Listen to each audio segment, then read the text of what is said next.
Ning Ziyuan traversed into the very realm of a fantasy cultivation game he had once played with a modification tool, becoming an unparalleled genius in the Eight Desolations World. Possessing 8 extraordinary innate fortunes, 6 complete spiritual roots, and a golden core at the age of 26, revered as the greatest sword cultivator of the Eight Desolations, few realized he was merely a former aficionado of save files.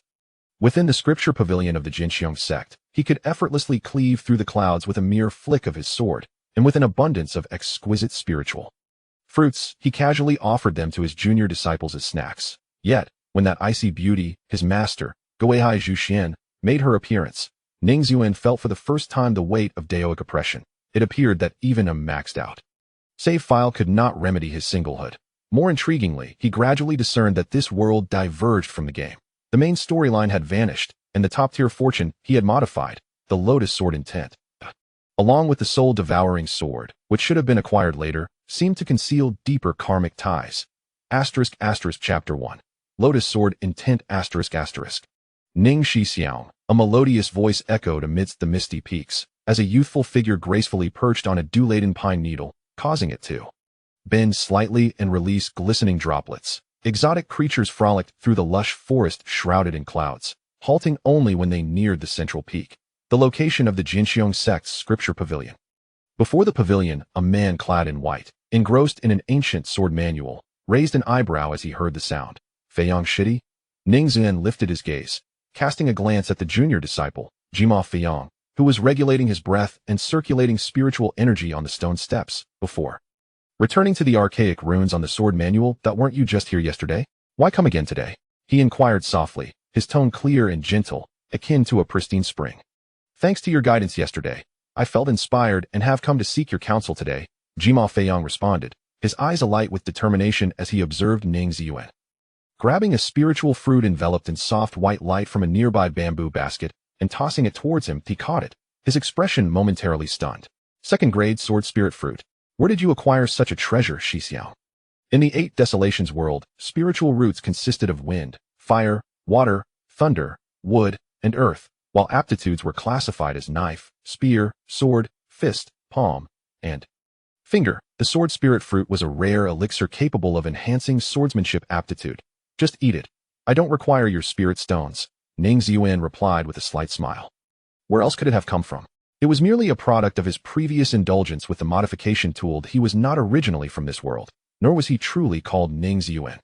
This Eight Desolations World was merely a game he cherished, and upon unwittingly traversing here mid-save, he found the main storyline had vanished, leaving him uncertain of ever returning. Except for occasional pangs of homesickness, he considered it a stroke of fortune, for in this realm, he was an extraordinary genius in every sense.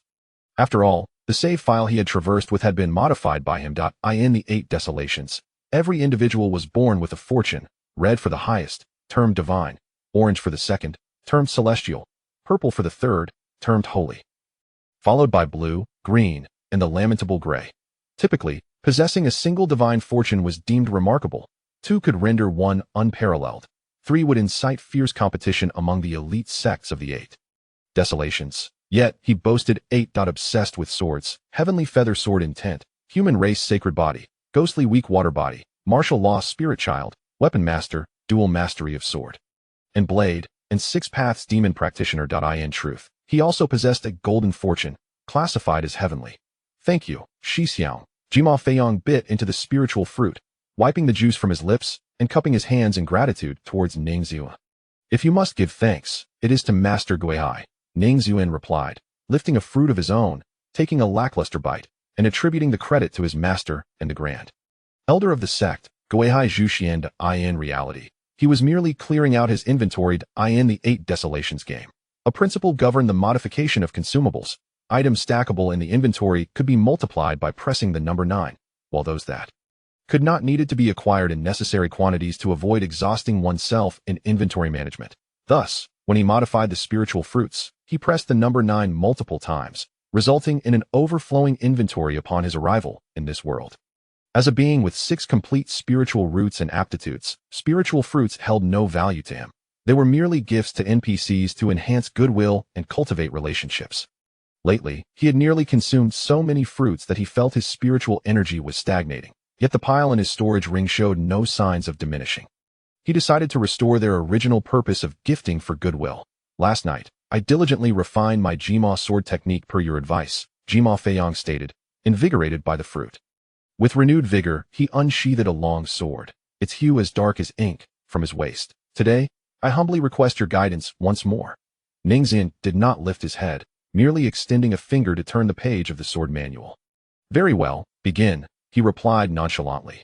Ning Ziyuan remained seated, yet Jima Feiyang, undeterred, sharpened his focus and vigilance that he raised his sword, releasing a torrent of ink-like energy, stepping forward with purpose.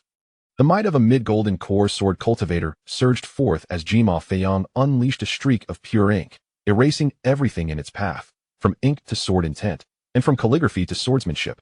This was the essence of Jima Feiyang's technique. The power of this sword energy was formidable, as if it would cleave both Ning Ziyuan and the scripture pavilion behind him in twain, yet Jima Feiyang's expression remained solemn. Fixated on Ning Ziyuan's next move, Ning Ziyuan did not rise. Instead, he grasped the ancient sword manual and waved it gently at the approaching ink energy, as if fanning away the heat. A gust of mountain wind accompanied the turning pages, sweeping through the peaks. This wind bore no overwhelming force. It was a gentle mountain breeze weaving through the scattered pine needles, causing the ancient pines and cypress trees to rustle softly. Yet the seemingly indomitable sword energy was dissipated by the wind into a delicate mist, slowly diffusing into the air. Indeed, it is as such. Jima Feiyang bit his lip, sheathing his sword, his expression tinged with disappointment, but devoid of shock or surprise. Thank you for your guidance, Xixiao. I have greatly benefited, he offered with a bow, sighing silently as he turned to descend the stone steps. He truly lacked the qualifications to compel Ning Ziyuan to draw his sword, let alone wield it. Ning Ziyuan didn't even deign to use sword energy against him, casually summoning a breeze that left him utterly defeated. Feiyang. The voice from behind prompted Jima Feiyang to turn. He discovered that his usually aloof Xixiao was now smiling gently at him, the warmth radiating like a gentle breeze. Xixiao, Jima Feiyang was about to inquire further when he caught sight of a sliver of celestial light cascading upon Ning Ziyuan, accompanied by the silhouette of a white crane.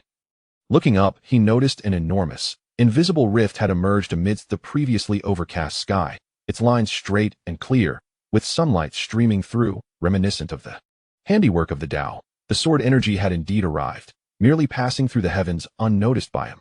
Should you require anything, do not hesitate to seek me, Ning Ziyuan remarked, his demeanor unaffected by the celestial anomaly, as he closed the sword manual and reached for the next one. Thank you for your guidance, Xixiao. Jima Feiyang inhaled deeply, bowing deeply towards Ning Ziyuan before departing without a backward glance. Ning Xixiao truly cared for the younger generation, at the very least, willing to allow him to recognize the vast chasm between them. A sword cultivator in the nascent soul stage.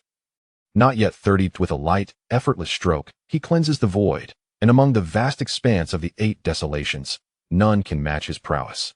Brother Ning will surely one day become the foremost sword cultivator of the 8 desolations. The sword techniques within the scripture pavilion are rather rudimentary. Ning Ziyuan set aside the tome in his hands, resting his chin on his hand in a state of ennui. He is a true disciple responsible for managing the external affairs hall of the Sword Sky Sect. However, with senior sister Zhonglinger from the Treasure Hall away visiting family, his master and the Grand Elder, Gui Haizhu Xuan, has temporarily reassigned him to assist at the Treasure Hall. For other disciples, this assignment is a rare opportunity, abundant with little work and ample rewards, especially in the Scripture Pavilion. As long as one's comprehension is high enough, merely glancing at the texts can yield benefits. The elders often turn a blind eye, hoping their sect will produce a few exceptionally gifted prodigies.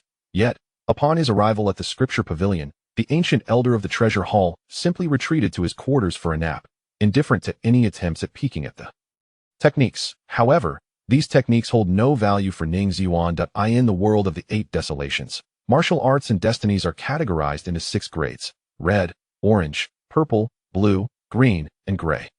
His entire repertoire, from martial arts to ultimate skills and mental methods, is a pure, unblemished red, an unparalleled mastery that rivals the laws of the universe. He has no need to learn new techniques. Continuous comprehension of his own is sufficient. Ning Ziyuan stroked his chin, a chill wind brushed past, and he couldn't help but sigh. He felt a sense of solitude in the 8 desolations, much like the loneliness he experienced in his previous life on Earth. This sensation is commonly referred to as Tao oppression, stemming from a lack of a partner on the path. The names and personalities of those in the Eight Desolations vaguely resemble NPCs from a game. Yet despite playing this save for so long, he is yet to find a single companion.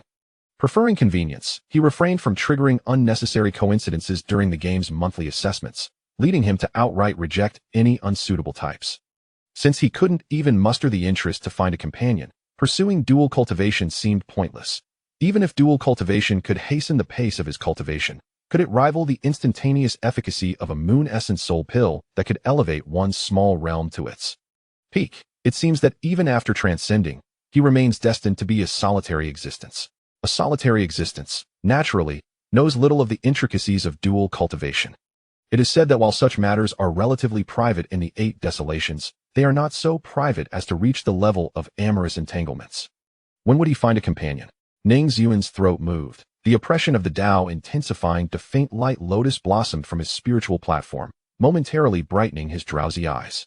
Golden patterns resembling lotus petals spread from the corners of his eyes, bestowing upon him an ethereal quality. The lotus leaves, adorned with golden edges, swayed gently, revealing the lotus core within, while the spiritual energy spiraled around the lotus seed head, which was embedded with 9 lotus seeds that moment. One of them radiated a spectrum of colors, landing in his hand.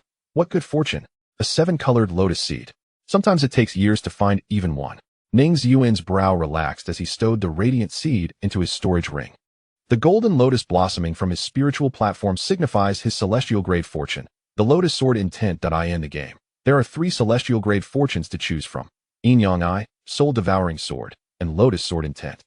Among these, Lotus Sword Intent is the most suitable for sword cultivators, and when paired with the divine innate fortunes of Heavenly Feather Sword Intent and Sword Obsession, one can ascend to immortality. Besides augmenting sword techniques and acquiring unique sword-related skills, Lotus Sword Intent automatically absorbs the spiritual energy of heaven and earth during cultivation, condensing various lotus seeds. Most of these seeds hold little value for Ning Ziyuan, but the green and 7-colored seeds are exceptions.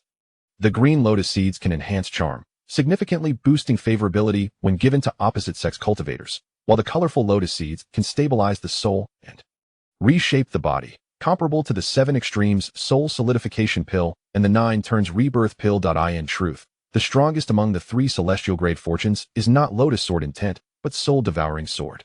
However, Ning Ziyuan has never been particularly fond of the path of demonic cultivators, and Soul Devouring Sword is also the only golden fortune that can be acquired in-game. Without selection at the start, Lotus Sword Intent, unique in the 8 Desolations. You ought to be more discreet. A cool, melodious female voice descended as Ning Ziyuan collected the lotus seed. The woman, draped in fragrant, ethereal gauze, floated down like snowflakes. For a moment, Ning Ziyuan thought it had begun to snow, as a flake seemed to land in his eye. In reality, there were no snowflakes. The fresh scent of early snow emanated solely from the woman as she descended, carrying the fragrance of snowy pines and the crispness of clouds after a thunderstorm. Her long hair cascaded over her shoulders, and as she lifted her gaze, her deep blue eyes resembled an ancient glacier, crafted from the core of 1,000-year-old ice, worthy of being her eyes. How to describe it? Perhaps the term breathtaking is the only fitting one. Most of the time, Ning Ziyuan, who has cultivated the 9 Flaw Dafa, can maintain a serene expression, yet this scene left him breathless, his heart momentarily halting. This is his master, the Grand Elder of the Sword Sky Sect's Yunma Prefecture. Gui Haizhu Xuan. It was her presence that made Ning Ziyuan more willing to believe that this world of the 8 Desolations is not merely a game. The Gui Haizhu Xuan in the game bears no resemblance to such piercing beauty, akin to a legendary sword cleaving through his heart. He wished he had a modded hand, though it would be quite unethical and crass. Just a single click to transform his master into his companion on the path. Disciple pays respects to master. Ning Ziyuan withdrew his gaze, which lingered a moment too long, and stood to bow respectfully. He deeply admires his master, who is a late-stage Taoist cultivator, far surpassing him by 2 great realms, and yet she is still under 100 years old.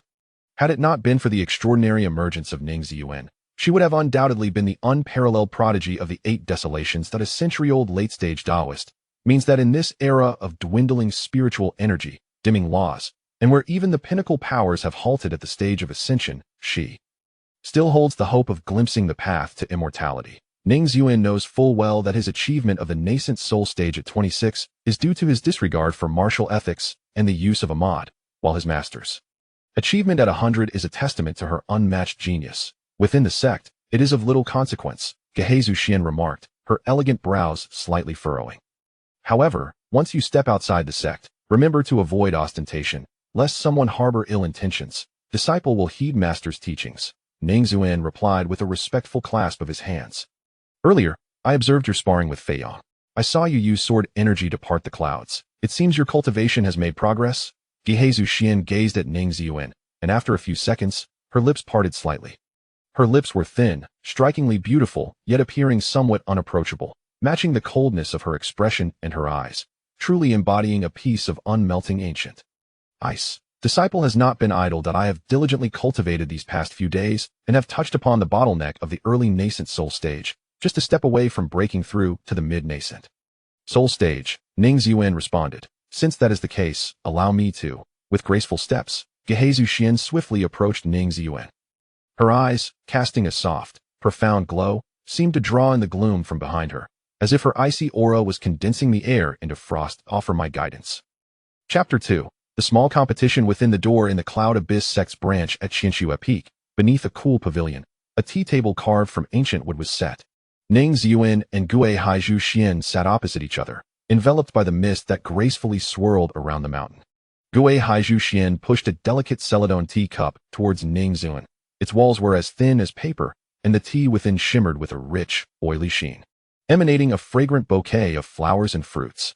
It was evident that today's tea had been freshly harvested from the tender buds of the tea trees beside the spirit herb garden.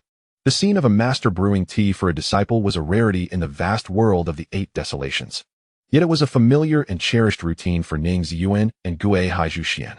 Gui Haizhu Xuan delighted in the art of tea making, and Ning Ziyuan relished the tea she prepared, though he was less fond of what would inevitably follow after the tea was consumed.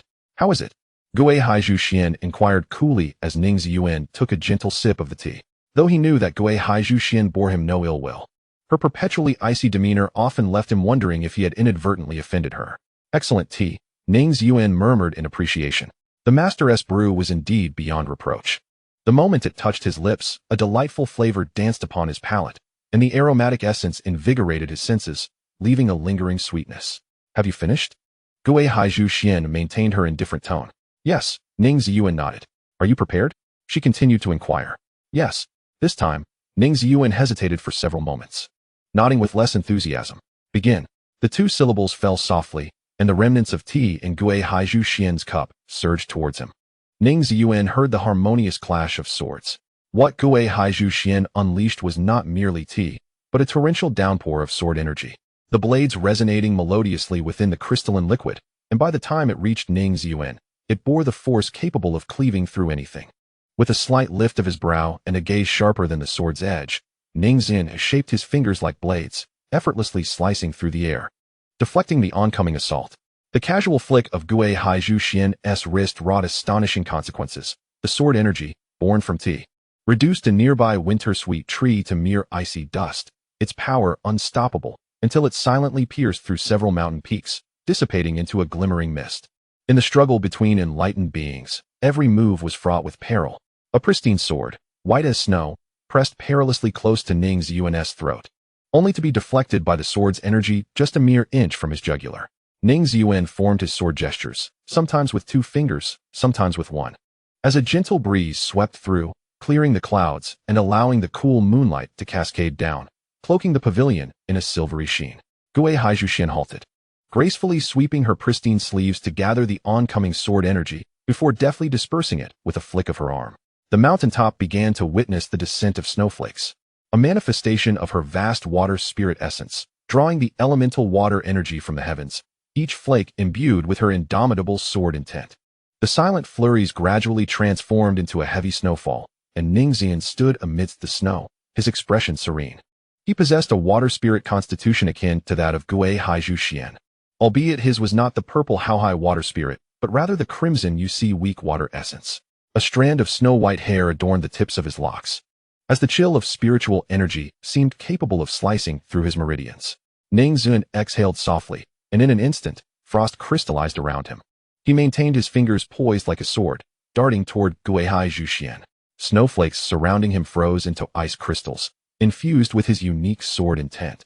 Colliding with the flurry summoned by Gui Haizhu Xuan, their figures intertwined as Ning Ziyuan's fingertip drew a line of crimson. He turned, wishing to raise his hand once more. But Gui Haizhu Xuan's long sword had already pressed against his chest. Why do you hesitate to strike? The sword appeared to penetrate his chest inch by inch, yet transformed into scattered snowflakes, enveloping Ning Ziyuan. Gui Haizhu Xuan stood gracefully atop the pavilion, her white attire unmarred by dust. The master's speed was too swift. The disciple could not react in time. Ning Ziyuan clasped his fists in a bow, his expression one of meticulous reverence. Deceit. Gui Haizhu Xuan coldly uttered the word. With a gentle flick of her sleeve, she descended from the pavilion, a delicate porcelain vial held in her hand. Extend your hand. Her tone brooked no dissent. As Ning Ziyuan opened his palm, a drop of cool medicinal liquid fell upon the wound, and in the blink of an eye, the injury vanished. The white porcelain vial rested in his palm, still warm from her touch. This sword is named Qingshuang. Keep it. Upon seeing Ning Ziyuan accept the medicine, Gui Haizhu Xuan turned and casually tossed him a long sword. The sword shimmered like autumn waters, and within 3 breaths of being unsheathed, frost and snow began to condense upon its blade. Truly a rare and superior spiritual sword. This gift is too precious. I am unworthy to accept it, Ning Ziyuan said, cradling the long sword with both hands, once again bowing to Gui Haizhu Xuan's retreating figure. You are deserving. Without glancing back, her voice revealed no trace of emotion, only an unwavering authority. Having spoken, she poured a cup of tea, placing it upon the table, the brew reflecting the gentle moonlight in its fullness. Drink the tea, then return to rest. She departed as gracefully as she had arrived, leaving behind a single phrase. Tomorrow's internal competition will determine the disciples who will participate in this year's Sect competition. Do not forget to attend. Ning Ziyuan hesitated momentarily before lifting the teacup. If Gui Haizhu Xuan had not spoken, he might have indeed forgotten this matter. Your kindness is overwhelming. I have no means to repay you. After finishing the last cup of tea, Ning Ziyuan paused before turning, finally addressing the direction of Gui Haizhu Xuan's quarters. A few days ago, the lotus sword intent yielded a green lotus seed, which possesses beautifying properties. If it pleases you, Master. The peak of Qingshuan was silent, and after a while, Gui Haizhu Xuan's voice floated back. I shall accept it. Place it on the tea table. Ning Ziyuan's silhouette faded into the mist of Qingshuan Peak, but shortly after, Gui Haizhu Xuan reappeared in the pavilion. The green lotus seed, nestled in a brocade box, lay quietly at the center of the table, exuding a faint scent of sleeping lotus. Gui Haizhu Xuan extended her slender fingers, gently touching the seed, and after a long moment, slowly withdrew her hand. She gazed at the moonlit ground, as if lost in thought, her expression devoid of emotion, as if nothing occupied her mind. At noon the following day, 4,300 disciples of the Sword Pinnacle Sect gathered in the martial arena atop the sect's main peak, awaiting the commencement of the internal competition. The triennial grand tournament of the sect would commence in 6 months, during which the esteemed prodigies from the major sects across the 8 Desolations would converge in Xianyang City, the principal city of Yunma Prefecture, to vie for supremacy. Today's internal competition served to select the disciples who would represent the sect in this illustrious event. Ning Ziyuan stood at the forefront of the true disciples, his eyes gently closed, wearing a serene expression. The previous night, he had endeavored to absorb the essence of the heavens and earth, but after 2 complete cycles, he found himself ensnared in a bottleneck, unable to advance further. For cultivators in the 8 Desolations, breaking through such barriers typically necessitated the use of medicinal pills. To progress from the early to the mid-stage of the Nascent Soul, a blood essence pill was required. Ning Ziyuan's fingers stirred slightly as he contemplated descending the mountain to visit the market in Xianyang City before the grand tournament commenced. His rapid pace of cultivation required him to begin preparations for the materials needed to break through to the transformation stage. Ning Ziyuan, a youthful voice, tinged with impatience, disrupted his reverie. He lifted his gaze to meet that of Zhong Linger, who stood at the front of the true disciples' line. Her flowing black hair was casually tied into a high ponytail by a jade clasp, and her fitted teal robes paired with the vibrant green sword sheathed at her back accentuated her refreshing and poised demeanor. Is there something you need, Senior Sister Zhong? Ning Ziyuan inquired with a slight nod. Thank you for covering for me, but what else could there be? Zhong Linger raised an eyebrow, her words intended as gratitude, yet laced with an unmistakable impatience. Here, I brought you this from home. I just randomly grabbed it. If you don't like it, feel free to discard it. Ning Ziyuan accepted the jade pendant, cool to the touch and exuding a faint chill, feeling somewhat embarrassed. Zhong Linger indeed hailed from an extraordinary lineage. She was the eldest daughter of the Zhong family, the most powerful sect in Yunma Prefecture, which had deep collaborations with many other sects in the region. Moreover, Zhong Linger was regarded as the most remarkable prodigy of her family, excelling in both appearance and talent. Thank you, senior sister Zhong. Ning Ziyuan inclined his head, not declining the gift, and attached the intricately carved jade pendant to his belt. By the way, I just broke through to the late stage of the Nascent Soul. As he glanced at the pendant swaying at his waist, a faint blush of delight spread across Zhong Linger's face. On the arena later, please don't hold back. Surely you jest, senior sister. I would be the one requesting your mercy. Ning Ziyuan chuckled, brushing off her comment lightly. Humph. Zhong Linger huffed softly, turning away, her senses suddenly alerted by a piercing gaze sweeping over her. She raised her head to encounter the emotionless gaze of Elder Gui Haizhu, which inexplicably instilled a sense of urgency within her. Lowering her head discreetly, the resonant sound of the celestial bell echoed throughout the Sword Pinnacle Sect's martial arena. The victor of this match, Ziyuan, Elder Qin from the recruitment hall, with his snow-white hair and youthful visage, stood beside a massive bronze gong, exuberantly declaring the results of the contest. Ziyuan was a disciple he had personally nurtured, one of the rare talents in the sect who excelled in both fist techniques and fire cultivation. Although her initial aptitude had been deemed rather ordinary, 2 blue and 1 gray, she had ascended to the position of the sect's leading female disciple through relentless effort and an indomitable spirit, mastering the essence of fire to a degree that rivaled even the famed Phoenix fire. As the next match approached, Gui Haizhu Xuan shifted his gaze away from Zhong Linger and announced with a calm demeanor, Zhu Baotong's Zhong Linger will face Weiwu Hall's Ning Ziyuan. The utterance of these 2 names sent ripples through the crowd of thousands of disciples from the Sword Qiong sect. Within the 8 Desolate sect, disciples were ranked according to their realms. Among the true disciples of the Sword Qiong sect, Ziyuan, boasting the full power of the Nascent Soul and a half-step into the divine transformation, firmly held the first position, followed by Zhong Linger in second, and Ning Ziyuan in third. Although their rankings were set in stone, debates regarding the strength of the 3 had never ceased within the Sword Qiong sect, particularly concerning Ning Ziyuan and Zhong Linger. Rumors circulated that the 2 had engaged in several secret sparring sessions, yet the outcomes remained shrouded in mystery. Who do you think will win? I wager that senior brother Ning will decisively defeat senior sister Zhong. Impossible. I heard that senior sister Linger returned home specifically to break through to the late Nascent Soul stage. Senior brother Ning is still in the early Nascent Soul stage. The disparity in their spiritual power must be more than double. You overestimate the importance of spiritual power and underestimate senior brother Ning.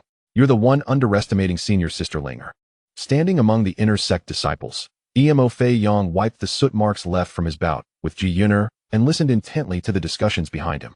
He shook his head. To him, the confrontation between Ning Ziyuan and Zhong Linger held far less suspense than his own match with Ziyuan. Senior brother Ning's sword is truly capable of cutting through anything. With the sound of a resounding gong, the match commenced. Both Ning Ziyuan and Zhong Linger took their places on the stage. Senior sister Zhong, I humbly seek your guidance, Ning Ziyuan remarked earnestly, bowing with sincerity. Enough with the pleasantries. Prepare to receive my strike. Zhong Linger retorted, her fiery temperament unchanged. Drawing a wooden long sword from her verdant scabbard, she lunged towards Ning Ziyuan.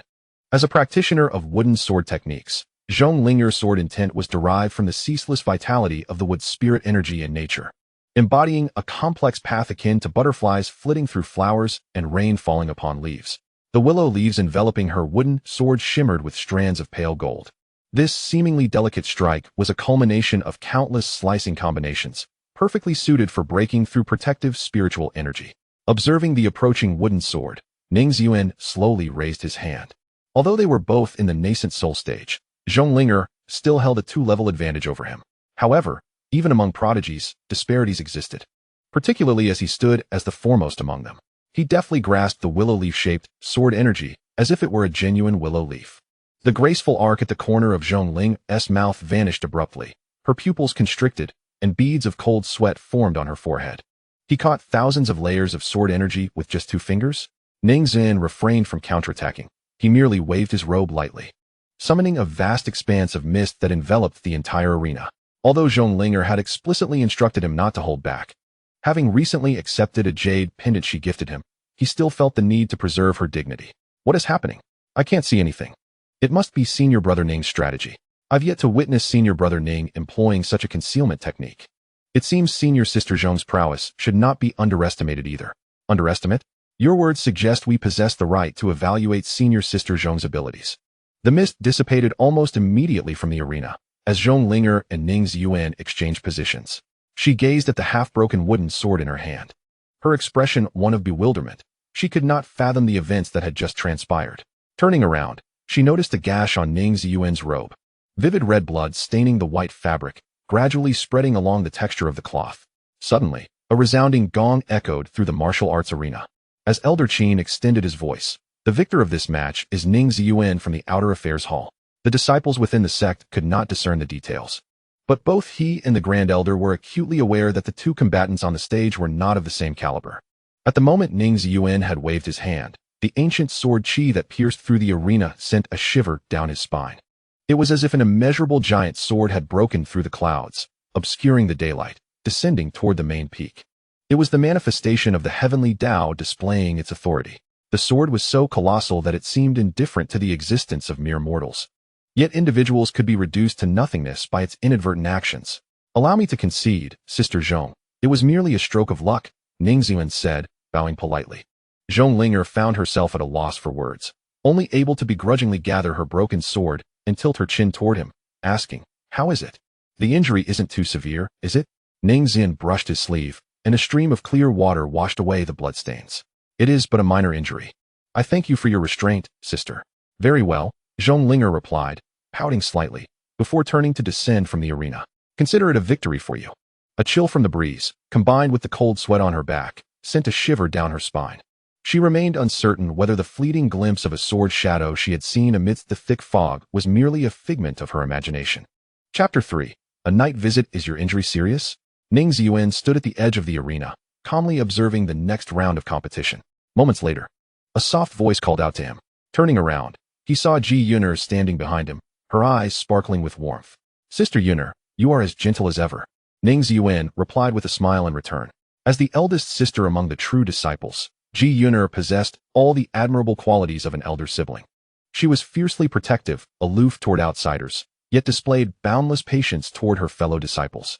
"It is nothing serious. It has already healed," Ning Ziyuan shook his head. "Sister Linger is quite reckless," Ji Yuner remarked, tugging at his sleeve. Her warm, damp fingers ventured into the gash, brushing against the defined muscles beneath. "If given the chance, I shall help you teach her a lesson." Ning Ziyuan frowned slightly, unaccustomed to such unanticipated contact. Whether before or after his transmigration, he had seldom experienced such closeness.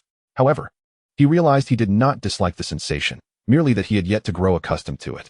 Moreover, it was Ji Yuner who was touching him. "Oh, it appears you have not sustained any injury to your meridians." Ji Yuner's expression remained composed and earnest, as she applied gentle pressure with her fingertips. A surge of fiery spiritual energy coursed through Ning Ziyuan's skin, penetrating deep within. "Remember, Ziyuan, even if you must hold back in the future, do not harm yourself." "I shall heed your advice, sister," Ning Ziyuan nodded, returning his gaze to the arena. Ji Yuner withdrew her hands, clasping them behind her back, gently kneading her fingertips that still held a trace of warmth. She gazed at Ning Ziyuan's silhouette and smiled tenderly.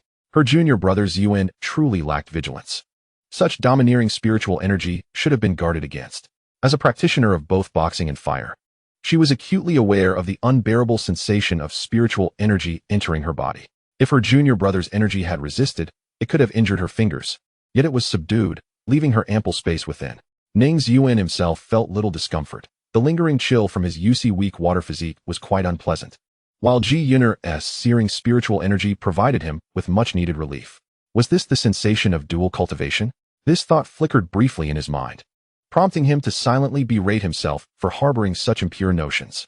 Engaging in dual cultivation, a level of intimacy second only to that of harmonious union, was far beyond the realm of possibility for someone who had never even experienced romance. A trace of desolation crossed Ning Ziyuan's face. Despite being a prodigy, he remained single. Perhaps he should leap from a mountain peak to escape it all. Suddenly, he lifted his gaze towards the Gui Haizhu Xuan, isolated on the high platform, only to find her looking back at him. He was unsure why he met her gaze. He did not ponder it much. At that moment, he simply felt that her figure was extraordinarily beautiful, almost unfathomable. The next round commenced. It was not until the silence in the martial arena stretched on too long that Gui Haizhu Xuan calmly withdrew her gaze and said, "From the recruitment hall, Ji Yuner, versus the external affairs hall, Ning Ziyuan." This internal competition had reached its conclusion, with the slots for the sect's grand competition already determined, yet according to protocol. A first place for the Jinxiong sect's Yunma Prefecture branch still needed to be decided. I concede. I concede. At that moment, two voices rang out simultaneously. Ning Ziyuan exchanged a surprised glance with Ji Yuner, but was the first to speak. Sister Yuner refrains from striking due to my injuries. I recognize her superiority. She is undoubtedly the rightful champion of this internal competition. His expression was calm, neither feigned nor resentful, and his words carried a genuine sincerity. Ning Ziyuan truly had no interest in exerting his strength against his fellow sect sister. Even if he triumphed over Ji Yuner today, it would only serve to embarrass the esteemed eldest sister, who held the juniors in high regard, yielding him no tangible benefit.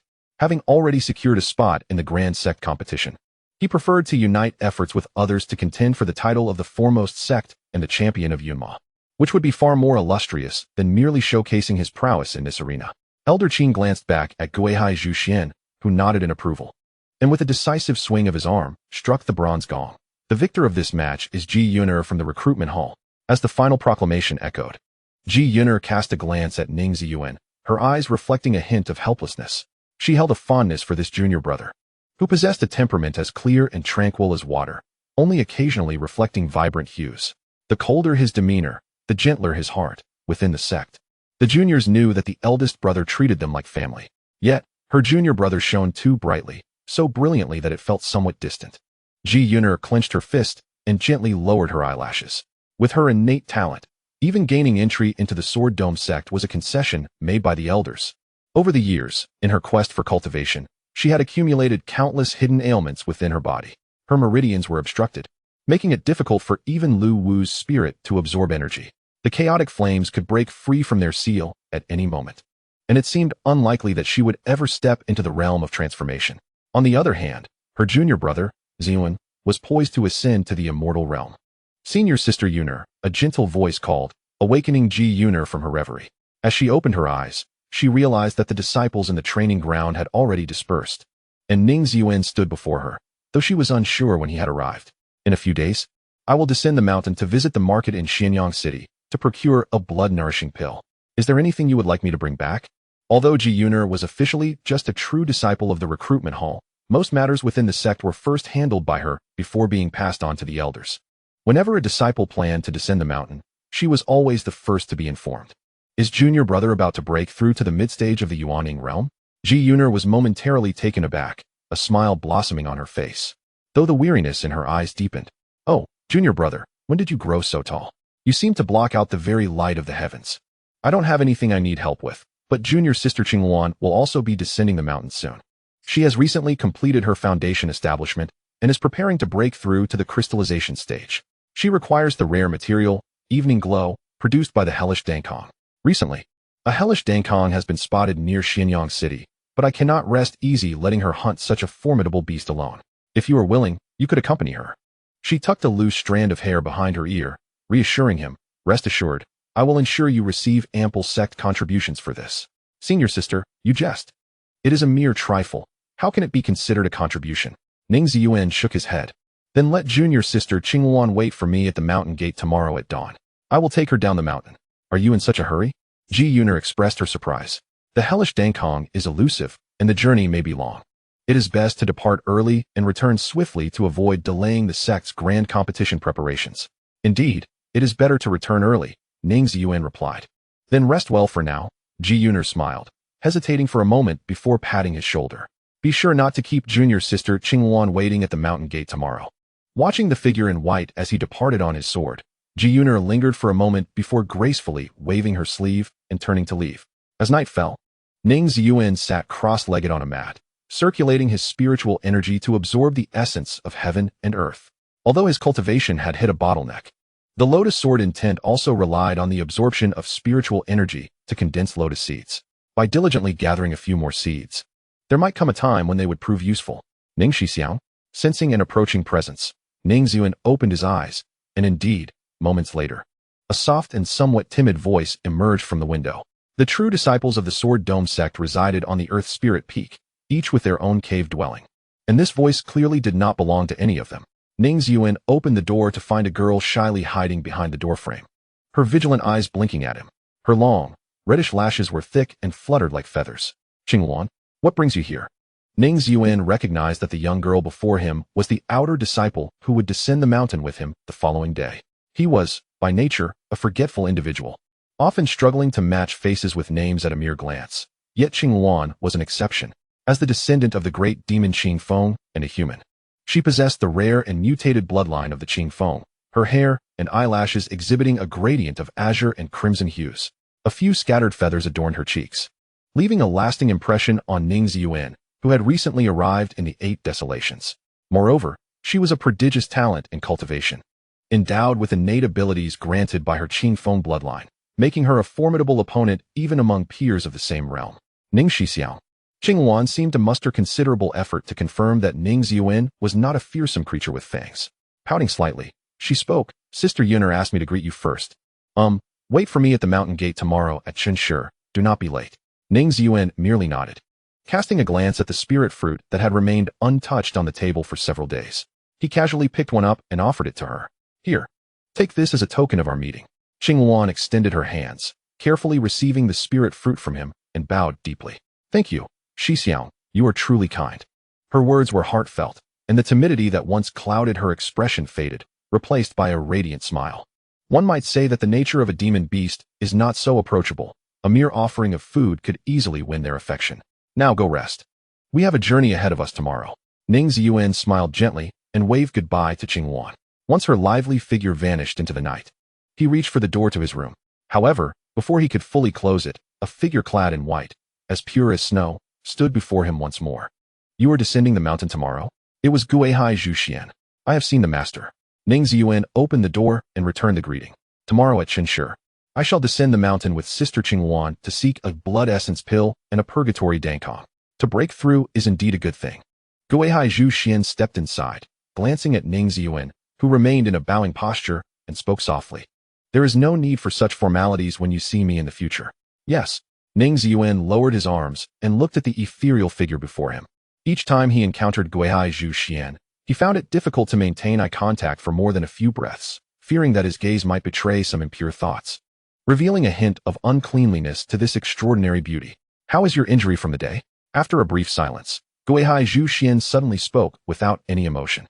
It is fully healed, merely a minor injury, nothing to be concerned about. Ning Ziyuan raised his arm, only to realize that he had already changed into a new white robe. Let me see. Gui Haizhu Xuan's tone was frigid, her eyes seemingly encased in ice. This. Ning Ziyuan was momentarily taken aback, yet Gui Haizhu Xuan shook her head, reaching for his robe. With a slight tug, she effortlessly pulled the fabric down from his shoulder. Ning Ziyuan's throat tightened, but Gui Haizhu Xuan's expression remained unchanged as she grasped his arm. The dim candlelight traced the contours of his well-defined muscles, revealing a faint scar, an echo of the injury sustained earlier that day. Do not move. The atmosphere around Gui Haizhu Xuan was as frigid as the fall of icicles, yet her actions were delicate. She retrieved a wooden box, commonly used for storing rouge, and lifted the lid, releasing a fragrant balm that was invigorating to the senses. This is made from the lotus seeds you provided, she murmured softly, her slender, alabaster fingers dipping into the balm to apply it gently upon the shallow scar on Ning Ziyuan's arm, claiming it would be beneficial for the skin and would help diminish scars. Ning Ziyuan inhaled deeply. The coolness of her touch was slightly tingling, the flickering candlelight casting his shadow upon the wall, evoking memories of martial arts tales he had read and romantic games he had played. Her demeanor was impeccably serious, yet her subtle movements stirred an unmistakable air of intimacy within Ning Ziyuan. Her hands were flawless, as if they had emerged from the depths of autumn waters. The disarray of his thoughts was ultimately compounded by the scent that lingered around Gui Haizhu Xuan, reminiscent of a serene morning following the first snowfall. Even the revered 9 flaws technique, designed to foster tranquility and focus, could not quell the tumultuous rhythm of his heart. Thump, thump, thump, etching his sentiments with stark clarity. Ning Ziyuan abhorred the way his thoughts wandered when in the presence of his master. It felt damp and disconcerting. Yet Gui Haizhu Xuan possessed an uncanny enchantment over him. After meticulously applying the balm, she placed her palm over the scar, allowing a gentle, cool energy to flow within. Do not resist. I shall assist you in absorbing the medicinal properties, Gui Haizhu Xuan instructed. In the early spring night, the mountain peaks were enveloped in silence, devoid of even the chirping of insects, save for the occasional whisper of the night breeze and the melancholic call of a cuckoo. Often just 2 notes, sometimes 4, resonating through the night sky, amplifying the solitude. Yet, as the air grew still, a drum-like sound became increasingly pronounced. Thump, thump, thump. This chaotic heartbeat, devoid of rhythm, indicated a mind in disarray, undoubtedly stirred by the presence of someone he found captivating. Perhaps the raucous beating of his heart interrupted Gui Haizhu Xuan's concentration on her spiritual energy, for she lifted her gaze to meet Ning Ziyuan's eyes. He wished to avert his gaze but found himself unable, perhaps due to the secrets hidden within her deep azure eyes, or simply because he desired to gaze a moment longer. Gui Haizhu Xuan did not shy away, allowing his gaze to delve into the depths of her eyes, where it roamed freely. After a brief moment, she gathered her spiritual energy once more, washing away the remnants of the balm from Ning Ziyuan's arm with a thin layer of clear water. All done, Gui Haizhu Xuan said softly as she rose quietly, stowing away the wooden box. Cherish yourself. Do not inflict unnecessary wounds that cause me concern. Though spoken with care, her words were delivered in an utterly frigid tone. Ning Ziyuan watched her retreating figure, devoid of any lingering attachment, his lips parted slightly. In the end, he could not utter a single word. Chapter 4. Descent from the mountain. Qing Wan leaned against the railing of the Bai Tianxian boat, her hand dipping into the cold clouds swirling at the vessel's base, observing the trail of mist rising from the boat's wake, unable to suppress a yawn. This morning, Ning Ziyuan piloted the exquisite black sandalwood vessel down the mountain, initially filled with excitement, but now boredom overwhelmed her during the journey. She would have preferred to ride her own flying sword. Despite its low and slow flight, it at least allowed her to tease the spiritual beasts. Her brother's vessel soared through the sky, offering nothing but clouds as a view. Qing Wan stole a glance at Ning Ziyuan, discovering him leaning against the cabin, engrossed in an ancient tome. Brother, she tilted her head, contemplating, and then, supporting herself on the deck, crawled over to his side, her head leaning closer. What are you reading? Ning Ziyuan returned to reality from the narrative, glancing at the obstructing head before flipping the book to reveal the cover. It's called The Secret Canon of Yunma. Sounds rather dull, Qing Wan pouted, showing no interest in books with such names. Nevertheless, she settled beside him, hugging her knees, figuring that no book could be more tedious than daydreaming. Is it? I find it quite fascinating, Ning Ziyuan replied, his gaze unwavering. This book was meant to alleviate his boredom. He had initially expected it to resemble Shanhai Jing, a geographical work, only to discover it was a collection of strange tales from Yunma Prefecture. Akin to strange stories from a Chinese studio, he had just read a story about a scholar encountering a fox demon and was thoroughly engrossed. Turning his head to read the title of the second chapter with Qing Wan. The fox demon girl teaches me the yin-yang harmony technique, reducing me to kneeling and forcing me to become her ex-slave. Qing Wan read aloud the absurdly lengthy title, her voice tinged with curiosity. The atmosphere grew strangely tense for a few seconds as Ning Ziyuan broke into a cold sweat, abruptly slapping the book shut. What was that? Just a moment ago, it was all about the elegance of spring and the beauty of nature. Wasn't I just enjoying some light tunes and crafting romantic verses? How did the second chapter seem to have a different author altogether? Brother? Qing Wan exclaimed in surprise, wrinkling her nose. I want to see. This title sounds intriguing. What is the yin-yang harmony technique? Is it related to the dual cultivation the senior sisters mentioned? And no. Qing Wan, let me explain, Ning Ziyuan stammered, his face pale. This book is not meant for children. You are not yet of the age to comprehend such things. But I'm older than you, Qing Wan countered succinctly, effectively silencing him. Indeed, he had begun cultivating at 16, enduring 10 years of trials. Qing Wan, starting at 20, had also spent a decade in her journey. Her foundational skills developed through inconsistent effort. Perhaps due to her bloodline from a demon beast, while her lifespan was extended, her psychological growth lagged, making her, in human terms, merely a young girl on the cusp of adulthood. That age is not the same. Ning Ziyuan could only stubbornly shake his head, maintaining an air of mystery. When you transition from junior to senior, then you may read this book. Brother, Qing Wan leaned in again, her soft eyelashes fluttering like down feathers, her voice trailing off with playful inflections. She was a natural at charming, devoid of pretense. Each syllable flowed with the purity and brilliance of youth. Even though Ning Ziyuan's tone faltered, he let out a resigned sigh, his fingers gliding over the spine of the tome, splitting it into 2 halves. He then handed the first half of the Yunma secret scripture to Qing Wan, cautioning her that she could only peruse the initial portion. The remaining half, he assured, would be kept safe by him until she matured enough to appreciate its contents. As he spoke, Ning Ziyuan shifted to a different angle, discreetly opening the second chapter where Qing Wan could not see. He was genuinely curious about the extraordinary work penned by this audacious author. "Brother, are you feeling warm?" The air was still. The clouds, kissed by the slanting sun, glowed with a fiery hue. In the dim light, Qingluan's eyes sparkled with hints of luminescence as she gazed at Ning Ziyuan, noticing that his face bore a resemblance to the color of the setting clouds.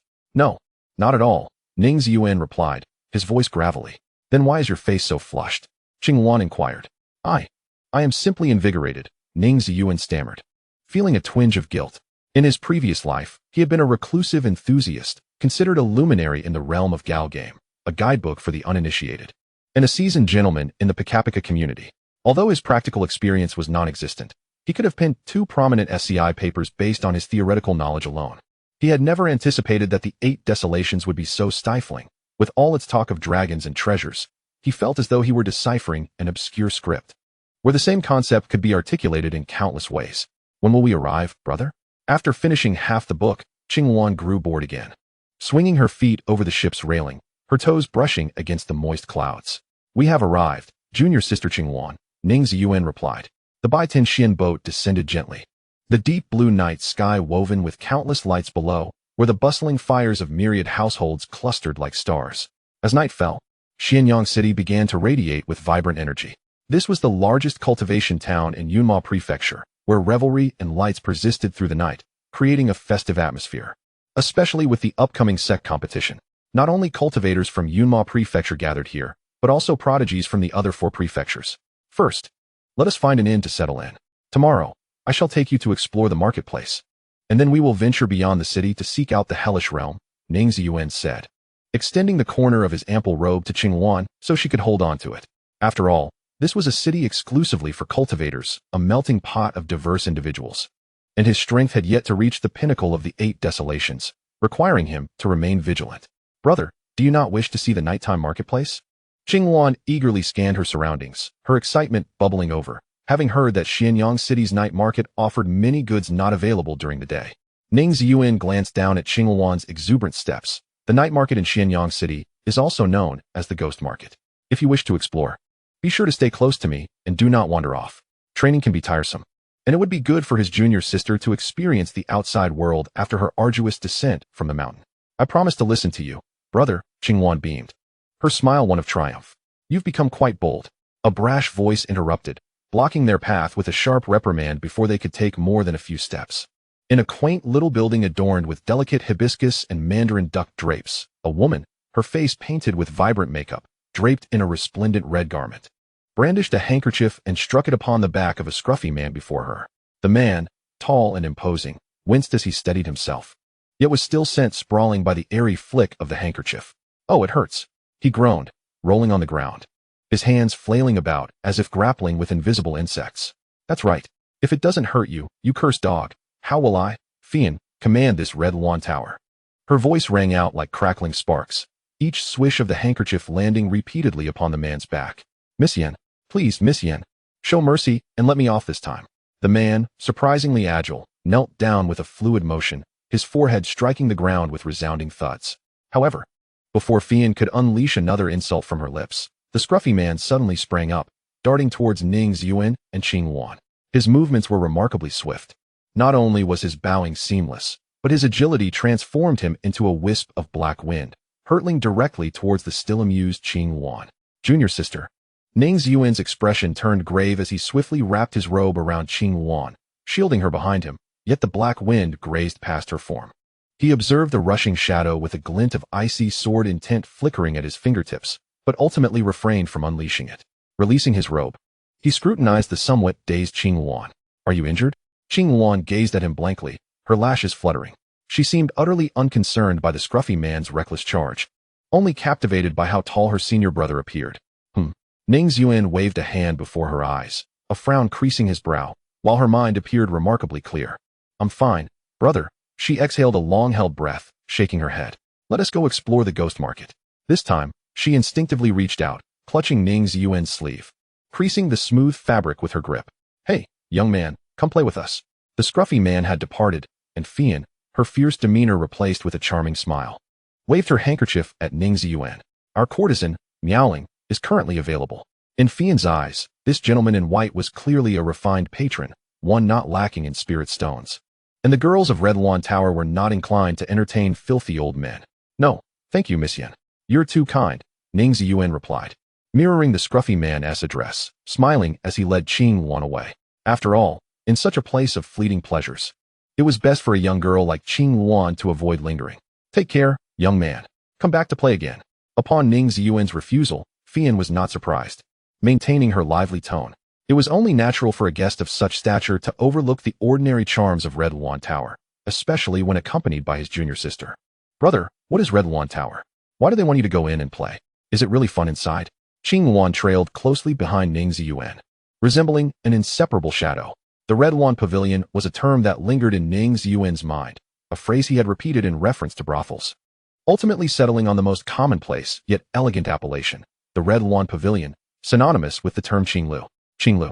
Should it not be termed Qing Wan Pavilion, one might wonder, as it bears a resemblance to my own name. The tone of Qing Wan was rather cheerful. Ning Ziyuan's expression darkened. One ought to be grateful that it wasn't named Qing Wan Pavilion instead. The name Red Lawn Pavilion likely alludes to the stirring of the Red Lawn Star, indeed a melodious title. Ning Ziyuan glanced back, colliding with a gaze that had been trailing him.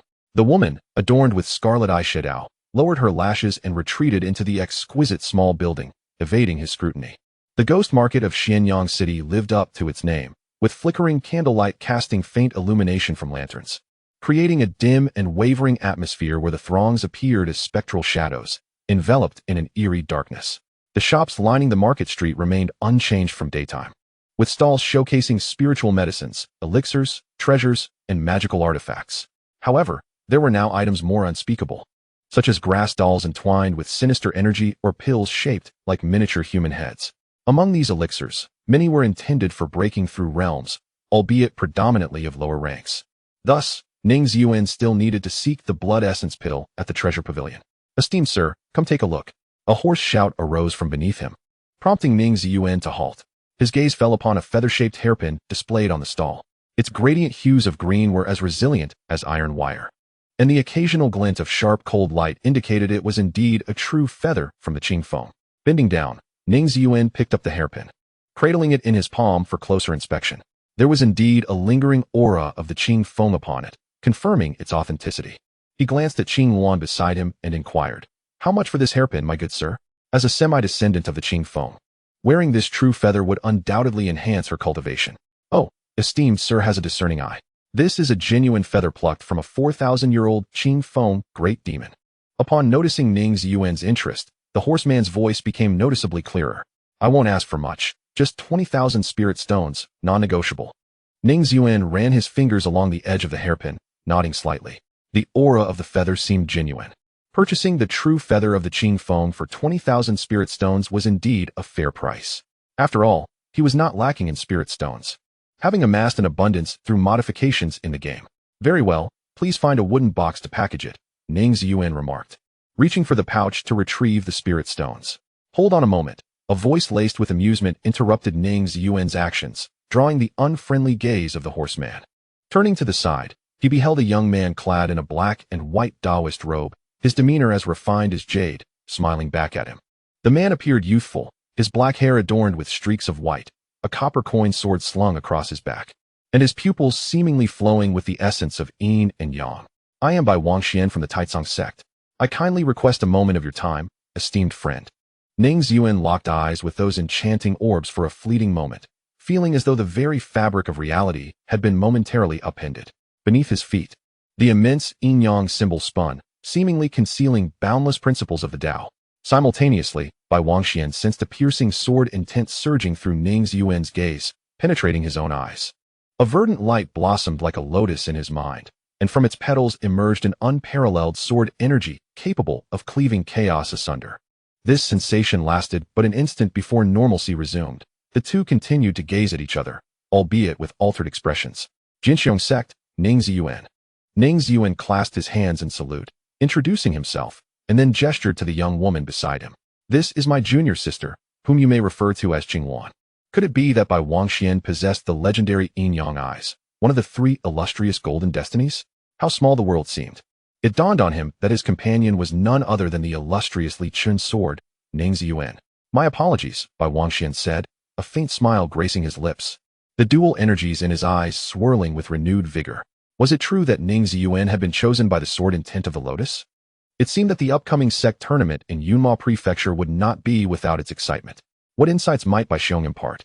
Ning Ziyuan pondered when he had unknowingly acquired the title of Li Qin's sword, while he was aware that Zhonglinger was known as the Qingmu sword outside the sect. Noticing Ning Ziyuan's intention to purchase the Qingfeng True Feather, Bai Wangxian turned his gaze to a hoarse-voiced man at a stall. His refined tone suddenly sharpened. As he cautioned Ning Ziyuan to avoid being deceived in haste, the hoarse man, brimming with pent-up frustration, instinctively recoiled like a quail. What nonsense are you spouting? Though fear crept into his heart, he forced his tone to sound more assertive. Who do you think you are, causing a ruckus here? Yet, as the words left his mouth, regret flooded him. Bai Wangxian had clearly stated he was from the Taizong sect, one of the foremost factions among the 8 Desolations and 9 sects, capable of crushing him with the flick of a hair. Indeed, the feather was a Qingfeng True Feather. As Bai Wangxian pinched the feathered hairpin from Ning Ziyuan's palm, presenting it under the light with a mysterious smile. However, without the divine essence, it is but a lifeless object. At those words, the horseman's face paled instantly. Divine essence? Ning Ziyuan furrowed his brow, gazing at the Qingfeng True Feather under the light, which indeed appeared somewhat lackluster. Bai Wangxian nodded. As it is a part of a beast that has accumulated power, it should possess extraordinary spirituality. Those knowledgeable refer to it as divine essence. Understanding dawned upon Ning Ziyuan, and he relaxed his furrowed brow. The efficacy of the yin-yang eyes was indeed remarkable, capable of discerning the authenticity and quality of items in the ghost market. If such a talent were to manifest in urban tales, it could be employed for gambling, treasure appraisal, or feng shui.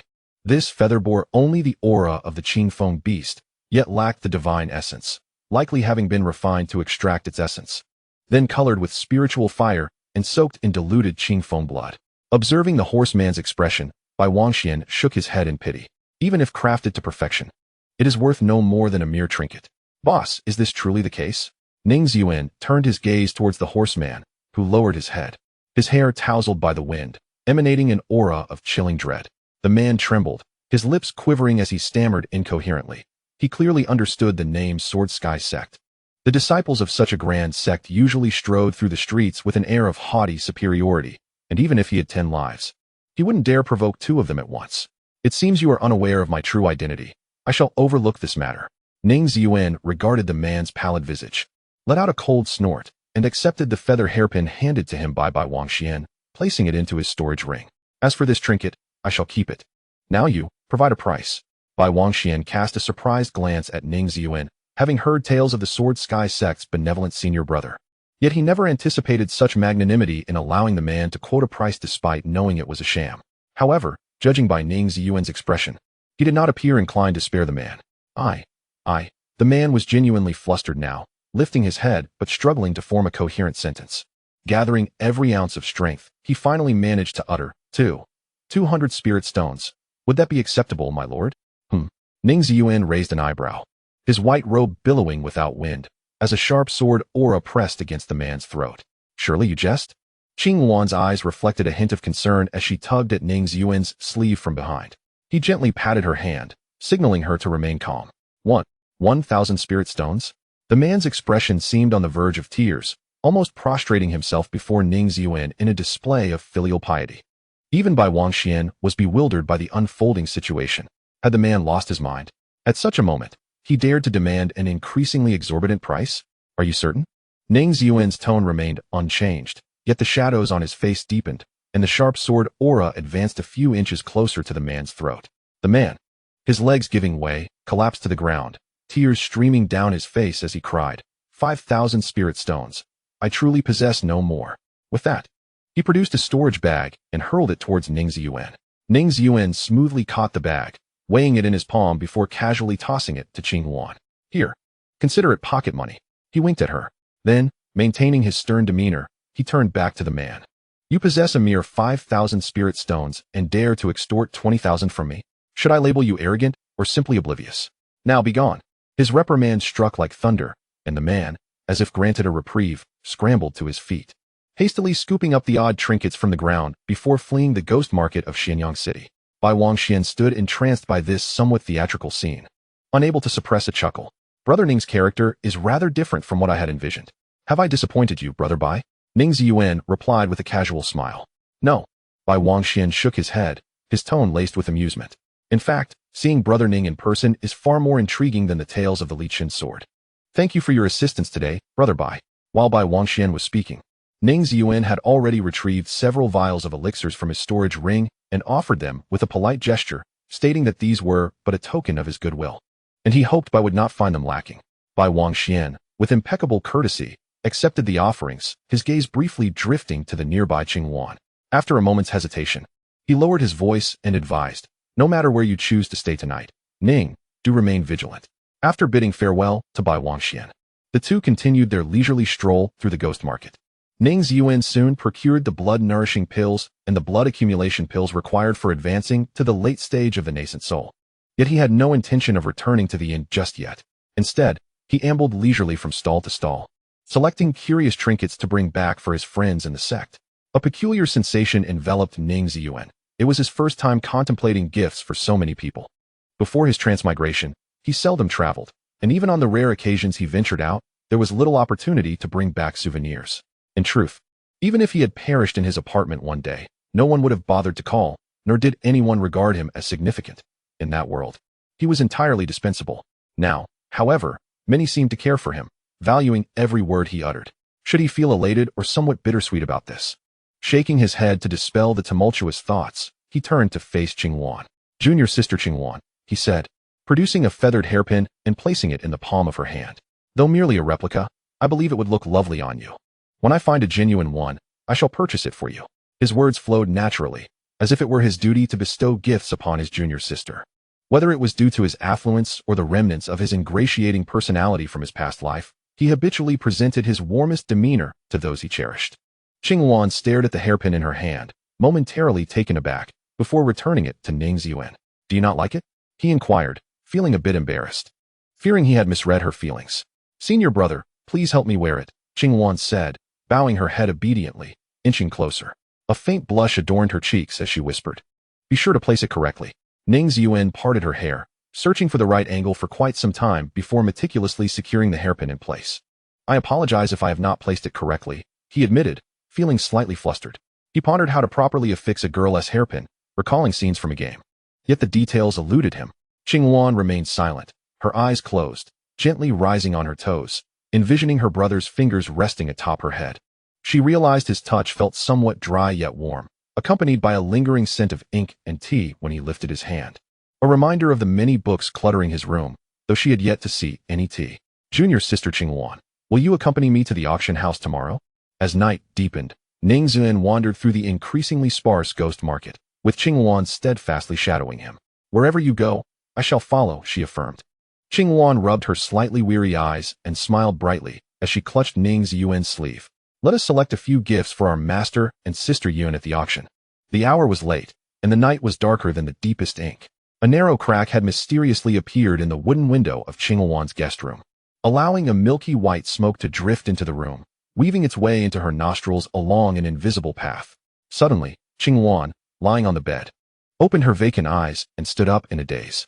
The effect of the white smoke was exceedingly eerie, resembling fine threads that pulled at her limbs. Pushing open the door, Qingwan stumbled outside, her steps erratic, nearly falling with every few strides. The atmosphere in the deserted inn's lobby was strange and foreboding, her movements resembling a marionette in a shadow play, with the white smoke guiding her legs and leading her out of the inn and through the gates of Xianyang City, onward into the desolate wilderness. Damn it, this soul-calling incense is potent. In the shadows on the outskirts of Xianyang City, a scruffy man sealed his mouth and nose with spiritual energy. Upon seeing Qingwan, a look of wild joy spread across his face. She has arrived. He did not reveal himself, but carefully removed a silver incense burner hanging from his waist, opening its intricately designed top and directing the slowly flowing milky smoke toward Qingwan. He possessed only half a stick of the soul-calling incense, which could manipulate the consciousness of cultivators of the same realm or lower, an exceedingly rare treasure. Were it not for the terrifying prowess of the white-clad youth beside her, he would not have wasted such an item on a Foundation establishment cultivator. Qingwan's gaze grew increasingly hollow, and the scruffy man could hardly contain the elation on his face. If he could present this girl, with her Qingfeng bloodline, to his master, he would surely be handsomely rewarded. He might even have the opportunity to receive the master's teachings, just like the other subordinates. The more he contemplated, the more twisted his smile became, as the incense burned faster and his steps quickened. Finally, he led Qingyuan into a valley, where he halted. At the center of the valley, a man clad in a black cloak, with a wide-brimmed hat, and a heavy sword slung across his back, stood silently, waiting. "You have arrived." The man spoke, his voice dry and rasping like two rusted iron plates grinding together. However, his voice abruptly faltered, and after a moment, he seemed irritated. "Why is it a foundation establishment cultivator?" Feeling a profound sense of humiliation, he instantly appeared before the scruffy man, his heavy sword emanating a sinister purple-black glow, poised to strike at the man's brow. "Old snake, do you think to deceive me?" The hat-wearing man spat, each word gritted through clenched teeth. Great master, great master." The scruffy man, Old Snake, was drenched in sweat, his gaze filled with trepidation, his voice exceedingly submissive. "Please, allow me to explain." "You have 10 breaths to explain." The hat-wearing man, without even casting a glance at Old Snake, felt the heavy sword behind him begin to levitate, its malevolent light intensifying. "If your explanation fails, you shall feed the sword." "It is as follows, my lord. This girl is one I encountered just today." Upon hearing the words of the hat-wearing man, Old Snake hastened his speech, sweat and saliva spilling forth uncontrollably. Though she was merely at the foundational stage, I discerned at a glance that she possessed the bloodline of the Azure Phoenix, one of remarkable purity. Her innate talent for cultivation was indeed extraordinary, which prompted me to place the soul-calling incense upon her. I thought such a rare essence, despite her lower realm, might pique your interest, esteemed sir. Hence I took the liberty of bringing her forth. Old Snake, as he spoke, unhesitatingly knelt upon the ground, performing a profound bow towards the hat-wearing guest, offering 3 prostrations and 9 kowtows. "Should you find her unsatisfactory, I, Old Snake, shall accept any judgment from you without a word of complaint." An oppressive silence enveloped the air, punctuated only by a chilling gust sweeping through the valley, echoing with the ominous growl of phantoms. Old Snake's knees trembled like chaff, his heart racing uncontrollably. The hat-wearing guest remained silent for an extended moment, until the dark aura emanating from the heavy sword wrapped in black cloth dimmed slightly, allowing him to speak in a languid tone. "Considering it is your first offense, I shall grant you leniency. It is time to feed the sword. Bring that woman forth." His voice, initially dry, grew increasingly sharp, akin to the unbearable pangs of hunger, saliva pooling at the corners of his mouth. "Yes, my lord," Old Snake replied, rising from the ground. He turned, his countenance now transformed into one of malevolence, fixating intently on the azure wand, desperately urging the nearly extinguished soul-calling incense to burn brighter. Yet, at this critical juncture, a problem arose. The azure wand, who was meant to be under the influence of the incense, stood motionless, offering no response. Sweat dripped profusely from Old Snake's wine-stained nose as he intensified his efforts, ash cascading from the incense. Yet the azure wand's expression grew increasingly lucid. Even retreating slowly, Old Snake was thoroughly alarmed. He could sense the dark aura behind him nearing his spine. After serving his master for so long, he understood all too well the fate that awaited those ensnared by this ominous light. Today, the sword was hungry, and should the girl fail to satisfy its appetite, he would become its meal. What had befallen the soul-calling incense, a gift from his master, rendering it suddenly ineffective? Upon closer examination, Old Snake realized the wisps of white smoke were inexplicably plummeting to the ground, as though frozen by an intensely cold force. He could no longer contain himself. As a golden core cultivator, he had endured the humiliation of bowing to the matron of the Red Wand Tower. Now, how could he tolerate being defied by a mere foundational stage practitioner? Old Snake surged forward, lunging at the azure wand. Though uncertain as to why the soul-calling incense had abruptly lost its potency, he believed defeating a foundational stage cultivator was as simple as flipping his palm. Yet, mere moments later, his steps were abruptly halted. He lifted his head, witnessing a colossal, boundless light lotus forming above him, its azure and golden hues intertwining in a dazzling display, rendering every curve of the blossom exquisitely flawless. "Indeed, you are not what you seem." A voice, clear yet chillingly frigid, descended from the heavens. The man, clad in white like drifting clouds, walked upon the air with the grace of a blooming lotus. Golden lotus patterns emerged upon his forehead, extending in the same hue along the corners of his eyes, adding an ethereal quality to his visage. This is a unique and magnificent scene, where countless sword energies descend along the petals of a radiant lotus, enveloping the ancient serpent in its center. With each rotation of the lotus, it carves a deep chasm across the valley floor, and and the clouds obscuring the full moon are sliced apart, showering down like gentle rain. The moonlight spills into the valley, reshaped by the sword energies. The ancient serpent opened its mouth, perhaps intending to utter something. Yet it had inexplicably lost its ability to produce sound. Lowering its head, it noticed its perspective steadily ascending, its body growing cold, and its vision becoming increasingly blurred.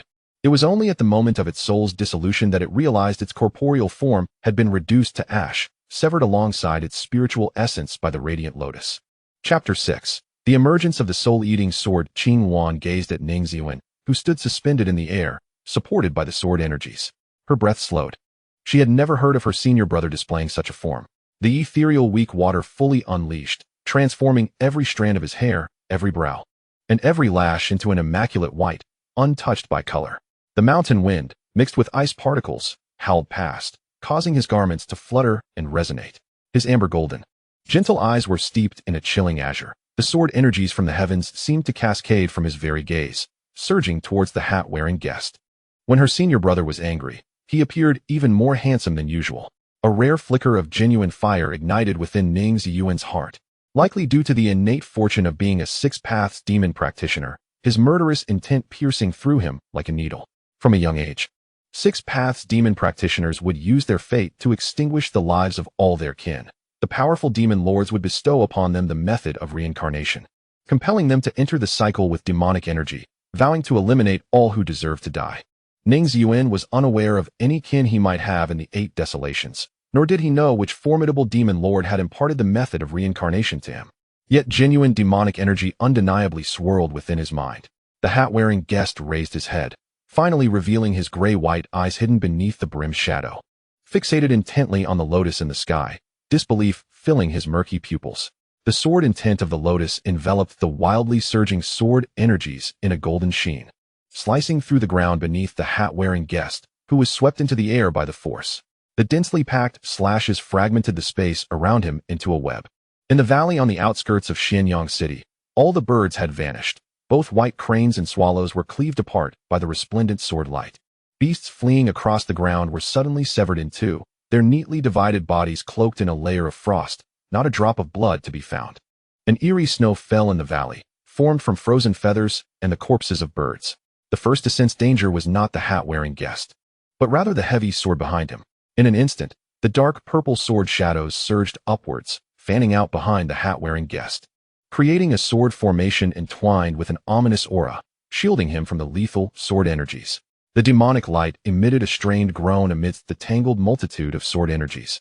As Ning Ziyuan gradually descended from the air, standing beside Qing Yuan. Fortunately, thanks to Bai Wangshuan's reminder, I remained vigilant. He reached out to touch the hairpin nestled among Qing Yuan's azure and crimson strands. A rune floated forth from the pin, embedding itself within his finger. Is everything all right? This tracking charm was affixed to the hairpin by Ning Ziyuan, who had sensed the peculiar behavior of the man with the mottled head. Little did he anticipate that his first excursion with his junior sister would coincidentally lead them to such a malevolent individual. This man likely visited the Red Lawn Tower to select prey that would be easy to ensnare. His target was not the maidens of the establishment, but rather the well-versed patrons. However, the old matron of the Red Lawn Tower proved unexpectedly formidable, promptly ejecting him. I am fine, Qing Yuan replied, shaking her head. In truth, she had yet to fully recover from the effects of the soul-guiding incense. Shouldn't she still be asleep at the inn? How had she wandered so far in a daze? Yet, with her senior brother by her side, she felt assured that even if she were to fall asleep at this moment, her slumber would be tranquil. The sensation lingered in her hair. Her brother's fingers felt different from their previous warmth, now exuding a piercing chill. Wait a moment. My brother will swiftly resolve this minor inconvenience. Ning Ziyuan pushed Qing Yuan behind him, his cerulean eyes once more brimming with hostility. The hat-wearing man had withstood this wave of sword energy, panting and battered, his black robe soaked with blood, yet still standing resolutely, grasping a heavy sword that radiated overwhelming demonic energy. The sword gleamed like azure stone, its guard intricately carved with ferocious beasts, appearing almost alive. His bamboo hat bore a gash from the sword energy, and the mask meant to shield his face was torn away by the wind of the blade, revealing a pallid visage with three narrow, eerie vertical pupils adorning his forehead. Ning Ziyuan's pupils gradually constricted to their smallest, the cold blue light sharp as a sword's tip. The sword's servant Huanying body and the soul-devouring sword.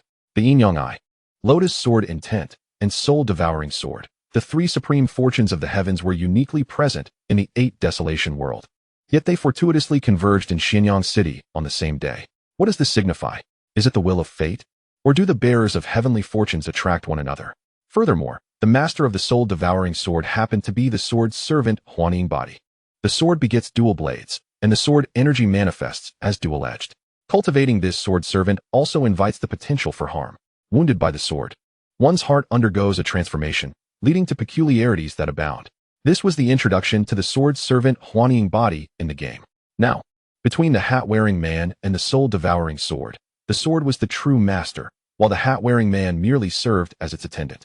Ning Ziyuan took a deep breath and stepped toward the hat-wearing man. The soul-devouring sword was the most potent and difficult to cultivate among heavenly fortunes. Its progression and unlocking depended solely on the continuous consumption of cultivators. To wield it, one must feed it a cultivator at least every 2 years, or it would abandon its bearer. This sword, steeped in demonic energy, had undoubtedly devoured countless souls. The azure lotus of sword intent blossomed on the ground where Ning Ziyuan had tread, unfurling with fervor. The cold wind whipped around him, transforming his robe and white hair into a cloud of mist against the horizon. The Qing Shuang long sword was firmly grasped in his hand, and after 3 breaths, the mirror-like blade became encrusted with frost, cleaving the mountain it pointed toward and leaving a scar in its wake. The indomitable aura emanating from him surged relentlessly, and Ning Ziyuan was now eager to test whether his lotus sword intent could sever the overwhelming demonic light and that soul-devouring sword. Once, he had struggled to comprehend the essence of the arrogance described in the texts, but now, a flicker of understanding ignited within him. Come, attempt to receive my strike. His voice resonated like the wind from the depths of the underworld. The traits of a sword fanatic, a prodigy of martial arts, the celestial feather sword intent, and the lotus sword intent coalesced within him, radiating an ancient and boundless essence, as a colossal shadow of a sword subtly revealed itself in the heavens. This was a sword that only the Tao of heaven could wield, a display of celestial authority, sharing the same realm of the Nascent Soul. The hat-wearing guest bore no inclination to engage in battle. He sensed an overwhelming pressure akin to the collapse of Mount Buzhou emanating from this enigmatic white-clad sword cultivator. Armed with the soul-devouring sword, he was already a formidable opponent within his realm. Yet the strength exhibited by Ning Ziyuan led him to doubt whether even a breakthrough to the transformation stage could secure his victory. However, before he could make any move, an enigmatic force immobilized his body. Kill. The grating sound of rusted iron scraping against teeth echoed forth, but the true master of this sound was not the hat-wearing guest, but the soul-devouring sword in his grasp, urging him to devour this person. The voice of the soul-devouring sword brimmed with murderous intent. It was soaked in thick blood, yet remained eternally thirsty for more. It had engulfed many a meal, some powerful, some feeble, some delectable. While others merely served to satiate hunger, yet none were as worthy of its hunger as this white-clad sword cultivator. This individual was far more delectable than any renowned sword cultivator or demonic prodigy. He bore a latent power that seemed to transcend this world.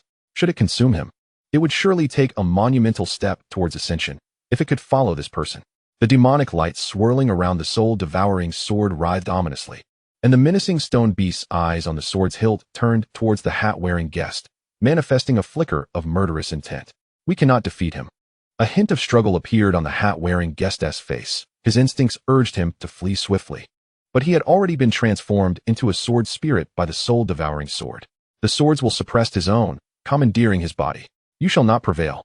The voice of the soul-devouring sword unleashed a tempest of blood and fury, unabashedly expressing its disdain for the hat-wearing guest, inciting waves of demonic light to clash with the ancient, sword-imbued aura.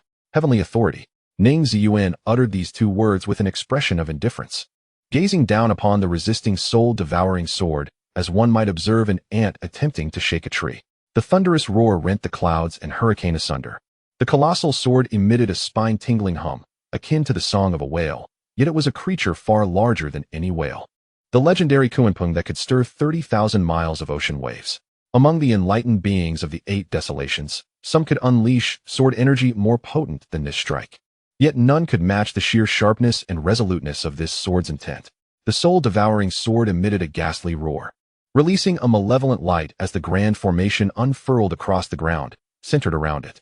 From the depths of the earth, a gigantic sword of obsidian brilliance emerged, exuding a formidable aura, its blade ensnared by thick chains, resembling a malevolent spirit yearning to break free from its confines, casting boundless malice upon the world. Flash! Ning Ziyuan uttered coldly, the Qing Frost sword trembling lightly in his grasp, shedding frost that had remained unmelted through the years.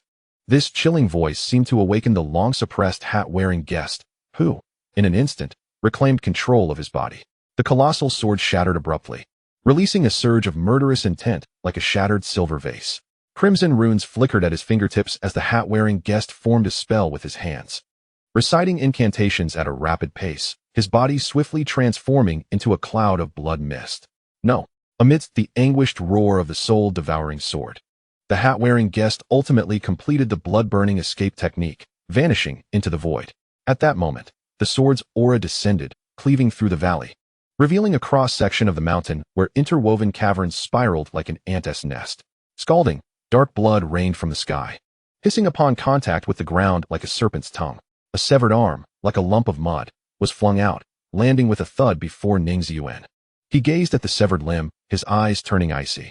As a gust of wind and snow swept by, the arm gradually disintegrated into ashes under the corrosive effects of the cold. He managed to escape. This escape technique was indeed enigmatic. The wind and snow quickly abated, the night sky regaining its clarity, adorned with brilliant stars.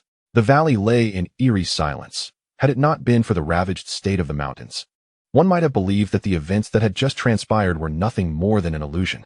Turning back, Ning Ziyuan's long hair returned to its lustrous black sheen. He simply tied it back, fashioning it into a ponytail, a skill he had learned shortly after entering the Eight Desolations World. Let us return, junior sister. As if nothing had occurred, Ning Ziyuan calmly extended his sleeve to Qing Yuan, allowing her to grasp it effortlessly. On the journey back to Xianyang City, Qing Yuan, slow to realize, gradually comprehended the peril they had just faced. Do not fear, Ning Ziyuan reassured, feeling the gentle tug at his sleeve. He patted her wrist, assuring her that as long as her senior brother was with her, there would be no danger. He was somewhat surprised at his own words. His acquaintance with the Sword Sky Sect was still relatively brief. He had yet to memorize the faces and names of his junior brothers and sisters, and was not particularly familiar with many of them. Yet, he felt an inexplicable sense of resolve to protect whoever had descended the mountain with him, with all his strength. Senior brother, Qing Yuan's expression was one of utter grievance, resembling a fledgling bird that chirped in fear. I want to return to the sect. I do not wish to descend the mountain. Who was it that, upon learning they could descend the mountain, had eagerly awaited 2 hours at the mountain gate? Ning Ziyuan's lips twitched as he softly comforted the older girl. Do not fuss. We shall seek out the infernal king tomorrow, and once we find him, we will return to the sect. What could he do? Since she called him senior brother, it was only natural that he would indulge her. He would shield her from any harm, even if the heavens themselves were to rain down swords. The air was slightly cool, and dawn was breaking as Qing Yuan finally succumbed to sleep on the bed, while Ning Ziyuan leaned against the window, silently pouring wine into a delicate white porcelain cup. Having lulled Qing Yuan to slumber, he found himself devoid of the desire for meditation and cultivation. The indulgent atmosphere of this inn was rather palatable, providing warmth to his chilled body after releasing the ethereal waters of the UC. Qing Yuan turned restlessly, her temples throbbing, likely haunted by nightmares born of fright. Ning Ziyuan gently patted the bamboo pillow beneath her head, and soon her breathing steadied once more. Having been sheltered by a formidable mother during her youth and subsequently protected by senior disciples upon entering the sect, it seemed improbable that such a pampered girl would ever shine brightly on her path as an immortal. Yet, was it truly necessary for her to achieve greatness? If she were disinterested in cultivation, remaining a beloved junior sister at the Sword Sky Sect would suffice. Ning Ziyuan poured the remnants of the wine over the Qing Shuang sword. The clear liquid froze into a thin layer of ice within moments, the blade vibrating melodiously as the wine ice dissipated, seemingly absorbed by the sword itself. The sword gifted by his master was indeed extraordinary. Qing Shuang was beginning to manifest a spirit, expressing its fondness for the flavor of the wine. Following the sword's tip, he spotted Bai Wangxian clad in a black and white Taoist robe, standing at the street's edge with a smile, gazing back at him. I am deeply grateful for your reminder today, Brother Bai. Ning Ziyuan transmitted his gratitude with intent. Although he did not verbally promise to repay the favor, his heart had already made a decision. Brother Ning, may I trouble you for half a cup of that wine? Bai Wangxian, however, did not respond directly, shaking his head and extending his hand to request the wine. Of course, Ning Ziyuan chuckled, finding Bai Wangxian to be a rather intriguing individual, more fascinating than he had anticipated. He refilled the porcelain cup and gently nudged it, allowing it to fly steadily into Bai Wangshuan's grasp. Thank you for the wine. Brother Ning. Bai Wangshuan's fingers tapped the rim of the cup as he lightly toasted Ning Ziyuan before raising it and drinking deeply. Is this the indulgent wine you speak of? His eyes swirled with the dual energies of yin and yang, a faint smile gracing his lips. It truly is a wine worth savoring, albeit with a rather complex aftertaste. Images of a valley ravaged beyond recognition flickered in his mind. Bai Wangxian had not witnessed the clash between the lotus sword intent and the soul-devouring sword. Yet the lotus-shaped scars etched into the mountains revealed the identity of the perpetrator responsible for such devastation. The leaving dust sword may very well be a wine he could not comprehend. This ancient coin crafted from cinnabar is a token from the Taizong sect. Please accept it. Brother Ning. Bai Wangxian returned the wine cup to Ning Ziyuan, alongside an archaic coin adorned with intricate and profound runes. Consider it a gift from me to you, as a token of our acquaintance. Chapter 7. Reluctance to Reason. Junior sister, this is for you.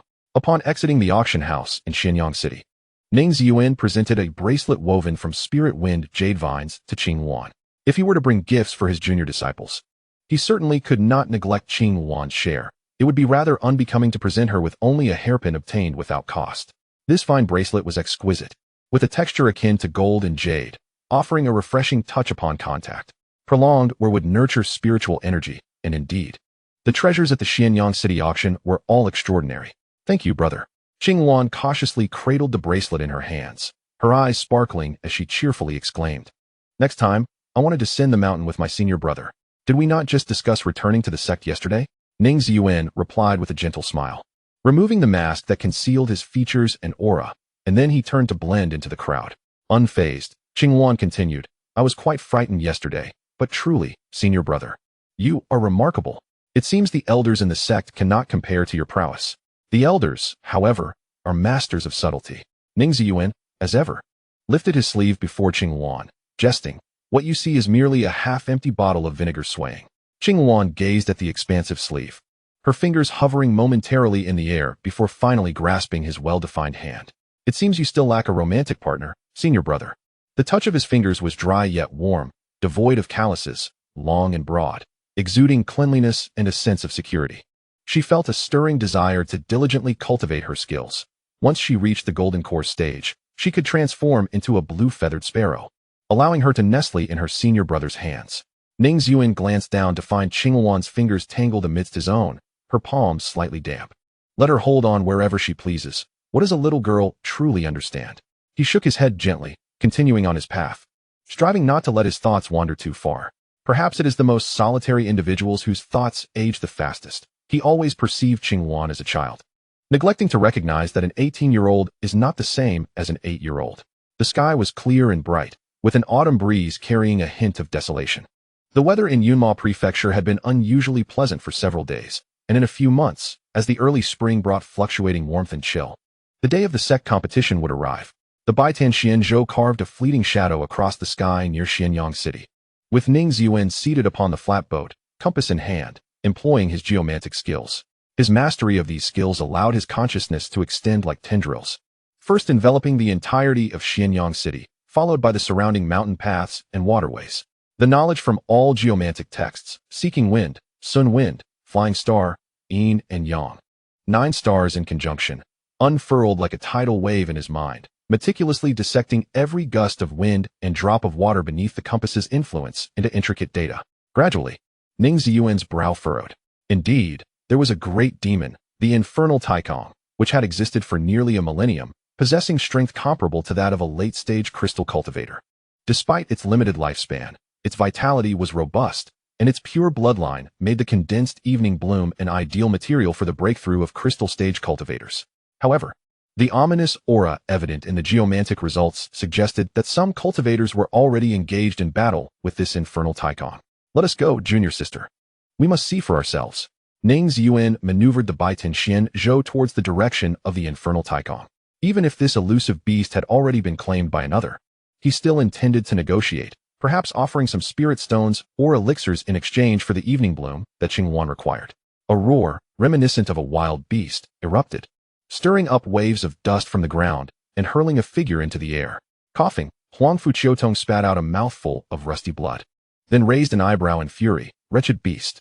She raised her spear, sending ripples of azure water cascading around her, and swept it towards the frenzied beast known as the hellish Dankong. The tip of her spear glinted with a cold light, leaving a chilling wound on the creature's stout forearm, the icy aura spreading through its veins, yet failing to halt the relentless advance of the beast. With eyes aflame, the hellish Dankong's already massive form swelled even larger, its bulging muscles straining against the coarse, heavy hide, bristling with spiky tufts that stood erect like steel needles. Accompanied by a roar that tore through the air, it charged forward like a small mountain, intent on crushing Huang Fuqiutong. Clenching her teeth, Huang Fuqiutong's eyes flashed with determination. With the spear's handle grounded, water surged from the crevices of the rocks, spiraling up her arm and enveloping the spear in its embrace. Despite her grievous injuries and the dwindling supply of talismans and elixirs, she found herself with no choice but to fight with all her might. Truthfully, she felt a pang of regret for having pursued this hellish Dankong for so long. Had she known its strength had reached the crystallization phase, she would not have exposed all her hidden treasures, only to end up in such dire straits. In reality, hunting beasts across borders should not be undertaken alone. It would have been wiser to post a notice in the town's commission board, invest some spirit stones, and seek the companionship of fellow cultivators. However, all her spirit stones had been spent on acquiring the rare phoenix fruit necessary for breaking through to the crystallization phase, leaving her with little to offer for a commission. Furthermore, she harbored distrust towards any recruits from the same realm. Should anyone harbor ill intentions, no one would come to her aid as a loose cultivator.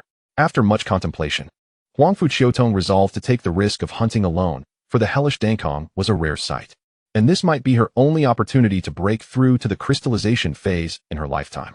Yet, such was the fate of those who dared to venture. The life of a loose cultivator was not as carefree as depicted in tales. Most met their ends in silence. Like her at this moment, about to be pulverized into a mere paste by the hellish Dankong. A sardonic smile escaped Huang Fuqiutong's lips. If she fell here today, she could only blame her own avarice.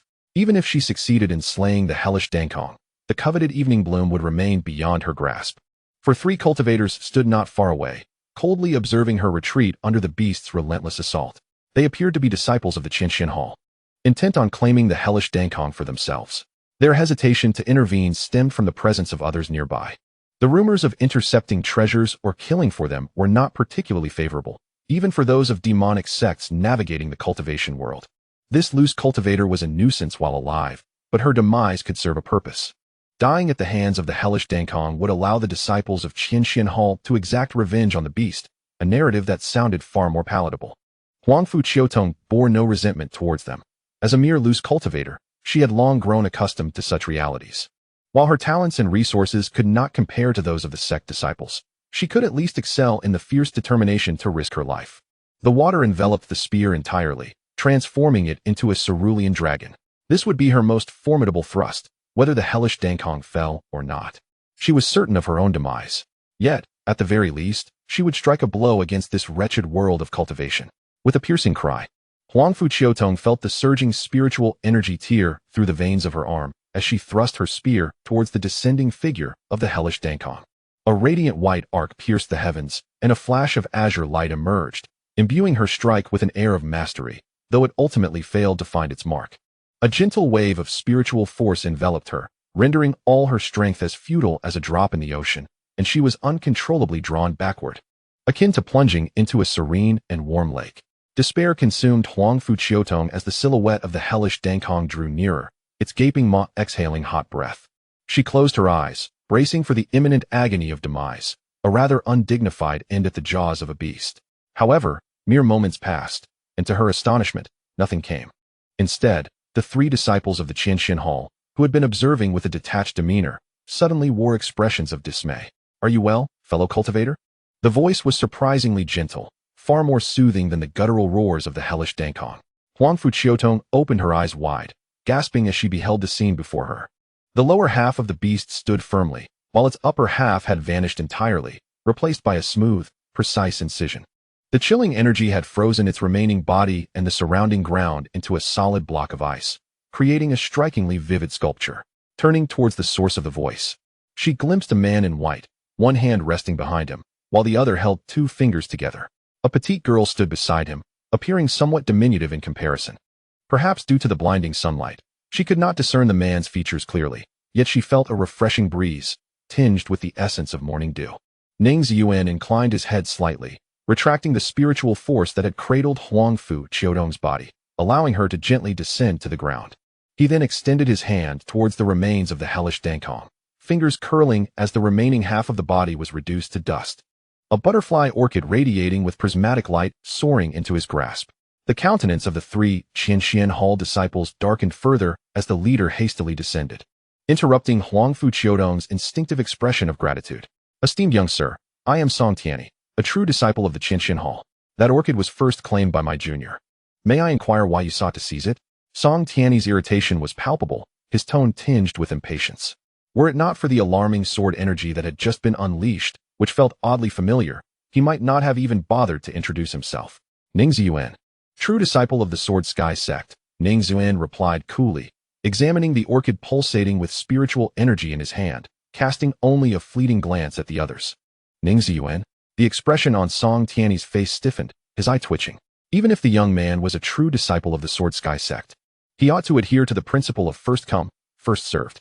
Reluctantly, he acquiesced. There was indeed a disparity among true disciples. And Ning Ziyuan of the Leaving Dust Sword was not someone he could confront.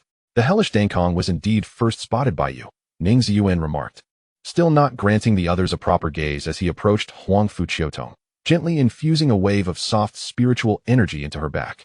Subsequently, he rose leisurely, casting a composed gaze upon the few individuals before him. However, this evening primrose is an unclaimed object. It rightfully belongs to whoever seizes it first. Ning Ziyuan harbored little fondness for these disciples of the Qianxian Hall. He understood this sentiment stemmed from his still nascent acclimatization to the ruthless world of cultivation. Their aloofness was beyond reproach. If one lacked strength, they deserved to perish at the hands of the merciless. Nonetheless, Gui Haizhu Xuan had once imparted wisdom to him. One must slay when necessary and save when possible, as long as one holds no regrets in their heart. If a serpent must be slain, then he would do so. If a life could be spared, he would extend his hand. As for these Qianxian Hall disciples who wished to interject, their actions would determine their fate. Senior, if everyone believes that what they grasp first belongs to them, wouldn't the realm of cultivation descend into chaos with endless strife? Song Tianyi's brow twitched. He recognized that with Ning Ziyuan's intervention, he would undoubtedly be unable to claim the evening primrose, yet he could not afford to soften his tone. After all, Qianxian Hall was one of the 8 Desolations and 9 Sects, a leading faction of the demonic path, and he must preserve some semblance of dignity in the presence of righteous sections. By your reasoning, whoever spots the evening primrose first should rightfully possess it. Ning Ziyuan raised an eyebrow, his patience waning. Indeed, Song Tianyi knew he was in the wrong, yet he pressed on defiantly. The world had grown cold. He, a practitioner of the demonic path, found himself pondering the notions of right and wrong. Ning Ziyuan turned to the side, addressing Huangfu Qiudong. Friend, did you hear that? Me? Huangfu Qiudong, still basking in the healing effects of the spiritual energy, was momentarily startled by his mention and pointed to herself in disbelief. Precisely, Ning Ziyuan nodded. According to the words of the Qianxian disciples, whoever first laid eyes upon the evening primrose should claim it. As he spoke, he opened his palm, presenting the flower radiating with iridescent light. Thus, this evening primrose belongs to you, my friend. Please take care of it. Huangfu Qiudong's throat tightened. The flower's luminous aura was indeed enticing, yet she dared not reach out to accept it, fully aware that the evening primrose was not rightfully hers. Had it not been for Ning Ziyuan's intervention, she might have been left with naught but a corpse. Senior, Song Tianyi's tone darkened as he stepped forward. If Ning Ziyuan himself merely sought to provoke by taking the evening primrose, then gifting it to this rogue would amount to a flagrant humiliation. One cannot speak of reason in such a manner, he said, his voice heavy with foreboding. Before he could finish, a blade of sword energy swept past him, severing a portion of his shoe, leaving a gash in the ground that seemed bottomless. You have spoken of reason. Thus, I need not say anything further. Ning Ziyuan's voice chilled, the last remnants of his patience evaporating. I am disinclined to discuss reason with you. If you desire it, then try to seize it from my grasp. It was bewildering how these individuals, emboldened by their status as Qianxian disciples, believed they could act with impunity, assuming no one would dare challenge them. With a spirit, a crystal, and a foundation establishment practitioner, they still had the audacity to provoke him. A cultivator at the Nascent Soul stage. Indeed, these individuals seemed to have lost their sense of propriety. Fully aware they should address him as senior, yet still attempting to engage in a logical discourse with him. Song Tianyi took a deep breath, suppressing the indignation within him. Did the senior not fear the impact of such arrogance on the relationship between their esteemed sect and the Qianxian Hall? Could a mere disciple of true transmission represent the entirety of the Qianxian Hall? Ning Ziyuan shook his head, lacking even the interest to mock. His tone shifted from gentle to chillingly frigid. Let me rephrase. Within 10 breaths, either you depart on your own accord, or I will usher you out. No one doubted the authenticity of the coldness in his voice, nor did anyone question the perilous sword energy that coursed between them at that moment. Think it over. A sudden shudder ran through Song Tianyi as he surveyed his surroundings, only to discover that a patch of flesh had been sliced from the back of his hand unbeknownst to him. The temperature, having plunged to a freezing point, finally cleared his foggy mind, revealing that Ning Ziyuan not only surpassed them in cultivation, but also harbored no intention of sparing the Qianxian Hall any face. He truly needed to contemplate a swift strategic retreat. Flee! A resonant roar echoed as Song Tianyi grasped the shoulders of the two individuals beside him and rapidly retreated. It became evident that when faced with the threat of death, one's intellect could indeed soar. Yuan Ji was swiftly pondering the implications of Ning Ziyuan's words. What did leave truly mean? A few steps away? Several miles? Or perhaps, the further away within 10 breaths? The better? Ning Ziyuan withdrew his gaze from the diminishing figures of the three, redirecting it to the still-seated Huangfu Qiutong. He clasped his hands together in greeting. Allow me to formally introduce myself. I am Ning Ziyuan, a disciple of true transmission from the Sword Sky Sect. Might I inquire your name? The glaring sunlight was momentarily obscured by a fleeting wisp of cloud, allowing Huangfu Qiutong to finally discern his face clearly. Her breath hitched. I am Huangfu Qiutong, a free-spirited cultivator. A splendid name, he remarked, witnessing a smile bloom on her otherwise resolute face, as the sun broke through the clouds once more. Chapter 8. Let that junior be my companion on the path. Huangfu, the flower in your hand, the evening bloom, is precisely the final ingredient required by my junior sister Qingwan to break through to the crystallization stage. Ning Ziyuan smiled gently, inquiring whether she could bear to part with it, offering to exchange it for spirit stones or elixirs. Huangfu Qiutong was momentarily taken aback, followed by an expression of disbelief. Are you speaking of me? But this evening bloom is rightfully yours. She scratched her head, her spirited face revealing a rare blush. If you hadn't intervened, who knows how dire my circumstances would have been. Dying at the hands of the devil of purgatory or at the hands of the disciples of the Qianxian Hall would have been equally grim. It seemed that the world of cultivation was not entirely devoid of kindness. There were indeed good souls, such as Ning Ziyuan from the Sword Sky Sect. She would remember him. After a moment of silence, Ning Ziyuan pondered and retrieved a small sandalwood box from his storage ring, presenting it to Huangfu Qiutong. I understand that you, Huangfu, are a person of great magnanimity. However, having taken your possession, it is only right that I offer some form of compensation. This elixir. I hope you will accept. May we meet again by fate. With that, he offered her no opportunity for refusal, leading Qingwan aboard the azure vessel, and, with a wave, ascended into the vast sky. Huangfu Qiutong gazed at a solitary boat in the sky, lost in thought for a considerable time, before recalling the small agarwood box in her hand. Nestled in the center of the box was a pill, pure and soft as snow, its fragrance wafting forth, replacing the scent of agarwood. What type of pill had her senior brother given her? Qingwan lay back upon the azure wood boat, quietly observing the profile of Ning Ziyuan, whose silhouette was etched against the setting sun, revealing a myriad of blank spaces. She suddenly felt that her senior brother appeared more handsome in his usual demeanor than when he was angry. An exquisite crystal transformation pill. Ning Ziyuan chuckled softly. Since she too was on the verge of breaking through to the crystallization phase, the crystal transformation pill was indeed essential, and he had plenty to spare. Qingwan propped her chin on her hands, leaning closer. Isn't the first-grade crystal transformation pill significantly more expensive than the evening glow? Why would you assist me after already saving me? Offering help is merely a matter of course. Both parties benefit, so it hardly qualifies as assistance.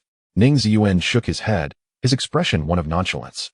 Deceitful, Qingwan pouted, poking Ning Ziyuan's shoulder in discontent. You know you are helping me, so tell me why. Ning Ziyuan sighed silently. Perhaps it is because in you, I see a reflection of my former self. You are lying again. You have always been a prodigy, Qingwan protested. Though upon seeing the inexplicably melancholic side of Ning Ziyuan's face, she gradually fell silent. Ning Ziyuan said nothing, merely staring at the increasingly translucent red rays of the setting sun. But he was once like that. He truly saw in Huangfu Qiutong's eyes the fierceness and determination of his past, tinged with a sense of helplessness. As if he had once aspired to conquer the world with sheer tenacity, only to be subdued after a couple of blows. Had he not traversed to the Eight Desolations? This would be his present reality. Ning Ziyuan found himself repeatedly savoring the look in Huang Fu Qiudong's eyes as she lifted her spear against the oppressive weight of the world. He wished fervently that he had possessed such courage in his past. How liberating it would have been, akin to delivering a final blow to the world before his demise. Senior brother. Qingluan's voice roused him from his reverie. He turned and saw her brow furrowed in disappointment. I'm sorry, senior brother. It was Qingluan who spoke out of turn. You spoke no falsehood. I was merely posturing, Ning Ziyuan replied, his demeanor towards Qingluan remaining gentle. He particularly relished such moments, leaving behind a refreshing aura reminiscent of a name that invites endless contemplation, just a pretense of being refreshingly unconventional. You always deceive me, Qingluan murmured softly, resting her forehead against Ning Ziyuan's shoulder, reluctant to pull away. I did not deceive you. The azure wood boat circled, tracing an arc across the sky as it soared towards the distant celestial mountain. Senior Sister Yun. Upon disembarking, Qingluan stretched her limbs and waved at Ji Yuner, who awaited them at the entrance of the Sword Vault Sect. Welcome back. Ji Yuner smiled faintly, her gaze lingering on the jade bracelet in Qingluan's hand before she plucked a willow branch from an ancient tree by the entrance. Dipping it into a large vat of rootless water, she sprinkled it over the two, a gesture of hospitality to wash away their travel's dust. Upon returning, it would be wise to rest early. Later, my disciples from the kitchen will bring you some late-night snacks. She caught sight of the hairpin adorning Qingluan's head, causing her voice to falter momentarily. If Qingluan were to accompany junior brothers down the mountain a few more times, she might become spoiled beyond measure. The willow branches brushed against the hem of her white robes, and a hint of cautious mirth glimmered in Ji Yuner's eyes. Once back at the cave dwelling on the Spirit Peak, Ning Ziyuan sat cross-legged on the couch, the blood-concealing pill suspended at his lips. After much hesitation, he ultimately set it aside. According to the rules of the game, consuming pills is indeed the sole means of breaking through minor realms. However, based on his extensive reading on immortality over the years, relying on pills as an aid to cultivation has always been a less favorable strategy, often resulting in either a fleeting aura or an unstable foundation. If cultivating immortality is deemed a defiance against the heavens, then practitioners in the Eight Desolations world remain ensnared by the rules established by the heavenly path. The so-called high-level cultivators are merely those who have mastered these rules more thoroughly and adeptly than their lower-level counterparts.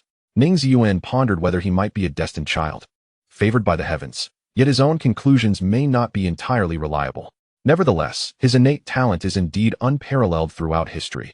He possesses spiritual roots, aptitude, and time. Spending a year or so exploring alternative paths would not be amiss.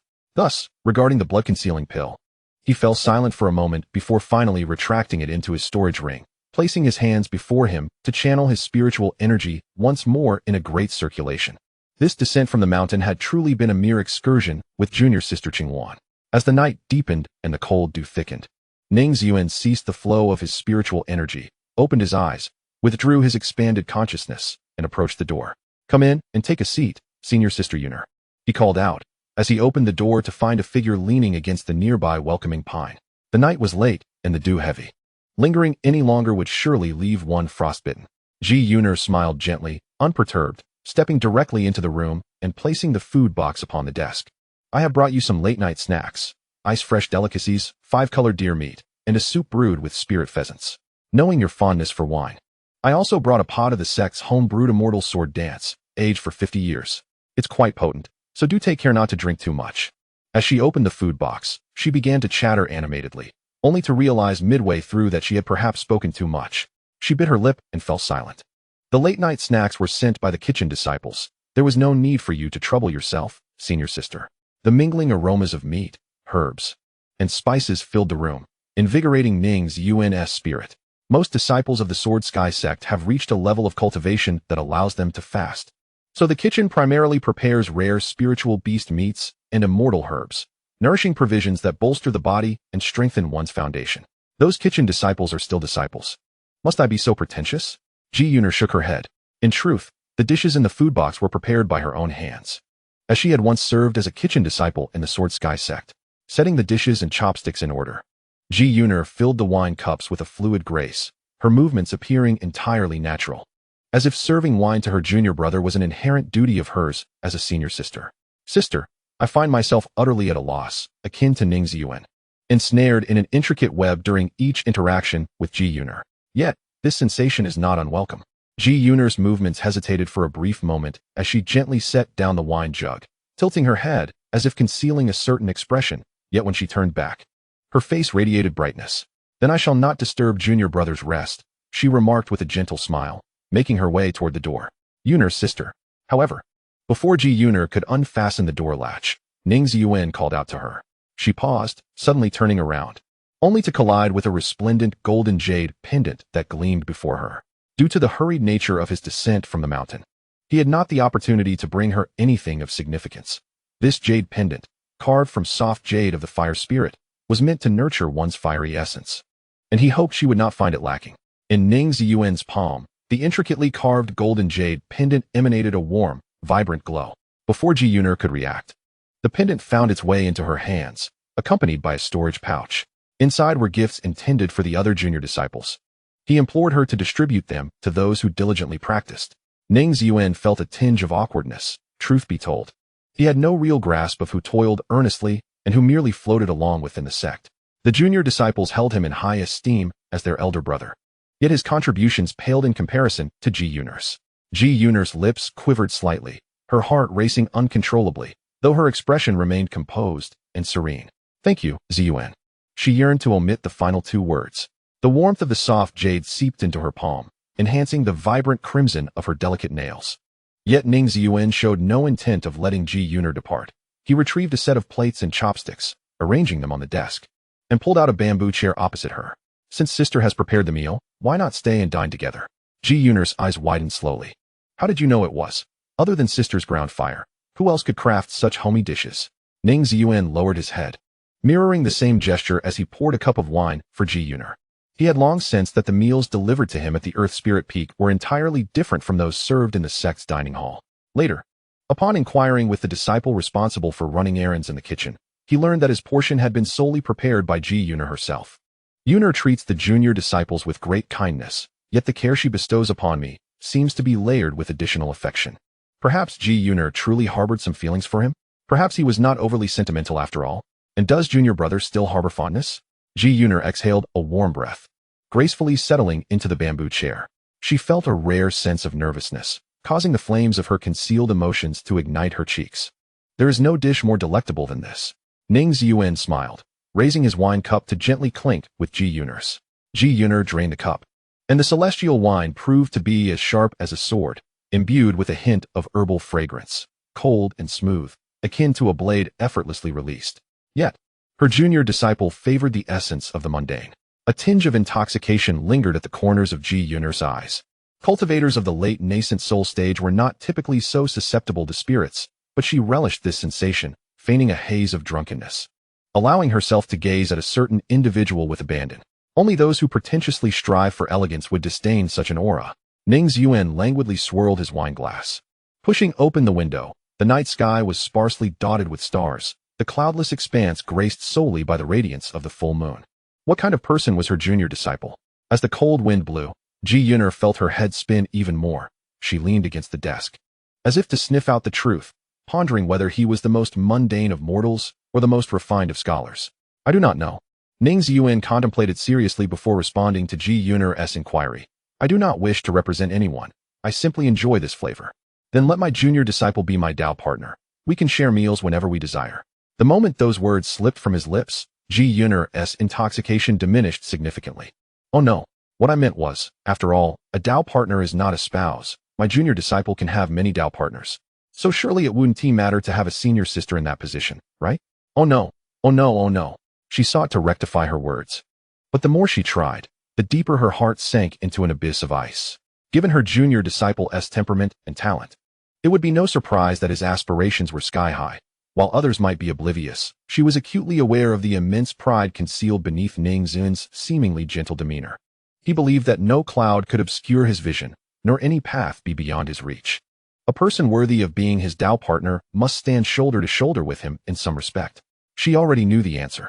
It was merely the wine's folly that allowed this question to escape her heart. Haha, let us just say the senior sister was joking. Gui Haizhu could only manage an awkward laugh, attempting to present herself as a boisterous woman of fortitude, though no guise she adopted could quite mask her true self. She had always been the gentle and graceful senior sister. Would the senior sister be willing? The air fell eerily silent, and in that moment, Ji Yuner finally perceived a heartbeat in the room, one far more tumultuous than her own. Ning Ziyuan was truly on the verge of fainting. Having been single all his life, was this finally his first confession? Though in the realm of the Eight Desolations, a Dao partner was not quite the same as a romantic partner. It was perhaps a relationship that transcended mere friendship, bordering on intimacy. Ji Yuner surmised that he harbored a hidden dragon within, yet what she discovered was a tranquil lake, so quiet that a simple provocation sent ripples across its surface. Gradually, the rhythm of her heartbeat began to synchronize with his. She had never witnessed such a vivid blush on Ning Ziyuan's face. Ji Yuner had harbored mischievous intentions for far too long, so long that she now yearned to pull that flowing robe closer and leave her mark upon those delicate lips. Ziyuan, she finally managed to drop the term junior disciple, her hand hovering in the air, poised to act as the remnants of her rationality were nearly consumed by the flames of desire. Just an inch away, Ji Yuner was on the verge of touching the face she had long yearned to reach, yet a chilling, sharp aura seeped into the room through the window frame. Her fingertips trembled slightly, but her gaze swiftly regained clarity. She abruptly rose to her feet and respectfully bowed to the figure that had intruded through the door. Disciple greets Elder Gui Hai. Chapter 9. Conversations beneath the stars. Have I disturbed you? Elder Gui Haizhu Xuan always exuded an icy demeanor whenever she spoke, her tone framed as a question. Yet her expression betrayed no intent of soliciting opinions. Elder is jesting. I was merely exchanging a few words with junior brother Ning and was just about to take my leave. Aside from a tinge of disappointment, Ji Yuner's expression remained submissive. Oh, Elder Gui Haizhu Xuan nodded without a hint of emotional fluctuation. You may return now. I have some matters to discuss with Ziyuan. Ji Yuner pressed her lips together. The name Ziyuan, which she had mustered all her courage to utter, flowed so easily from Elder Gui Haizhu Xuan's lips, for she was the sole master of junior brother Ziyuan, who was also her only disciple. She could address him however she pleased. A lingering doubt, hidden within Ji Yuner's heart, intensified like the eternal snow blanketing Qinshua Peak, where even the sect leader could only wait outside, and yet, junior brother Ziyuan could enter and exit freely. Yes, Elder, she responded and stepped out of the room. Her gaze unwavering. Master. Ning Ziyuan felt a chill run down his spine as he was subjected to Elder Gui Haizhu Xuan's casual glance, prompting him to bow obediently. Elder Gui Haizhu Xuan sat expressionlessly on a bamboo chair. I have mentioned before, there is no need for excessive formalities when you see me. Her tone, always so authoritative, suggested that the concept of negotiation was absent from her lexicon. Picking up the duck-egg blue porcelain cup that Ji Yuner had used from the desk, Elder Gui Haizhu Xuan examined it for a moment. A wisp of cold air emanated from her fingertips, causing the exquisite, rare porcelain cup to shatter into fine ice crystals that cascaded through her fingers. As the porcelain transformed into powder, another small cup, entirely composed of solid ice, materialized in her grasp. Elder Gui Haizhu Xuan placed the ice cup on the table and tapped the surface with her finger. Fill it. Master, there is no fine tea here. Ning Ziyuan ventured cautiously. Who drinks tea from an ice cup? Elder Gui Haizhu Xuan arched an eyebrow, the sharpness of her gaze surpassing even her Xingxue sword. Pour wine. Wine? Ning Ziyuan hesitated slightly, but approached the desk, brushing aside his sleeve, and poured the Xianren Wujian into the curling, icy cup. He recalled that his master never drank alcohol. Elder Gui Haizhu Xuan raised the ice cup to her lips, paused, and took a small sip. Indeed, it was the eternal ice of the ages, even this potent liquor. Xianren Wujian, sharp as it was, could not taint her pallid complexion with even the faintest hint of crimson. Master. Ning Ziyuan settled into the bamboo chair on the opposite side, feeling no remorse for his actions, yet inexplicably anxious. I brought gifts for the junior disciples. It is quite commendable. Elder Gui Haizhu Xuan set down the ice cup and suddenly remarked without preamble, Qingwan descended the mountain with you and has benefited from it. She will remember your kindness as her senior brother. Ning Ziyuan's lips twitched slightly. Gui Haizhu Xuan is a formidable figure in the realm of enlightenment, exerting a suppression that spans two significant realms. It is entirely natural for his concealed aura to surpass others. However, he remains curious about how long Gui Haizhu Xuan has been standing outside, from which moment he began eavesdropping, and why he chose to mask his presence. Yet, even with his limited emotional intelligence, he discerned the tacit implications within that statement. The disciple also presented a gift to his master. A subtle glimmer flickered across the storage ring, revealing an ancient zither that gracefully settled upon his knees. It was a quintessential Fuxi-style zither, its lines flowing and elegant. The zither's surface, crafted from the rare Yunqian silk, was enveloped in a frost-gray deer antler base, its lacquer gleaming with a lustrous brightness, exuding a timeless, clean antiquity. This was the lichen zither, the centerpiece of the recent auction in Xianyang City. Ning Ziyuan softened his voice, his index finger gently plucking the zither strings. A clear, warm note resonated, its lingering sound rich with the essence of jade and stone, and as he listened, he momentarily beheld the twinkling of stars. If the stars were to emit sound, it would surely be akin to this. Once the echoes faded, Ning Ziyuan presented the lichen zither to Gui Haizhu Xuan. His master cherished the instrument, which served not only as a musical device, but also as a tool of spiritual power, capable of wielding its melody as a blade, leaving listeners with a profound sense of heartache.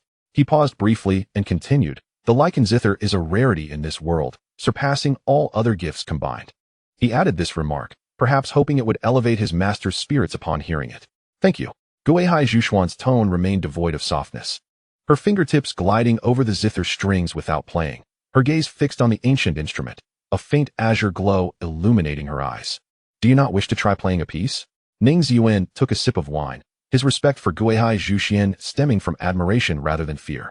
She had never harbored malice toward him. What made him uneasy was the inherent teacher-student dynamic. No, the essence of playing lies in the heart's resonance. Gui Haizhu Xuan pressed her hands against the zither's surface, suppressing even the slightest tremor of the strings. "My heart's resonance is too cold. It would discomfort you to hear it." "Well, I must admit, I am quite eager to listen." Ning Ziyuan poured himself another generous glass of wine. The celestial sword dance, a brew from the Jinxiong Sect, possessed a potency far exceeding that of mere intoxication, and as he indulged, his words became somewhat unrestrained. Gui Haizhu Xuan experienced an uncommon moment of silence. "Perhaps next time," she replied softly. As she grasped the icy cup, intending to take another sip, she suddenly realized that the bottom of the cup had melted unbeknownst to her, and the spilled liquid crystallized before it could stain her white garments. "Yunner wishes to seek you as a partner." Gui Haizhu Xuan waved her hand, dispersing the icy cup, and abruptly shifted the topic. "Do you intend to accept?"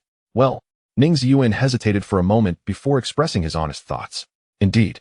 Gui Haizhu Xuan nodded. "You have cultivated for a long time. It is only right that you should have several partners. And what if she wishes for you to marry her? Would you agree?" she inquired further. Ning Ziyuan was momentarily taken aback. Her question left him perplexed. This truly stumped him, as he had neither a wife nor a partner, and he was uncertain of the distinctions between the two. However, he sensed that there must be a difference. "I do not know." Ning Ziyuan twirled his wine glass. "At least not at this moment." "Very well." Gui Haizhu Xuan refrained from commenting on his response, instead refilling an ice cup and pushing it towards Ning Ziyuan, signaling him to fill it once more. Having brought gifts for others, why not procure a suitable spiritual sword for himself? The unrelated questions from Gui Haizhu Xuan circled back to the same point. "I have the Qing Shuang bestowed by my master, which suffices." Ning Ziyuan meticulously poured the wine. He had grown accustomed to this feeling. Before Gui Haizhu Xuan, he always felt utterly exposed. Just as now, despite Gui Haizhu Xuan not descending the mountain with him. It was as if he could read Ning Ziyuan's thoughts, knowing he had not acquired a spiritual sword for himself. "I merely assert that you are worthy of the Qing Shuang." Only while sipping the wine did the contours of Gui Haizhu Xuan's face soften slightly. Yet he did not say that possessing a Qing Shuang was sufficient. The choice of sword hinges upon the presence of fate. Ning Ziyuan gently shook his head. "I share a bond with the Qing Shuang. It is a sword of great spirit." He drew the Qing Shuang from its sheath, gazing at the frost that crystallized upon the long, elegant blade. "In that case, I shall not linger further." After drinking the last remnants of the wine, Gui Haizhu Xuan rose, and as he turned, his sleeve brushed across the table, leaving behind a scroll of sword techniques. "This is a set of swordsmanship suited for the Qing Shuang. Read through it first, and if it resonates with you, practice it. If not, feel free to incinerate it."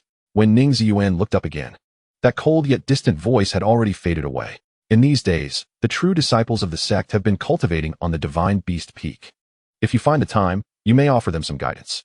The gentle night breeze whisked away the last echoes of Gui Haizhu Xuan's voice. Collecting the scroll, Ning Ziyuan glanced at the now cold dishes on the desk and sighed, ultimately picking up his chopsticks to consume them. What is the meaning of this?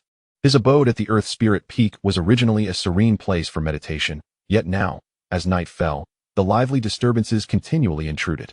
He wondered if, after such a distraction from his master, Sister Yin would still wish to become his partner. Half a month later, when Ning Ziyuan made his way to the Divine Beast Peak, he wore a visage laden with worry. His comprehension was remarkable. Within mere days, he had mastered the sword techniques given to him by Gui Haizhu Xuan, yet he remained completely at a loss regarding new methods for breakthroughs. Ning Ziyuan understood that establishing a new cultivation system in the Eight Desolations was no simple task. However, despite his earnest efforts to circulate his spiritual energy, both his meridians and nascent soul remained lethargic, offering not even the slightest response. The sense of frustration was overwhelming. A year is but a year, if, after this time, he still made no progress regarding a new breakthrough method, he would consume the blood essence pill and follow the ancestral methods diligently. After all, he did not aspire to be the unparalleled immortal emperor, a position that could command the Eight Desolations. Being the foremost in the Eight Desolations would suffice. Divine Beast Peak, the most spiritually enriched mountain within the Sword Sky Sect, was alive with vibrant fauna and flora at its base, all teeming with vitality. Owing to the presence of a Qilin residing there, the guardian beast of the Sword Sky Sect, no one knew the lifespan of this guardian beast. Only that as a divine creature ages, it grows larger. The Qilin at the foot of Divine Beast Peak towered above the surrounding peaks whenever it stood. The habitat of the Qilin must be where the dragon veins converge. Thus, the spirit pavilion of the Sword Sky Sect is constructed atop the Divine Beast Peak. The base of the pavilion directly connects to the dragon veins, and the spiritual energy within manifests in a viscous liquid form, allowing for remarkably efficient cultivation. Typically, one must exchange contribution points from the elders to access the pavilion for training.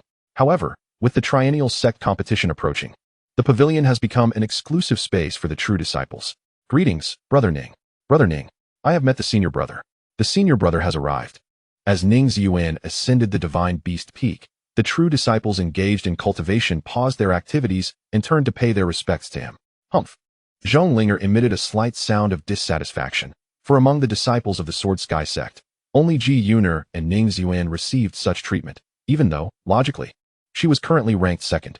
She stood with her sword, her neck held high like an arrogant crane, casting a somewhat provocative glance towards Ning Ziyuan, who was reciprocating the salutes. There is no need for such formality. Each of you should continue your cultivation, Ning Ziyuan said, somewhat flustered, as he gestured dismissively. He was still unaccustomed to being the center of such attention. Navigating through the crowd, he approached Zhonglinger. Sister Zhong, you still remember to call me sister? A surge of inexplicable ire welled up within Zhonglinger. I thought you were going to become a senior brother.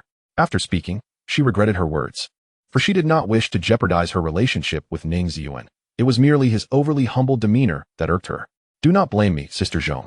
Ning Ziyuan replied lightly, unfazed by her resentment. Indeed, he possessed the ability to diffuse her fury as effortlessly as tossing a flame into water, rendering it silent and extinguished. Zhonglinger discreetly glanced at the jade pendant at Ning Ziyuan's waist, her mood lifting slightly. After all, she felt guilty for having received her sister's pendant and inadvertently damaging her sister's spirit sword. Ning Ziyuan produced a slender brocade box and presented it to her. I have come today to make amends. Forget it, Zhonglinger said, shaking her head, though her actions contradicted her words as she eagerly snatched the brocade box and opened it. What other treasures could my family lack?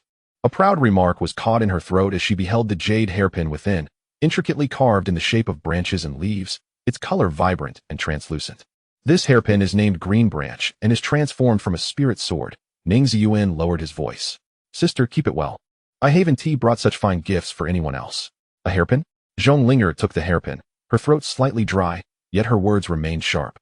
Are you suggesting I should fight with my hair down in the future? Sister is not obligated to wear it all the time, Ning Ziyuan replied, exasperated. Humph.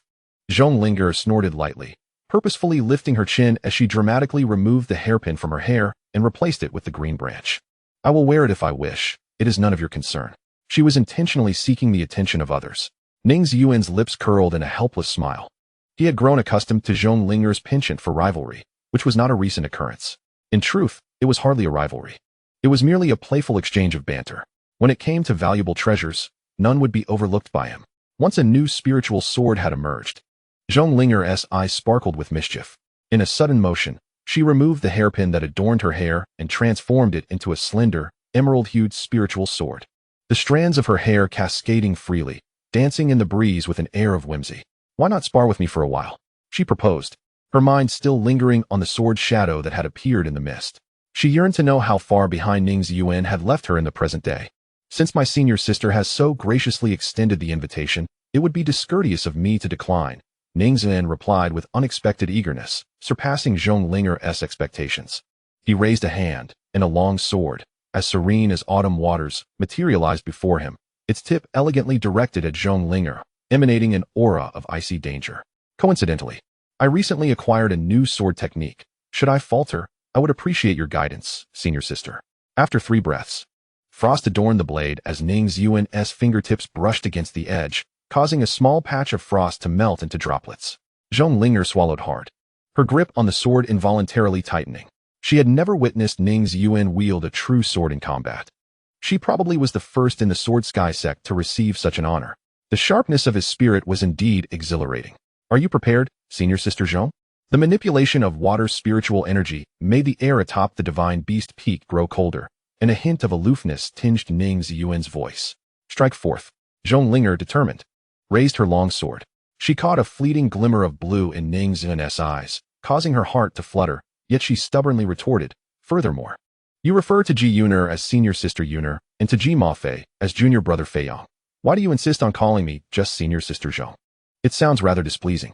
Then let it be as you wish, Linger. With a breath, Ning Ziyuan's exhalation crystallized into a cluster of white frost. And with a gentle gesture, he directed the azure frost toward Zhong Linger.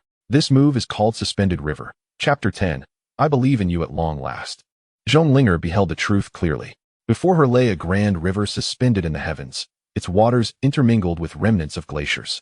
If this river were real, it would surely traverse the vastness. If it were to rage, all of Yunma Prefecture would succumb to its flood. As the illusion born of sword intent dissipated, there were no colossal swords cleaving the heavens nor suspended rivers. Only a piercingly cold, brilliant sword energy surged directly towards her. This was the first technique recorded in the sword manual bestowed upon him by Gui Haizhu Xuan. Ning Ziyuan had little interest in the scriptures within the sutra repository, yet he meticulously absorbed every word of the sword manual. Unlike those esoteric tomes filled with pretentious jargon, the manual elucidated the operation of spiritual energy, the nuances of one's state of mind, and the methods of wielding a sword with exquisite clarity. Although this sword manual remained unfinished, it was already remarkably intricate. As he read through it, Ning Ziyuan felt as if he were conversing with a prodigious talent whose gifts rivaled his own, a feeling akin to the stunning clarity of the script penned by its author. Beyond his master, he could not envision anyone capable of crafting such elegant prose or devising such unconventional and extraordinary sword techniques. The sword techniques contained within the manual surely originated from his master. Beautiful. Zhong Linger's complexion paled, yet she remained defiant. The verdant sword in her grasp emanating a vibrant green light, its relentless sword energy cleaving towards the mighty river. Zhong Linger did not feel capable of withstanding this strike. Instead, she experienced a disconcerting illusion of confronting a prodigy at the transcendental stage or even the enlightened realm. She glimpsed the untainted white figure of Ning Ziyuan in the river, momentarily overlapping with that of the Grand Elder. The sword energy plunged into the water, creating merely insignificant ripples. As she gathered her spiritual power, preparing to counter with another strike, it was already too late. Qing Shuang had already arrived before her, the long sword trailing the luminous essence of the conquering heaven sword. On the peak of Qianxue, Gui Haizhu Xuan reclined upon the bough of an ancient pine, a cup of fragrant tea poised at her lips. Indeed, Ning Ziyuan had misappropriated her swordplay. No, it could not be termed misappropriation. He had merely discovered a sword intent more befitting his own from that manual. It was not the frigid river blanketed by winter's snow, but rather the vast river that encompassed all things. His vision was far broader than her own. Ning Ziyuan furrowed his brow. This was the first time he had employed this sword technique against another, and he momentarily failed to grasp the appropriate balance. As his fingers slightly descended, the formidable Qing Shuang abruptly altered its course, plunging straight downwards. The overwhelming pressure that loomed before her vanished in an instant, allowing Zhong Linger to exhale in relief. The long sword veered, carving a graceful arc by her feet before returning to Ning Ziyuan's side, suspended in midair, exuding an air of ethereal elegance. Is my senior sister well? The man beside the sword chuckled lightly, provoking a fresh wave of irritation within her. Rest assured, your senior sister, Zhong Linger, is unscathed, she declared, despite a cold sweat breaking upon her brow. Gritting her teeth, her flowing hair danced in the wind, transforming into a dark cloud upon the horizon. I still possess ample strength. Her pupils ignited with a jade-like brilliance as she grasped her sword with one hand while forming the sword seal with the other. Pure with spiritual energy surged forth, enveloping the entire divine beast peak in a verdant glow. This radiance brimmed with vibrant life. The flora and fauna of the mountains began to thrive vigorously.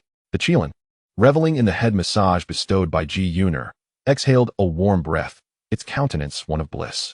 Zhong Linger's sword, a simplification of complexity, held a certain charm. Ning Ziyuan's gaze brightened slightly. She discarded the intricate techniques of butterflies dancing among flowers, realizing that in the face of an opponent of Ning Ziyuan's caliber, she ought to respond with an equally profound simplicity. This sword, named Eternal Life, was a technique she had comprehended after their earlier sparring session.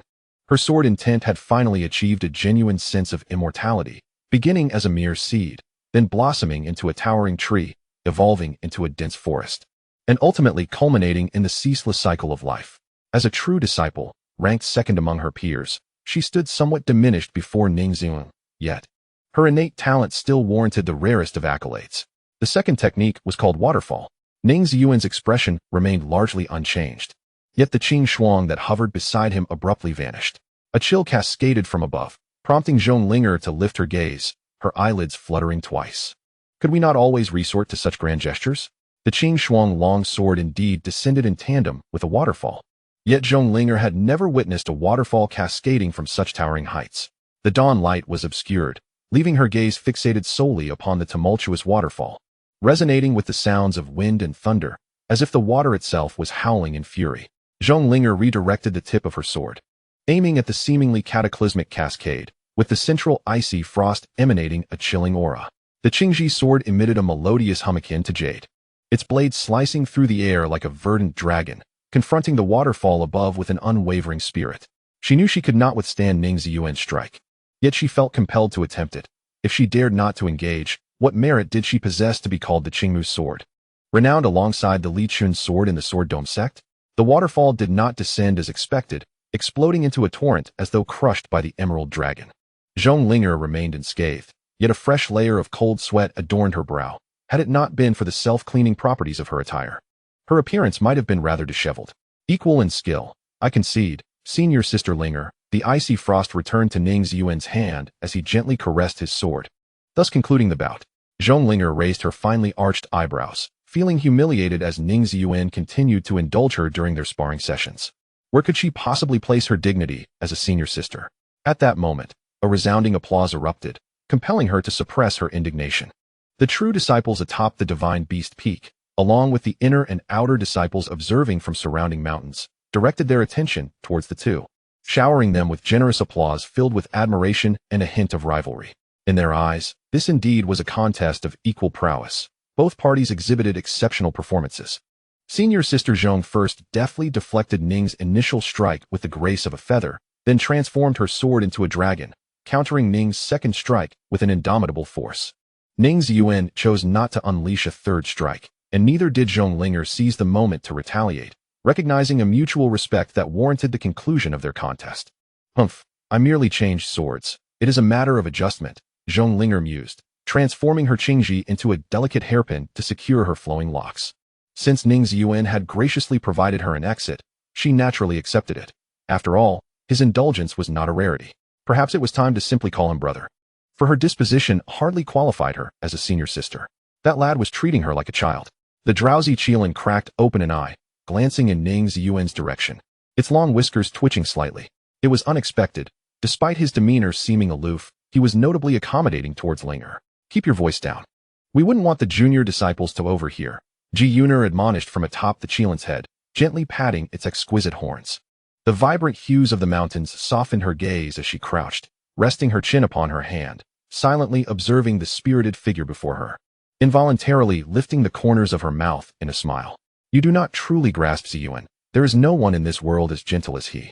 The sword cultivator of the weak waters of UC possessed a spirit far colder and sharper than ice, yet his energy was remarkably gentle, akin to clear water illuminated by warm sunlight. Are you quite fond of that lad? The Qilin inquired, lowering its voice and revealing a knowing smile in its slitted pupils. Then go speak to him. What is there to fear? First, strive to become a companion, and then aspire to become partners. Take it one step at a time. I did express my thoughts, yet there was a subtle dimness in Ji Yuner's gaze. Is he unwilling? The Qilin, seemingly a serious divine beast, possessed an unexpectedly inquisitive mind. As it listened, it could not help but straighten its posture, its deer-like ears perking up. It felt a twinge of regret. Among the disciples of the Sword Sky Sect, Ji Yuner was its favorite, the one who often kept it company. It yearned to voice its grievances on her behalf. In the Sword Sky Sect, anyone who thought Gui Haizhu unworthy of a partner would surely be met with astonishment. She was so exceptional, diligent, and gentle, she deserved a partner, 10, even. Except for Ning Ziyuan, who was no ordinary prodigy and could not be measured by common standards. It was indeed peculiar that prodigies in his presence were likened to the mundane. The disciple Ziyuan should be willing, Gui Haizhu mused, as she stroked the smooth scales on the Qilin's head and gazed towards the direction of Qinshua Peak. Yet, it seemed there were those who opposed the union between her and Ziyuan. The Qilin glanced first at Gui Haizhu, then at where her gaze pointed, shuddering as if startled by unseen creatures, falling silent thereafter. If the Qilin were to assume the title of second in command within the Sword Sky Sect, there was indeed someone bold enough to claim the title of first. 10 years ago, the Qilin's temperament was far less amiable. It was the guardian beast of the sect, an entity of the Eight Desolations, its power rivaling that of late-stage cultivators. In this sect, who would dare to treat it with anything less than reverence? Eventually, it was subdued, tamed by that woman clad in white as pure as snow. Should you dare to misbehave again, I shall sever another of your horns. It still recalled the day when the icy tone of Gui Haizhu Xuan was colder than icicles. A challenge between beast and human that leveled several peaks of the sect. In the end, Gui Haizhu Xuan stood upon one of its broken horns. Her star snow sword untainted by a single drop of blood. That was her first day dispatched to Yunma Prefecture to oversee the Sword Sky Sect's branch there. A decade has passed, and the Qilin's broken horn had long since regrown, yet the pain of that day lingered. It seemed that Gui Haizhu Xuan did not wish for them to be together, but why? She did not strike one as a person who would meddle in the affairs of others. The Qilin lay down, its thoughts still swirling with various intrigues. It was on the verge of drifting off to sleep when it suddenly opened its eyes wide. No, that couldn't be right. Gui Haizhu Xuan was only a century old herself. She too had been without a partner. She had but one disciple under her tutelage. The Qilin trembled at the thought, sensing that its next line of reasoning might be perilous, so it hastily extinguished the flicker of doubt in its mind. Are you truly willing to give up? Yet, the Qilin felt a pang of sympathy for Gui Haizhu. Gui Haizhu nodded, her voice unexpectedly calm. As long as Ziyuan is willing, I genuinely wish to find another opportunity to repeat the words I unwittingly let slip that day. I want to look into his eyes and assertively say them once more. Those words were not mere drunken ramblings. Each and every syllable was the result of countless sleepless nights filled with courage. No one could stop her from expressing them again, except for Gui Haizhu Xuan, the one who had bestowed upon her a second chance. The seal within her, binding the chaotic flames, was laid by Gui Haizhu Xuan herself. Sighing, Gui Haizhu's words weighed heavily on Qilin's heart. He attempted a smile to offer some comfort, but upon seeing the swiftly approaching white figure, his expression instantly turned solemn. Gui Haizhu Xuan descended gracefully on her long sword, her authority far surpassing that of Ning Ziyuan. The disciples, seeing the grand elder's presence, prepared to pay their respects. But she halted them with a mere gesture. Continue your training, no need for formalities. This was the true embodiment of command. Her words were edicts. And the disciples resumed their practices, none daring to linger their gaze. Except for Ning Ziyuan, who watched as Gui Haizhu Xuan made her way through the crowd to stand before him. Have you practiced the sword manual? Gui Haizhu Xuan posed the question in a declarative tone. As was her habit, Ning Ziyuan nodded. Yes, master. Your sword technique is exquisite, and I have diligently practiced for several days, finding it immensely beneficial. Your method of practice is not the same path as mine. Gui Haizhu Xuan did not confirm or deny his response, but added, however, it is certainly better than my own. The disciple dares not claim such a thing, Ning Ziyuan replied. What is there to fear? You are stronger than I was in my youth, and that pleases me. Although Gui Haizhu Xuan's expression betrayed no joy, Ning Ziyuan, observing her profile, yearned to decipher her thoughts. In the vast expanse of the Eight Desolations, she was the only one whose mind eluded his understanding. Previously, you descended the mountain to acquire the blood essence pill. Yet I sense that you have not yet broken through to the mid-stage of the Yuanying. Gui Haizhu Xuan glanced at the true disciples practicing in pairs atop the divine beast peak, and softly inquired, is there a problem? Ning Ziyuan contemplated expressing his desire to explore a completely new cultivation system within a year, but he hesitated, realizing how audacious that sounded. The cultivation systems of the Eight Desolations had been passed down for tens of thousands of generations, and even those who had ascended to immortality had not succeeded in creating their own system, let alone within a year. After a moment of silence, Gui Haizhu Xuan spoke slowly. Do you wish to carve out a path exclusively for yourself? It was as if she could truly read his thoughts, pinpointing his innermost desires with uncanny precision. Yes. Ning Ziyuan could only respond affirmatively. Very well, it is the endeavor you must undertake. How long do you intend to spend on this? Perhaps a year. Or a bit longer, to first ascertain the general direction. This time, Ning Ziyuan's response was laced with trepidation. For a Yuan Ing stage cultivator, a year felt fleeting. Akin to the snap of fingers. To claim that he would establish a system within a year seemed insincere. I understand this may sound like a delusion. Ning Ziyuan began to defend himself. Then it shall be a year. But Gui Haizhu Xuan interrupted him, her finely lashed, azure eyes piercing like needles. I believe you can find your own path within a year. Master, Ning Ziyuan was momentarily taken aback, a strange emotion swelling within him. After all, throughout the 8 desolations, no one had succeeded in this endeavor. That is because the one undertaking this task is not you. Gui Haizhu Xuan's tone held no jest. She likely never joked. You are an unparalleled prodigy, destined to achieve extraordinary feats. The current cultivation systems of the 8 desolations are creations of those who came before, and I do not believe that Elder was necessarily superior to you. When Master spoke those 2 words again, Ning Ziyuan's voice became somewhat hoarse. It was this extraordinary individual who, time and again, made him feel an unwavering trust, even though his thoughts were bordering on madness. Do you not believe in yourself? Clad in white, she spoke in the most tranquil tone, uttering what Ning Ziyuan would consider the most beautiful words he would hear in this lifetime. It matters not. I believe in you regardless. Chapter 11. The righteous path. As autumn yielded to winter, the north wind arrived abruptly, first bringing a flurry of snowflakes, then enveloping the land in heavy snowfall, transforming Yunma Prefecture into a realm of silver overnight. By the end of the year, many disciples from various sects returned home, while those without a family, or those reluctant to return, remained at their sections. Some chose to journey to Xianyang City, seeking to celebrate the new year amidst the city's lively atmosphere. However, the true disciples remained behind in the sect, for once this month concluded. The first month of the new year would herald the grand sect competition, necessitating their relentless pursuit of improvement. Moreover, at the year's end, another significant task awaited the disciples who remained at the sect.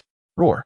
A beast resembling a bear barreled through several stout trees, producing a roar powerful enough to shatter tiles, as it charged out of the dense forest shrouded in black smoke. This was the year beast of the 8 desolate world, which, every 360 days, sought a taste of fresh flesh in populated towns and villages, making the celebration of the new year a means of surviving this terrifying encounter. However, this year beast now appeared to be fleeing for its life. The village lay blanketed in white snow, illuminated by vibrant red lights. Adults carried lanterns, pulling curious children, who stood in the snow gazing at the year beast. Behind them, their movements surprisingly calm. After all, their village was situated within the territory of the Sword Qiong sect, and whenever a great demon appeared, a celestial being from the sect would descend to vanquish the beast, restoring peace and tranquility to the realm. Such was the case with the celestial figure before them, currently subduing the year beast. Ning Ziyuan's gaze was piercing as sword energy descended from the heavens, cleaving the beast of mediocre cultivation into several chunks of ice. As the north wind howled, he alighted from his sword, the falling snow gracefully avoiding his form, not daring to touch him even slightly. Behold, the celestial has arrived.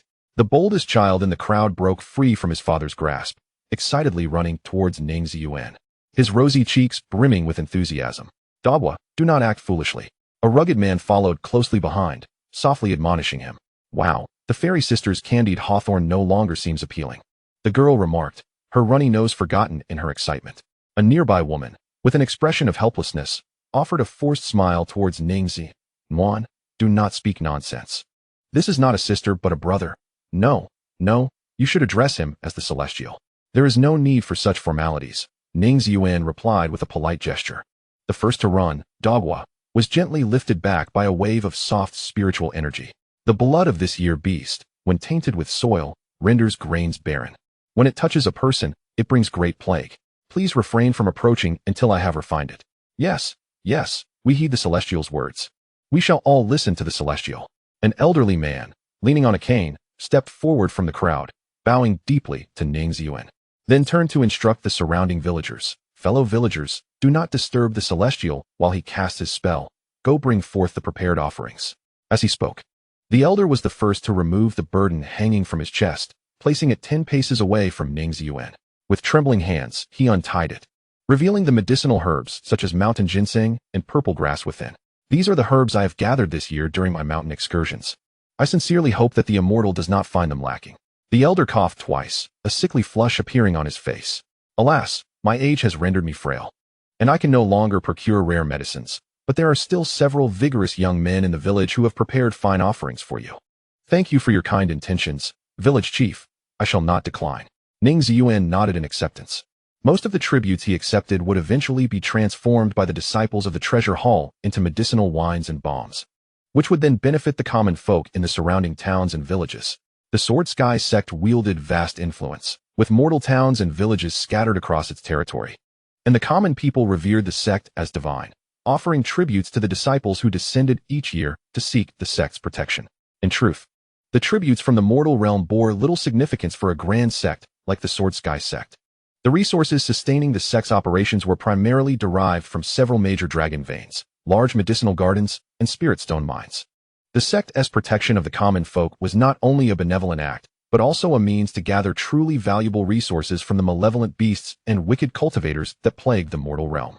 During the new year, when malevolent entities were most rampant, the villagers would hang red lanterns inscribed with runes and set off firecrackers mixed with incense ash, not to scare off the evildoers, but to signal the sect, there are malevolent beings here.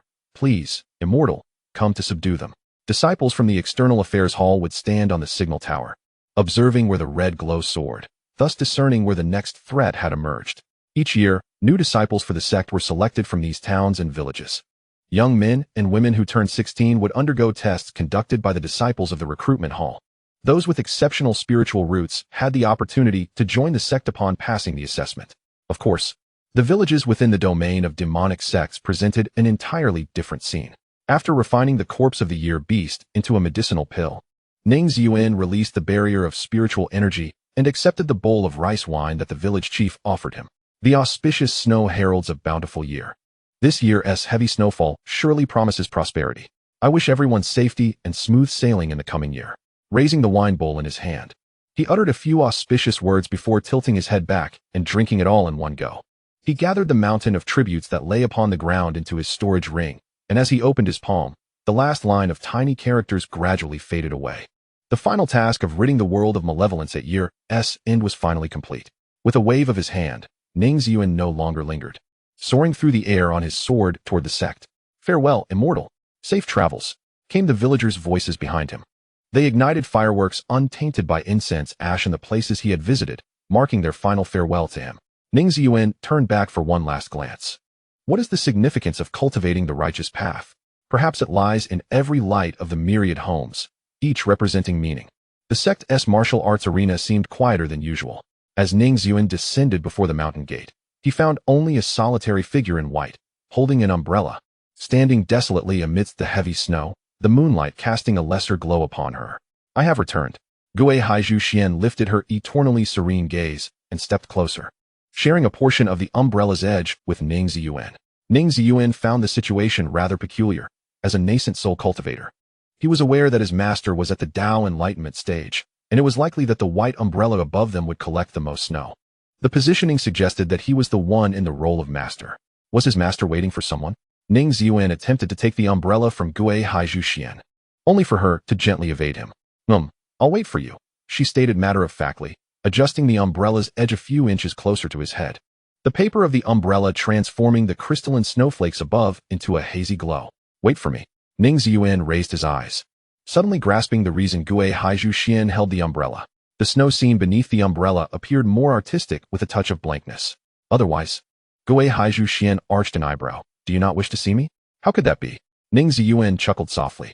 I have prepared some new tea and snacks atop Chinchua Peak. With a wave of her hand, Gui Haizhu Xuan summoned a flurry of snow, which danced and formed a long bridge leading to Chinchua Peak. She then turned her head, her deep blue gaze fixated on Ning Ziyuan's face. Will you return to Dilling Peak for the new year, or shall you accompany me to Chinchua Peak? Chinchua Peak, Ning Ziyuan replied without hesitation. Gui Haizhu Xuan nodded and stepped onto the crystalline snow bridge. Then follow me. Ning Ziyuan took a deep breath and followed in her footsteps, his shadow trailing behind her. The paper umbrella remained steadfast above, never shifting an inch, as Gui Haizhu Xuan walked at a leisurely pace. Upon passing through the low-hanging clouds, she suddenly halted.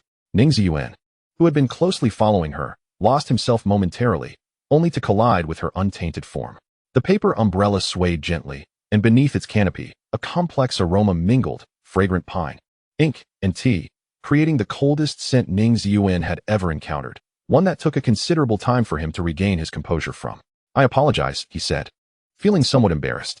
Gui Haizhu Xuan did not respond, standing still as she gazed upward at the vast, boundless clouds, raising her chin slightly. "Look," she whispered. Ning Ziyuan followed her gaze and gradually held his breath. As they pierced through the first layer of clouds, the heavy snowfall lessened significantly, leaving only scattered ice crystals drifting down. A crescent moon hung on the horizon, resembling an ethereal being lightly sketching a pure white ink mark upon the dusky canvas of stars. The snowflakes danced in the moonlight, vanishing momentarily, only to reappear silently, leaving behind nothing but the sound of the wind. It was breathtakingly beautiful. Ning Ziyuan slowly withdrew his gaze, subtly shifting his focus to the profile of Gui Haizhu Xuan. His gaze was undeniably intense, making it impossible for her to feign ignorance. She turned her head to meet his eyes for a fleeting moment, her lips parting slightly. "Is it beautiful?" She was likely referring to the scene above the clouds, though perhaps she was also inquiring about her own appearance. Ning Ziyuan found himself momentarily at a loss for words, opening his mouth. "It's particularly beautiful. The night is truly lovely, but it pales in comparison to my master." He mentally completed the thought he left unspoken. In that hazy moment, it seemed as if a faint smile graced the corners of Gui Haizhu Xuan's lips, though he could not tell if it was merely an illusion. Ning Ziyuan felt that the scene before him was excessively romantic, resembling not that of a master and disciple, but rather the legendary pairing of Su Xian and Bai Nyangzi. As he followed along, he paused only for a moment. When Gui Haizhu Xuan turned back, there was no hesitation in her movements, as if the breathtaking view above the clouds was scarcely worthy of her indulgence. Beneath the pavilion of Qinxue Peak, the tea set and delicacies had already been meticulously arranged. A formation had been laid out on the snow, designed to ward off the chill of the winter's day, ensuring that the treats retained their warmth and flavor. It seemed that the master had prepared thoroughly. One might wonder what she would do if he did not arrive. Would she drink alone under the moon? That would indeed suit her elegance. Today's tea was shuya, which only grows on tea trees nestled in cliffs that have seen the first snowfall.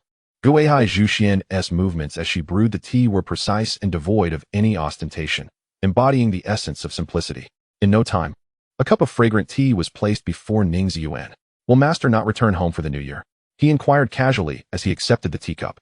Among the elders of the sect, only Gui Haizhu Xuan remained. The others had returned to their respective families for the holiday. "I have no family," Gui Haizhu Xuan replied, her tone flat and unembellished, as if lacking kin was as mundane as eating or drinking. Ning Ziyuan suddenly realized he had spoken out of turn. His master, having reached a century in age, did not hail from a lineage of cultivators. Had fortune been less kind, she might have found herself a mere wanderer. "I have been without family since childhood," Gui Haizhu Xuan remarked, glancing at Ning Ziyuan. "What about you? Why do you not return home?" Ning Ziyuan sipped the tea lightly. "I have no home." Indeed, he had no home. Prior to his crossing, he had merely rented a 20-square-meter apartment, barely qualifying as a dwelling. "Even if I had one, my family would not welcome me," he added. "Have you ever been unliked?" Gui Haizhu Xuan queried, her movements as she lifted the teacup precise and unwavering. A silence enveloped them, broken only by the distant howl of the northern wind and the gentle bubbling of water in the kettle. The fire beneath the kettle danced lightly, and as Gui Haizhu Xuan set down her untouched cup, it emitted a soft clink. "From now on, Jinxiong Sect shall be your home." Her words bore little warmth, for she lacked the innate ability to express emotion. Despite being a gentle soul akin to the vast sea, she appeared far colder than Ning Ziyuan, who was of the gentle stream. Nevertheless, he smiled. "The sect has long been my home." Gui Haizhu Xuan tucked a strand of hair behind her ear and suddenly splashed the tea from her cup aside. The fragrant liquid, breaking the barrier against the icy wind, transformed into a frozen sculpture before it even hit the ground, shattering into countless crystalline pieces. "Drinking tea on a snowy day is indeed dull. That was my oversight," she remarked, elegantly waving her sleeve to dispel the formation surrounding the pavilion. The biting cold wind rushed in, scattering the precious shuya tea cakes like fallen leaves into the nearby abyss. As it is New Year, one must indulge in wine. With a flick of her fingers, Gui Haizhu Xuan summoned a spirit flame, which licked the delicate pastries on the tea table, instantly imparting a smoky flavor to the refreshing delicacies. Without waiting for Ning Ziyuan to respond, she surprisingly produced a large wine jar and placed it on the tea table. Ning Ziyuan was momentarily taken aback, never expecting that the serene and ethereal figure before him harbored the spirit of a heroic woman from the martial world. This wine, named Wan Min, was brewed using fresh rice and fruits offered by the common folk in the Sect's territory during last year's year-end festivities, crafted through a special method. New wine. A smile twinkled in the corners of Ning Ziyuan's eyes. His storage ring was a treasure trove, and his master's ring was akin to a box of wonders, capable of producing all manner of peculiar items. The new wine, as Gui Haizhu Xuan nodded, was indeed stronger than aged wine, for it encapsulated the heartfelt sentiments of the people. She broke the clay seal of the wine jar, and the crisp liquid flowed forth, filling the teacup.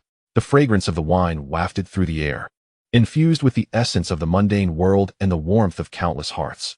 Ning Ziyuan gazed into Gui Haizhu Xuan's eyes, unable to suppress a solemn expression.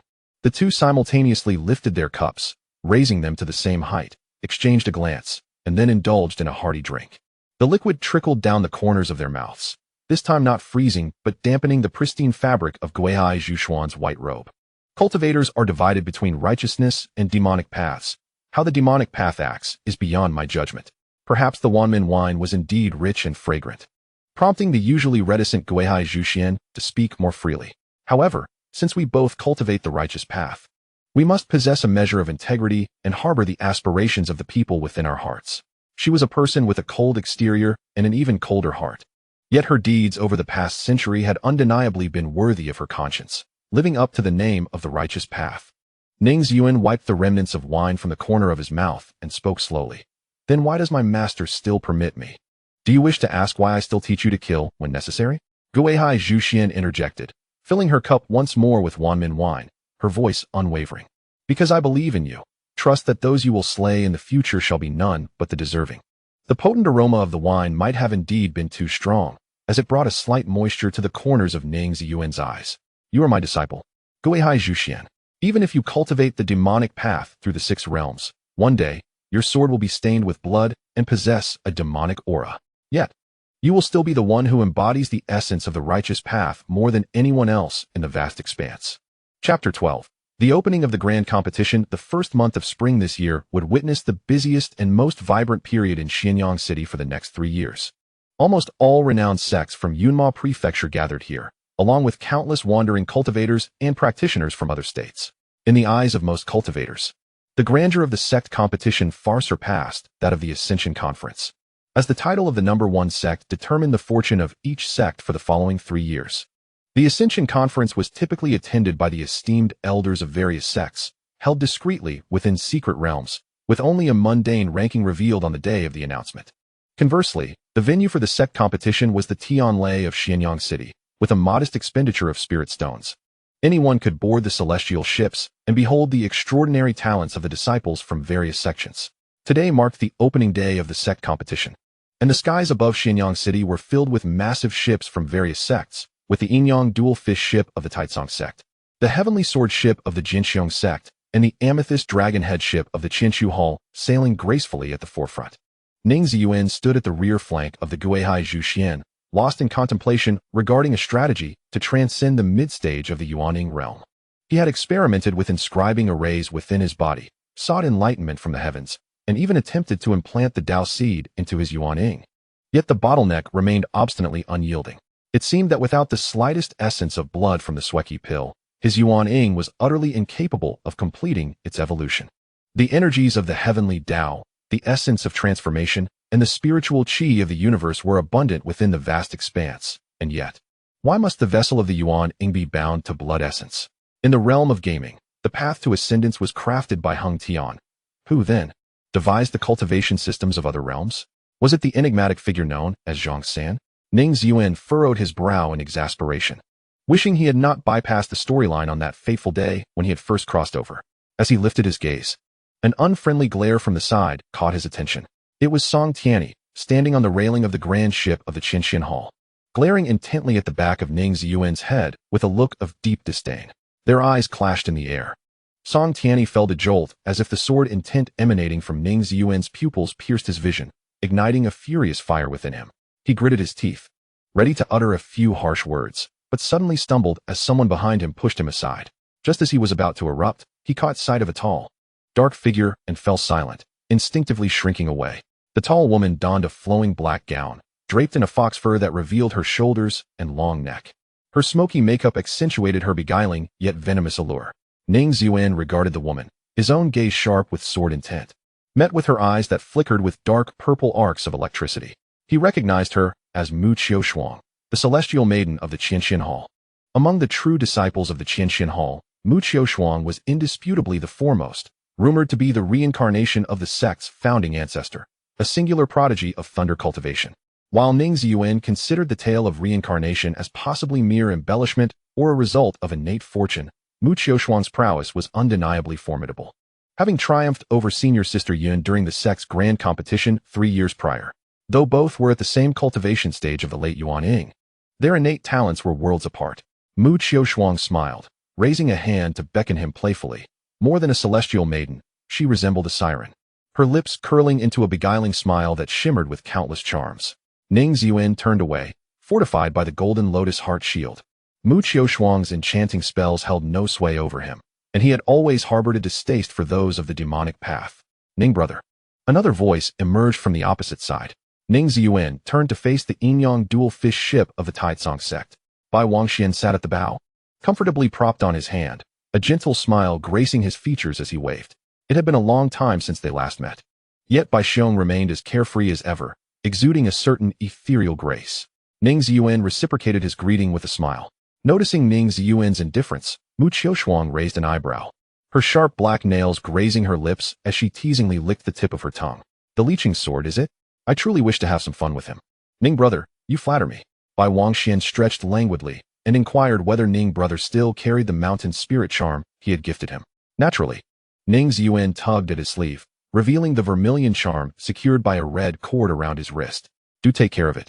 For this charm possesses the power to invite fortune and avert misfortune. It is a rare spiritual artifact of the Taizong sect. Bai Wangxian chuckled softly and reclined at the bow of the boat, gently closing his eyes to indulge in a leisurely nap. Ning Ziyuan nodded slightly, lowering his sleeve to conceal the charm. He understood the necessity of vigilance, having meticulously examined the charm, which radiated a pure aura devoid of any malevolent influences. The day Bai Wangxian extended his assistance in Xianyang City, this possessor of the Yinyang I had indeed become a friend in his eyes. As they approached Tianlai, the number of celestial vessels arriving to witness the grand sect competition gradually increased, filling the air with a cacophony of lively discussions and cheers that dispelled the surrounding mist. Senior brother, Senior brother. Qingwan trotted to Ning Ziyuan's side, tugging at his sleeve and pointing excitedly in a particular direction. Look over there. On one of the celestial vessels atop Tianlai, a striking woman leaned against the railing. Beside her a young girl elbowed her playfully. Thanks to you, Sister Qiutong. Even someone like me in the Qi refinement stage can secure such a prime spot. The girl's face was full of teasing mischief as she leaned in closer. But where did you get so many spirit stones to afford this position? Surely you haven't become entangled with a disciple from a major sect? However, Huangfu Qiutong was too preoccupied to respond to the girl's inquiries. Her gaze wandered toward the approaching large vessels. Ning Ziyuan, who is said to be a true disciple of the Sword Sky sect, must surely participate in this sect competition, right? She had regrettably chosen not to keep the first-grade crystal transformation pill for herself, instead selling it at an auction to acquire a fourth-grade crystal transformation pill, and subsequently used part of the spirit stones gained to reserve 2 positions on the celestial vessel for viewing the competition. Sister Qiutong, who are you watching? Do show me. The girl inquired cheerfully. Xiaoshi, have you heard of someone named Ning Ziyuan? He is a true disciple of the Sword Sky sect, Huangfu Qiutong whispered, lowering her voice. Xiaoshi's eyes brightened. Ning Ziyuan, the one known as the Li Chun sword from the Sword Sky sect? How could I not have heard of him? Is he quite renowned? Huangfu Qiutong's gaze finally fixed upon the celestial sword suspended in the air. Don't tell me you've never heard of the Li Chun sword. Xiaoshi exclaimed, her face a mask of astonishment. I truly have not. Huangfu Qiutong replied with an embarrassed smile. As a wandering cultivator, she was already overwhelmed with the search for breakthrough materials, leaving little room for rumors surrounding sect disciples. Xiaoshi pointed toward the direction of the celestial sword. There, he should be on that ship. You'll spot him in no time. Then, her mouth fell open in shock. Sister Qiutong, if I am not mistaken, it seems Ning Ziyuan is waving in our direction. Xiaoshi's voice trembled slightly. Huangfu Qiutong nodded slowly, raising her hand to gently wave back at the celestial sword. The celestial vessels above are plentiful, and none can ascertain whom Ning Ziyuan truly gazes upon. Similarly, the multitude of waving hands goes unnoticed, including that of a foundational stage gun cultivator. Yet, Huangfu Qiutong offered a fleeting smile, for she perceived the resonant melody with clarity. All is well, esteemed Taoist Huangfu. Qingwan also waved towards Huangfu Qiutong, inquiring, Senior brother, I hope I am not mistaken? Indeed, you are not mistaken. It was merely a brief encounter, yet you recall it vividly, junior sister. Ning Ziyuan redirected his gaze, focusing on the direction of the celestial platform. I remember distinctly because you were particularly handsome that day, senior brother, Qingwan candidly remarked. Ning Ziyuan had presumed that the sect competition commenced upon arrival, yet he discovered that the Eight Desolations World, akin to his original realm, required an opening ceremony for any event. Elegant maidens with flowing sleeves and noble youths with graceful postures danced upon the stage, presenting a semblance of celestial beings gracing the mortal realm. However, Ning Ziyuan found it tedious, akin to an esports match reaching a critical point only to be interrupted by a mid-game performance, while the audience eagerly anticipated a bloody clash. On the dual fish vessel of yin and yang, Bai Wangxian suddenly rose and flew to the deck of the celestial sword. If you find it dull, Ning brother, might you join me for a drink? It is considered quite taboo to intrude upon the grand vessels of other sects during the sect competition, as both righteous and demonic factions view one another as rivals, ever wary of underhanded tactics. Nonetheless, Bai Wangxian remained unfazed, and the disciples of the Sword Dome sect turned a blind eye to his actions. His fearless approach to the path had long spread throughout Yunma Prefecture. Do you possess fine wine, Bai brother? Ning Ziyuan seated himself cross-legged upon the ground, eager to share merriment with Bai Wangxian. Indeed, I do. Bai Wangxian retrieved a wine gourd from his storage ring, shaking it slightly. This wine is called Forgetting Xian. Is it a secret brew from the Great Song sect? Ning Ziyuan caught the clear liquid flowing from the gourd's mouth into his cup, in which the dual energies of yin and yang faintly swirled. It is a brew of my own creation. Bai Wangxian poured himself a cup, stating, I possess the innate ability of yin and yang sight, enabling me to perceive what others cannot. Those extraordinary phenomena that drift before my eyes over time condense into tears of yin and yang, which I incorporate into the wine. To drink is to forget Xian. Ning Ziyuan was somewhat taken aback, recognizing Bai Wangxuan's yin and yang sight upon their initial meeting due to their shared celestial fortune. However, given the nature of their celestial destinies, their unspoken understanding sufficed, and they need not fear the ears of those with ulterior motives. Bai Wangxian smiled knowingly. In this vast universe, if one were to hoard every acquired treasure, life would surely be less enjoyable. Did you not also refrain from concealing your lotus sword intent? It is essential to be discreet when necessary, yet to speak freely when the moment calls for it. For that is where true flavor lies. He lightly clinked his cup against Ning Ziyuan's and led the way in consuming the Forgetting Xian. The great Song Taoist indeed possesses a touch of Taoist grandeur. You speak truly, Ning Ziyuan remarked, swallowing the dual energies. Within his spiritual platform, the energies circulated, and the established Tao seeds radiated a profound light, subtly hinting at a potential transformation once more. To cultivate oneself, one must first nurture the heart. Those who refine their Tao heart shall give rise to the seeds of the Tao.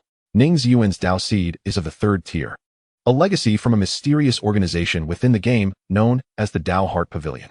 The third tier Tao seed, already a pinnacle of achievement, is unexpectedly complemented by the Forgetting Xian wine, which possesses the extraordinary ability to cleanse the Tao heart and lead one to a state of sudden enlightenment. In the haze of transcendent insight, Ning Ziyuan seemed to momentarily grasp the method of cultivation he had long sought. Regrettably, after many years of wandering, he had managed to procure only 2 cups of Forgetting Xian wine. Bai Wangxian, with a touch of regret, shook the wine gourd, which indeed remained silent. Otherwise, he would have surely indulged with Brother Ning until inebriation claimed them both. Brother Bai's kindness is indelible in my memory, Ning Ziyuan remarked, inhaling deeply as admiration flickered in his gaze towards Bai Wangxian. The rarity of the Forgetting Xian wine was not lost on him. With a single sip, he understood its value. Regardless of whether Bai Wangxian sought to forge a genuine friendship or to cultivate good karma for future favors, Ning Ziyuan would not forget this act of goodwill. This item is a manifestation of the lotus sword intent. I implore you, Brother Bai, to accept it. Ning Ziyuan produced an exquisite brocade box and presented it to Bai Wangxian.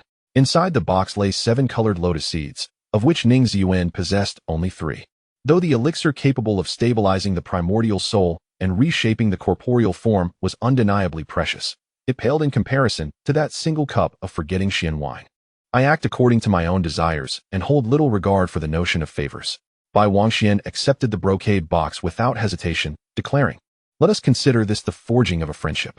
No sooner had he spoken than the resounding beat of drums reverberated through the heavens, causing the clouds above to tremble and transform into rain, cascading down in a gentle shower. The grand competition begins. With a commanding shout from the Lord of Xianyang City, the arena, where countless generations of prodigies had clashed, emanated an atmosphere of solemnity. Since the grand competition has commenced, I shall not linger, Bai Wangxian announced as he rose, his black and white robes billowing in the wind. Brother Ning, we shall meet again atop the arena. With that, he soared into the sky, exuding an air of nonchalance that elicited a frown from Zhongling. I did not anticipate your acquaintance with that false Taoist. Zhongling approached Ning Ziyuan, invigorated by the lingering fragrance of the forgetting Xian wine. Be cautious. That false Taoist has traveled extensively, and this is his first participation in the Sect's grand competition. In my estimation, his strength should not be underestimated. Had he participated in the last grand competition, I might not have secured the title of champion over Yun Mo senior sister Ling. Ning Ziyuan replied with a smile. Rising to his feet, this grand competition should only permit cultivators below the transformation stage to participate, correct? Are you still in need of clarification on the rules? Zhongling furrowed her brow. Only disciples from the Golden Core stage to the Nascent Soul stage are allowed to compete. Participants are not permitted to bring more than 2 magical artifacts, and each round consists of a maximum of 5 matches. The sect that wins 3 matches first is declared the victor. Do take care not to breach the rules and be disqualified. That is understood. Ning Ziyuan approached the bow of the sky sword, gazing toward the increasingly tense atmosphere of the arena, where the distant drums thundered ominously. His tone was contemplative, as a fierce wind swept by, causing his white garments to rustle. My junior brother is overly confident. No cultivator below the enlightenment stage can rival him. Zhongling found herself momentarily breathless as she gazed at the figure before her. The audacious claim of invincibility emanating from Ning Ziyuan's lips was impossible for her to dismiss. It dawned on her that her previous ire towards Ning Ziyuan was merely a manifestation of her own unfulfilled aspirations. She yearned to maintain the parallel prestige of the Qingmu sword and the Lichuan sword indefinitely. Look at how arrogant you are, she murmured resentfully. Yet she lacked the courage to follow him. Chapter 13. Beyond the heavens above the celestial arena, a colossal golden scroll unfurled, its bold characters dripping with ink. The strokes sharp as blades, exuding an aura of boundless martial fervor. First day of the Sect competition, first round, first match, Tianjun Pavilion vs. Litian Gate. Litian Gate seemed to be rather unfortunate. After all, she had never even heard of this sect. GMO Feiyong furrowed his brow. Tianjun Pavilion was one of the 8 Desolations and 9 sects, boasting numerous prodigies within its ranks. Litian Gate, on the other hand, was a relatively obscure sect. Facing such a formidable opponent in the very first match, the battles in the sect competition were indeed brutal, often culminating in one party conceding or sustaining severe injuries before the judges intervened to declare a victor. If any disciple were to sustain grave injuries in the first round, their subsequent encounters with other sects would be even more arduous. Litian Gate had risen swiftly in the past 2 years.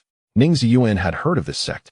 Upon arriving in the 8 Desolations, he often perused old tomes or the latest rumors, amassing considerable knowledge about this world. His gaze fixed on the disciple Li Egf from Litian Gate, and he indeed discerned a flicker of burning passion in his eyes. The earth-flame fiery body, akin to the sword servant Huanling body he encountered earlier, was a unique physique.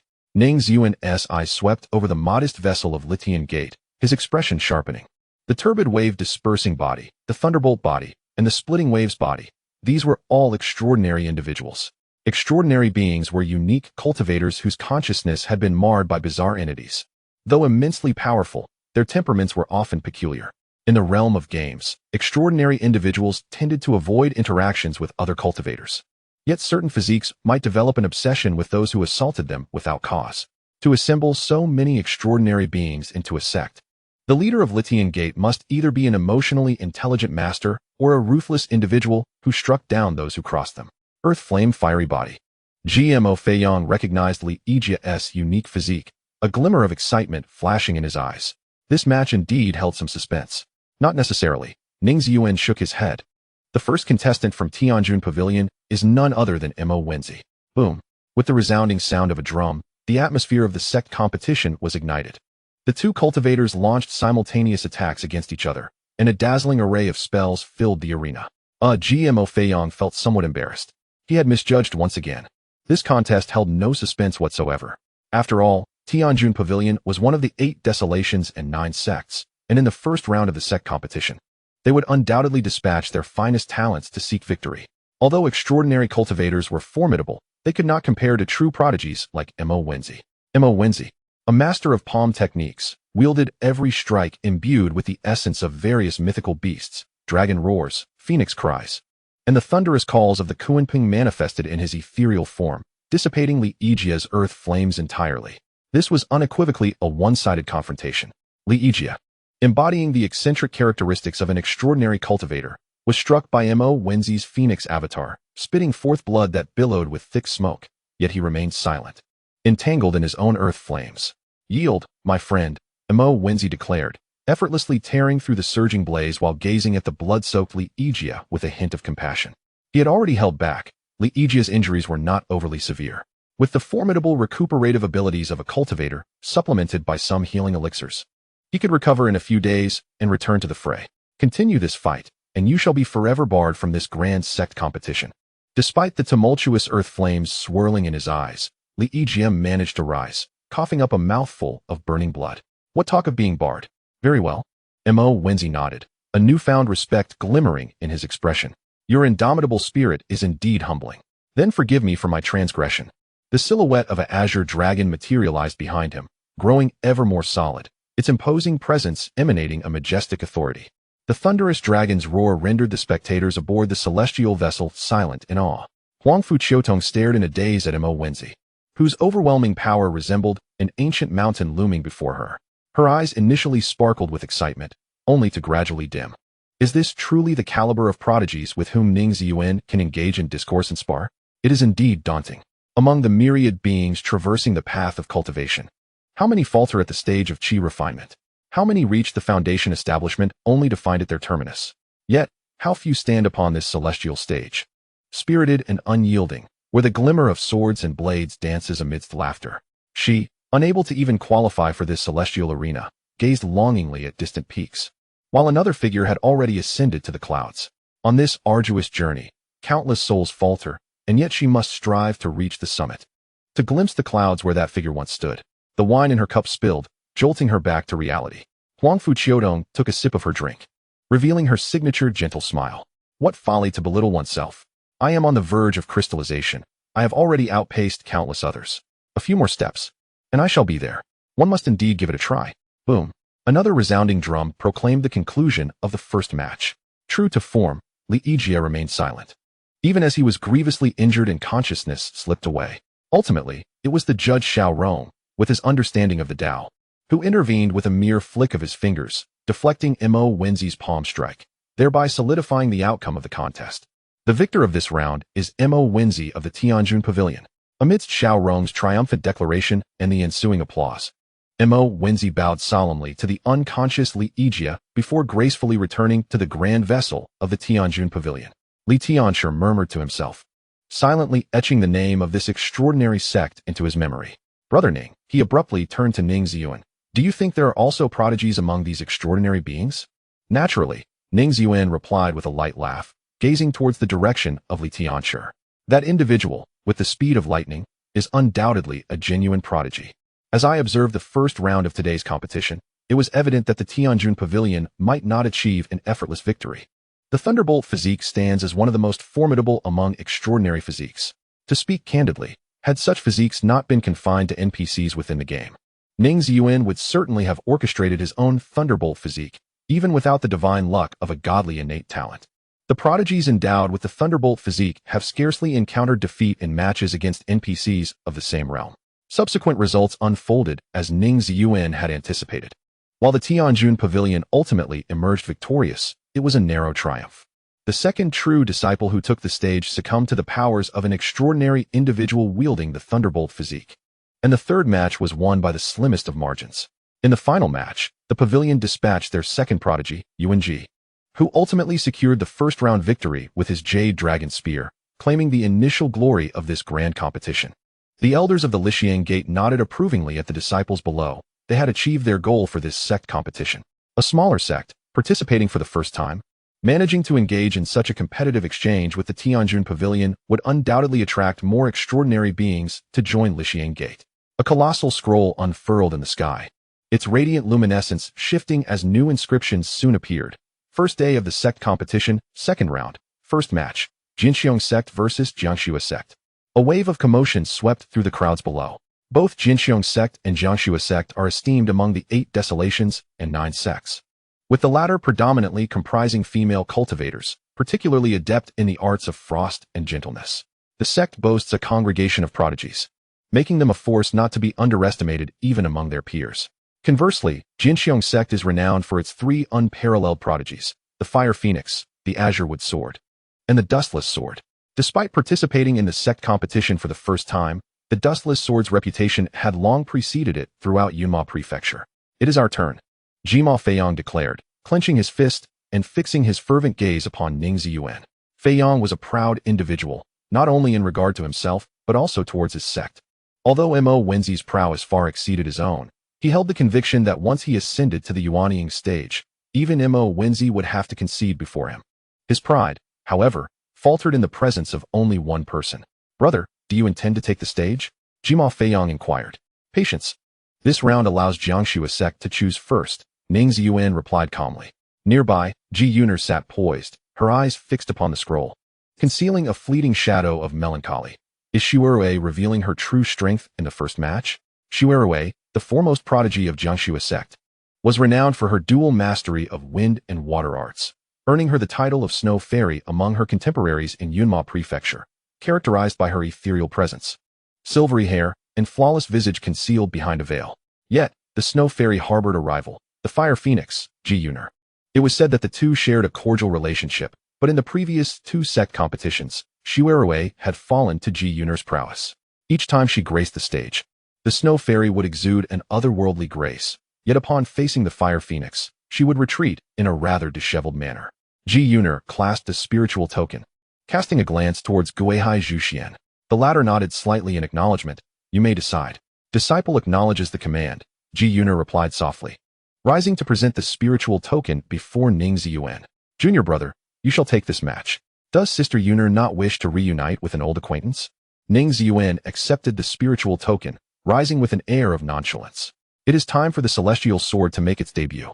Ji Yuner smiled as she adjusted his collar, declaring that the Snow Fairy was indeed worthy of his appearance. Then I shall heed my senior sister's advice.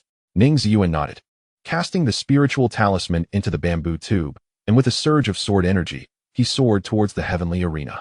Ji Yuner gazed at his pristine silhouette, her smile unwavering. After 3 years, among the disciples of the sect, only Ziyuan could confidently secure victory against Shuerue. As Ning Ziyuan's name emerged upon the scroll, Huangfu Qiutong aboard the celestial vessel took a deep breath. Let me see, Taoist Ning, how far I have progressed to finally glimpse that cloud. The cheers from the sky cascaded like a torrential downpour. It was only upon reaching the heavenly arena that Ning Ziyuan truly felt the chilling aura enveloping him. The wind sweeping across the arena was 100 times colder than that atop the Thousand Snow Peak. Shuerue of the Scarlet Snow Sect. It is an honor to meet you, Taoist Ning. Shuerue gracefully knelt, performing the customary greeting of the Scarlet Snow Sect, her voice flowing like water over ice.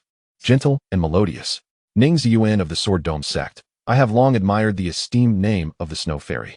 Ning Ziyuan returned the gesture with a fist salute. I wish to inquire, why does Yuner refuse to take the stage? Shuerue's veil fluttered lightly as she hesitated. It is not that my senior sister is unwilling, but rather that each sect has its own arrangements for the grand competition. Ning Ziyuan stepped back a few paces, raising his hand slightly as the Qing Shuang sword appeared silently at his side. If the Snow Fairy wishes to reminisce with my senior sister, I shall convey your message after the contest concludes. Very well. Shuerue lowered her gaze, shaking her head, the silver bell nestled in her white hair, chiming softly. Please inform her that my ice-clear technique has reached completion and can now counter her earth fire. Boom. I shall ensure the message is conveyed accurately. The drumbeat echoed thunderously, and Ning Ziyuan's gaze sharpened, his sword intent flickering within. Snow Fairy, please. Shuerue's demeanor turned icy. The innate softness she exuded vanished in an instant, leaving only a chilling aura reminiscent of wind and snow. She revealed her delicate, white wrist adorned with a silver bracelet, and the gossamer fabric around her stirred lightly, the breeze seemingly benign, yet concealing an extreme cold capable of eroding mountains. Harnessing water into wind and wind into water, the Snow Fairy's mastery of both elements was indeed intriguing. However, Ning Ziyuan possessed a hint of understanding regarding this extreme cold's essence. Suspended river, he murmured softly. The frigid expression on Shui Rui's face shattered in an instant. She beheld a vast river of suspended water rushing forth, devoid of life, mixed with colossal glaciers flowing downstream. The gentle breeze, frost, and the softest of spiritual energies were silently obliterated by this mighty river. Disciples of the Scarlet Snow Sect, known for their nimble movements and adeptness in entangling opponents through subtlety, found themselves utterly exposed before this great river, left with no refuge. All they could do was submit to the will of the river, praying to survive the wrathful waters. At this moment, nearly all the elders surrounding the heavenly arena straightened in their seats, and the disciples who had been in discussion fell silent. Unable to utter a word as the sword light upon the arena commanded their full attention, forbidding them from diverting their gaze elsewhere. In the realm of celestial swords, Zhong Linger clenched her fists, confronting the overwhelming presence of Ning Ziyuan. She could not be the sole bearer of such an experience. Mu Qiuxuan, who had previously worn a playful smile, now bit her lip, drawing forth a crimson droplet of blood that trickled down as she licked it with her tongue. Her excitement teetering on the brink of madness. Only Gui Haizhu Xuan sat composed and unmoving, fully aware of Ning Ziyuan's strength. The notion that he was invincible beneath the path of enlightenment seemed somewhat arrogant to Zhong Linger, yet Gui Haizhu Xuan understood that this was, in fact, a humble assertion. The sound of a silver bracelet clattering to the ground rang clear. Shui Rui stood in a daze. Her magical artifact had been severed, and the tip of Qing Shuang's sword now rested against her throat. Xiao Rong, who had just raised his hand, slowly lowered it, gazing at Ning Ziyuan for a prolonged moment before offering a nearly imperceptible nod. Shui Xianzi, Qing Shuang flew back to Ning Ziyuan's side. A drop of crimson glistening ominously on the frost-covered sword tip. Yet, was another battle to ensue? Shui Rui, as if suddenly roused from slumber, took a few unsteady steps back, taking a moment to gather her wits before glancing at her wrist. There, a slender wound oozed blood. Her delicate veil remained untainted, and her face, unmarred by dust, bore no scars save for the one on her wrist left by that sword named Suspended River. Nevertheless, the fervor of her combat spirit, the once cold pride that had looked down upon the talented, was now diminished by this strike. Having witnessed such a sword, one could truly comprehend that there exists a realm beyond realms. Shui Rui staggered back a few more steps, breathing heavily before uttering, "I concede." "Well played, Shui Xianzi," Ning Ziyuan replied, bowing with respect before turning to soar towards the direction of the celestial sword. "Conceded," Shui Rui murmured, her gaze lingering on the figure clad in white before softly acknowledging her sincere admission of defeat. In a daze, she departed from the heavenly arena, finally grasping why Ji Yuner had avoided her for so many years. It turned out that the realm beyond realms had always been by her side. The victor of this match, Ning Ziyuan of the Sword Xiongzong. Chapter 14. The Aoki sword. Upon entering the arena with such brilliance, Zhong Linger raised an eyebrow, seemingly unbothered by the attention she might attract. Where, indeed, could one find a renowned sword that concealed its edge? Ji Yuner, beaming with joy, offered Ning Ziyuan a cup of light wine, remarking, "Who would dare covet a true disciple of our Sword Xiongzong?"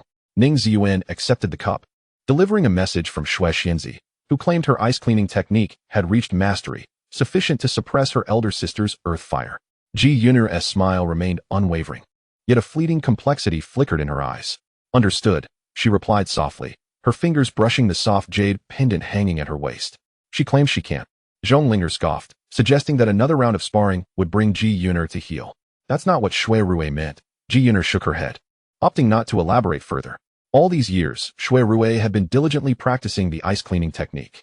Both she and Shui Rui had grown up in the Shui family, deeply intertwined with the Shui family of Yunma Prefecture and the Jiangxue sect.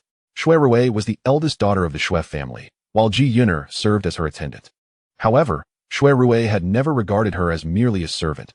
She treated Ji Yuner as an elder sister. Ji Yuner possessed an average fate, yet fortuitously. Her fire spirit root and martial arts aptitude were commendable. In stark contrast, Shui Rui was the epitome of a prodigy, endowed with two divine-level innate fortunes.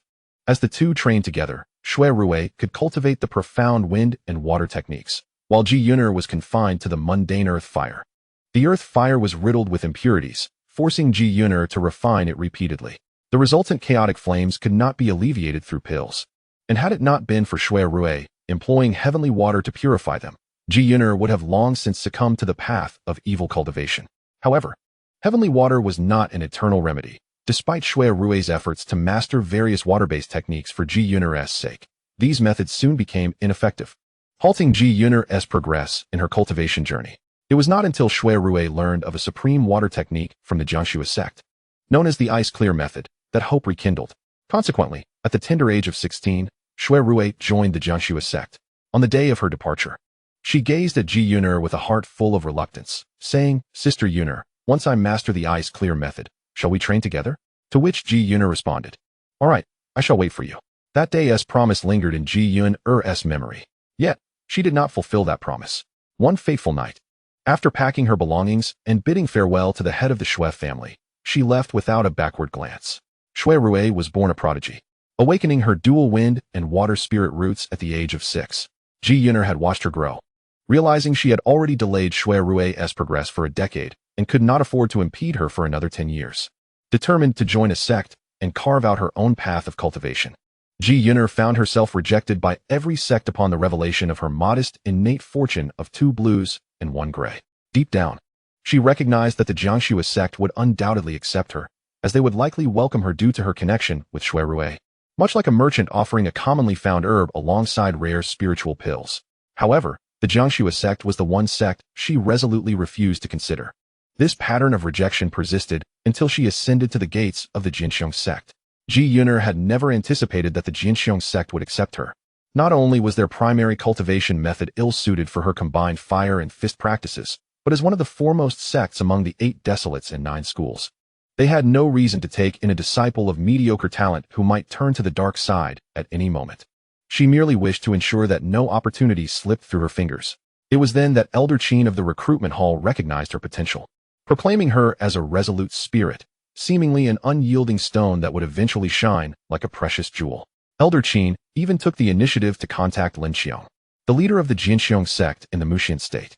Shortly thereafter, a woman draped in white silk arrived at the Jinxiong sect's Yunma branch, sealing Ji Yun'er's chaotic flames with the power of the vast seawater spirit. This woman was Gui Haizhu Xuan, at that time merely an elder of the Jinxiong sect's main branch in Muxian state, yet already accomplished in her cultivation. For those who cultivate earth fire, breaking through to crystallization is already a formidable limit.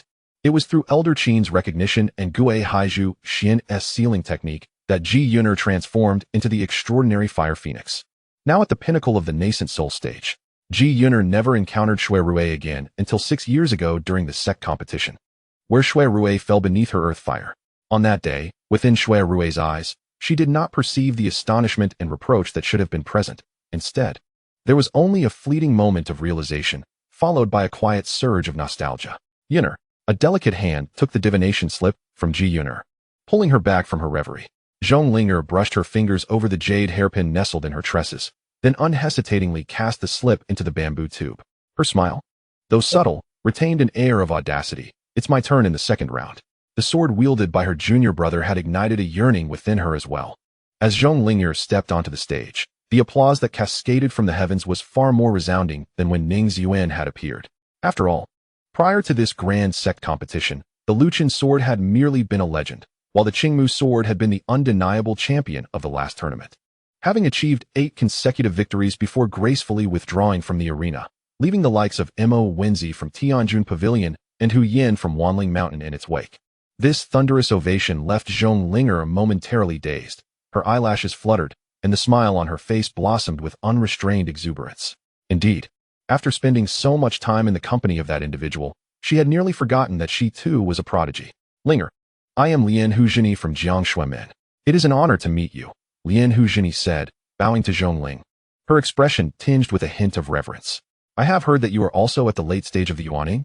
Zhonglinger unsheathed her jade hairpin, transforming it into a green branch-like sword, her high ponytail cascading down, ebony locks flowing like a waterfall at her waist.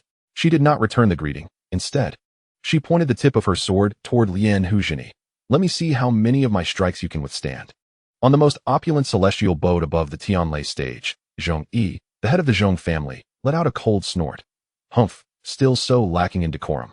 Showing no signs of growth, he stroked his long beard with one hand, yet his eyes betrayed an undeniable sense of satisfaction. After all, such a headstrong daughter was a product of his own indulgence. Her journey from Linghua to the Qingmu sword was his greatest source of pride. Zheni is also at the late stage of the Yuan Ying. She should be capable, right? Zhonghang, seated beside Zhongyi, wore a look of concern. After all this time training, are you not aware of your sister's strength? Zhongyi cast a sidelong glance at his son, who seemed to drift aimlessly. You ought to focus on yourself and learn from your sister. You just said she hasn't shown any progress, Zhonghang retorted, crossing his arms with a resigned expression. The moment the drumbeat resounded, Zhonglinger had already thrust her sword forward. She would not be like Ning Ziyuan, who would extend a courteous invitation. At the instant the drum sounded, her opponent should be prepared to face her blade. Lianhu Zheni's demeanor turned grave as she stood with hands clasped. A tumultuous surge of water spirit energy rising from beneath her feet. Her cultivation method differed from the usual practices of Jiang Xuanmin, characterized by grandiose and forceful movements, with the raging water spirit energy exuding a fierce aura. Nevertheless, Zhonglinger remained unfazed, her grip on the sword steady. The once fluid and ever-changing essence of her sword intent coalesced into a singular point, transforming the myriad blossoms into eternal life. As her sword morphed into a dragon that plunged into the sea, while Lianhu Zheni would employ softness to counter strength. Zhonglinger too understood the art of subtlety within grandeur. Both being at the late stage of the Yuan Ying, their total spiritual power was comparable, yet their quality was worlds apart. As the emerald dragon churned the surging waves of the vast sea, Lianhu Zheni's complexion turned as pale as a blank sheet of paper. The waters she summoned not only failed to extinguish Zhonglinger's sword intent, but instead allowed Changsheng to take root in the sea. The dragon, entwined with rich wood essence, caused towering fuso trees to sprout in its wake, forming a dam-like barrier against the tsunami. 9 mountains, Xianrao. Linghu Zheni's jaw tightened as she formed hand seals and exclaimed sharply. Delicate blue scales shimmered with an eerie glow, covering her cheeks, while her pupils transformed into chilling serpentine slits. Sharp fangs extended from her lips, dripping with a lethal, inky venom, and her forked tongue flicked like a viper. 9 mountains, Xianrao? GMO Feiyang furrowed his brow. The potent, demonic aura emanating from Linghu Zheni made him uneasy. Could it be that she, like his junior sister Qingwan, was a descendant of a great demon? Ning Ziyuan raised an eyebrow, noticing the previously subdued waters of the sea surging once more, revealing the massive forms of 9 sea demons lurking beneath the surface. 9 mountains, Xianrao, 9-headed serpents that devour countless souls, leaving desolation in their wake. She is not merely a descendant of a great demon, Ning Ziyuan slowly articulated. Linghu Zheni is a transformed 9-mountain Xianrao. Could the Jiangxue sect truly accept such a fierce beast as a disciple? GMO Feiyang's gaze remained fixed on Linghu Zheni's increasingly menacing visage, a flicker of cold light shimmering in his eyes. This was not the conduct of a righteous sect. Feiyang, a hand rested on GMO Feiyang's shoulder, prompting him to regain his composure. Ning Ziyuan smiled gently. We cannot concern ourselves with beasts that lack spiritual awareness. But if a beast has awakened its intellect and taken on human form, we ought to regard it as we would any person, whether celestial beast or fierce demon. As long as their heart harbors righteousness and they aspire to cultivate virtue, what prevents them from being a disciple of the righteous path? Your wisdom enlightens me, senior brother. GMO Feiyang lowered his head, his expression solemn. Ning Ziyuan observed GMO Feiyang's tense demeanor and patted his shoulder. Focus on the contest, Feiyang. GMO Feiyang had lingered in the sect for too long. It was time for him to venture down the mountain, to witness the balance of righteousness and malevolence, to learn not to hastily judge the two. Ji Yuner rested her chin in her hand, gazing at Ning Ziyuan's retreating figure. The softness in her eyes deepened, mingling with a sense of melancholy. Yet, could Zhonglinger withstand the formidable might of the 9-mountain Xianrao? GMO Feiyang took the advice to heart. With Ning Ziyuan urging him to observe the contest with ease, he scrutinized the dynamics on the celestial platform with utmost diligence. There will be no issues. I trust Sister Linger, Ning Ziyuan affirmed with a smile. I have faith in her. The 9 heads of the Xianrao emerged from the depths, their colossal forms entwining around the dragon. The emerald dragon struggled against its bindings, but the Xianrao had already sunk its venomous fangs deep into its flesh, draining its vitality. Just as Linghu Zheni was about to exhale in relief, her serpentine pupils narrowed in response to an overwhelming sense of impending danger. The body of the Xianrao loomed like a mountain range, its 9 heads resembling towering peaks. A woman clad in azure veils appeared atop the summit, poised with her sword. Zhonglinger, her hair cascading freely, effortlessly parted the encroaching waves with a sweep of her hand, her eyes flashing with a verdant brilliance. She paid little heed to the dragon ensnared by the Xianrao. It was but a mere sword aura, destined to dissipate shortly, even without the Xianrao's interference. Have you revealed your true form at last, serpent demon? Zhonglinger gently parted her crimson lips, each word as chilling as ice. She locked gazes with the venomous, serpent-eyed Linghu Zhini, her fierce determination causing her aura to rise, subduing even the ferocity of the demonic beast. It is said that Xiang Yao possesses 9 heads and 9 forms, and this claim proved to be no mere fiction. Her voice flowed steadily. Yet Linghu Zhini felt an icy shiver race down her spine. Very well, if you embody 9 heads, radiant brilliance enveloping the Qingji sword. Its sword qi erupted like shards of a shattered silver vial. I shall cleave you 9 times. The azure-clad figure transformed into a fleeting shadow, vanishing from the summit of the heavens. Linghu Zhini gazed at the emerald light spreading across the sky, a look of bewilderment crossing her face. Only at this moment did she fully comprehend why the prodigies of Yunmozu emerged in droves. Yet only the Qingmu sword could ascend to the pinnacle of the last Sect competition. The subsequent events on the heavenly summit became an indelible scene etched in her memory throughout her cultivation journey. Towering ancient trees sprang forth, their canopies casting shadows that obscured the sun, formed by countless robust vines intertwined. In their presence, a person appeared no more significant than a speck of dust. Xiang Yao's form, along with its 9 heads, became ensnared by the branches of this ancient tree, imprisoned, its essence immortalized in this arboreal jail, eternal and unyielding. The 9 heads of Xiang Yao emitted a wretched wail in unison, while the skies darkened ominously. The ethereal waters sensed Xiang Yao's torment, converging above Xianyang City. Poised to unleash a torrential downpour, Xiao Rong sat upon the judging platform, lifting her gaze slightly, dispersing the tumultuous clouds and rampant lightning, leaving only a veil of coverage over the heavenly summit, ensuring that this contest proceeded fairly. Linghu Zhini's visage turned pale, her thoughts in disarray. She could not discern Zhonglinger's location, yet the cerulean sword qi had silently manifested, severing one of Xiang Yao's heads. The serpent's head tumbled like a boulder, dark blood gushing forth, exuding a stench of dampness and decay. Linghu Zhini felt her fangs pierce her lips as she commanded Xiang Yao's true form. Biting down on the towering ancient tree, the 9 heads of Xiang Yao were the essence of her vitality. With each head severed, her strength diminished significantly, requiring a prolonged period to recover. Should all 9 heads be lost, she would be rendered powerless, forever severed from the path of immortality, reduced to the 3 absolute veins. In her current state, Linghu Zhini was merely clinging on desperately. The most rational choice would have been to withdraw her true form and concede, conserving her strength. Yet, she found herself unable to do so. As a demonic beast, her instinct was to seek fortune and evade peril, but on this heavenly summit, she represented the Jiangxue sect. From the East Sea to the 100,000 mountains and finally to Yunmozu, she had traversed a treacherous path fraught with disdain and danger. She had believed that consuming the transformation pill would allow her to assume human form, yet regardless of her displays of kindness and docility, true humans still regarded her as a harbinger of misfortune. It was the Jiangxue sect that had taken her in, bestowed upon her a name, taught her to suppress the ferocity within, to read, converse, and cultivate. Thus, in this sect competition of utmost significance to all sects in Yunmozu, she could not utter the words of surrender. The sharp glint of the sword flashed, and 2 entwined serpent heads fell away. Linghu Zhini spat a mouthful of black blood. Her legs trembled, yet she refused to yield, continuing to command the remaining 6 heads to gnaw at the ancient tree, striving to break free from their confines. Stop struggling. The woman clad in azure gauze stood before her, the tip of her sword poised between Linghu Zhini's brows. Zhonglinger softened her voice, her expression tinged with reluctance. To lose to me is no disgrace. Linghu Zhini initially froze, and then her cheek scales unfurled, venomous claws extending from her fingertips, lunging toward Zhonglinger. I can still fight. Her roar merged with the primal howls of the serpents, moving all who listened. Zhonglinger sighed, directing her sword 3 inches closer to Linghu Zhini's spiritual core. Xiaorong flicked a finger, sending the azure branch sword flying, simultaneously suppressing Linghu Zhini, who was poised to strike again. Zhonglinger glanced at the incapacitated Linghu Zhini before summoning back her sword, arranging her hair into a jade pin, and gracefully turning to depart. The victor of this match, Zhonglinger of the Sword Sky Sect. Chapter 15. Fire Phoenix. First day of the Sect competition, second round.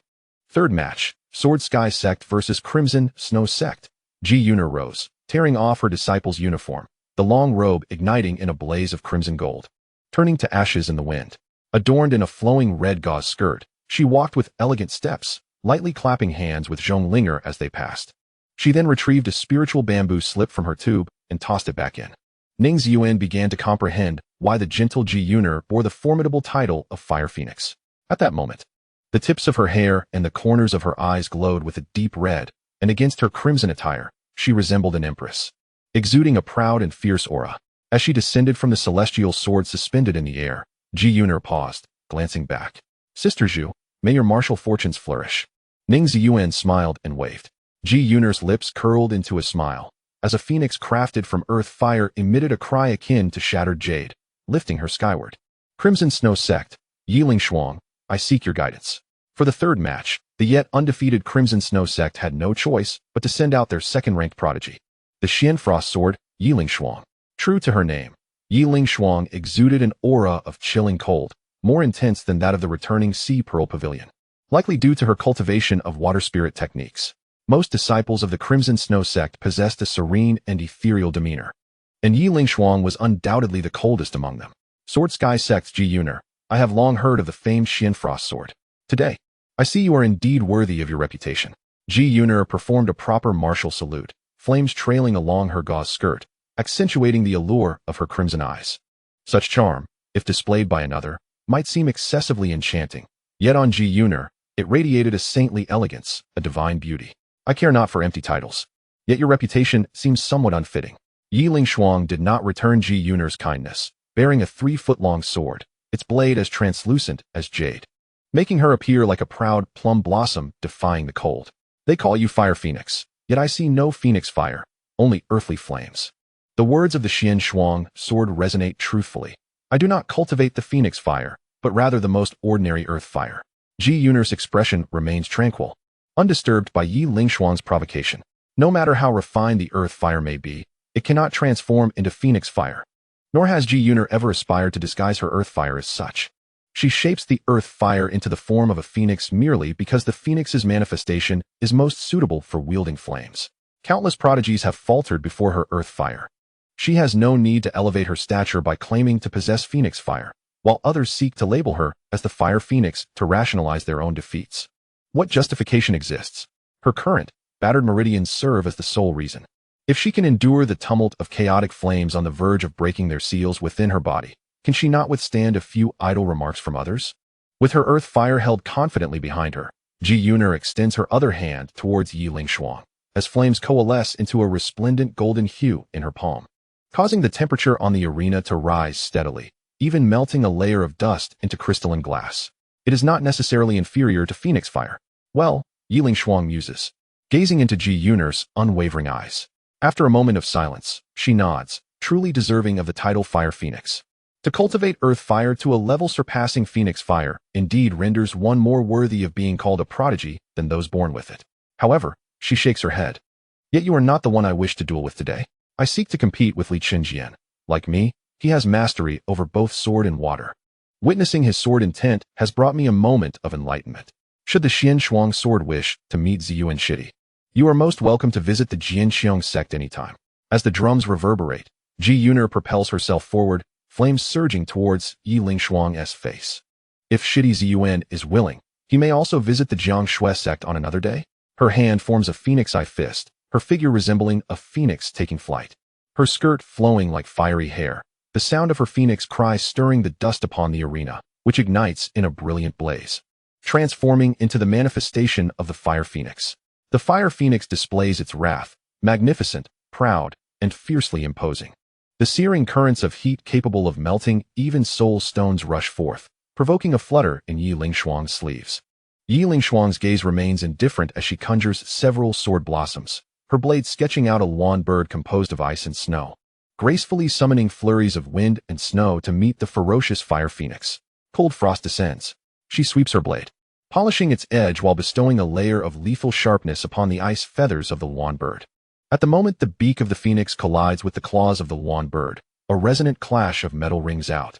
As Ji Yuner's phoenix eye fist strikes against the edge of Yiling Shuang's long sword, it seems that only upon this arena does Ji Yuner reveal such a fierce countenance. The raging flames threaten to collapse the very heavens, while her fist technique is fierce, each strike accompanied by the echo of the phoenix's cry and the sound of shattering. Yiling Shuang retreats 2 steps, her gaze shifting to the already suppressed ice crystal Yuan bird. As Ji Yun'er's heavy blows rained down, leaving her wrists aching. Yet her countenance remains unchanged, as she wields her long sword to summon a soft curtain of water. The instant Ji Yun'er's knuckles strike the water screen, she lightly taps the sword tip, freezing the water into a glacial expanse across the sky. Break! Ji Yun'er's voice rang out like the piercing cry of a phoenix, resonating from the depths of her throat. With a surge of energy, her fist advanced a mere inch, infusing flames and power into the attack, shattering the ice wall into a shower of debris. Yi Lingshuang's sword light flickered incessantly, conjuring glacier after glacier, as her water spirit techniques nearly froze the surrounding air. Yet, they could not halt Ji Yun'er's relentless charge. The earth's fire surged, billowing thick smoke. The opulence of Ji Yun'er's red dress was matched only by the ferocity of her movements. Even the sturdiest ice crumbled beneath the weight of her fists, while flames continued to ascend, swiftly replacing the glaciers atop the arena with an inferno. Heavenly scorching and oceanic boiling technique. Ji Mafei's eyes shone with fervor. This was the signature skill of the senior sister. This was the unrivaled fire phoenix of the Sword Dome sect, whose formidable might transcended myriad techniques, wielding both blazing flames and a devastating dual punch to obliterate all in her path. In contrast to the gentle demeanor of the senior sister, Ji Mafei cherished the vision of Jin'er forever embodying the duality of pride and authority befitting an empress, a true prodigy. Rather than a nurturing sister perpetually attending to her younger siblings, she was a flame that lingered in the minds of all who beheld her. The heavenly scorching and oceanic boiling, Ning Ziyuan murmured softly, observing Jin's silhouette, graceful as a phoenix. His hands were clasped before him, fingers rhythmically tapping against his elbows. The effects of the yang and yin energies absorbed from the Wangxian wine had rendered his spirit clear, allowing him to perceive the dissonance emanating from Jin'er. She must be feeling quite uncomfortable now. It hurt, every time it hurt. Jin's brows furrowed deeper, her expression radiating imperial might and the elegance of a phoenix. The very title she bore. Only she understood that this so-called phoenix appearance was merely the manifestation of searing fire energy coursing through her veins, causing her latent injuries to throb with excruciating pain, prompting involuntary furrows of her brow. Yet, these wounds bore witness to her journey. And this very pain fueled the wild ferocity of each of her punches. Driven back repeatedly, Yi Lingshuang now stood at the edge of the arena. One foot precariously suspended in midair, a single step backward would lead her out of bounds, resulting in her defeat. Nevertheless, her expression remained cool and composed as she faced the approaching fire phoenix, once again guiding her sword with a flick of her finger before delicately thrusting it forward. Questioning the sword, Yi Lingshuang intoned softly, her demeanor reverent as though reciting a sacred text. There were no sprawling glaciers to solidify the air, nor any celestial bird manifestations to appear. She simply delivered a straightforward thrust, her motion as graceful as pulling a needle from the fire. The essence of the Xuan sword was embodied solely in that singular word, sword. All water spirit techniques, exceptional skills, and divine abilities were cast aside. Even the sword aura concealed within her blade, leaving only the pure intent of the sword. Previously, I truly could not conceive of a method to counter the style of the Luqing's sword. Yi Lingshuang's tone was as frigid as shards of ice, as she directed the tip of her sword toward Jin'er's neck, paying no heed to the flames of her approaching fist. Her gaze fixed unwaveringly on the sword's blade. The so-called swordsmanship, thrust, sweep, slash, and flick, when stripped down to its essence, consists of merely a few fundamental moves. Yet, I take pride in the intent of this sword, something even the detached dust sword cannot achieve. Ji Yun'er paused momentarily, then unfurled her phoenix-like demeanor, revealing a barely perceptible smile. Indeed, she sensed a hint of the profound truth in Yi Lingshuang's sword, an essence that transcends all. But this level of sword intent falls far short of the target she has relentlessly pursued. Can junior brother Ziyuan not achieve it either? One of Ji Yun'er's hands transformed entirely into a vibrant crimson flame, her delicate fingers glistening like red jade as they grasped Yi Lingshuang's long sword. This scene was utterly astonishing to Yi Lingshuang. Even her typically frigid expression faltered for a moment.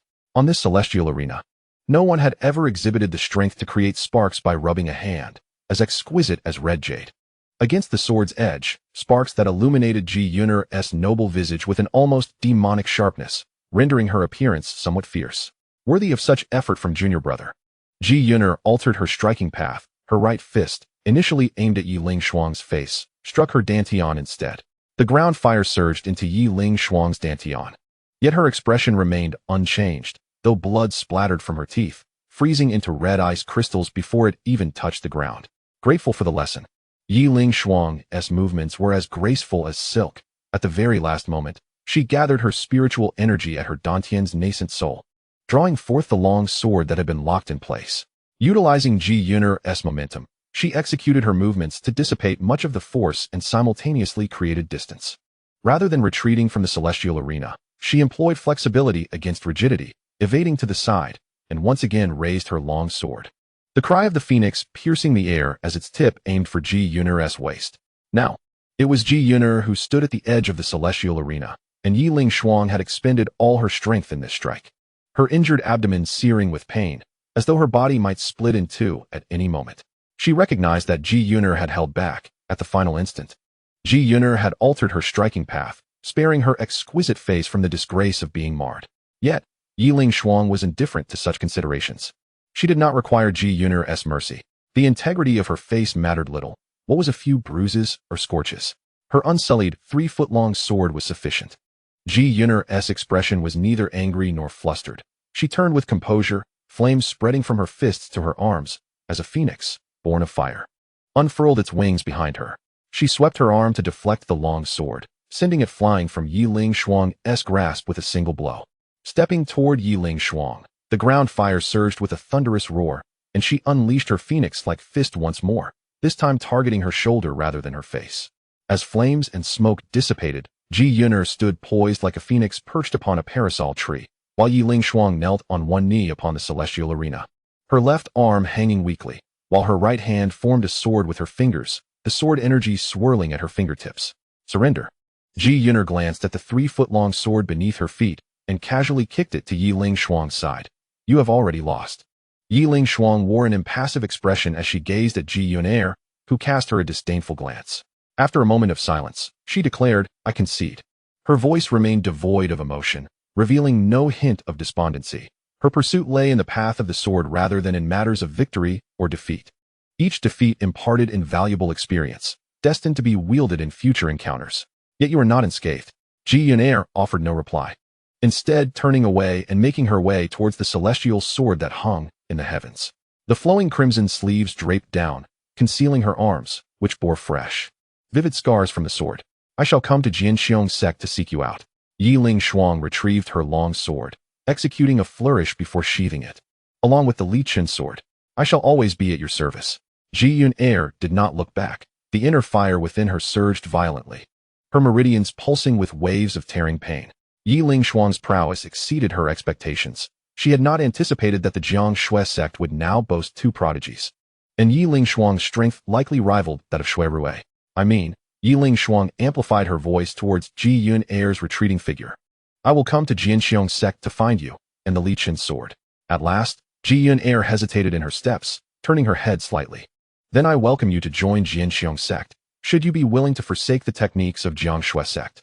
Gui Haizhu departed on her phoenix, maintaining an aloof and regal demeanor, turning her back not only to the undiminished fighting spirit of Yiling Xuan, but also to the unwavering gaze of Shui Rui. With little delay, after a mere exchange of glances, she seated herself beside Gui Haizhu Xuan. Gui Haizhu Xuan placed a hand upon Gui Haizhu's shoulder, and as the watery spiritual energy flowed in, Gui Haizhu gently closed her eyes. The seal is loosening. Gui Haizhu Xuan released her grip and spoke softly. It is my inadequacy, Gui Haizhu responded, her tone tinged with remorse. She understood that the chaotic flames had escalated to this extent, leaving Gui Haizhu Xuan's vast watery spirit at a loss. How can this be blamed on you? Gui Haizhu Xuan shook her head and then called out. Ziyuan. Master, please instruct me. In an instant, Ning Ziyuan materialized beside Gui Haizhu Xuan from the bow of the celestial sword vessel. Take Yunair to heal. Gui Haizhu Xuan's instruction was succinct. Understood. Ning Ziyuan's response held no trace of doubt, momentarily surprising Gui Haizhu. Had her junior brother already discerned the situation? Sister Yunair, please follow me. The door to the ship's cabin quietly opened, and a tall figure stood by the entrance, appearing to Gui Haizhu as a snow pine swaying in the wind. Chapter 16. Dual cultivation. The chill of the spiritual energy pierced like a needle. Yet with remarkable precision, it transformed into runes, meticulously stitching together the precarious seal. Under the suppression of the watery spiritual energy, the once ferocious chaotic flames now exhibited no temper. These flames were not particularly extraordinary. Their disorder rendered the gentle, vast, watery spirit helpless.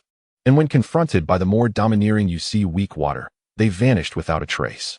Ning Ziyuan furrowed his brow.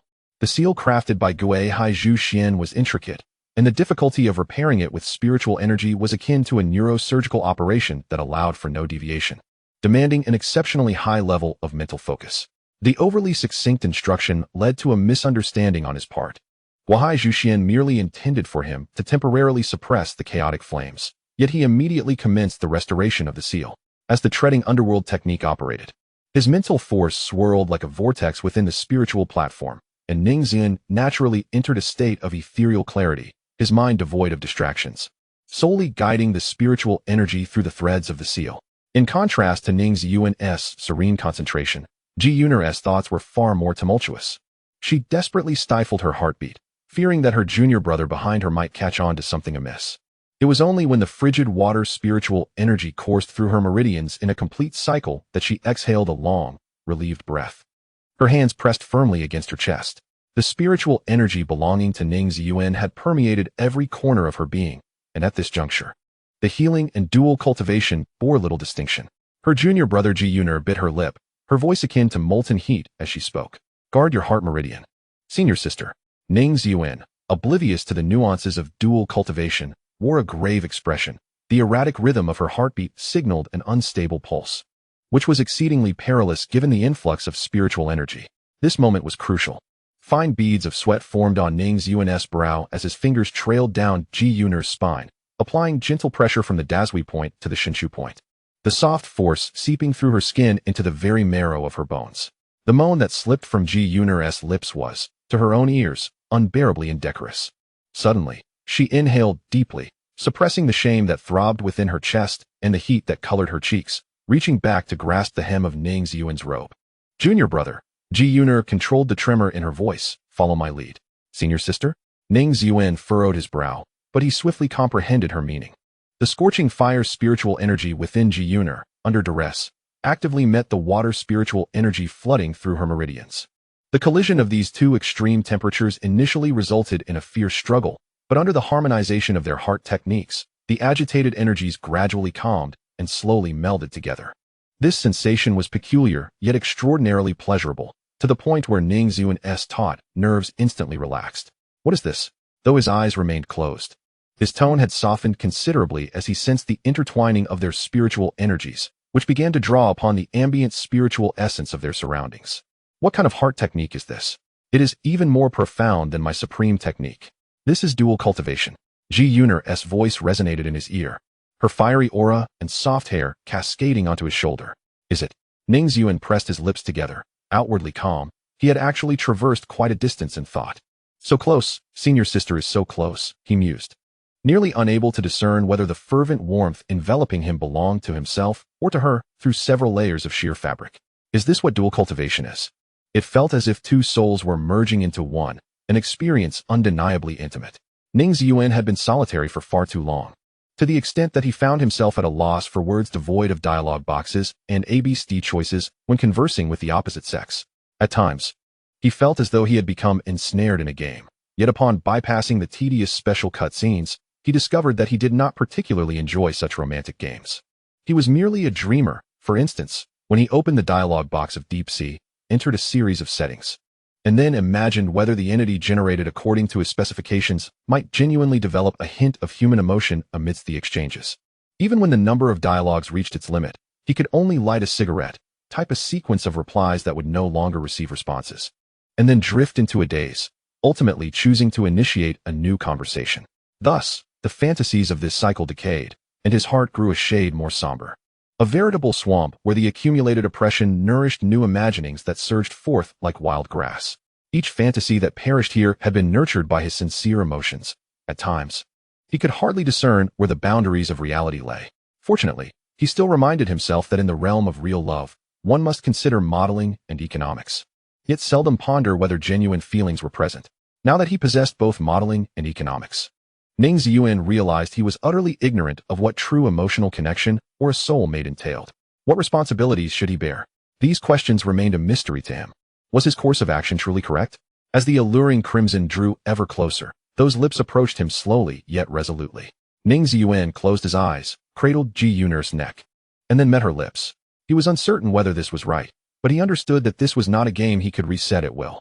He was confronted not with a segment of code that triggered a plot, but with a real girl who had summoned the courage to approach him. In such moments, he had to treat this bravery with the utmost seriousness. The faint sweetness of rouge and an unnamed spicy fragrance seeped in at the corners of his mouth. This kiss perfectly aligned with all his beautiful fantasies about girls, akin to savoring a piece of raw chocolate, slightly bitter, slightly sour, and slightly sweet, with an overarching rich aroma. Junior brother, Ji Yun'er, her gaze hazy, turned around. She extended her hand, still marked by remnants of blood, and entwined it around Ning Ziyuan's neck.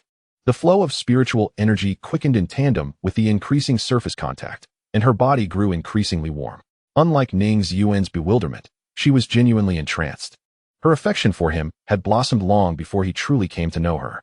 Senior sister Yun'er, Ning Ziyuan gently lifted Ji Yun'er's chin with his fingers, seeking the remnants of her regal allure amidst her still vivid golden eye makeup. He pressed his hand against her waist and kissed her once more.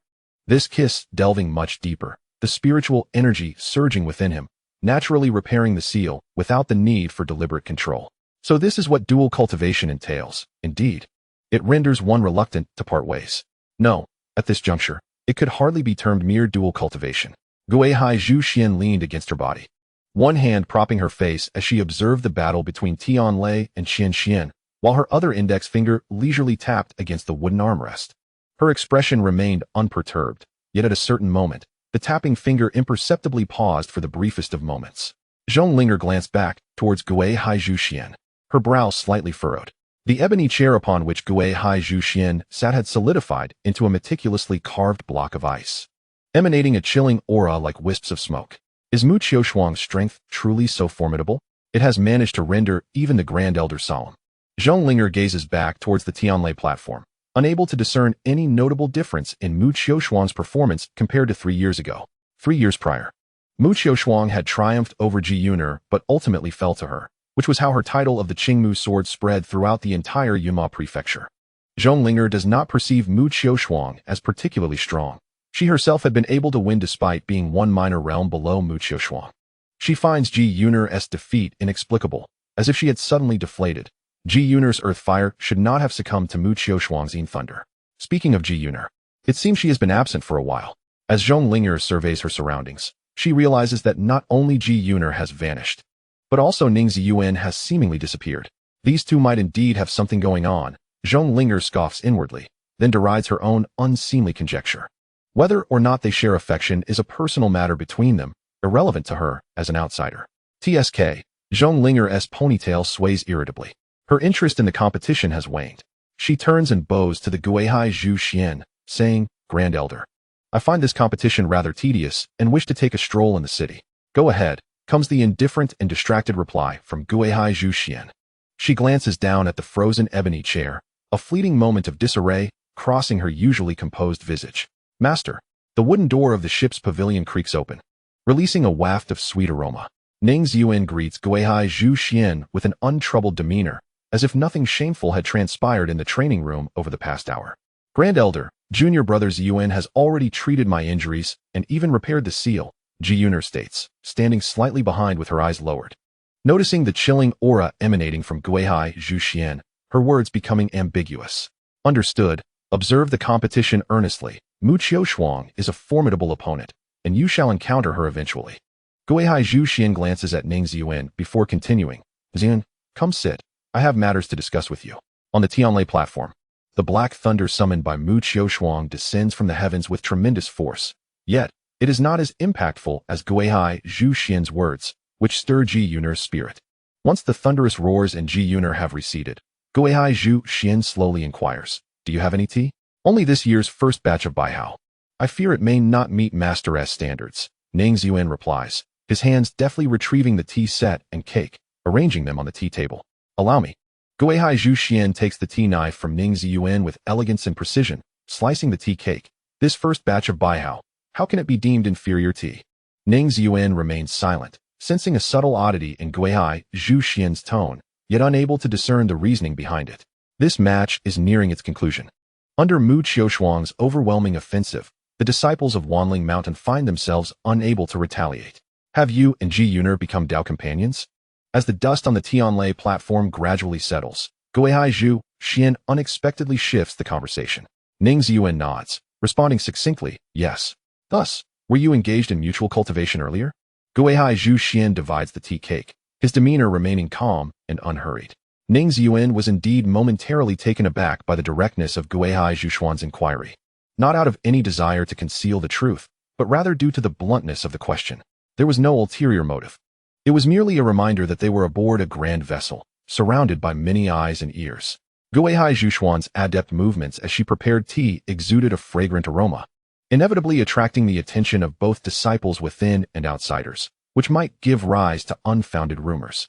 The presence of something does not imply the existence of gossip. Ning Ziyuan shook his head, stating, Senior Sister Yun has cultivated her resolve for many years. Her character is resolute and unwavering. How could she allow mere words from others to disturb her path? Gui Haizhu Xuan paused momentarily, causing a few drops of hot water to spill over the rim of the cup. And what of you? Do you not care? She continued. Ning Ziyuan smiled gently. When two hearts are in harmony, the tales that spread, no matter how far, should be regarded as beautiful stories. You have a point. I was perhaps overthinking. She conceded after a brief silence, pushing a teacup filled to 7/10 toward Ning Ziyuan. The grand competition is nearing its conclusion. You might wish to stroll through Xianyang City, but remember not to delay your important matters tomorrow. Yes, master. Ning Ziyuan accepted the teacup, momentarily taken aback. The white tea cake had indeed been cut with precision, yet the tray that held it had also been severed. The knife's mark extended across the surface, even slicing through the table. The setting sun's rays streamed through the fissures, casting light upon the deck. In the banquet hall of the Xianyang City, the clamor resonated across several streets, as cultivators from various regions gathered around tables, exchanging cups, their faces illuminated by the flickering lights. Zhong Linger sat in a corner, consuming cup after cup, lost in a haze of intoxication. A fine meal deserves exquisite wine. She had ordered the best dishes the banquet hall had to offer, with dragon's liver, phoenix's marrow, and Qilin's horn filling the table, yet she hardly touched her chopsticks. What is the first building in Yunma compared to the essence of our sect? Zhong Linger slammed her empty wine cup onto the table, her heart heavy with discontent. Linger, I finally found you. A voice called out with unusual warmth, low and laced with flattery. The arrival of this voice only deepened Zhong Linger's displeasure as she turned to face the man. Your words imply familiarity, yet I did not summon you. The man, Jiesia, faltered momentarily, an awkward expression flashing across his face. I merely wished to express my concern. After today's competition, I intended to seek you in the realm of the heavenly sword, but your senior sister informed me that you ventured into the city alone, which worried me. He rambled on, naturally pulling out a chair and leaning in to sit opposite Zhong Linger. Am I someone who requires such concern? Jiesia, I am not your pet. Zhong Linger offered no courtesy, lightly flicking her fingers. The ancient wooden chair sprouted branches and vines in an instant, with new buds emerging. Sharp thorns hidden beneath the tender green leaves, causing the man's hand to retract. Honestly, you might as well name a pet after me, Linger, to spare yourself the trouble of searching for me everywhere. Linger, please do not be this way. Regardless of circumstances, we are, after all, childhood acquaintances. Jiesia forced a smile. My concern for you is only natural. Childhood acquaintances? Averaging a meeting once every 10 years can hardly be deemed a close bond. Zhong Linger rolled her eyes without a hint of mercy. What you meant to say just now was about the childhood betrothal, wasn't it? She raised an eyebrow, observing the somewhat stiff expression on Jiesia's face. Pouring herself another drink, her tone grew increasingly impatient. Jiesia, I advise you to forget this matter soon. My father merely indulged in too much wine back then. Engaging in idle chatter with your father. You know that well enough. How could it be mere idle chatter? Jiesia suddenly adopted a serious demeanor. The words of matchmakers and the commands of parents should not be taken lightly. So you really do take it to heart, Zhong Linger chuckled, downing her drink in one go. Her flushed cheeks radiated a myriad of charms.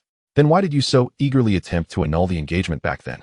Chapter 17. An ominous sign. Linger and Jiesia's expressions shifted rapidly, her eyes now brimming with grievance. I was merely young and rebellious at the time. If this matter troubles you, I can come and apologize formally. So it was merely youthful folly, she thought. I had assumed it was because you heard that the eldest daughter of the Shui family in Muxian Prefecture was infatuated with you, prompting you to abandon the Zhong family for a more advantageous alliance. Zhong Linger interrupted Jiesia mercilessly. What?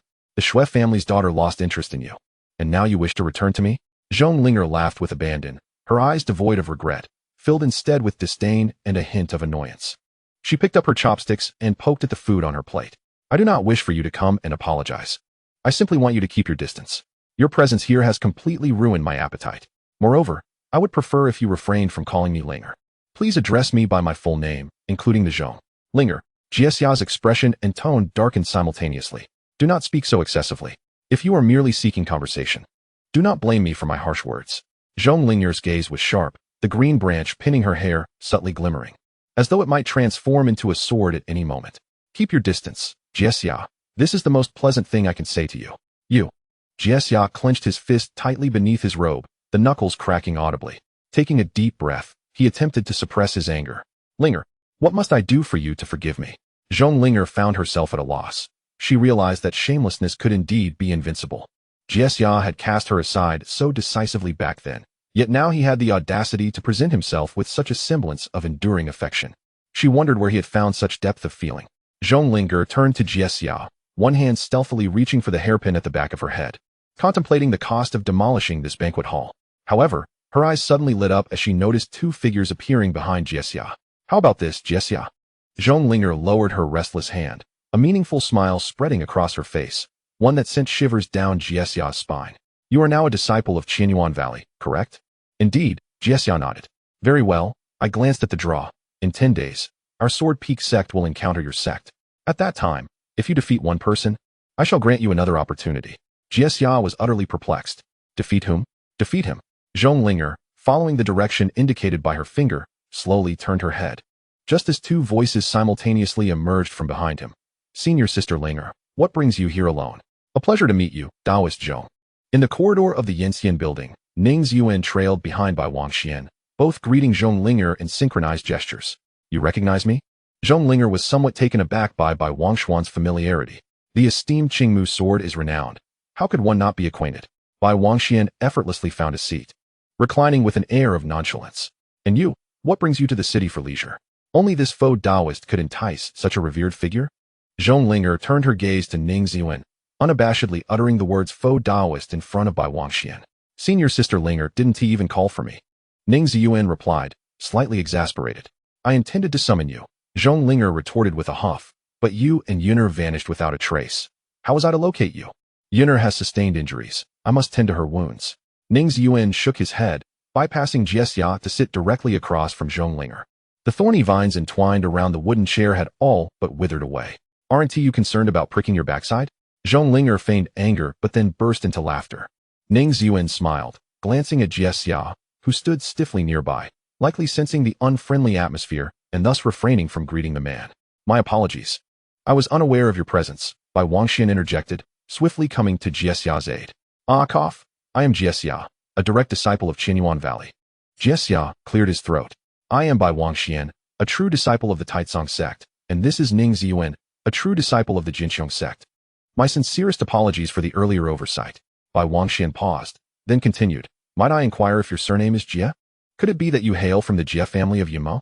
Indeed, Jiexia replied, swallowing the rising frustration that threatened to overwhelm him. I am the second young master of the Jie family. I was betrothed in childhood, but later annulled the engagement to align with the Shui family of Yunma. Zhong Linger, unable to tolerate Wang Xuan's feigned sincerity, spoke bluntly.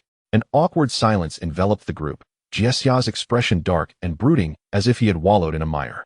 Ning Ziyuan, lowering his gaze, poured himself a glass of wine and took a small sip. He had little interest in involving himself in this matter. It appeared to be a quintessential tale of a discarded engagement, yet Zhong Linger was no ordinary figure, and Jiexia was far from being a mere mediocre. I didn't realize the two of you shared such a history. Wang Xian maintained his benign smile. What transpired between you? He wishes to reconsider, but I did not acquiesce. He insisted on persisting, and I stated that if he could defeat this fellow, I would grant him another chance. Zhong Linger preempted Jiexia's response to Wang Xuan's inquiry, gesturing with her chopsticks towards Ning Ziyuan. As Ning Ziyuan was about to refill his glass, a question mark appeared above his head. He could only point to himself. Me? He asked, locking eyes with Jiexia. Why me? Because, Zhong Linger said, her eyes twinkling mischievously, he stands no chance against you. She cheerfully filled Ning Ziyuan's cup to the brim. Ning Ziyuan gazed at the porcelain cup filled to the brim with wine before meeting Jiexia's eyes once more. A subtle shift in his thoughts allowed him to perceive the emotions swirling within Jiexia's gaze. It was entirely natural to feel apprehensive and repulsed by such sentiments. As rivals, none could observe his remarkable prowess displayed at the Tianlai without a sense of trepidation. In comparison to other prodigies, his strength was indeed unparalleled.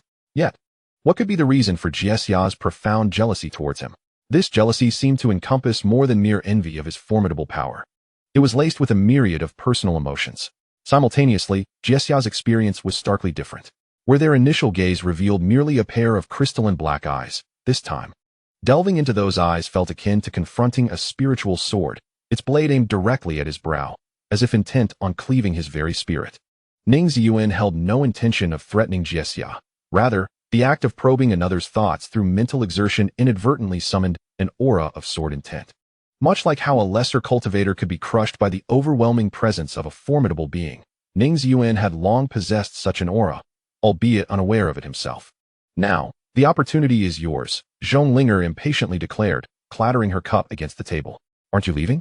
Or do you suppose I would invite you to dine with us? Jiexia's expression hardened, as if ready to grind his teeth in frustration. Then let us meet on the Tianlai in 10 days. With a furious sweep of his sleeve, he turned to depart, glancing back only to find that the three individuals had dismissed him entirely, which only fueled his indignation. It was only after Jiexia exited the Yanxian building that Ning Ziyuan turned to Zhonglinger and inquired, "Why must I confront him? Is it not clear? Because he cannot defeat you."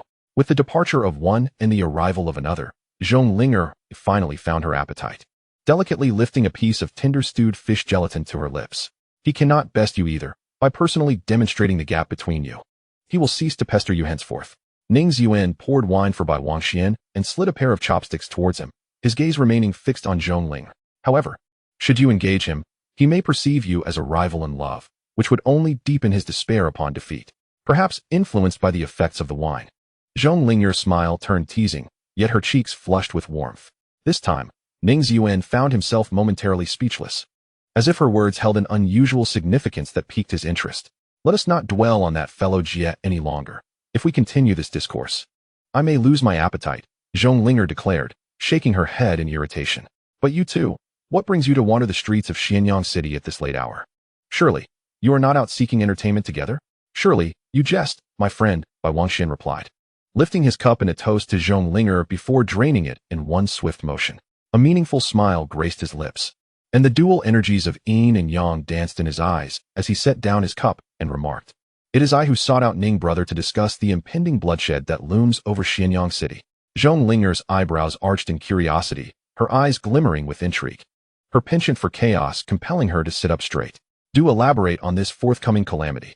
Ning Ziyuan gently swirled the liquid in his cup and remarked, "Brother Bai has mentioned that today's celestial phenomena are unusual, with the comet emitting mist and a faint aura of blood seeping through the constellations. But what does it signify?" Zhonglinger furrowed her brows, responding, "The grand Sect competition invariably leads to celestial disturbances. The mere hint of blood from the stars conveys little meaning. Moreover, in the vastness of the 5 states and 8 wastelands, where is there a star called the comet?" Ning Ziyuan's throat moved slightly. Zhonglinger spoke the truth, indeed. The 8 wastelands did not possess a star known as the comet. Bai Wangxian could perceive it due to his yin-yang eyes, and Ning Ziyuan recognized the comet as Mars, the ancient harbinger of calamity. The reason Bai Wangxian was aware that this disaster star, visible only to him, was named the comet remained a mystery. Observing the increasingly solemn expressions on their faces, Zhonglinger also subdued her earlier nonchalance. "Is it truly so?" she seemed to inquire of Bai Wangxian. Yet her gaze lingered on Ning Ziyuan's eyes. Ning Ziyuan nodded, stating, "Brother Bai understands the celestial timings, the favorable locations, and the principles of yin and yang. He should not err in matters of divination." "How impressive! Have you truly spent these years wandering as a Taoist?" Zhonglinger gazed at Bai Wangxian in astonishment. "You both flatter me. I merely possess yin-yang eyes, and am not as knowledgeable about celestial timings and favorable locations as you suggest." Bai Wangxian's humility was as refreshing as a spring breeze. "Ah, so it is merely the yin-yang eyes." Zhonglinger waved her hand, but suddenly her movements froze. "Wait, what did you just say you possess?" Her voice trembled with disbelief. "Yin-yang eyes," Bai Wangxian repeated. "Your tone suggests that such a thing is commonplace." Zhonglinger slumped against her chair, her tone filled with resignation. She understood now why she could not see through Bai Wangxian, like Ning Ziyuan. He was a person protected by destiny, a bearer of heavenly fortune. When one with yin-yang eyes speaks of unusual celestial phenomena, it is difficult for her to dismiss it. So, what do you intend to do? Report to the city lord and cancel the Sect competition? Zhong Ling'er pondered for a moment. Recognizing that the rankings from the Sect competition would determine the fortunes of the major sects for the next 3 years. Even with yin-yang eyes, it would be challenging to convince the Sect leaders without concrete evidence. Canceling the Sect competition is impractical, even if my yin-yang eyes perceive a sea of blood. The major demonic sects would never agree to such a cancellation. Bai Wangxian shook his head. That is why I invited Brother Ning to explore within Xinyang City. If we discover any anomalies, we shall report to the elders of our sects for their judgment. Then why not simply entrust this matter to the elders? Zhong Ling'er inquired. Her brows slightly knitted. With powerful guardians protecting the path, would it not be safer than allowing us few direct disciples to act independently? Zhong Ling'er instinctively included herself in this venture, entirely forgetting that her encounter with the two was purely coincidental. Even if we let the elders handle it, finding the source of that blood aura would still require my yin-yang eyes. Bai Wangxian smiled gently. As for the guardians, with Brother Ning present, it is more than sufficient. You seem to have quite a bit of faith in him. Zhong Ling'er cast a sidelong glance at Ning Ziyuan, who was absorbed in his drink. Suddenly, she lifted the wine jug and filled his nearly empty cup. Very well, count me in. Shiji Ling'er wishes to join us? Ning Ziyuan was taken aback. Yet upon seeing Zhong Ling'er raise her cup, he too lifted his. Have you just handed me a troublesome character? Zhong Ling'er lightly tapped her wine glass, a mischievous smile gracing her lips. I'll lend you a hand. Consider it a favor repaid. After taking a sip of her drink, Zhong Ling'er suddenly fixed her gaze on Ning Ziyuan. Her teeth clenched as she warned, do not dare to call me a burden. If you do, you shall face dire consequences. Senior sister, you jest, Ning Ziyuan replied with a dismissive smile, accustomed to Zhong Ling'er's capricious and sensitive nature. Rising, he brushed off his robe and suggested, shall we set forth? Indeed, let us take action, Ning brother, she urged. Why are you still dawdling? Let us go. The Bai Tan Xianzhou glided over the skies of Xianyang City, with Ning Ziyuan seated at the bow, an ancient compass floating before him. Ning brother, you are truly a master of geomancy, Bai Wangxian remarked from behind, a hint of admiration in his tone. My yin-yang eyes merely serve a supportive role. To discern any anomalies in Xianyang City, we must rely on your geomantic readings. That's just how he is, exceptionally skilled in everything, Zhong Ling'er remarked, her praise escaping her lips before she realized it. She slapped her cheeks, suppressing the blush that threatened to rise, then turned to Bai Wangxian, asking, with your yin-yang eyes, is the world you perceive entirely different from that of ordinary people? Not quite. I can merely see things that are invisible to most. Bai Wangxian replied, gazing at Ning Ziyuan's silhouette, shaking his head gently. For instance, such as phantoms and spirits, the flow of feng shui, the undulations of dragon veins. He turned to Zhong Ling'er, and also physiognomy. By observing one's features, I can discern their fortune, destiny, and even prospects for romance. Can you read anything from my face? Zhong Ling'er inquired eagerly, brushing aside her hair, the starry sky reflecting upon her breathtaking visage. In terms of romance, Taoist Zhong, the red lawn star has been stirred for quite some time, Bai Wangxian replied with a mysterious smile, his gaze subtly skimming over a particular figure, leaving no trace. Stop right there, Zhong Ling'er interjected, turning her head away and lowering her voice. Do not utter it aloud, please. The night wind, chilling and crisp, swept through the clouds, cooling her flushed cheeks. Chapter 18. The Secret Realm. Ning brother, have you discerned any anomalies? In the shroud of night, Bai Wangxian's eyes sparkled like morning stars. The yin-yang eyes could pierce through illusions, and the celestial movements lay bare before him. Yet, despite his probing, he could no longer find the previous surge of blood energy. In the southeast, east, southwest, and north, malevolent energy was present, albeit faint. Ning Ziyuan opened his eyes, his fingertips gliding over the compass, revealing 4 faint light spots in the respective directions. All 4 points lie outside the city and are quite a distance from the outskirts. Zhong Ling'er leaned closer. This level of malevolent energy could indeed be attributed to a larger bamboo demon or flower spirit. Indeed, but the malevolent energy in the southeast corner is the most suspicious. It is so weak that it is nearly imperceptible, yet shows no fluctuations. The energies in the other 3 directions carry a distinctly demonic aura, making it almost certain they are indeed beastly spirits, Ning Ziyuan replied. Bai Wangxian tapped his chin thoughtfully, scrutinizing the geomantic results on the compass. Ning brother, how fast can your Bai Tan Xianzhou fly? Ning Ziyuan met his gaze, stating, not very fast, but sufficient for us to search all 4 locations tonight. Then let us first investigate the southeast corner. Bai Wangxian nodded slightly. considering that if it were merely a minor demon, it could be seen as a service to the people. However, he feared that an investigation might reveal something more sinister. Ning Ziyuan's voice was low and contemplative as he adjusted the direction of the Baitan Xianzhou, transforming it into a shooting star racing toward the horizon. If something truly alarming were to be uncovered, you would be hailed as a hero, and the city lord would surely reward you with ample contribution points, allowing you to procure any desired techniques from the Langya Pavilion. Zhong Linger swung her legs over the side of the boat. Is there any technique you desire? Senior Sisterling? Her inquiry sparked a thought in Ning Ziyuan's mind. He realized he had yet to utilize his contribution points. Aren't you going to exchange them for yourself? The techniques I covet are rather advanced, she replied, her eyes crescent-shaped with mirth. Oh, I have no need for them, Ning Ziyuan replied bluntly, dousing her enthusiasm with cold water. Ning, let us land here, Bai Wangxian suggested, his fingers gliding over his brows as a wisp of yin-yang energy coiled around his fingertips before darting into the dense forest. Have you found something?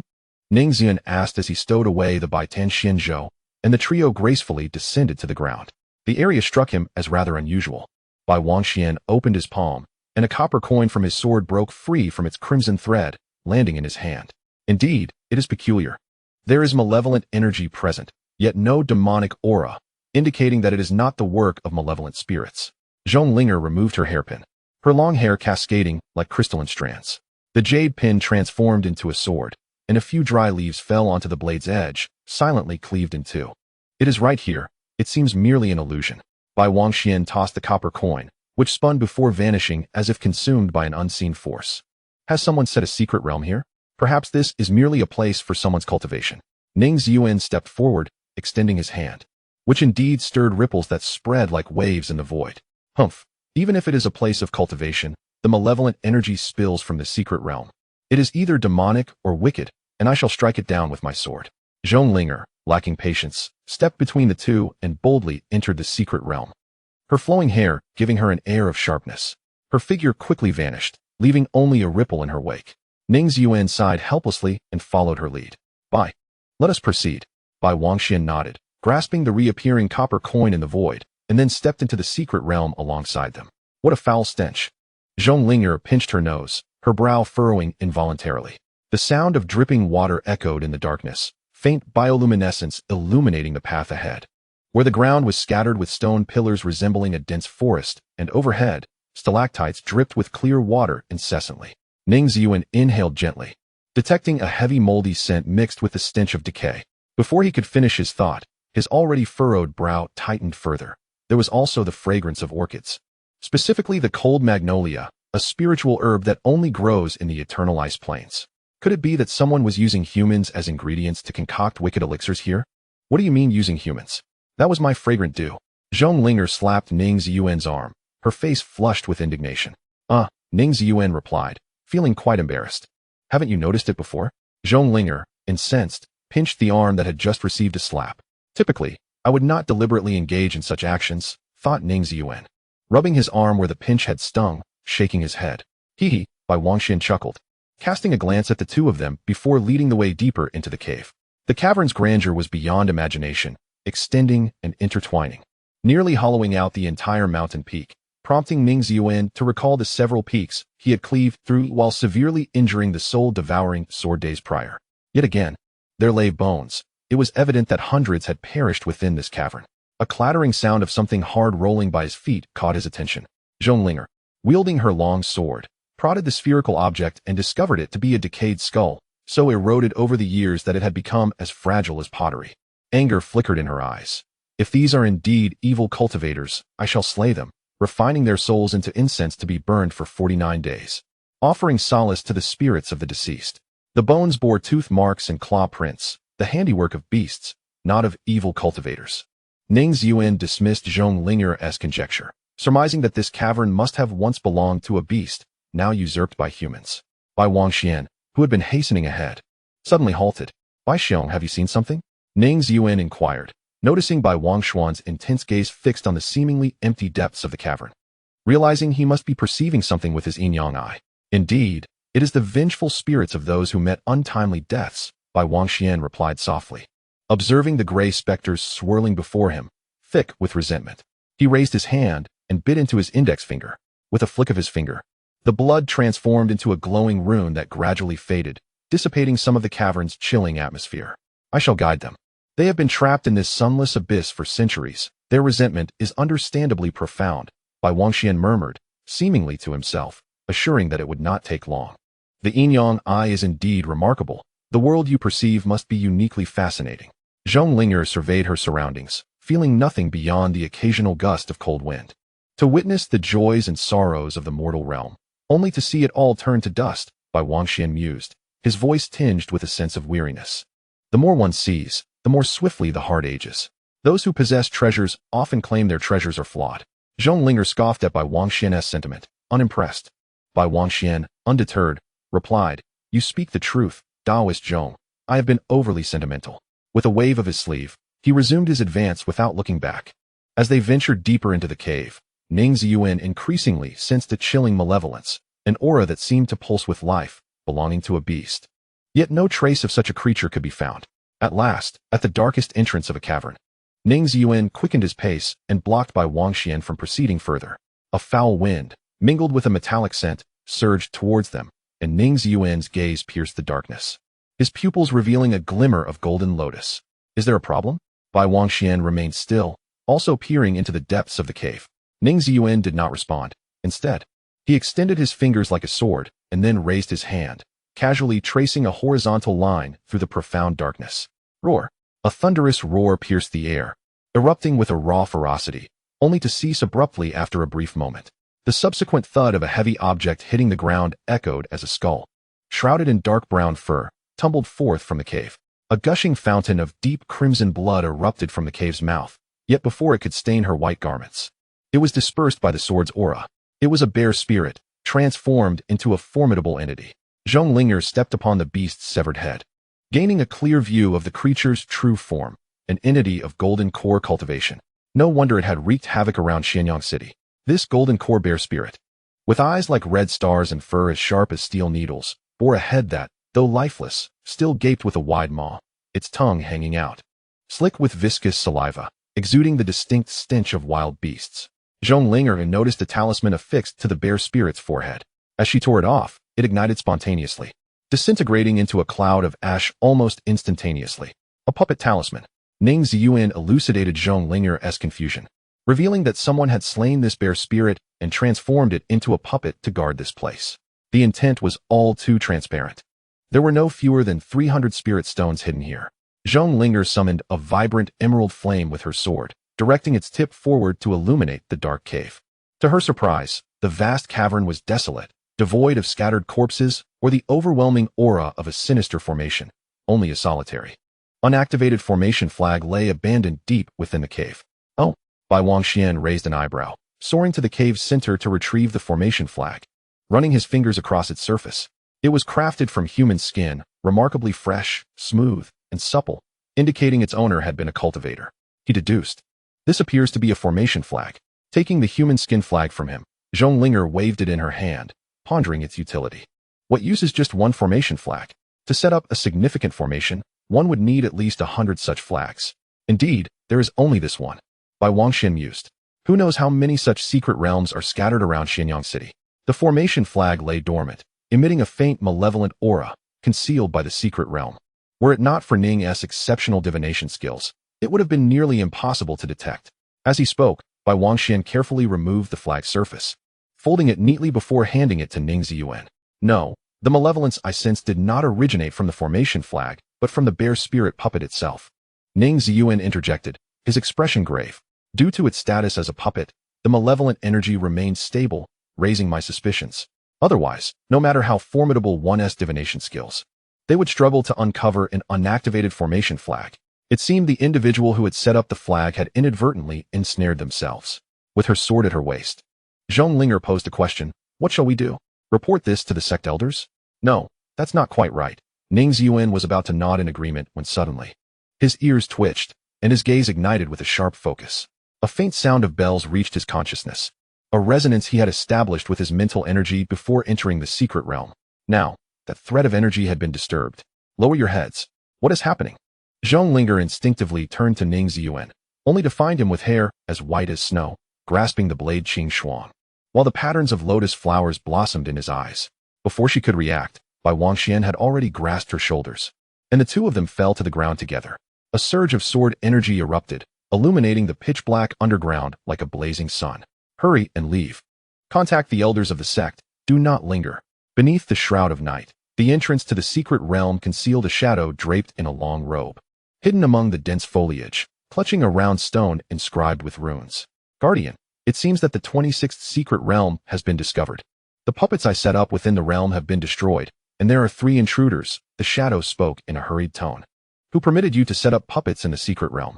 The voice emanating from the stone was ethereal, yet ominous, sending chills down one's spine. I thought it would be safer, the shadow stammered, its voice trembling. Clearly more fearful of the guardian on the other end of the stone than the revelation of the array flags. Incompetent and detrimental, the guardian replied coolly. Guardian, save me. The shadow was nearly in tears, fully aware of the gravity of this operation. The loss of the array flags meant he would have to transform into a flag himself, sacrificing his life to the grand formation. I do not wish to become a flag. Guardian, save me. Rest assured, I shall not allow you to become a flag. The guardian's voice remained devoid of emotion. Thank you, guardian. The shadow wept tears of joy, clutching the communication stone, oblivious to the faint ominousness in the guardian's words. In the next moment, a gripping sensation seized his heart, extinguishing his laughter. He distinctly felt the heart fruit he had consumed a few days prior undergoing a transformation within him, his spiritual energy spilling forth like a breached dam, causing his skin to separate, followed by his flesh and bones. No, no, no. A piercing scream echoed through the valley, tearing a rift in the clouds above. As the shadow gradually dissolved, a hand emerged from his body, and a captivating woman clad in a black cheongsam stepped forth.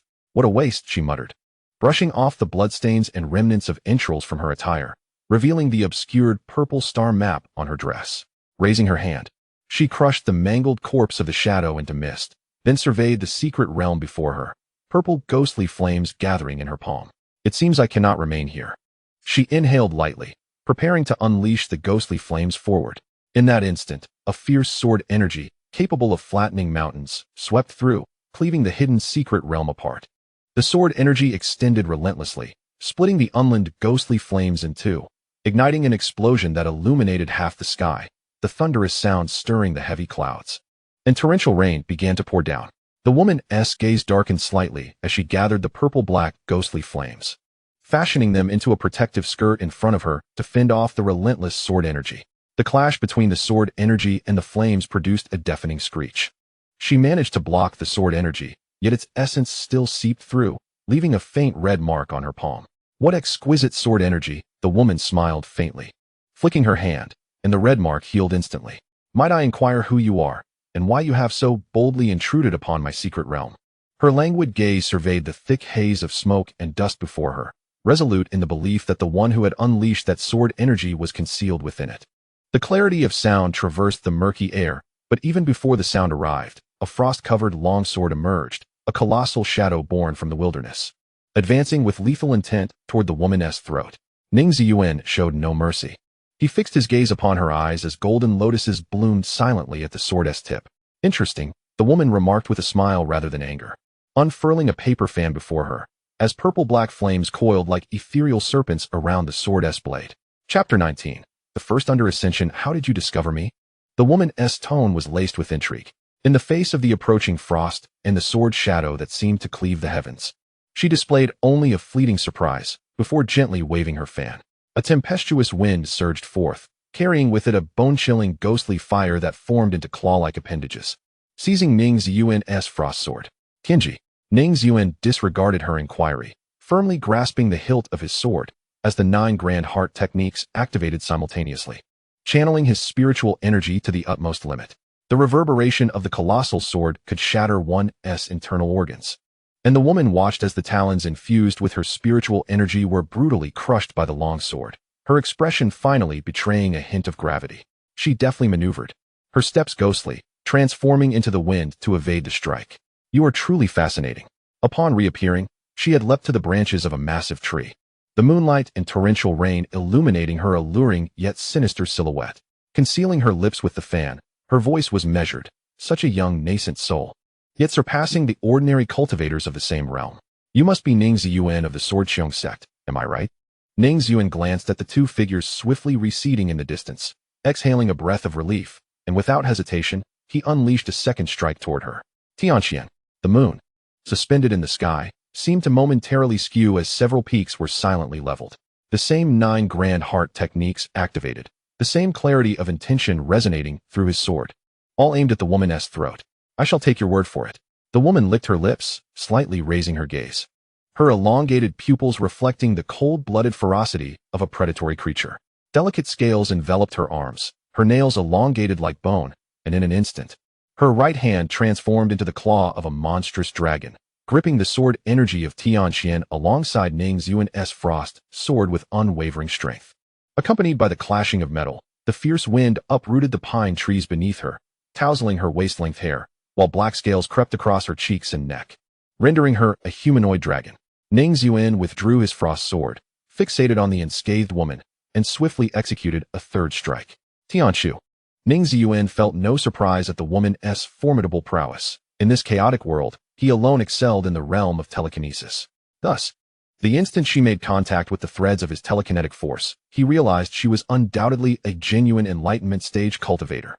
Bai Wangxian's observation of the blood energy was not baseless. Indeed, a great power was scheming a grand conspiracy outside Xianyang City. Yet the cultivators within the city remained blissfully unaware. The celestial pivot is a slanted thrust, a technique that ought to be as light as a feather. Yet it provokes a seismic upheaval, as if it aims to overturn the heavens and the earth, inciting the sea demons and rousing the earth dragons from their slumber.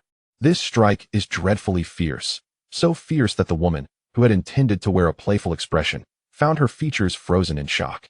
Is this truly a Yuaning? She would not believe it if it were said to be a transformation. Only a cultivator of the same enlightenment phase could evoke such a palpable sense of danger within her. Perhaps it would be better to eliminate this Ning Ziyuan today. Suddenly, a hint of seduction graced her face, veiling beneath it a chilling aura of murderous intent. One side of her body morphed into a dragon form, and with a gentle palm, she struck the ground.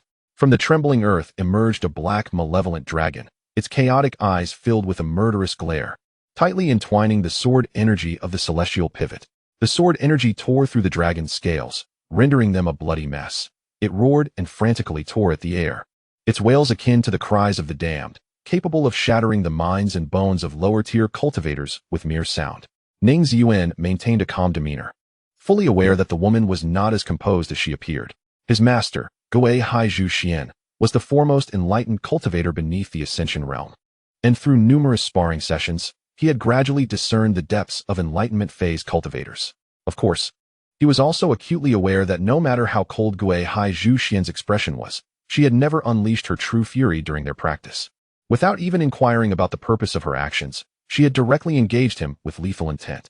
The woman extended her tongue, licking the tips of her fingers that had transformed into the dragon's claws, as dark, ghostly flames surged from her dantian, enveloping her in an instant. Are you not afraid of mistakenly harming the innocent? As a disciple of the righteous path, it seems your reputation is undeserved. Ning Ziyuan exhaled deeply, his hair and brows turning white, even the air he breathed out crystallizing into white ice flowers that fluttered to the ground. Using human skin to forge array flags and cultivating ghostly flames from souls, an innocent cultivator at the enlightenment phase, is it? He smirked, licking his lips, his eyes sparkling like golden lotuses. Then you are indeed rather innocent. Ning Ziyuan's sudden expletive left the woman momentarily stunned. She watched as the golden lotus patterns bloomed behind him, and then the man executed his fourth sword strike. Tian Quan, the false Taoist, can you discern the woman's realm? Is she at the transformation phase or the enlightenment phase? Above Xianyang City, Zhong lingered sword on her sword, her tone calm, yet her knuckles whitened from tension. When Ning Ziyuan had urged her to flee, she had departed without hesitation, not even realizing she could be so obedient, following her junior brother's words. She understood that Ning Ziyuan would not harm her, and her presence might instead endanger him. Yet now, regret washed over her. If the Liqing sword and the Qingmu sword were to face formidable foes, should she, as the junior, let the Liqing sword take the brunt? What then was her Qingmu sword? Merely an aesthetically pleasing backdrop? Zhong Daoyu by Wang Xian observed Zhong Linger urging the Qingmu sword to its utmost speed, hesitating to speak. Tell me. Zhong Linger's voice was soft yet undeniable. My yin-yang, I can perceive the outline of her realm. Bai Wangxian sighed softly. She is at the enlightenment phase. Zhong Linger trembled as if pierced by a needle, her teeth breaking the skin of her lip, a drop of crimson blood staining the pristine porcelain beneath. All cultivators beneath the enlightenment stage are no match for the junior brother. How boastful you are? Why not include the enlightenment stage in your claims? Why not mention kicking the feathered sword to ascend to immortality? It seems you are not as unparalleled as you would like to believe. And you are aware that you cannot contend with the formidable beings of the enlightenment stage. The senior sister has overestimated your strength. So much so that she has forgotten you are merely her junior brother. You should seek out the elder of the Gui Haizhu Pearl Pavilion in the realm of the heavenly sword. Suddenly, Zhonglinger performed a sword maneuver to halt the verdant branches beneath her feet, informing her that Ning Ziyuan had encountered a powerful being of the enlightenment stage and required immediate assistance. The sword tip of Qingji redirected towards Ning Ziyuan's location. If I am to be a burden, so be it. I already rue my decision. If you perish there, my regret will deepen. Zhong Daoyu, Bai Wangxian, with swiftness and precision, grasped Zhonglinger's wrist just as she was about to raise it. Do not act impulsively. I should have advised him against rashness as well. Zhonglinger's voice was devoid of strength. Ning is not an impulsive person. Bai Wangxian shook his head, gazing into the distance. If he truly could not prevail, he would assuredly retreat. Zhonglinger was momentarily taken aback, her gaze shifting toward the horizon, where a glimmer of white light abruptly breached her line of sight. The white radiance expanded at a breathtaking speed. She first felt a chill, followed by an unanticipated impact as she collided into a broad and warm embrace. What are you still doing here? Did I not instruct you to flee swiftly?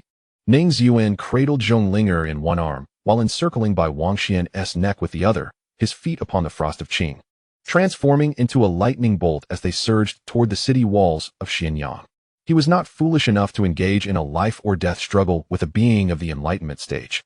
His last swing of the sword was merely to project an intimidating aura. The intent of the lotus sword and the heavenly feather sword burst forth, seemingly ready for a fight to the bitter end, while in truth, he had already commenced his evasive maneuvers, preparing to flee with utmost speed. Fortunately, his speed of retreat was indeed extraordinary, nearly blinding the woman pursuing them. However, carrying two individuals made a difference. Hey! Zhonglinger clung tightly to Ning Ziyuan's arm, her pupils initially hazy before gradually widening. You need to fly faster. That person is closing in. It matters not.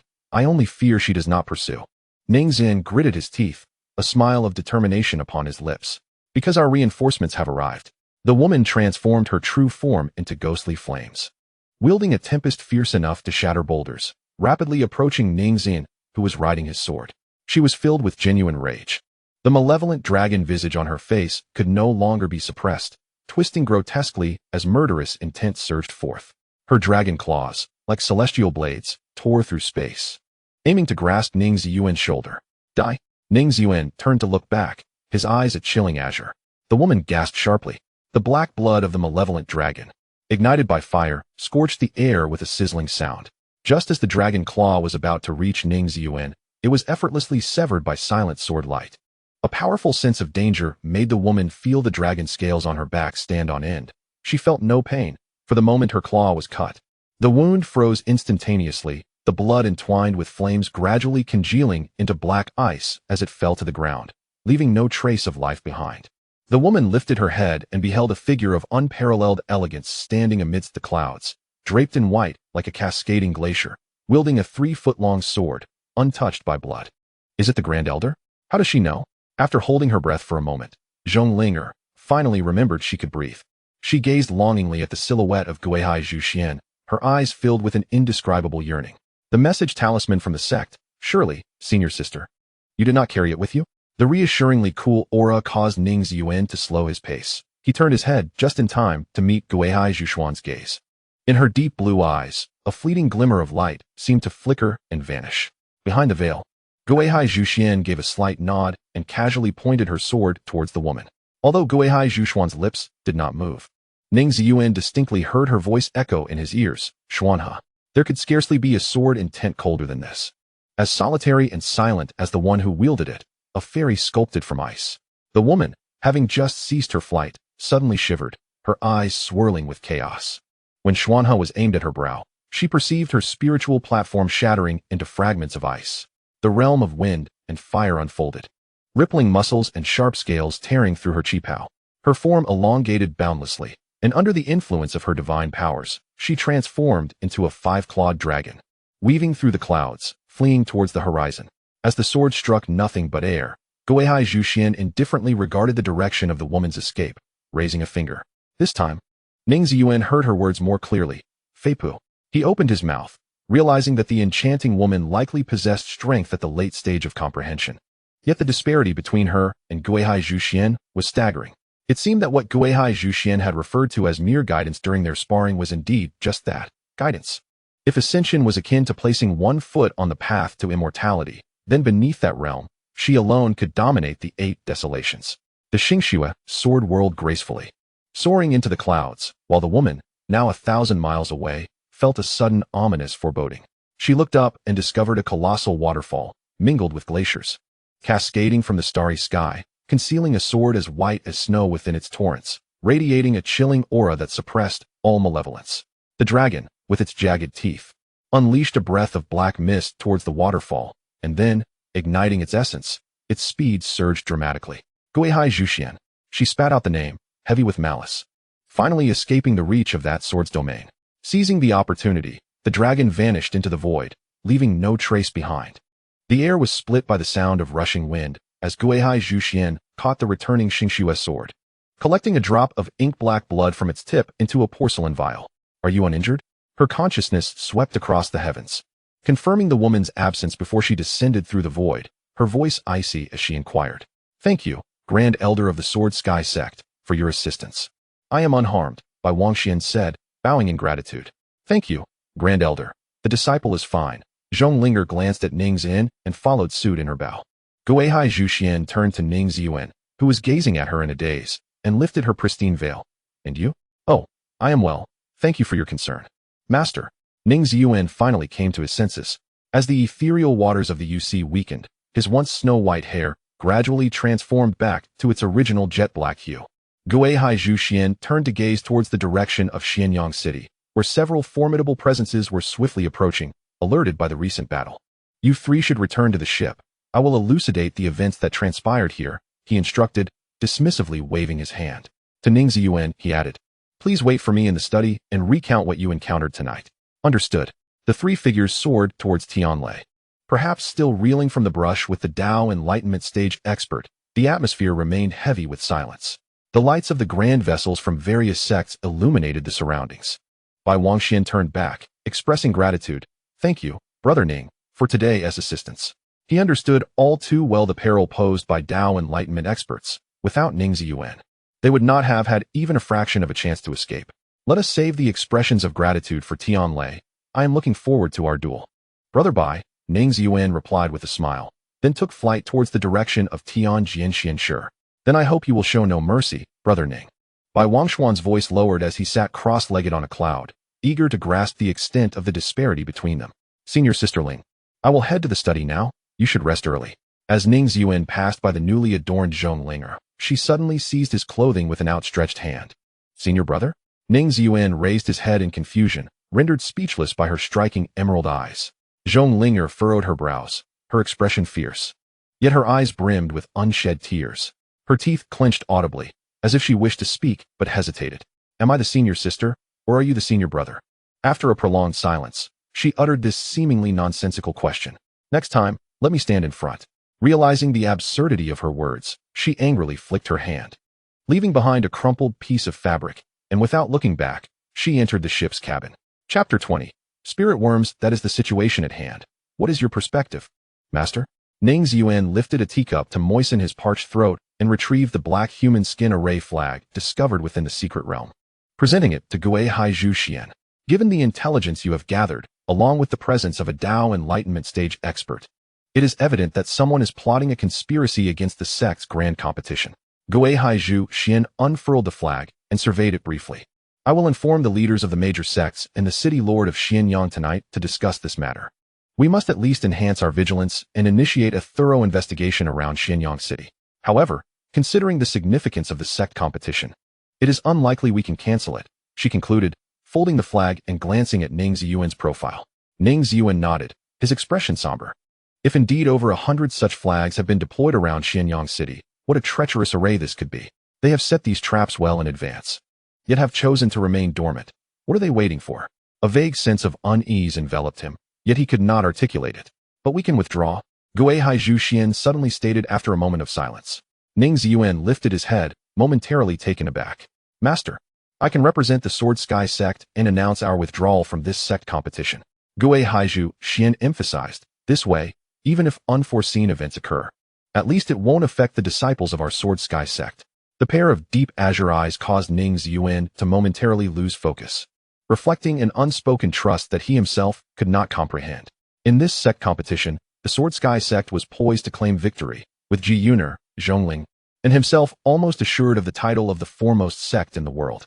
However, the title of the foremost sect bore significant implications for the future fortunes of their sect. Ning Ziyuan hesitated in his tone. If we withdraw now and nothing happens, we may only be ridiculed as timid turtles. Yet, if we truly encounter a calamity, our sect will be mercilessly criticized. Having stood for over 10,000 years, the Sword Sky Sect did not arrive at its current standing merely through luck. Gui Haizhu Xuan's voice held a subtle gentleness. No matter how immense the fortune, it cannot outweigh the safety of our disciples. But I will remain here. After a moment of silence, Gui Haizhu Xuan continued. This matter concerns not only the major sects, but also the lives of millions in Xianyang City. I must stay here to guard against unforeseen circumstances. Ning Ziyuan gazed into Gui Haizhu Xuan's eyes, those pure azure depths seeming to awaken something within his heart. Master, could you allow the other disciples to return to the sect gradually? He asked. Gui Haizhu Xuan nodded slightly. That is indeed my intention. As she poured boiling water into Ning Ziyuan's teacup, she inquired, do you wish to stay? Yes, Ning Ziyuan replied. A ripple of emotion danced in Gui Haizhu Xuan's eyes. Of all my disciples, you are the one I least wish to see in peril. Yet, I am also the second strongest in the sect, next to you, Master, Ning Ziyuan asserted firmly, and the only one qualified to remain with you. This is my own choice, and I hope for your approval. If you remain, Yuer will certainly stay as well. She is, after all, your soulmate and loves you deeply. Gui Haizhu Xuan gently pressed the lid of the bowl against the unfurling tea leaves. And then there is Linger, whose stubbornness rivals that of a mule, even in peril. She would not allow you to bear the brunt alone. Sipping her tea leisurely, Gui Haizhu Xuan continued. This is also their choice. I cannot dissuade you. Nor can you dissuade them. Ning Ziyuan felt a moment of clarity. For the first time in his life, perhaps there would be those willing to stay and face danger alongside him. Did this mean his existence was no longer solitary? Then let us seize both the title of the #1 sect and the head of UNMO, Ning Ziyuan joked lightly. With 3 disciples, that should suffice. You truly are insatiable. This time, Ning Ziyuan observed with certainty that Gui Haizhu Xuan was indeed smiling, her beauty akin to the melting of spring snow, breathtaking in its elegance. But the smile quickly faded as Gui Haizhu Xuan set down her teacup. Tonight, you will engage in life and death combat for the first time against a formidable opponent in the enlightenment stage. How does it compare to mere sparring? The opponent was somewhat overconfident. Ning Ziyuan thought, the image of a woman with chaotic, dragon-like eyes flashing through his mind. But I still have strength in reserve. Indeed, one who can rise to the occasion when a companion is in peril, facing the challenges of enlightenment without trepidation, yet, at the same time, possesses the wisdom to evade danger and extricate oneself without seeking fleeting heroism. The evaluation from Gui Haizhu Xuan is as subtle as clear water. You have performed admirably, and it brings me great joy. As the night deepens, retreat to your chamber and rest, lest you compromise your performance in tomorrow's grand competition. Yes, Master, Ning Ziyuan responded, rising to his feet. Just as he was about to step towards the study's door, a gentle pull on his sleeve halted him. Wait. Turning back, he was greeted by a faint fragrance of cedar, his gaze drawn into the depths of a serene azure lake. Gui Haizhu Xuan held onto his sleeve, her head tilted slightly. Long hair cascading down, her sharp brow softening like feathers. Was your white hair a result of the weak water of Yusi? May I see it once more? This time, her tone was not commanding but rather beseeching, imbued with a hint of playful charm. Oh. Ning Ziyuan paused momentarily, then gently closed his eyes, slowly releasing the essence of the weak water of Yusi. Instantly, the temperature in the room plummeted to winter's chill, moisture in the air crystallizing into icy flurries that fell like white sand. His eyelashes, brows, and long hair became dusted with pristine whiteness. Upon opening his eyes, Ning Ziyuan noticed the azure lake had drawn nearer. Gui Haizhu Xuan had indeed leaned in quite close, her nose twitching as if engaged in an overly intimate inspection. Having spoken only part of a thought, Ning Ziyuan surmised what Gui Haizhu Xuan was observing, her own eyes. After the essence of the weak water of Yusi was released, her eyes took on a delicate azure hue, which would be obscured by the golden light of the lotus sword intent during combat. Gui Haizhu Xuan gazed into the reflection of her own eyes within the depths of Ning Ziyuan's pupils, inching closer like a small creature, until they were almost at a teasing distance. All right. She released her grip, straightened her posture, and lifted her teacup, once again embodying the unyielding ice mountain. Ning Ziyuan, somewhat bewildered, pushed open the study door, catching the final, airy remark, "Your eyes are beautiful." The door closed silently behind him as he traversed the corridor, inhaling the lingering scent of cedar, before finally pushing open his own chamber door. Before he could proceed further, a figure burst forth from the shadows and leapt into his embrace. Without needing to see, Ning Ziyuan recognized it was senior sister Juner. The aroma of spices reminiscent of a pink pepper perfume enveloped him, passionate yet gentle. "Welcome back, junior brother." Her face nestled into his neck, greedily inhaling, her warmth intertwining with his in a fervent embrace. Ning Ziyuan wrapped his arms around Ji Juner's shoulders, responding softly. Linger had mentioned that Ji Juner had no intention of letting go. Their spiritual energies first intertwined, then seamlessly merged into a state of dual cultivation. "You encountered danger," she had said, and fought against a formidable opponent in the enlightenment stage with great back and forth. "That's nonsense," Ning Ziyuan retorted, a frown creasing his brow. "I wasn't that brave. I fled before even seeing their face." A soft laugh escaped Ji Juner. "Actually, what Linger meant was that you were chased by a powerful enlightenment stage practitioner, fleeing in a panic." "Well, it wasn't that dire," Ning Ziyuan muttered under his breath, casting a sly reproach towards Zhong Linger. Ji Juner tightened her already firm embrace. "Linger mentioned that if it weren't for your decision to stay behind, she would have perished there. It seems that occasionally, senior sister Linger can articulate sensible words." Ning Ziyuan patted Ji Juner on the shoulder. "I am genuinely concerned for you, junior brother." Ji Juner softened her voice and whispered, "You are exceptionally strong, and your actions are impeccable, yet I still worry for you. Your starting point is too high, and you progress too swiftly. Senior sister is exerting all her efforts, but I cannot keep pace with you." "Juner, senior sister." Ning Ziyuan lowered his head, inadvertently brushing his lips against hers, scented with spices. "Junior brother, I wish to remain in your room tonight. I desire to cultivate together." As the morning sun pierced through the clouds, the entire Xianyang city was awakened by the resounding beat of a drum. Yesterday, discussions had already transpired with the leaders of various sects and the city lord, yielding expected results. The Gui Haizhu Pavilion stood at the bow of the Tianjin Xinsher ship, and the familiar scent of perfume emanating from Ning Ziyuan caused her brows to slightly twitch. The Sect competition would not be cancelled, but the entire Xianyang city was under strict martial law, with the city guards fully mobilized, conducting a thorough search outside the city. All disciples had retreated to their sects by the hour of the tiger today. Only you, I, Juner, and Linger remain on this vessel. Have other sects made any movements? Ning Ziyuan surveyed the large ships surrounding the Tianlai, where only the Tianjin Xinsher appeared particularly desolate. Most sects remained unconcerned, believing that during the sect competition, with so many powerful figures gathered, no respectable organization would dare to act. Gui Haizhu Pavilion shook her head, her eyes clouded with unease. "If only we were worrying for nothing." Ning Ziyuan gazed at the vast scroll in the sky, sensing a hint of unrest in the air. "Did you spend the night in Yuner's room?" The silence did not last until the first duel concluded. Gui Haizhu Pavilion's somewhat gossipy inquiry caught Ning Ziyuan off guard. He had not expected his ethereal master to pose such a question. "You carry a strong scent of perfume." Gui Haizhu Pavilion coughed lightly, even more so than Juner. Ning Ziyuan felt embarrassed. The fragrance likely stemmed from the kiss marks left by Ji Juner on his neck and jaw. Is master really inquiring about such a private matter? "Oh," Gui Haizhu Pavilion replied nonchalantly. The sun traced an arc across the sky above Xianyang City, and the atmosphere within the celestial vessel grew subtly restless. For the most significant battle of this sect competition was imminent, Jianxiong Sect against Qianxian Hall. The confrontation between the foremost righteous sect and the leading demonic sect is about to unfold. "Hey, I'll be the first to compete." Zhong Linger patted Ning Ziyuan's shoulder, stretching her limbs. "For this match, Qianxian Hall will select first. Mu Qiushuang isn't competing. She is quite interested in you and is surely waiting." "Does senior sister Ling and not wish to battle Mu Qiushuang?" Ning Ziyuan inquired, raising his head. "You have an odd scent." Zhong Linger frowned, not wishing to dwell on it. "Though the disciples from Qianxian Hall are also exceptional, I am confident of victory.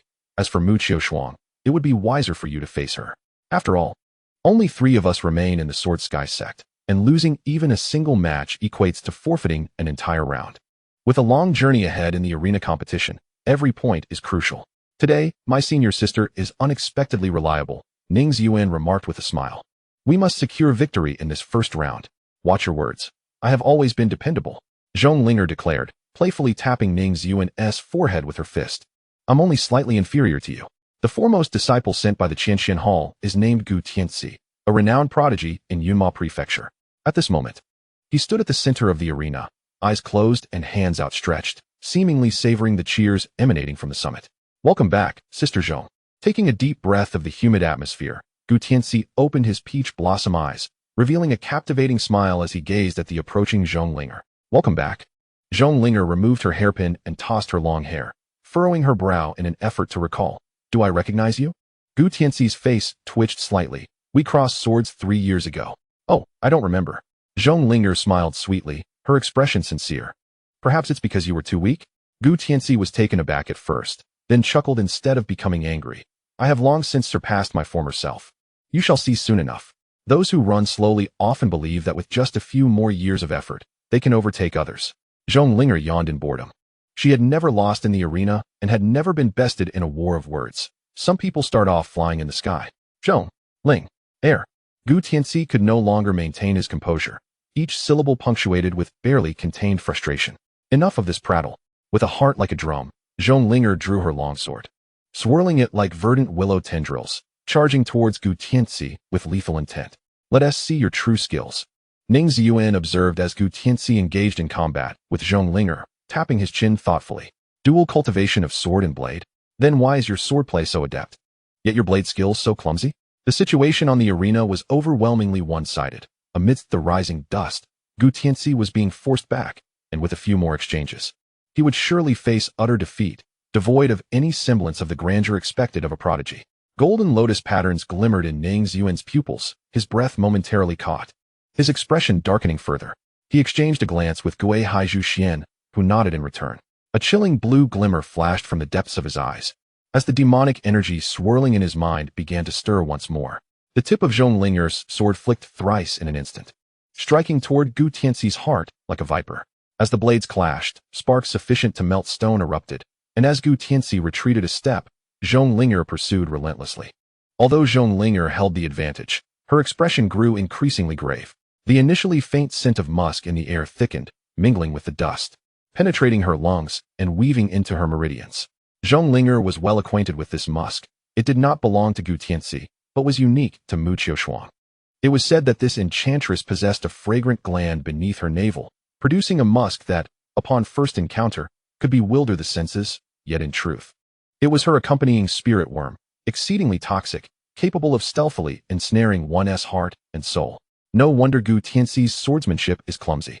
That blade serves not as a weapon, but as a vessel, concealing Mu Qiushuang's spirit insect within its body, allowing Gu Tianxi to stealthily blend it into the smoke, rendering her defenses futile. How truly sinister.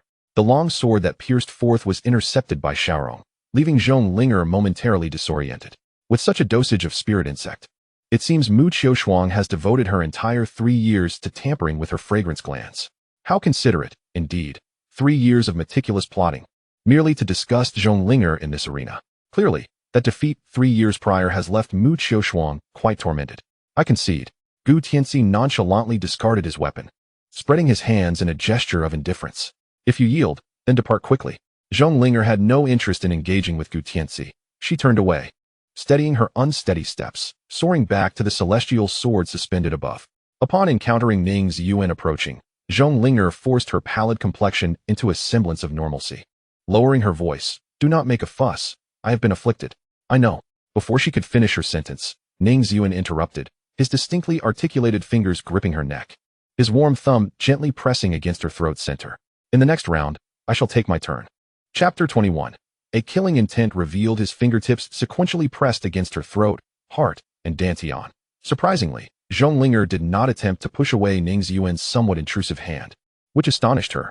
Her lips involuntarily parted, and a crimson liquid surged from her throat, attempting to escape, only to be captured by Ning Ziyuan's hand.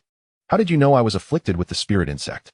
Gazing at the writhing mass of viscous blood in Ning Ziyuan's palm, Zhong Linger felt a wave of revulsion followed by astonishment. "This is Mu Qiushuang's masterpiece. You must be cautious." Her expression turned grave. "The spirit insect is indeed Mu Qiushuang's creation."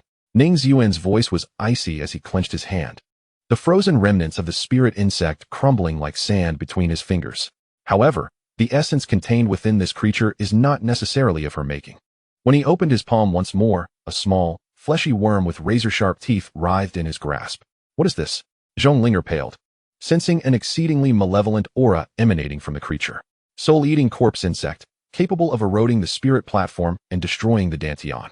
The crafting of this artifact requires the remains of no fewer than 10,000 various demon corpses, Ning Ziyuan stated somberly, and it must be refined within the divine soul, necessitating at least the transformation stage to accomplish its creation. Therefore, this soul-eating corpse insect was certainly not personally refined by Mu Qiushuang. Yet it has been nurtured within her spirit insect. I was wondering why I couldn't expel this spirit insect myself. Wait a moment. A shiver coursed through Zhong Linger as realization struck. Are you saying this creature is an artifact? That, combined with Gu Tianxi's sword, makes 3 artifacts he brought into the arena. This contravenes the regulations of the Sect competition. It could lead to a direct loss for Qianxian Hall in this round. Truly, Zhong Linger, the most competitive disciple of the Sword Dome Sect, immediately thought of victory and defeat even after succumbing to such a treacherous tactic. Indeed, Ning Ziyuan nodded, discreetly stowing the soul-eating corpse insect within his sleeve. You do not intend to report this? Zhong Linger queried, her expression puzzled as she gazed into Ning Ziyuan's eyes. Feeling a chilling breeze emanating from within, unwilling to relent, Ning Ziyuan cast his gaze towards Mu Qiushuang, making his way to the rooftop. The fierce winds of the vast sky billowed his white garments, while the somewhat pallid sunlight elongated his silhouette. Such actions offered little satisfaction. On the second day of the Sect competition, in the 7th round, second match, Sword Sky Sect versus Qianxian Hall, the name Ning Ziyuan was inscribed with sharp strokes. As if etched by sword energy upon a scroll, he made no superfluous movements from the moment he ascended the celestial platform. His gaze remained fixed upon the colossal ship adorned with a purple crystal dragon's head, locking onto the solitary figure of Mu Qiushuang, akin to a silent provocation. The Qing Shuang's sword hung at his side, and he struck a pose that suggested he was prepared to challenge the world, with all believing he possessed the prowess to contend against the heavens. Mu Qiushuang's chest rose and fell, her head slightly tilted back, excitement mingling with a hint of anxiety in her heavily adorned eyes, perhaps even a touch of fear. For the first time, senior sister Mu Shiji, Song Tianyi, discerned such palpable emotions in Mu Qiushuang. Tentatively, he ventured, that Li Qin's sword is formidable. Should we not concede? His expression bore a semblance of pride, believing he had offered his senior sister a reasonable suggestion. Silence. Mu Qiushuang's sharp rebuke pierced the air like a phoenix's cry. Her fierce gaze bore down on Song Tianyi, compelling him to wish he could retreat into his own chest, before he turned to the elder in the purple robes behind him. Proceed. The elder nodded in affirmation towards Mu Qiushuang. His Qianxian Hall was assured a place in the arena. They were not concerned about the points of this round. Moreover, given that the Shui Rue of the Jiangshui sect had faltered too swiftly the previous day, he would seek to test the depths of the Li Qin sword today, to discern whether its wielder was merely a fleeting bloom or indeed unmatched in excellence. Yes, elder. A sickly flush crept across Mu Qiushuang's face, her smile twisting, her eyes swirling with an alluring, almost otherworldly glow. Perhaps the Li Qin sword posed a challenge for cultivators, yet Ning Ziyuan as a man may not prove so formidable. Mu Qiushuang wielded not only the magic Yin thunder in her grasp, but also a charm that rivaled that of a nine-tailed fox. As she sauntered towards Ning Ziyuan, her steps measured and her hips swaying, the temperature within the celestial platform seemed to rise gradually. Miss Mu is taking the stage, exclaimed a male cultivator who had indulged in copious amounts of wine, though the flush upon his face suggested it was not solely due to intoxication. TSK, TSK, TSK. That figure, that grace, the way she sways her waist, remarked another male cultivator, swallowing hard and rubbing his thighs. I would gladly perish at her hands. How I long to be Miss Mu's steed. Woof, woof, woof. Brother, you're pushing boundaries here. You know nothing. I am a descendant of the Huan Dog clan. Who are you to judge? No, no, you are not a Huan Dog. You are merely a sycophant. A monk, seated in meditation, twirled his prayer beads. His eyes gently closed as he silently recited, all conditioned phenomena are like dreams, illusions, bubbles, shadows, like dew and lightning. Thus should one contemplate. Unabashed, the fervent and desirous voices cascaded down upon the celestial platform like a torrential downpour, enveloping Mu Qiushuang in a wave of appreciation. Ah, how easily men can be understood. On the celestial platform, Mu Qiushuang stood poised, her every gesture and smile radiating an enchanting allure. At last, we meet face to face. Her delicate fingers glided down her collarbone, tracing the crevices until they halted at her navel, the sharp black nails threatening to pierce her tender skin, leaving behind bloodstains upon her pristine complexion that would incite the deepest desires. The musk emanating from her fragrance could ignite the rationality of any male creature, transforming it into mere kindling ready to catch fire. With her eyebrows slightly arched and her eyes shimmering like rippling waters, Mu Xiaoshuang had already showcased her seductive prowess before the battle had even commenced. Ning Ziyuan raised his cool gaze, his hair resembling glistening snow. The musk seemed to freeze within a 3-foot radius of him, unable to encroach any closer. Stepping forward, he retrieved the half-dead soul-eating corpse bug from his sleeve. Is this the soul-eating corpse bug you concealed within Gu Tianxi's blade? His tone was indifferent, revealing little concern for Mu Xiaoshuang's response. You discovered it so quickly? Mu Xiaoshuang expressed astonishment, having exerted considerable effort to obtain the soul-eating corpse bug, only to find it utterly ineffective. Yet, its ability to provoke the appearance of the celestial sword could be deemed somewhat useful. And so what? She continued, her expression teasing, her voice shifting to a whisper.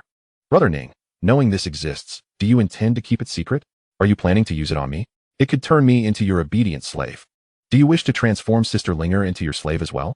Ning Ziyuan's tone remained as calm as water, delivering his inquiry with the same cadence as a statement. If she becomes my slave, then I shall be your slave. Wouldn't that be delightful? Mu Xiaoshuang pouted playfully. Yet her eyes began to gather the ominous energy of dark thunder, envisioning a moment when Brother Ning could revel in the pleasures of intimacy. Sister Linger has never wronged you. 3 years ago on the celestial platform, she won fairly. Ning Ziyuan spoke with a measured pace, yet an unspoken tension filled the air. Why must you be so malicious? Is it simply because I do not favor her? Mu Xiaoshuang, seemingly fatigued, exuded a languid charm as she replied, thus, I desire to eliminate her. I understand. Ning Ziyuan appeared to have gleaned the answer he sought. He nodded and took several steps back. Then please remember what you have just said, Miss Mu. A flicker of purple lightning danced in Mu Xiaoshuang's eyes, a sensation tightening within her, seemingly intertwined with something concealed in the air. Ning Ziyuan's voice, devoid of emotional fluctuation, bore an inexplicable chill, each word emerging as if squeezed from between clenched teeth, exuding a chilling intensity.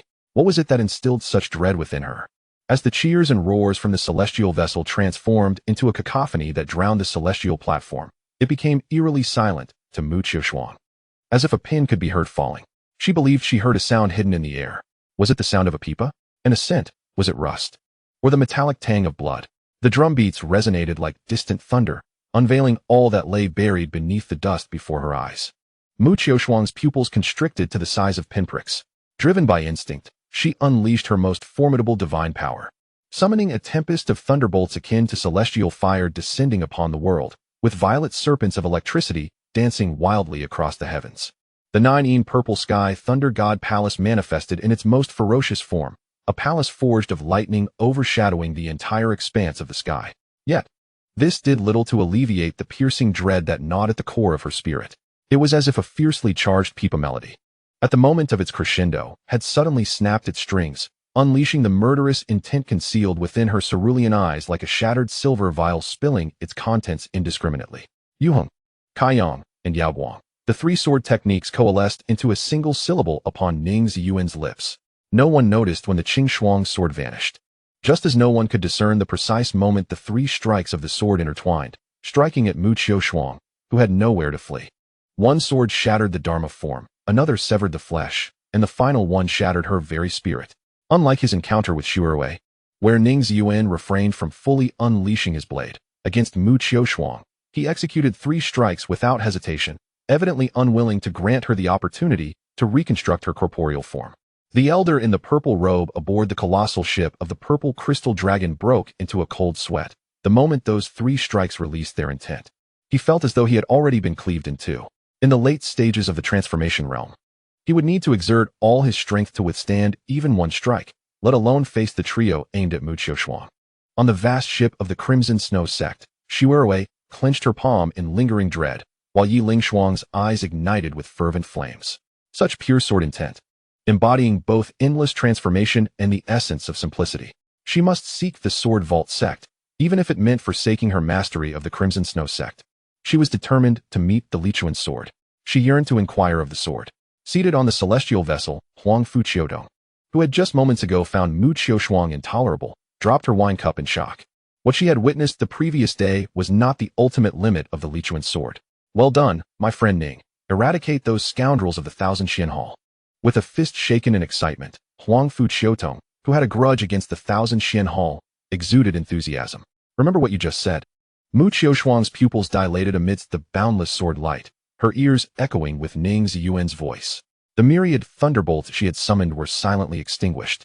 And as Yuhing pierced through the thunderstorm, it also struck her dantian, cleaving her taut abdomen. The nascent soul concealed within her dantian was obliterated into a mass of blood energy, and the spiritual power within her body flowed backward and dissipated, severing her meridians. The second strike, Kaiyong, came from behind, piercing through her heart. Despite being a sword technique of utmost brightness and strength, it brought her a chilling sensation as it passed through her very being. This was a temperature that evoked profound loneliness. This was the temperature of death. Mu Qiushuang realized she was truly on the brink of death. She did not wish to perish. She possessed such exceptional talent, such a beautiful form. And her path to immortality held countless possibilities. Perhaps one day, she could compel the men of the Eight Desolations to kneel before her, and incite jealousy among the women of the Eight Desolations. She should not meet her end in such a manner. Gently closing her eyes, she heard a hollow sigh escape her lips. As two swords passed, Mu Qiushuang's corporeal form had already dissipated into nothingness, leaving behind only a wisp of her primordial soul suspended in the air, awaiting the arrival of the final sword, Yaoguang. Yaoguang was a tempest of sword energy, with descending long swords akin to a meteor shower, ensuring that Mu Qiushuang's frail essence had no escape, ascending to the heavens or plunging to the earth. Stop! The judge of the grand competition, Xiao Rong, bellowed in fury, raising his robe to shield Mu Qiushuang's soul. In truth, Xiao Rong had moved the moment Ning Ziyuan unleashed his first strike.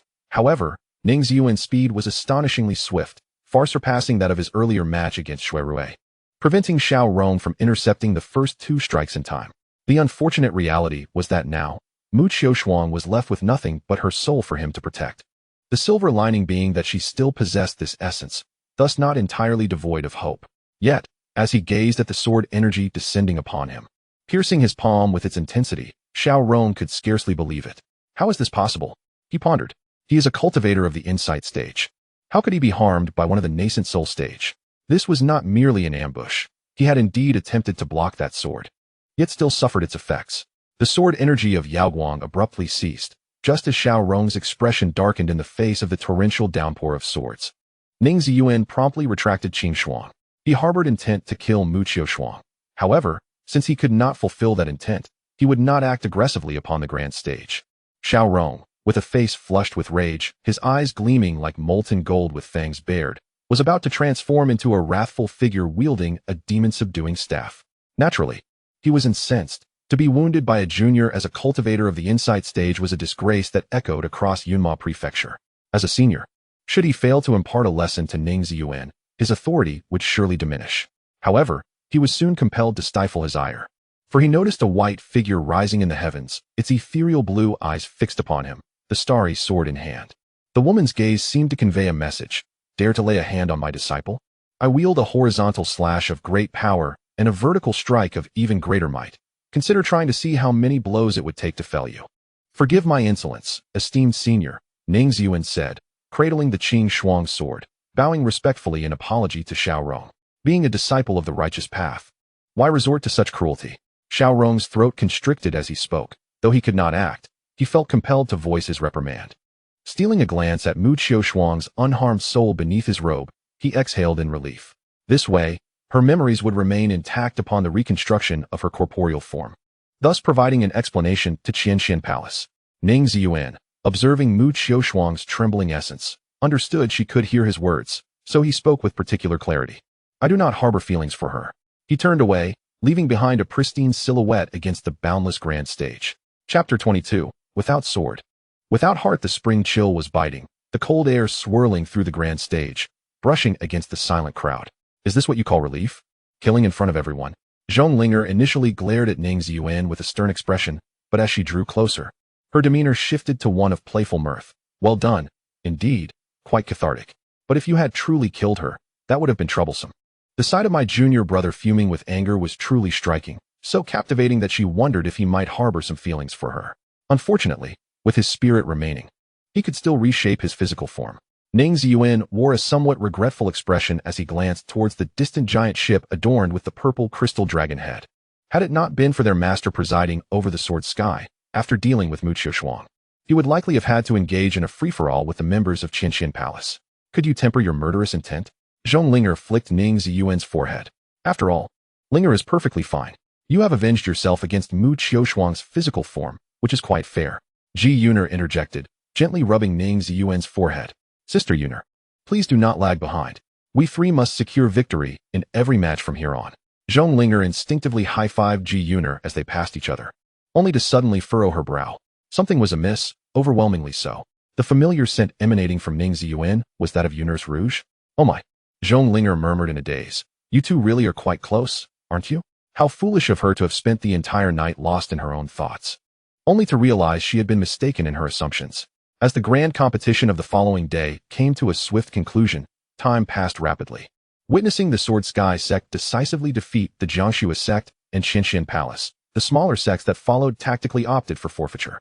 Among them were 3 brilliant disciples, 2 of whom had previously held the title of Cloud Mo's champion, while the third aimed to seize this year's crown. Rather than send their disciples to face potential defeat, it was wiser to conserve their strength for upcoming battles. It was not until the 6th day of the sect competition that Ning Ziyuan finally beheld by Wang Xian take to the stage. Marking the moment when Taicang Daozi stepped into the public eye, he possessed an ethereal presence and formidable strength, standing upon the dual fish diagram of yin and yang. And even the most gifted talents of the Jinfeng sect could not withstand 3 rounds against him. In any other era, this Xiancang Daozi would undoubtedly be the pinnacle of excellence, save for this particular age. It was in this epoch, where the celestial path had been severed, that several of the most qualified prodigies emerged from the Cloud Mo prefecture of the 8 Desolations. On the 11th day, the day agreed upon between Zhong Linger and Jiesia, the Sword Sky Sect was set to face Qianyuan Valley. Leaning against the side of the ship with her arms crossed, Zhong Linger quietly breathed in spiritual energy, closing her eyes to cultivate her spirit. Sisterling, do you detest Jiesia? Ning Ziyuan inquired. What is there to like about him? Zhong Linger raised an eyebrow, responding coolly. I wouldn't say I particularly dislike him, as I hardly know him. He acts like a fly, harmless yet utterly repulsive. Ah, Ning Ziyuan nodded slightly. Then I shall not hold back. Haha. Zhong Linger let out a cold laugh at Ning Ziyuan's words. Do you truly believe he will take the stage?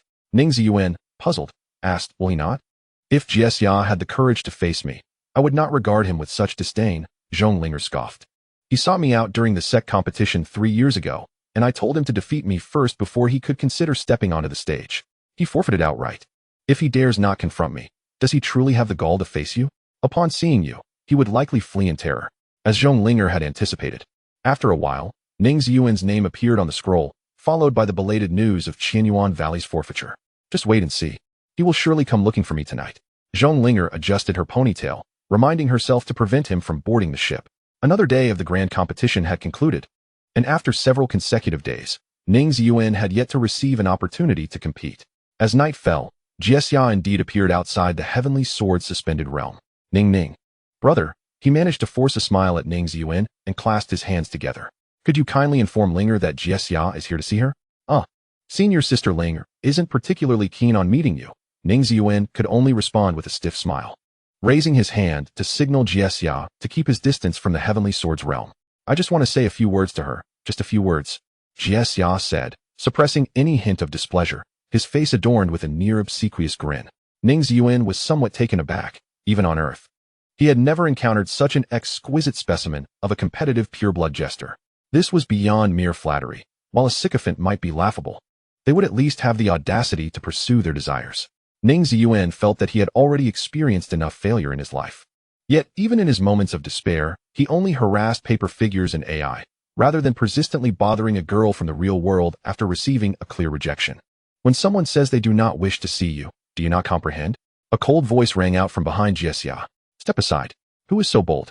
Jiesia turned impatiently to see which fool dared to address him, the young master of the Jie family, in such a manner.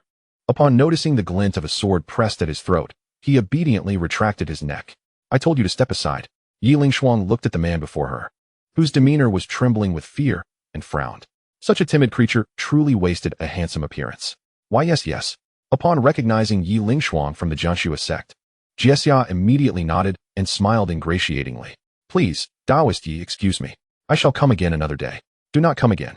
Yi Lingshuang sheathed her sword, swatting Jiexia away like a fly before turning her attention to Ning Ziyuan. Miss Yi, Ning Ziyuan replied weakly, feeling drained from engaging in small talk with unfamiliar individuals. His social battery was nearly depleted after a long day.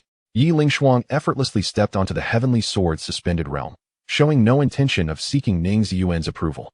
Ning brother, it is a pleasure to finally meet you. I came specifically to find you. What business does Miss Yi have with me? Ning Ziyuan forced himself to invite Yi Lingshuang to sit down and served her a cup of tea. To discuss the way, Yi Lingshuang pushed the tea aside, her response firm and resolute. Discuss the way? There is indeed such an interactive option in the game. The questions generally revolve around whether the chicken or the egg came first, whether to pursue wealth or righteousness, or whether to prioritize personal gain or compassion for the masses. Please, Taoist Yi, proceed. Ning Ziyuan changed his address and adopted an attentive posture.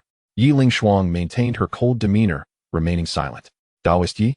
Ning Ziyuan, noticing her stillness, began to ponder whether he had inadvertently offended her with his earlier remarks. Surely, it couldn't be that he had said anything untoward. After all, he had only exchanged a couple of polite sentences. Ning brother believes. After a moment of contemplation, Yi Lingshuang finally began to speak. That sword wielders in this world can be categorized into several realms? This question caught Ning Ziyuan off guard. Was Yi Lingshuang discussing the swordsmanship? At least it was more engaging than the chicken or egg debate. There should be 4 realms, I suppose. After a brief silence, Ning Ziyuan extended his finger and effortlessly traced a sword aura across the night sky. Yi Lingshuang's eyes glimmered with curiosity. Which 4? The first realm is known as having a sword and a heart, with the sword aura as his brush and the starry sky as his canvas. Ning Ziyuan inscribed the 4 resounding characters having a sword and a heart. What does it mean? Yi Lingshuang inquired. In the early stages of wielding a sword, practitioners often become ensnared by sword techniques. Although they bear a sharp weapon, their thoughts may hinder them. Ning Ziyuan drew forth Qing Shuang and, with a flick of his wrist, conjured a few blossoms of sword light. When one overthinks, they become susceptible to external influences. The sword moves merely skim the surface. While they may still take lives, it amounts to little beyond that. Your words resonate deeply, Yi Lingshuang reflected, gazing at the tranquil long sword resting in its sheath, recalling the sensation of grasping the hilt for the first time. The second realm is termed having a heart without a sword. Ning Ziyuan erased the letters in the sky and began anew, this time with a more refined and incisive stroke. As one sword technique reaches a certain zenith, the sword itself becomes inconsequential. He sheathed Qing Shuang, covering the teacup with his palm, and summoned a stream of water, slicing it toward Yi Lingshuang. Startled, Yi Lingshuang sensed an overwhelming sword intent within the tea, compelling her to draw her sword instinctively. However, before she could be harmed by the sword aura, the tea, transformed into a thin mist by Ning Ziyuan's casual gesture, dissipated into the air. Flowers, leaves, fingers, even water can serve as a sword, capable of inflicting harm. Everything within sight can be lethal, anything can be severed. Is this merely the second realm? Yi Lingshuang lowered her lashes, realizing that even the tea's essence had driven her to contemplate drawing her sword, and she had already been utterly defeated in the clash of sword intent. Indeed, for the next level is having a sword but no heart, Ning Ziyuan affirmed with a nod. Are you familiar with the sword servant, Huanling body among those with extraordinary physiques? They exist within this third realm. Once more, he inscribed with sword aura, this time crafting 4 characters that emanated a chilling malevolence. In this world, nothing holds significance except the pursuit of the sword path. One lives solely for the sword, serving both the sword in hand and the sword in heart. At this stage, one may be deemed a sword fanatic. A mere gaze can unleash sword intent, with thoughts solely fixated on the sword. Yi Lingshuang drew her long sword an inch from its sheath, captivated by its frosty brilliance for a prolonged moment. It turns out my efforts have been insufficient. Is it that I have yet to devote myself wholeheartedly to the sword? Do you truly regard the sword as paramount? Ning Ziyuan interjected, noticing the trance-like state of Yi Lingshuang. He realized he had become too engrossed in the discourse. Should he inadvertently lead this young lady towards becoming a sword servant Huanling body, it would indeed be a grave misstep. What do you mean? Yi Lingshuang lifted her gaze. I have yet to reveal what the 4th realm entails. Ning Ziyuan smiled, erasing the characters of having a sword but no heart without inscribing anything anew. What is it? Yi Lingshuang's expression turned perplexed as she pressed her lips together, awaiting the answer. Fellow practitioner Yi, what do you see now? Ning Ziyuan did not answer directly, instead gesturing towards the pitch-black sky. Yi Lingshuang strained her eyes in the direction he indicated for quite some time, ultimately perceiving only a few scattered stars against the darkness. I see nothing. Indeed, you have perceived nothing, for there is nothing to behold, Ning Ziyuan remarked with a smile. Merely a vast expanse of night sky, devoid of sword and heart. The fourth realm, therefore, is one of having neither sword nor heart. Neither sword nor heart. Yi Lingshuang softly echoed, her eyes shimmering with brilliance, her understanding of the Tao becoming increasingly clear, subtly hinting at the formation of profound insights. I am aware of 2 renowned quatrains, each spoken by a different monk. I wonder which one resonates more with you, Taoist Yi. The first is, the body is the Bodhi tree, the heart a mirror bright. Diligently polish it, lest dust alight. The second states, Bodhi originally has no tree. The bright mirror is not a platform. Originally there is not a single thing, where could dust alight. Whether one attains enlightenment or falls into delusion often hinges on a single thought. These 2 verses struck Yi Lingshuang like a refreshing gust of wind, awakening her from a dreamlike state. The first 3 realms merely teach one to grasp the sword ever tighter. It is only in the 4th realm that one learns to let go. Just as the first verse instructs on the path of cultivation, mere practice without realization is insufficient. Sometimes, what binds a person is not the sword in hand, but the obsessions of the heart. Thank you, Brother Ning, for your guidance. Yi Lingshuang took a deep breath, feeling a sense of clarity wash over her. While she had seen nothing upon raising her gaze, perhaps in Ning Ziyuan's eyes was reflected a universe of stars. It is but my humble opinion. Taoist Yi has cultivated the sword path for many years, and your comprehension of the sword is beyond my reach. Ning Ziyuan replied with a gentle wave of his hand. After a moment of hesitation, Yi Lingshuang tentatively inquired, May I ask, has Brother Ning reached that 4th realm? Me? Ning Ziyuan pondered briefly before shaking his head. I do not know, nor do I much care. What does it matter if I have, or have not? A sword is merely a sword. There are far more significant matters in my life. Ah, I see. Yi Lingshuang seemed to have found the answer she sought. Rising to her feet, she bowed to Ning Ziyuan. Brother Ning, once the Sect competition concludes, I shall return to the Sword Sky Sect to pay my respects and formally become your disciple. You flatter me, Taoist Yi. Should you come to the Sword Sky Sect, you would simply be my senior or junior sister. There is no need for master-disciple distinctions. Ning Ziyuan quickly corrected her, fearing she might suddenly kneel before him. Brother Ning, I apologize for the intrusion today. I shall take my leave now. Yi Lingshuang's gaze was resolute as she nodded to Ning Ziyuan, then turned towards the ship's railing. Pausing momentarily, we shall meet at the arena. This time, she did not linger, soaring into the air on her sword, departing from the suspended world of the heavenly sword. As Ning Ziyuan watched Yi Lingshuang vanish from sight, he tidied the untouched tea on the table, only to hear a detached voice behind him. Turning around, he beheld Gui Haizhu Xuan standing serenely, quietly observing him. It is merely a superficial perspective. I hope Yi Lingshuang is not led astray by my words. Ning Ziyuan chuckled self-deprecatingly, uncertain whether his interpretations of the sword were indeed correct. No, you are entirely correct. Gui Haizhu Xuan stepped closer to Ning Ziyuan. Bodhi originally has no tree. The bright mirror is not a platform. Originally there is not a single thing. Where could dust alight? Truly, is this verse your creation? Or did such a monk truly exist? Indeed, there was such a monk, named Huaining. The other quatrain was penned by a monk named Shinxiu. In truth, I find myself more inclined towards the verses of Shinxiu, as they resonate more with the common folk. Ning Ziyuan responded sincerely, affirming that he had not sunk so low as to traverse into another realm merely to plagiarize the works of others, adorning himself with their accomplishments. Yet, you are not an ordinary person. Gui Haizhu Xuan gently brushed aside the strands of hair from her forehead and spoke softly. Ning Ziyuan smiled but refrained from answering. Once, he was an ordinary individual, perhaps even more ordinary than the average person. Now, he no longer fits that description. Yet he still holds a deep concern for the common folk, akin to the care he harbors for his former self. You are a natural swordsman. Yet you have just expressed that your aspirations seem to lie beyond the sword.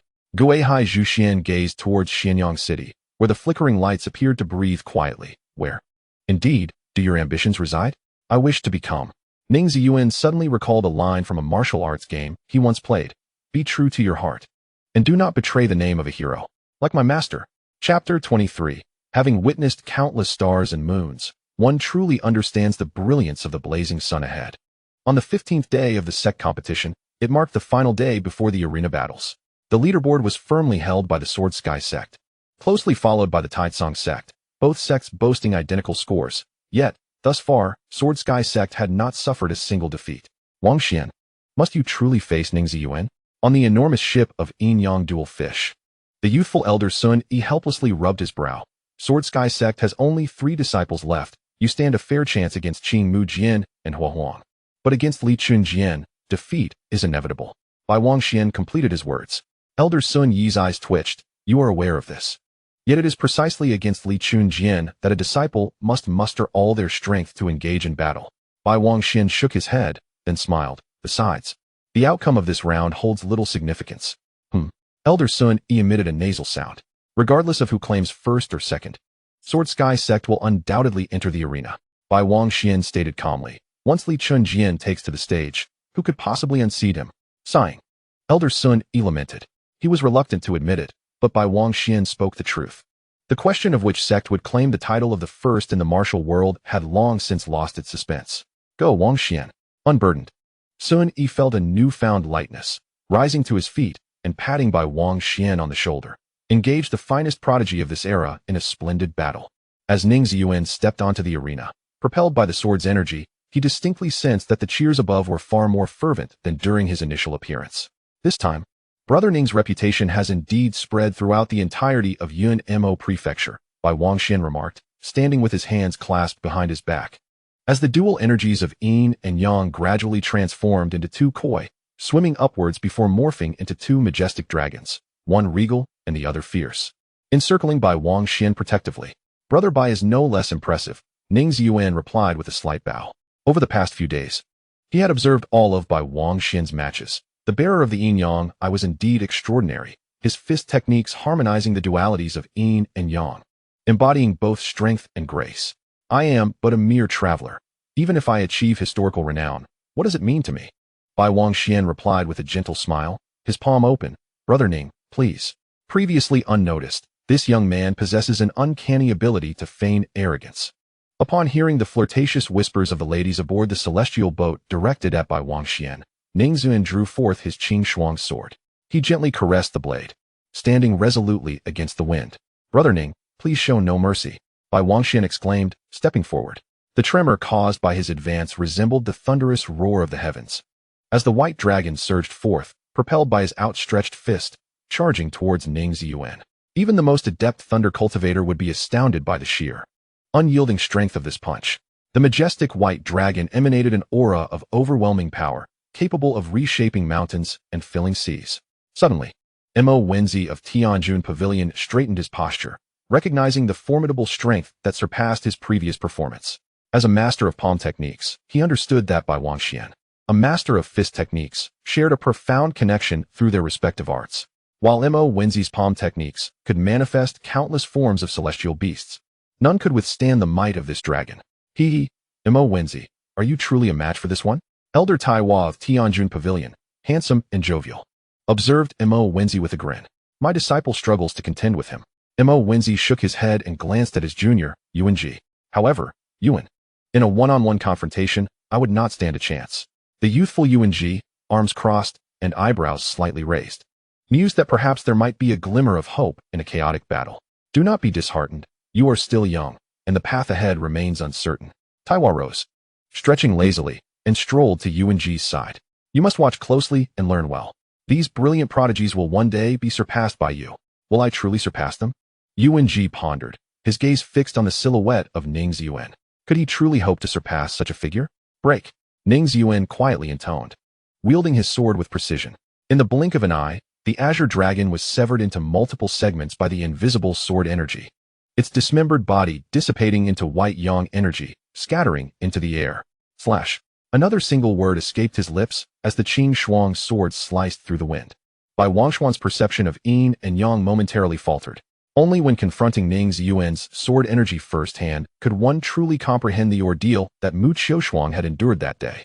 In the realm of existence, nothing could rival the brilliance of that sword, as clear as autumn waters. Bai Wang Xian could not conceive a method to counter this sword energy. All he could do was adjust his stance, causing the swirling dust around him to revolve in a harmonious diagram of yin and yang. Unable to block it, he resolved to confront his own sword energy, yin and yang in harmony, giving birth to the boundless.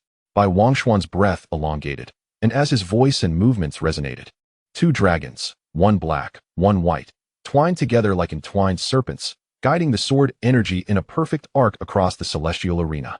Taijiquan, is it? Ning Ziyuan chuckled, observing the sword energy now directed at him, effortlessly extinguishing it with a flick of his fingers. And how do you intend to counter this strike?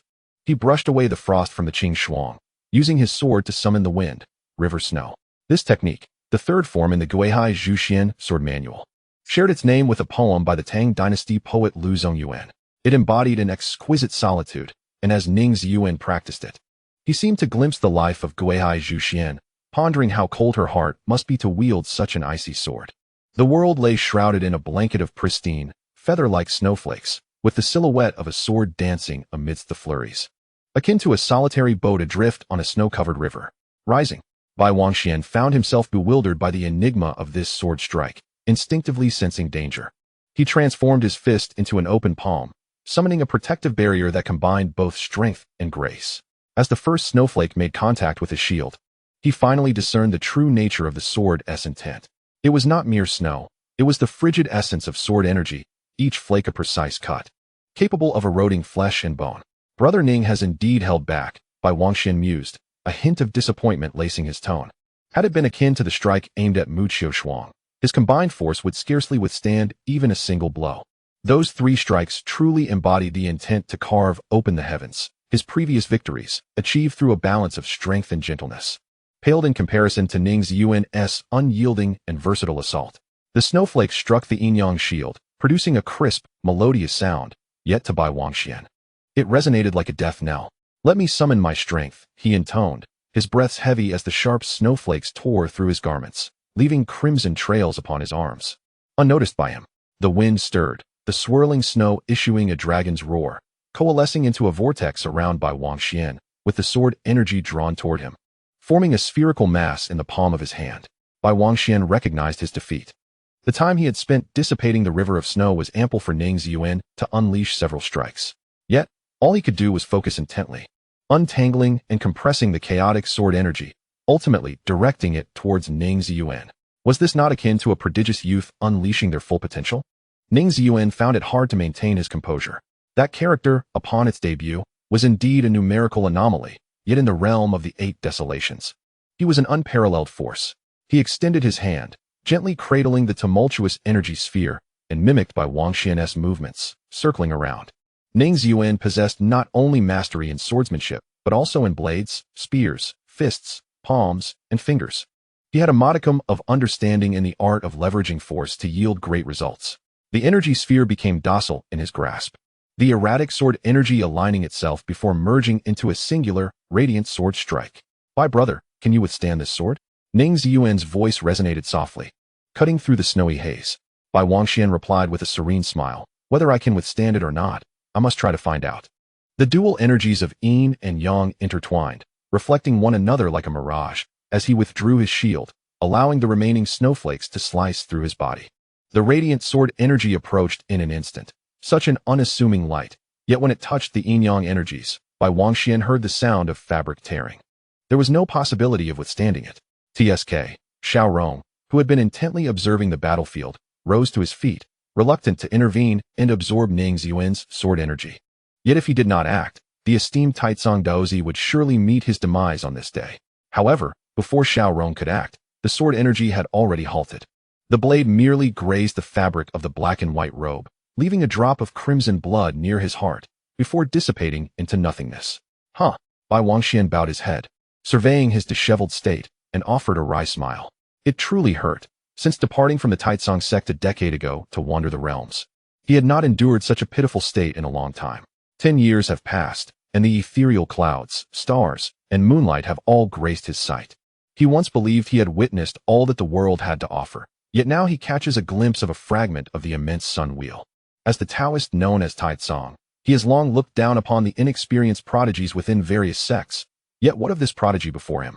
Does he still harbor hope of chasing after his footsteps in this lifetime? Truly, he is worthy of the title, Brother Ning.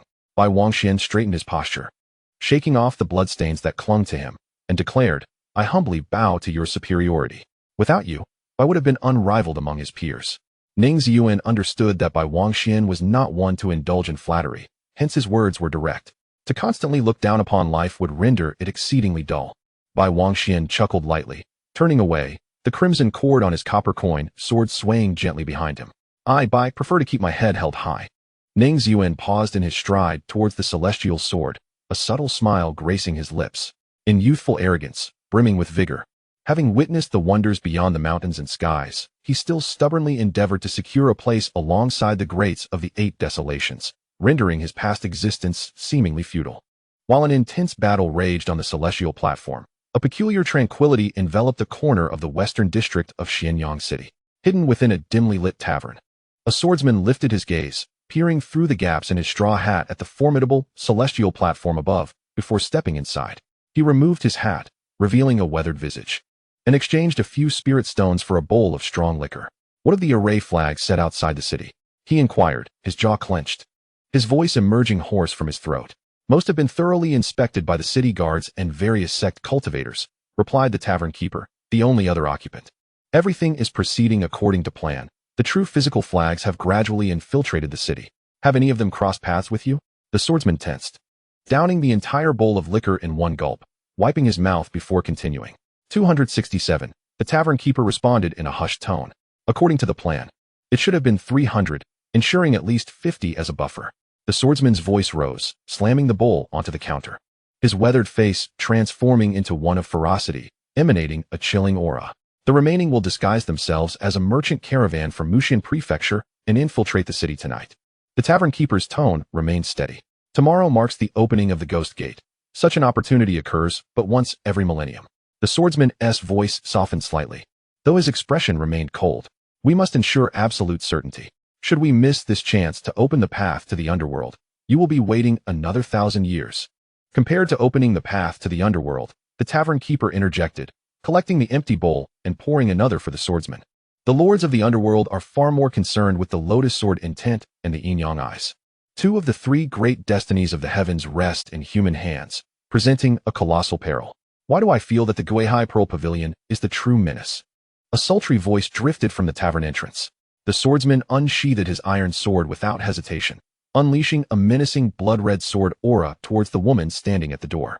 She extended a hand, covered in black scales, grasping the blood-red aura and crushing it effortlessly. Beware, demon fire, I warn you. The swordsman's voice dripped with a palpable sense of menace. Do not allow your personal grievances to jeopardize the grand designs that have been in the making for millennia. When did you dare to utter the word warning to me? The woman lifted her hood, revealing a stunning visage imbued with both lethal intent and seductive allure. This face, which could have been exceptionally beautiful, bore a scar from a sword that traversed her nose, adding an element of ferocity, to deceive that yangyin eye and to transform the hundreds of extraordinary corpses I have preserved in the Heart Erosion Palace into battle flags. I have yet to settle that score with you. He spoke the truth. Suddenly, the tavern keeper interjected, his veins visibly throbbing on the back of his hand, while a vague shadow behind him emanated an overwhelming aura of slaughter. Both Taicang Daozi and Lycan Jian possessed talents that rivaled those of Gui Haizhu Xuan, with Lycan Jian's innate gifts far surpassing those of Gui Haizhu Xuan. Moreover, both harbored celestial fortunes.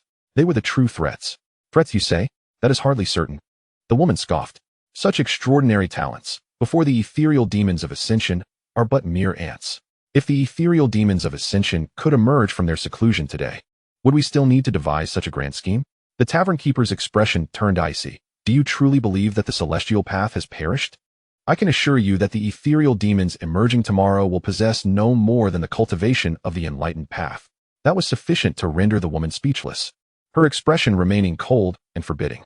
Excellent, the tavern keeper nodded. Have you prepared the sword intended to seize the lotus sword intent and the yin-yang eye? Upon seeing the conclusion of their quarrel, the swordsman turned his gaze toward the keeper. The tavern keeper finally smiled. As a figure bearing a heavy sword emerged from behind him, the sword adorned with ancient and rustic patterns, radiating an aura of demonic light. The first vessel was injured by Lycan Jian, but I swiftly found a second suitable vessel. He will contain the fortune capable of defying the heavens. Chapter 24, Falling Lantern Flowers. Ning brother, Bai Wangxian continued undeterred as he ascended the celestial sword suspended in the air. How is your injury? Ning Ziyuan retrieved a vial of medicinal liquid from his jade ring and tossed it over. Bai Wangxian caught the vial, his gentle smile seemingly eternal. Thanks to your mercy. Ning brother, I am nearly healed. I showed no mercy, Ning Ziyuan replied, reclining on a bamboo chair while gazing at the night sky above. You truly managed to withstand my 2 strikes.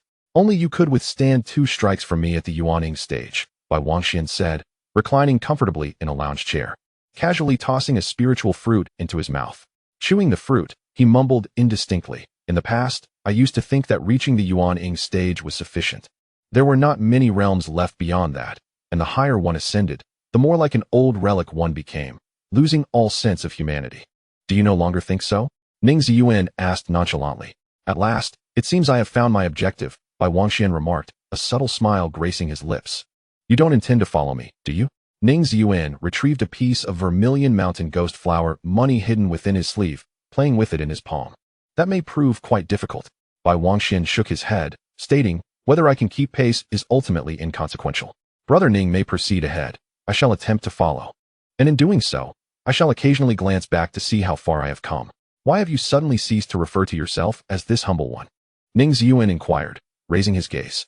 I recall you continually using that term previously. It sounded rather strange. I simply feel that it has become somewhat unfamiliar.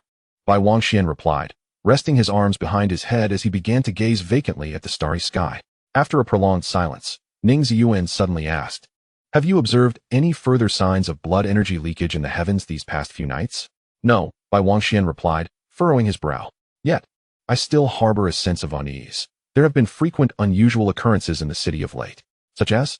Ning Ziyuan pressed. For instance, last night, a procession of 100 demons roamed the streets of Xianyang City, accompanied by spectral soldiers. Bai Wangxian spoke in a low tone. Ning Ziyuan straightened his posture. Is such a phenomenon uncommon? In my decade of wandering the realms, I have encountered it thrice. Bai Wangxian tapped his index finger lightly. It is not exceedingly rare, but still warrants vigilance. Perhaps you are being overly cautious, Ning Ziyuan responded after a moment of silence. The array flags set outside the city have been thoroughly examined. Although we have yet to uncover the mastermind behind this, it is highly probable that their scheme has faltered. What if those flags were deliberately arranged for us to discover? Bai Wangxian interjected as a brisk wind swept across the large vessel. Do you not find the likelihood of that quite significant? You mean to suggest that the blood energy that leaked in the starry skies was intentionally revealed to you? Ning Ziyuan pondered slowly. Precisely. Even if that were the case. Ning Ziyuan paused his play with the flower money. Until new evidence is found, you will struggle to convince those elders of your sect to believe you. As you have noted, Bai Wangxian remarked with a hint of nostalgia, have the disciples of the Jinxiong sect already withdrawn? Only the Grand Elder and the 3 prodigies remain here. Indeed, they retreated back to the sect the day after the sect competition commenced, Ning Ziyuan affirmed. Your sect's Grand Elder truly has great faith in you, Bai Wangxian stated earnestly. Yes, Ning Ziyuan replied softly. My master has immense trust in me, though I cannot fathom why. He glanced skyward. However, tomorrow marks the final day of the sect competition. My master's trust may well be misplaced. Should anything untoward occur, it is almost certain to happen tomorrow. Bai Wangxian shifted the subject, his eyes gleaming brightly. The Grand Elder of your sect will not blame you for the withdrawal of the disciples should nothing transpire. Let us hope that nothing does transpire. As night deepened, a gentle knock resonated against the doorframe. Master, Ning Ziyuan opened his eyes from meditation, quickly moving to the door after retrieving the red lotus seed formed from golden lotus essence. Have I disturbed you?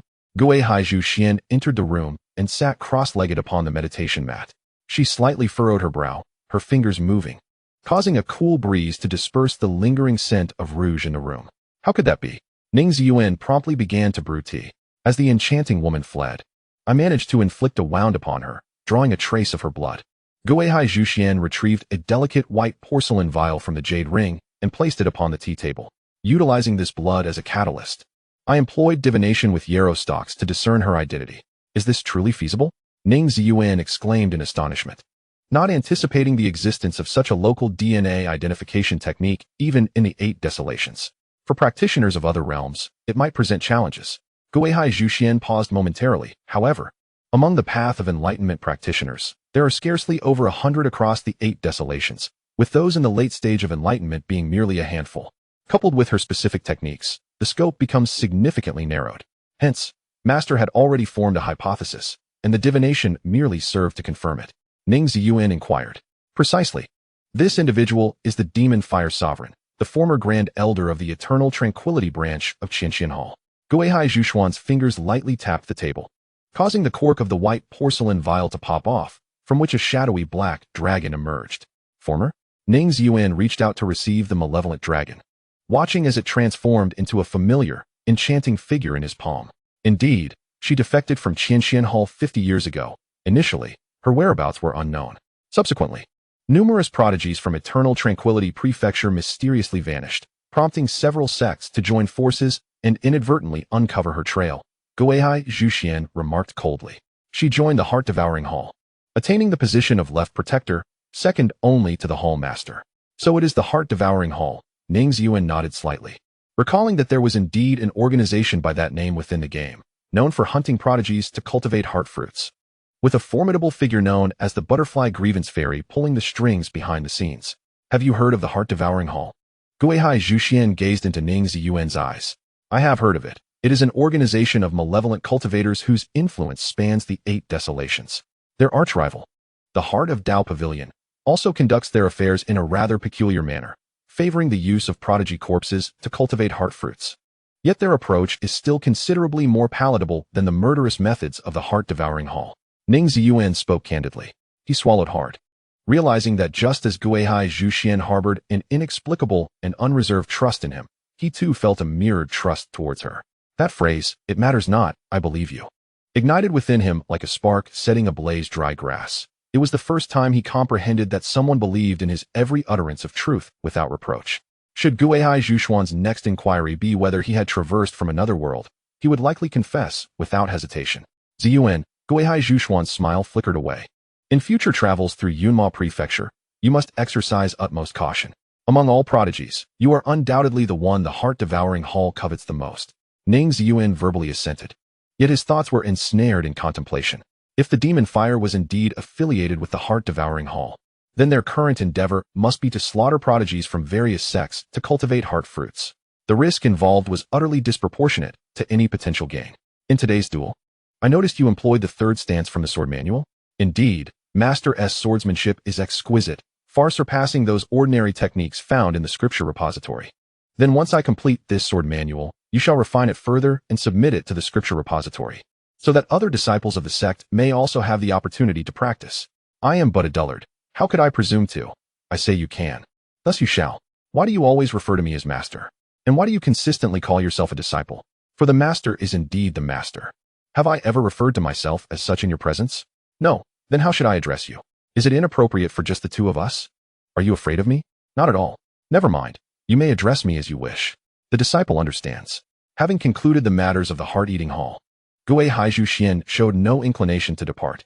Instead, she delicately plucked the falling petals of the lamp, sipping fragrant tea, engaging in a plethora of inconsequential topics with a casual demeanor. The faint flicker of the flames softened her sharp brows with a warm hue, revealing a tender quality in her usually icy expression, only discernible when her chin rested thoughtfully upon her hand. Her deep azure eyes occasionally sparkled with hints of orange light, the corners imbued with a languid charm. Eventually, as the conversation dwindled into silence, both parties instinctively ceased speaking. Ning Ziyuan gazed at the flickering light, while Gui Haizhu Xuan studied the profile of Ning Ziyuan. The atmosphere, though somewhat awkward, led Ning Ziyuan to wish for the dawn to arrive a little later. On the day of the sect competition, the bustling Xianyang city reached its zenith of excitement for the month. The thunderous drums, once elevated to the heavens, were replaced by a colossal drum array, resounding continuously since the sun's ascent, synchronizing with the heartbeat of the grand city. Come. Bidding starts at 500 spirit stones. Once bought, it's yours. Odds are posted on the board for your perusal. Bet your points for an 8-fold return. The gambling houses within the city had extended their business to the celestial vessels of spectators. The proprietor, clutching a wooden box, went to collect the silk pouch brimming with spirit stones, while the enforcers surrounded him, shielding him from the eager throngs of gamblers pressing forward. I wager 1,000 on the top of the Li Chun sword rankings. I too wager 1,000 on the Li Chun sword of Jianxiong sect. 1,000. Li Chun sword first. You better handle it well, shopkeeper. One at a time. No need to rush, the shopkeeper replied with a forced smile. Yet a hint of frustration brewed within him. Each individual was betting on the same contender, leaving him with no profit to reap. Li Chun's sword has such low odds. I'll bet 5,000 on the Night River of the Starry River Palace. A coarse voice from the crowd ignited a flicker of hope in the shopkeeper's eyes. Fool, came a retort from within the crowd. Who dares call me a fool? I am a person of refinement. The coarse voice received immediate responses. Try saying that again. Hey, hey, hey, place your bet civilly, no insults allowed. The shopkeeper straightened his expression, anxious that someone might provoke a catastrophic uproar. Damn it. I refuse to be cursed, shopkeeper. I'll bet 8,000. Night River. Come, those betting 8,000, step forward for registration. Sister Chiodong, want to you place a few bets? Xiao Shi inquired, glancing at the fervent scene. Where would I find the spare funds to indulge in such frivolities? Huang Fu Chiotong shook her head, her gaze fixed intently on the heavenly arena. What significance lies in betting on the Li Chun sword to win when the entire world knows he will? Applauding and cheering proves futile. No amount of mental victories can bridge the distance. One must push through the crowd, striving to reach his side. The 6 major sects, Jianxiong Sect, Taicang Sect, Starry River Palace, Qianxian Hall, Jinfeng Sect, and Tianjun Pavilion, dock their grand vessels around the heavenly arena, ready to partake in the competition. According to the rules of the grand contest, the sect ranked first in points, Jianxiong Sect, would take the lead in selecting a contender for the arena. At this moment, Ning Ziyuan stood at the very center of the heavenly arena, with the ethereal Qing Shuang suspended by his side. He brushed off his attire, lifted his gaze, and surveyed the prodigies standing upon the grand vessels, each and every one of them casting their eyes upon him. Once again, he experienced the sensation of being the focus of countless stares. It seemed he was no longer the invisible man of yore. Even the geniuses now regarded him as one of their own, gazing up at him with reverence, ready to challenge his esteemed position. The gloomy, socially inept recluse who could never grow up had perished in a corner that belonged solely to him, seemingly dying on a languid afternoon, swallowed by a mire that resonated with his temperament. Only a solitary spirit named Ning Ziyuan remained, adrift in a world known as the Eight Desolations, weaving a grand dream. Here, no one would ever uncover the unremarkable past he had left behind. They only recognized him as an unparalleled genius, a prodigy unrivaled throughout history. This sensation was rather pleasant, albeit tinged with loneliness. Everyone would remember Ning Ziyuan, yet it remained uncertain if anyone would recall the recluse who had once inhabited his body. In the Star River Palace, the night sky witnessed Ning Ziyuan. The first challenger had already ascended the stage, one who had wagered 8,000 spirit stones. Night Star River. Ning Ziyuan retracted his somewhat distracted gaze, striving to avoid thoughts that might drain his energy. Night Star River's expression was vigilant, wielding a long blade with an elegant curve, its edge slicing through the air with a resonant dragon's roar. Ning Ziyuan refrained from striking, choosing instead to allow Night Star River the first move, granting these aspirants an opportunity to showcase their prowess. With a fierce rush of air, Night Star River unleashed a strike, his long blade arcing swiftly as he closed the distance to Ning Ziyuan in an instant. The blade's energy surpassed the speed of the wind it generated, cutting through the void before approaching Ning Ziyuan's throat with the ferocity of thunder. As a late-stage Nascent Soul sword cultivator, Night Star River had mastered the art of instantaneous strikes, his attack lacking the grandiose spectacle of a cataclysmic force, yet embodying an unyielding cold radiance. Ning Ziyuan cast a glance at the long blade exuding a dangerous aura, aligning his fingers into a sharp formation. How utterly mundane. Qing Shuang remained still, while the collision with the long blade was met by the sword energy he had conjured between his fingers. The sound of the divine iron being severed resonated like the shattering of exquisite jade. As the broken blade clattered to the ground, Ning Ziyuan's fingers hovered at the center of Night Star River's brow. Night Star River's pupils abruptly constricted. He had been so enraptured by the solitary essence of his strike that he failed to perceive what had transpired. Apart from raising his hand, he had not discerned any further actions from Ning Ziyuan, and in that moment, he instinctively sought to swing his blade, only to realize something was amiss. The blade had shattered? You have lost, Ning Ziyuan proclaimed, tapping Night Star River's brow before withdrawing his hand behind him. Boom. The resounding drum signifying the verdict echoed, accompanied by a piercing scream from an elegant individual aboard the celestial vessel. Damn it.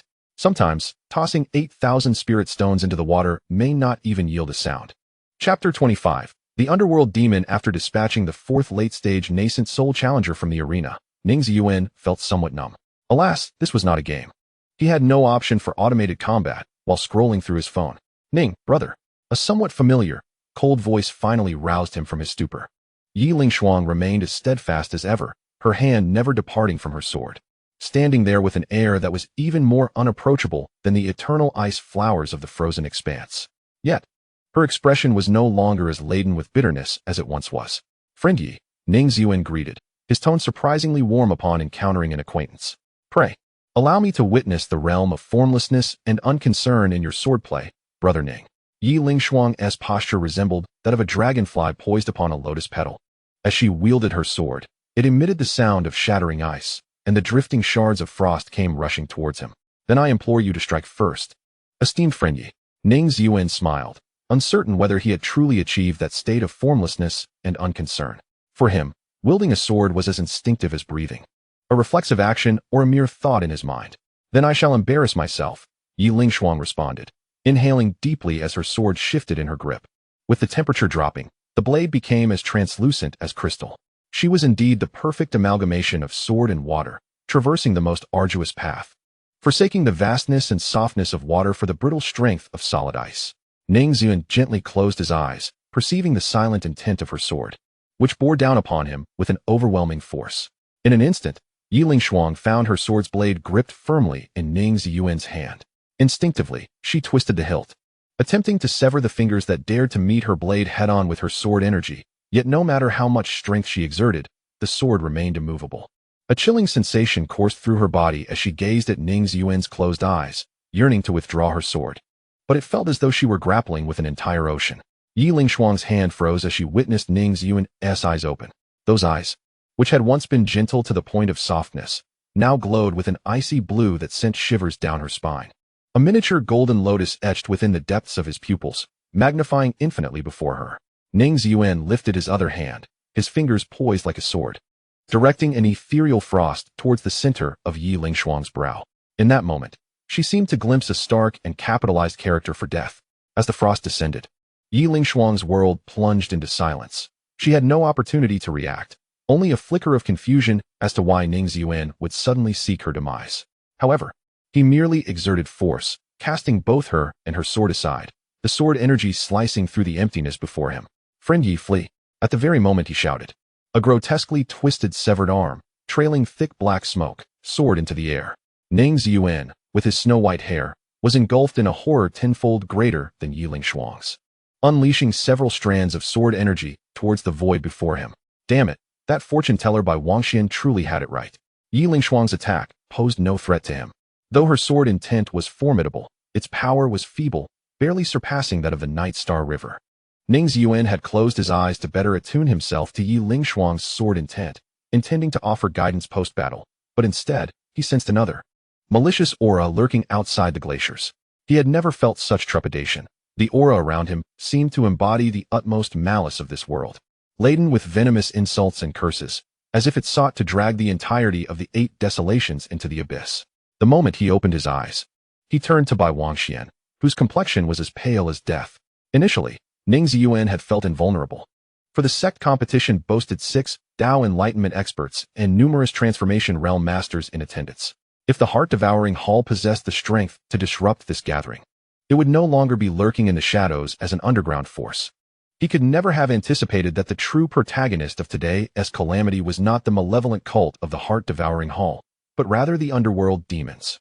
The 8 Desolation World was divided by the Ming Mountain into 5 great provinces: Yongning, Huafeng, Yunma, Muxian, and Qiyu. The Ming Mountain was shrouded in malevolent energy, making it inaccessible even to those who had ascended. The underworld demons were beings birthed from the depths of the Ming Mountain. How could such creatures, typically confined to the Ming Mountain and certain war-torn regions of Qiyu, have ventured into Yunma? Ning Ziyuan had no time to ponder these questions. In an instant, 3 sword energies shattered the form of an underworld demon that had yet to fully materialize before him. He then darted forward, seizing Yi Lingshuang by the shoulder. Don't run this way. His low growl morphed into a roar, as his eyes glinted with ferocity, his sword cleaving through 3 ashen heads. The force of his grip on Yi Lingshuang's shoulder was so immense that her bones audibly cracked. She felt the pain yet endured it. Allowing Ning Ziyuan to toss her aside as if she were a mere rag, the one who had urged her to flee at the first sign of danger, the one who could articulate his understanding of the sword to her, would undoubtedly not wish her harm. The bone blades were sharp, the fangs menacing. Just as Ning Ziyuan had cast Yi Lingshuang away, a tide of underworld demons surged around him. He lifted his gaze, locking eyes with one of the demons. His teeth clenched, his jaw tensed. The sheer malevolence emanating from it was more chilling than that of vengeful spirits. What kind of hatred could it harbor for this world to gaze upon humanity with eyes filled with blood and flame?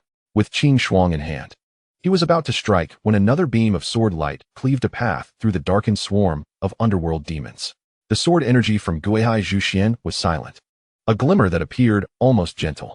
It was like a casual flick of a silken sleeve, yet to Ning Ziyuan, it was more precise than a surgical operation. The heads of the underworld demons were deftly lifted one after another, their inky black blood splattering across the sky. Indeed, trouble had arisen. It was the underworld demons. Ning Ziyuan remarked. Today is the day the gates of the underworld swing wide. Someone has connected to the path of the dead, Gui Haizhu Xuan replied urgently. The two of them, in perfect synchrony, stood back to back, their intertwining frigid sword energies forming a barrier that decimated the encroaching horde of underworld demons.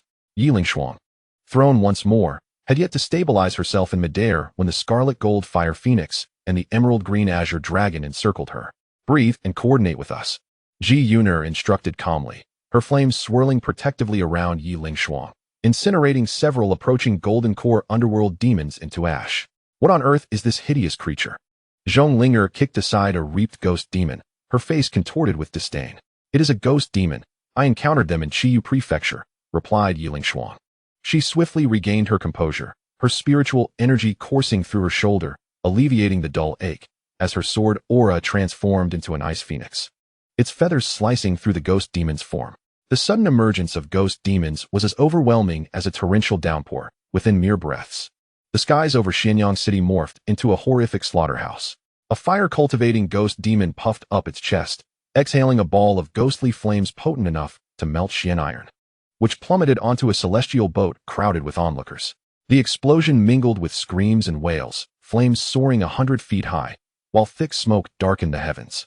Another wind-cultivating ghost demon conjured a fierce gale, fanning the flames, transforming the entire celestial boat into a cloud of fire. Xiaoshi, hold on to me. Huangfu Qiutong stumbled amidst the throng, grasping the wrist of the young girl Xiaoshi as they vaulted over the railing of the celestial boat, stepping onto a long spear to leap into the air. Her reaction was remarkably timely. The moment the ghost demons appeared, she sensed impending calamity. Yet, these creatures surged from all directions, leaving no avenue for escape. Sister Qiutong, slow down. I can't fly yet. Xiaoshi's face was streaked with tears and snot, the biting wind stinging her skin. Huangfu Qiutong bit her lip, deftly maneuvering through the panicked crowd, narrowly avoiding several ghost demons lunging at the celestial boat as she soared toward the direction of the sect's main vessel. There were far too many monsters, and even the weakest were at the foundation establishment stage, with those at the crystal transformation stage swarming the skies. Having lived as a lone cultivator for so long, Huangfu Qiutong's survival instincts kicked in.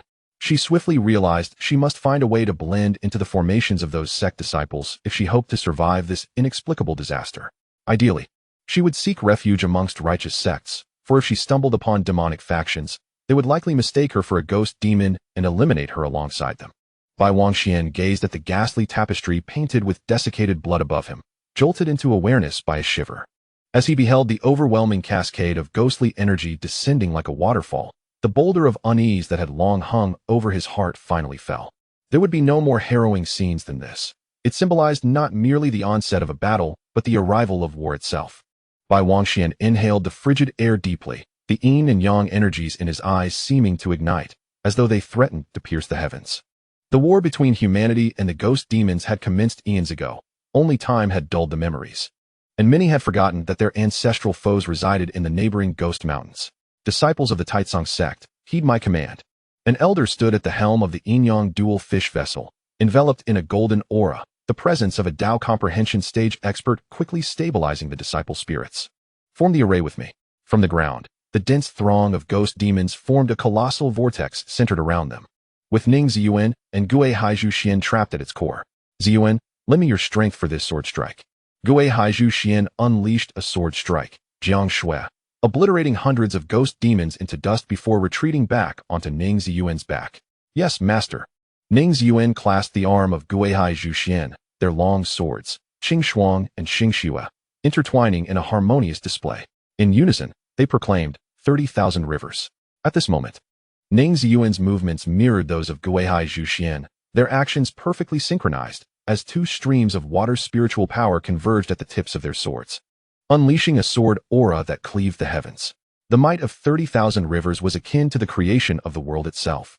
dispersing the purple-black miasma that had shrouded the sky, allowing the sun, which had been absent for days, to bathe Xianyang City in its warm glow.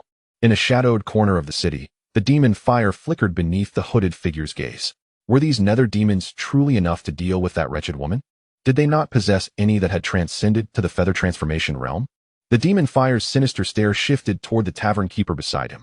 Do you truly believe that we can eliminate her beloved disciple right under Gui Haizhu Xuan's nose? Rest assured. The tavern keeper chuckled, his visage twisting in a grotesque manner, as if a myriad of long, writhing creatures crawled beneath his skin. Not only had a formidable nether demon at the enlightenment stage arrived, but 5 had come.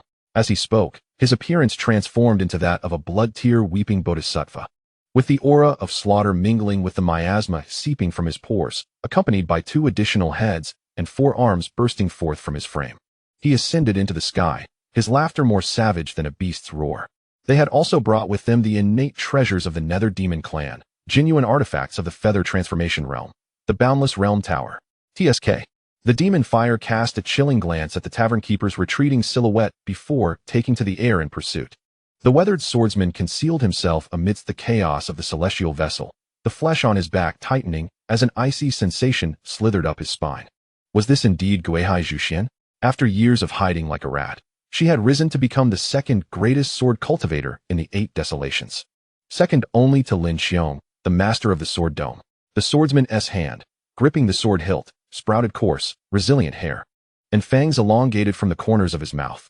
His figure vanished from sight, leaving behind a smooth incision that cleaved the massive celestial vessel in 2. Be careful. Just as Gui Haizhu Xuan broke free from the throng of nether demons, she brandished Xingxue, positioning it defensively before Ning Ziyuan.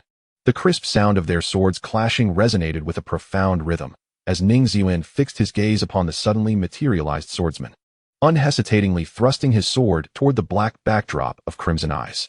Humph! The swordsman sneered disdainfully, opening his cavernous maw filled with sharp teeth, clamping down fiercely on the Qingxuang's sword. He then slightly shifted his stance, revealing a figure behind him that made Ning Ziyuan's pupils constrict. It was another demon at the enlightenment stage. Beneath the vast expanse of the sky stood a gaunt figure cloaked in gray-white, the tattered cloak barely concealing the oppressive miasma that veiled half the heavens. One hand rested behind his back, while the other cradled an ancient, bone-like small tower. Seizing the moment, Gui Haizhu Xuan struck decisively, her sword severing the air, landing squarely against the swordsman's chest. Cough, cough, cough. The swordsman grinned wickedly, blood gushing from his throat in torrents. His protective aura and spiritual power were utterly inadequate against Gui Haizhu Xuan's longsword. He could distinctly feel the blade slicing through his ribs and internal organs. He remained unfazed, merely uttering in a hoarse voice to Ning Ziyuan, "We shall meet in the tower." The moment his words fell, the Wudao period Ming Yao clasped his hands together and struck them down with great force. The crisp sound of the clap reverberated outward from the center of the celestial platform, suppressing the cacophony that filled the air. The bone-like small tower vanished into thin air, leaving Gui Haizhu Xuan wide-eyed. "This is bad," exclaimed Yuhua, her tone urgent as she reached for Ning Ziyuan's sleeve. Yet, the Ning Ziyuan who had just been beside her had inexplicably vanished. The surroundings abruptly darkened, as if a colossal entity had obscured the sunlight. A gigantic tower emerged in the center of Xianyang City, engulfing the entire celestial platform within its confines. The tower appeared to be carved from a single piece of beast bone, subtly radiating a jade-like luster. Its peak reached for the heavens, and the weight of its body pressed the ground of Xianyang City into a profound depression. Gui Haizhu Xuan had no time to ponder further. She summoned her spiritual energy and drew her sword, determined to shatter the tower. However, a cold laugh resonated from above. "Huh." 6 iron-gray hands blotted out the sun, intent on subduing her. A pale ray of sunlight illuminated a statue of a bodhisattva, whose expression was one of compassion, possessing 3 heads and 6 arms. Yet all 3 faces wept blood tears in a bizarre manner. Gui Haizhu Xuan remained unperturbed. She raised the tip of her sword, and an ice sword, larger than a mountain, surged forth from the ground to strike at the 6 hands of the bodhisattva. Chapter 26. To become that hero when Ning Ziyuan realized the sudden change in his surroundings. His inner vigilance reached its zenith. He surveyed the area. Apart from the bone-like ground beneath his feet, there was no end in sight in any direction. Only a darkness denser than night. The expanse above was equally pitch black, resembling an inverted abyss. Ning Ziyuan attempted to ascend, but no matter how he employed his martial techniques, The bone-like ground persistently followed him, like a shadow. The laws governing this place differed slightly from those of the Eight Desolations. A faint sound emerged from behind him, and instinctively, Ning Ziyuan unleashed a surge of sword energy. "Ning brother, it is I?" Upon recognizing the figure, the sword energy he wielded halted just an inch away from Bai Wangshuan's eyes. "Bai brother?" Ning Ziyuan regarded Bai Wangxian with a hint of hesitation until he discerned the unmistakable dual energies of yin and yang in his eyes, which eased his tension. "You were right, Bai brother, but I did not anticipate that the one causing havoc today would be the Ming Yao. Moreover," Ning Ziyuan swung his sword downward, leaving an inconspicuous scratch on the bone-like ground. "Do you know where this place is, Bai brother?" "We are inside the Infinite Realm Tower," Bai Wangxian replied, his gaze gravely probing the silent darkness, as if a ferocious beast lurked within. "The Infinite Realm Tower?" Ning Ziyuan furrowed his brow. "It is a primordial artifact of the Ming Yao clan, originally intended to confine those excessively violent Ming Yao. Inside lies a realm unto itself, governed by peculiar laws. No matter how the beings within move, they remain at the center of this world," Bai Wangxian stated solemnly, his voice heavy, echoing into the infinite void with nary a reverberation. "Those beneath the Yuhua realm, lacking mastery over the laws, cannot possibly break free from the confines of the Infinite Realm Tower. Are you suggesting that we are trapped here?" Ning Ziyuan raised an eyebrow, finding the situation rather amusing, especially given that it was he and Bai Wangxian who were ensnared. "If only I and Brother Ning were admitted into the Infinite Realm Tower," Bai Wangxian spoke slowly, his voice hoarse. "Perhaps this tower was prepared solely for us." Ning Ziyuan's throat moved slightly. "Prepared for them? What is their purpose?" "The only commonality between them lies in the fact that Brother Bai possesses the yin-yang eye, while I wield the lotus sword intent. Ha ha ha. Truly worthy of the titles of Tai Tsang Daozi and Li Chen Sword." Suddenly, a cold laugh echoed in the darkness, followed by a dry, sarcastic applause. "Congratulations. You guessed correctly."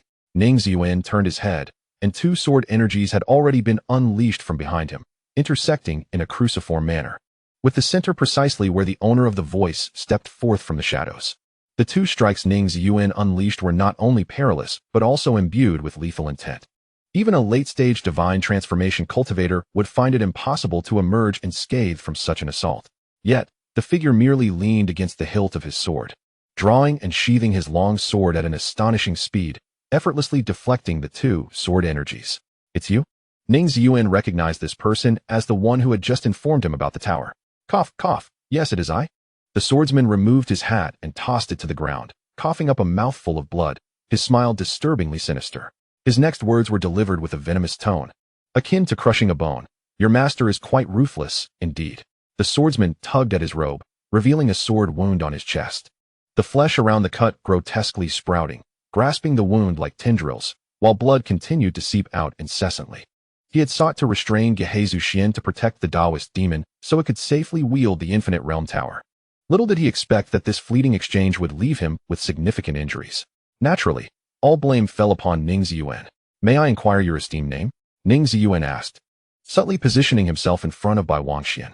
He was acutely aware that the swordsman possessed Dao Enlightenment level cultivation, unless Bai Wangxian could exhibit abilities akin to his own. Survival was out of the question. Why assist that demon, thus sowing chaos across the realms? "My name is Ji Jinxin.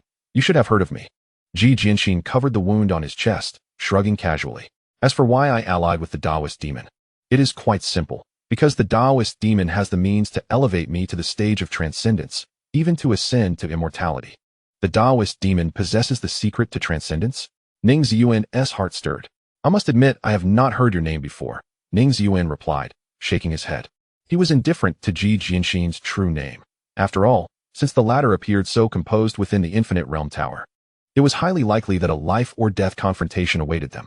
"Oh, how unfortunate," Ji Jinxin chuckled nonchalantly. "After all, I am still somewhat your senior brother. Were you once a disciple of the Swordxiong sect?" Ning Ziyuan raised a hand, the Qing Shuang, sword hovering above, and calmly stated, "It seems I must take it upon myself to cleanse the sect." The smile vanished from Ji Jinxin's face, his expression rapidly turning cold, his eyes glinting with murderous intent. A mere Nascent Soul cultivator dares to speak of cleansing Dao Enlightenment level experts? Is he eager for death? Ji Jinxin suddenly smiled, revealing his fangs, and disdainfully remarked, "I forgot to mention, don't think you can let that boy beside you flee first. Just take a look behind you." Ning Ziyuan turned his head and saw another figure swaying from the darkness. Oh, ISNT, this little brother Ning Ziyuan? Yao Hua smiled alluringly, her tone enticing. It's been a few days. You haven't forgotten me, have you? Naturally, he hadn't forgotten. Ning Ziyuan maintained a calm smile, though his heart sank to the depths. If there were only one enlightenment stage expert, he might manage to hold on, but now there were two. I remember vividly how you fled in panic after being struck by my master that day. Oh, Yao Hua was not angered, responding with a sharp tongue. Let us see if your tongue remains so sharp after you see this. Behind her, another figure slowly emerged. Ning Ziyuan's heart plummeted further. He had never seen this person before, but he could discern from the three slender vertical eyes between his brows that he was a being of the sword's servant, Huanling body. Yet he recognized the ancient heavy sword carried on the stranger's back. The sword was thick, engraved with fierce beast patterns, emanating a dark, ominous aura. The third-tier soul-devouring sword. Suddenly, Ning Ziyuan recalled some details. No wonder the hat-wearing guest's escape technique was so peculiar. In the game, only one creature possessed such a perfect escape technique, the underworld demon. What a clever tactic. It turned out that the so-called wielder of the soul-devouring sword was merely a puppet of this group, using the underworld demon's secret arts to transform the prodigies into sword servant Huanling bodies, sending them forth to hunt with the soul-devouring sword, consuming the souls of cultivators. This method not only avoided the backlash of the soul-devouring sword, but also continuously enhanced its power while evading the scrutiny of major sects, a triple victory. I can sever that man's arm. Ning Ziyuan merely glanced, coldly stating, I can still behead him. After all, with no escape route, he might as well speak boldly. The fully unsealed weak water body emanated a chilling aura that penetrated to the bone. The Qing Shuang sword rang with a resounding chime, and the golden lotus concealed a demonic energy at its core. The murderous aura emanating from Ning Ziyuan was heavier than that of both Yao Hua and Ji Jinxin combined. Prompting by Wang Xian to cast a sidelong glank, blood trickled from the corner of Ning Ziyuan's mouth, crystallizing into a vibrant red blossom at the blink of an eye. He clenched his teeth, forcefully suppressing the turbulent spiritual energy coursing through his meridians. The two great realms formed an insurmountable chasm, rendering even the extraordinary Ning Ziyuan unable to withstand the onslaught. Worse still, he had nowhere to retreat, for he must also protect Bai Wang Xian, who had become the target of the demon fire. Bai Wang Xian momentarily froze, then gathered the dual energies of yin and yang in the palm of his hand, channeling the yin force into the back of Ning Ziyuan's heart. He was acutely aware of the disparity between himself and the Tao Enlightenment stage experts. Thus, the only recourse left to him was to transfer his spiritual power, along with the dual energies nurtured by his yin-yang eye, to Ning Ziyuan. Understanding their mutual connection, Ning Ziyuan infused the yin and yang energies into the closed lotus petals, finally dispelling the sword aura from Ji Jinxin and the fierce flames of the demon fire. The demon fire emitted a surprised snort. She raised her hand, and the foreign being that had just been about to attack froze in place. You concealed your strength during our previous encounter? She no longer presented herself as a mere concubine, her chaotic eyes revealing a genuine appreciation. Ning Ziyuan cast a cold glance at the demon fire, offering no response. Instead, he wiped the blood from the corner of his mouth and turned to Ji Jinxin. What a remarkable boy! Ji Jinxin slowly sheathed his sword, the sound of metal against leather reminiscent of a battlefield swept by a fierce wind, his bloodthirst palpable. To withstand an assault from two Tao Enlightenment stage cultivators with your nascent soul cultivation, you truly are the first in the 8 desolations since ancient times. Ning Ziyuan lightly waved his sleeve, shaking off the bloodstains that had seeped into the fabric. He had indeed adopted the habit of the Gui Haizhu Xuan, maintaining an unblemished appearance even amidst the chaos of battle. Bai Wang Xian released his hand from Ning Ziyuan's back, his palm covered in a layer of frost, his fingers stiff and numb from the extreme cold of the ethereal water. As for whether I am the first, I cannot say. Ning Ziyuan's clear voice resonated as the protective golden lotus radiated brilliantly. But I am undoubtedly a true disciple of the Sword Sky Sect. Far superior telekinesis and spiritual power had been discreetly tested, yet Ning Ziyuan found no means to decipher the mysteries of the Infinite Realm Tower. Unless fate intervened, he was destined to engage in a fierce battle here. In truth, Ning Ziyuan had always been uncertain whether a flicker of courage still resided within him. After all, life on Earth had not been a tumultuous sea, devoid of the pervasive crises that demanded his confrontation. He had not faced any genuine life-threatening peril. Though he occasionally envisioned his reaction to death, perhaps during a bank robbery, with a gun pressed against his temple, he imagined himself weeping profusely, trembling in fear, begging for mercy, hoping the assailant might show him some leniency, perhaps even willing to perform acts of filial piety to appease the robber. Ning, You need not concern yourself with me, Bai Wangxian said, placing a steadying hand on Ning Ziyuan's shoulder, his voice calm and almost gentle. Ning Ziyuan cast a glance at Bai Wangxian, but remained silent. How vexing it was that Bai Wangxian could maintain such a carefree demeanor in this dire moment. His charm, even in the face of death, rendering Ning Ziyuan's own flickers of fear and hesitation, seemed so cowardly. He regarded the predatory gaze of Ji Jinxin and the menacing aura of Yao Hua, a helpless smile forming within him. Ning Ziyuan remained mute and steadfast, refusing to budge. Gripping his sword tightly, his expression momentarily distant. Indeed, they were right. While he shared a bond with Bai Wangxian, it was not profound enough to warrant a life-or-death commitment. It was merely a lotus seed exchanged for a cup of wine. Even if he chose to abandon Bai Wangxian and flee, there would be no grounds for reproach. Entering the Infinite Realm Tower meant that life and death were dictated by fate, regardless of the realm. Bai Wangxian could easily fall prey to these two foes. But was that not simply due to his own weakness? Yet, it was this seemingly fragile Bai Wangxian who wished to befriend him, someone who had never been relied upon before. Now the sole person he could depend upon. Ning Ziyuan's time of pride had been too brief. He could not summon grandiose sentiments or heroic proclamations, but could only gaze at the Qing Shuang's sword, gradually tightening his grip. The tips of his hair gradually transformed into a more crystalline white by the snow.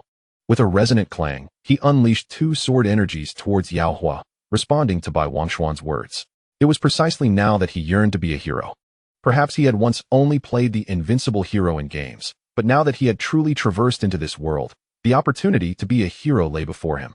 He could not revert to being the introverted recluse hiding in a corner. This time, it was surely his turn to embody that hero. Bai, Ning Ziyuan said, a hint of a smile gracing his lips, feeling that this time he ought to appear even more carefree and dashing than Bai Wangxian. The biting wind brushed against his cheek, momentarily halting Bai Wangxian, who seemed poised to speak. Did you not say before that you wished to befriend me?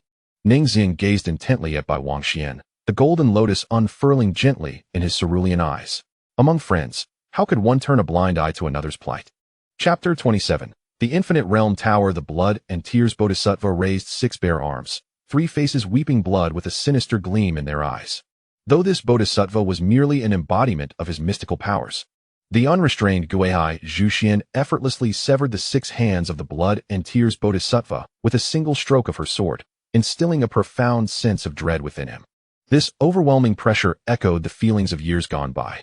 Gui Haizhu Xuan's demeanor was cold, nearly frozen, as she stood aloft upon the sword's aura, her long hair billowing in the wind, infinite zen. Her voice was soft, yet it sent a palpable shiver through the tavern keeper concealed within the blood and tears Bodhisattva. The last time we met, I recall severing one of your arms, Gui Haizhu Xuan stated calmly. Today, upon our reunion, I shall take your head, regardless of how many you possess. She refrained from immediate pursuit, as the Taoist phase Wuyin Jieta had just descended beside Wuliang Zhen, with 4 additional surging torrents of malevolent energy bubbling forth in front of the vast tower. Gui Haizhu Xuan sensed the perilous aura emanating from these 4 entities. Realizing they were the true trump cards prepared by the Wuyin for this endeavor, I have received guidance from a great master, and I have undergone a profound transformation. The 3 pairs of bodhisattva faces associated with Wuliang Zhen manifested varying emotions: greed on the left, fury on the right, and foolishness in the center. You shall not disturb my Zen heart any longer. This transformation is clearly the 3 poisons deeply rooted within. Gui Haizhu Xuan's voice was as frigid as frost. Her sword held at an angle. She wished not to squander any more time. Ning Ziyuan remained suppressed within the vast tower. And who could tell what transpired within its confines? Perhaps the very events she most dreaded. She had to dismantle the tower swiftly. The 4 Taoist phase Wuyin finally revealed themselves. Emerging from the inky black mist, armed with their respective treasures, their eyes devoid of any vitality as they regarded Gui Haizhu Xuan. Despite her slender form, she stood steadfast before the 6 formidable opponents of the same realm, resembling an eternal mountain, unyielding. Half the sky was a stark, indifferent white, while the other half loomed in ominous black. The white belonged to Gui Haizhu Xuan, who, with her solitary strength, matched the 6 demon lords in fierce contention. A burst of golden light erupted amidst the tide of Wuyin, as an elder, Sun Yi, stepped forth, breaking through the encirclement to stand beside Gui Haizhu Xuan. Crushing any approaching Wuyin with boulders, he casually hurled. One of our disciples, Bai Wangxian, has been captured within that bone tower, Sun Yi remarked, casting a grim glance at the menacing array of Wuyin before him, particularly at the central figure, Wuliang Zhen, suffused with malevolence. This assembly of 6 Taoist phase beings posed a formidable challenge. The ongoing Sect competition also featured 6 Taoist phase cultivators, yet Sun Yi did not anticipate their assistance. They would prioritize the protection of their own disciples against the overwhelming onslaught of Wuyin. My disciple, Ning Ziyuan, is in the same predicament, Gui Haizhu Xuan replied coldly. These Wuyin were astute. Their objectives were clear, and they knew other Sect members would not come to their aid. Sun Yi shook his head. How many can you contend with? Gui Haizhu Xuan had no interest in indulging Sun Yi's analysis of the situation. She simply turned her gaze upon him. Sun Yi's throat constricted as he struggled to respond, finally managing to utter with difficulty under her scrutiny. 2. The one on the far right is yours. Gui Haizhu Xuan withdrew her gaze, raising her sword to point at the massive, Tao-seeking infernal demon on the far right, who was equipped with a celestial blade. Leave the remaining 5 to me, she declared. Sun Yi's eyes twitched. He intended to utter something further, but Gui Haizhu Xuan had already charged forward. Whether her statement about the 5 was a concession to him remained uncertain. Sun Yi sighed, extending his hand skyward, plucking a comet from the heavens, and hurled it down towards the formidable infernal demon.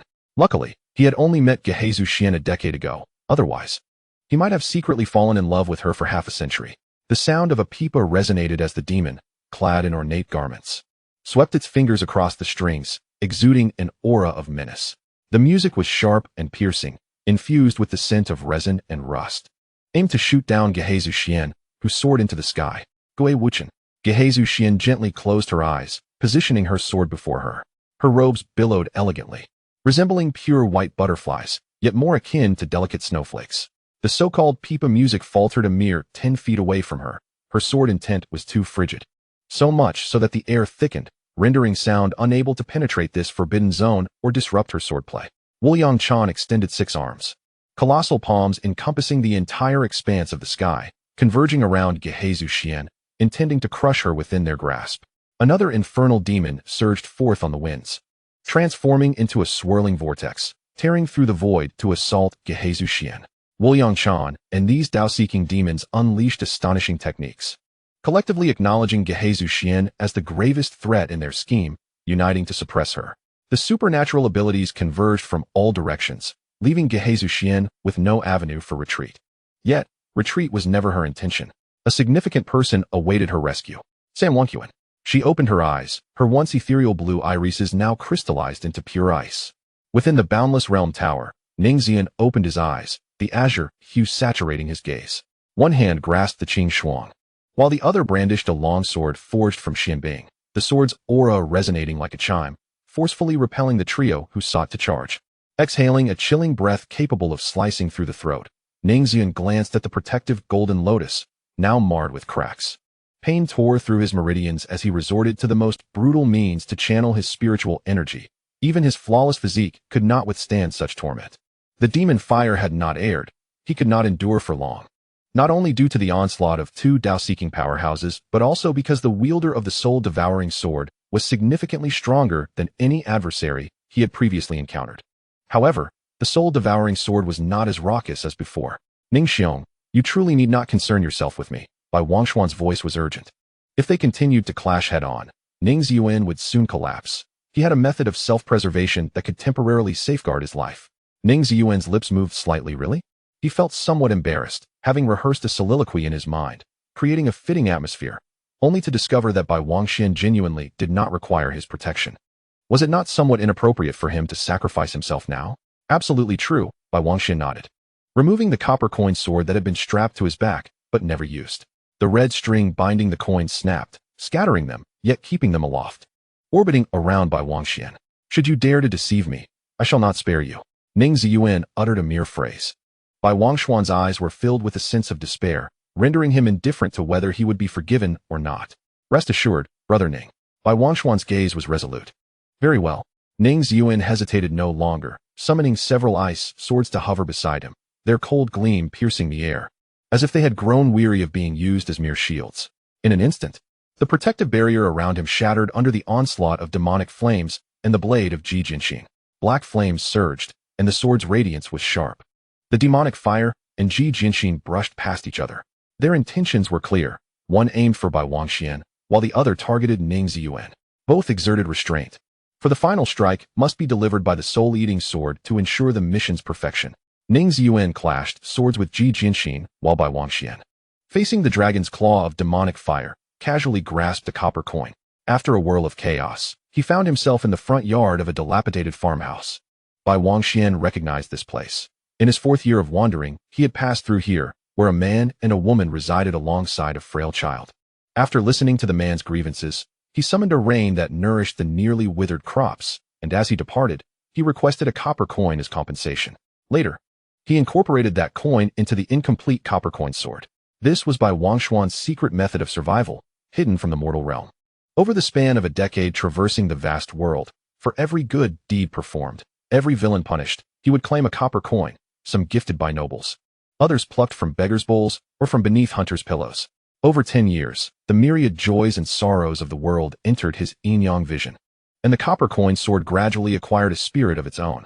Without pausing, Bai Wangxian turned and darted into the distance, aware that the scene before him was but an illusion. The black demonic dragon's claw was tearing through the void to grasp him, and under the immense pressure, the entire space seemed on the verge of collapse. He glanced back at the approaching claw and extended his finger once more. Another copper coin materialized between his fingers. Bai Wangxuan's figure vanished as if he had never existed, the claw grasping at emptiness, and the initial copper coin transformed into a cloud of dust, causing the entire world to shatter like fragile glass. Ning Ziyuan and Ji Jinxin fought with increasing ferocity, their swords crossing thousands of times in mere moments. Ji Jinxin's pupils narrowed to slits, a venomous light glimmering within his emerald gaze.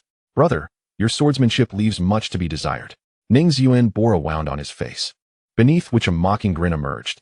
"Give me another decade, and I could likely crush you with a single hand." Ning Ziyuan evaded a thrust aimed at his throat from Ji Jinxin, deftly slicing the Tianquan sword towards an ambushing adversary behind him. The foe raised the heavy blade of the soul-eating sword to block Tianquan's sword energy. His body was sent flying, the soul-eating sword quivering slightly, as the beast head emblem at the guard momentarily seemed to open its fierce eyes. Despite wielding the soul-eating sword, the adversary, possessing only the cultivation of the divine transformation stage, struggled to with a thunderous roar reverberated in his ears, plunging Ning Ziyuan's mind into a momentary daze. Turning around, he beheld Ji Jinxin's form swelling significantly, his weathered visage transforming into a beastly countenance, densely covered in white fur. Fangs protruded from beneath his feline lips, with coarse whiskers framing his mouth.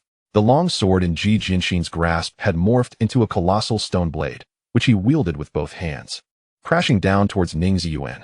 It turned out to be a ferocious white-furred beast. A faint smirk appeared at the corner of Ning Ziyuan's mouth as he regained his clarity. With his feet upon the mysterious ice and wielding the azure frost, he unleashed 3 strikes towards Ji Jinxin, Yuheng, Kaiyang, and Yaguang. The identical twin waves of sword energy and light nearly obliterated Mu Qiushuang's soul atop the heavenly platform, even injuring Xiaorong, who was at the early stage of enlightenment. Yet, against the wrath of a late-stage enlightenment powerhouse, it was utterly insufficient.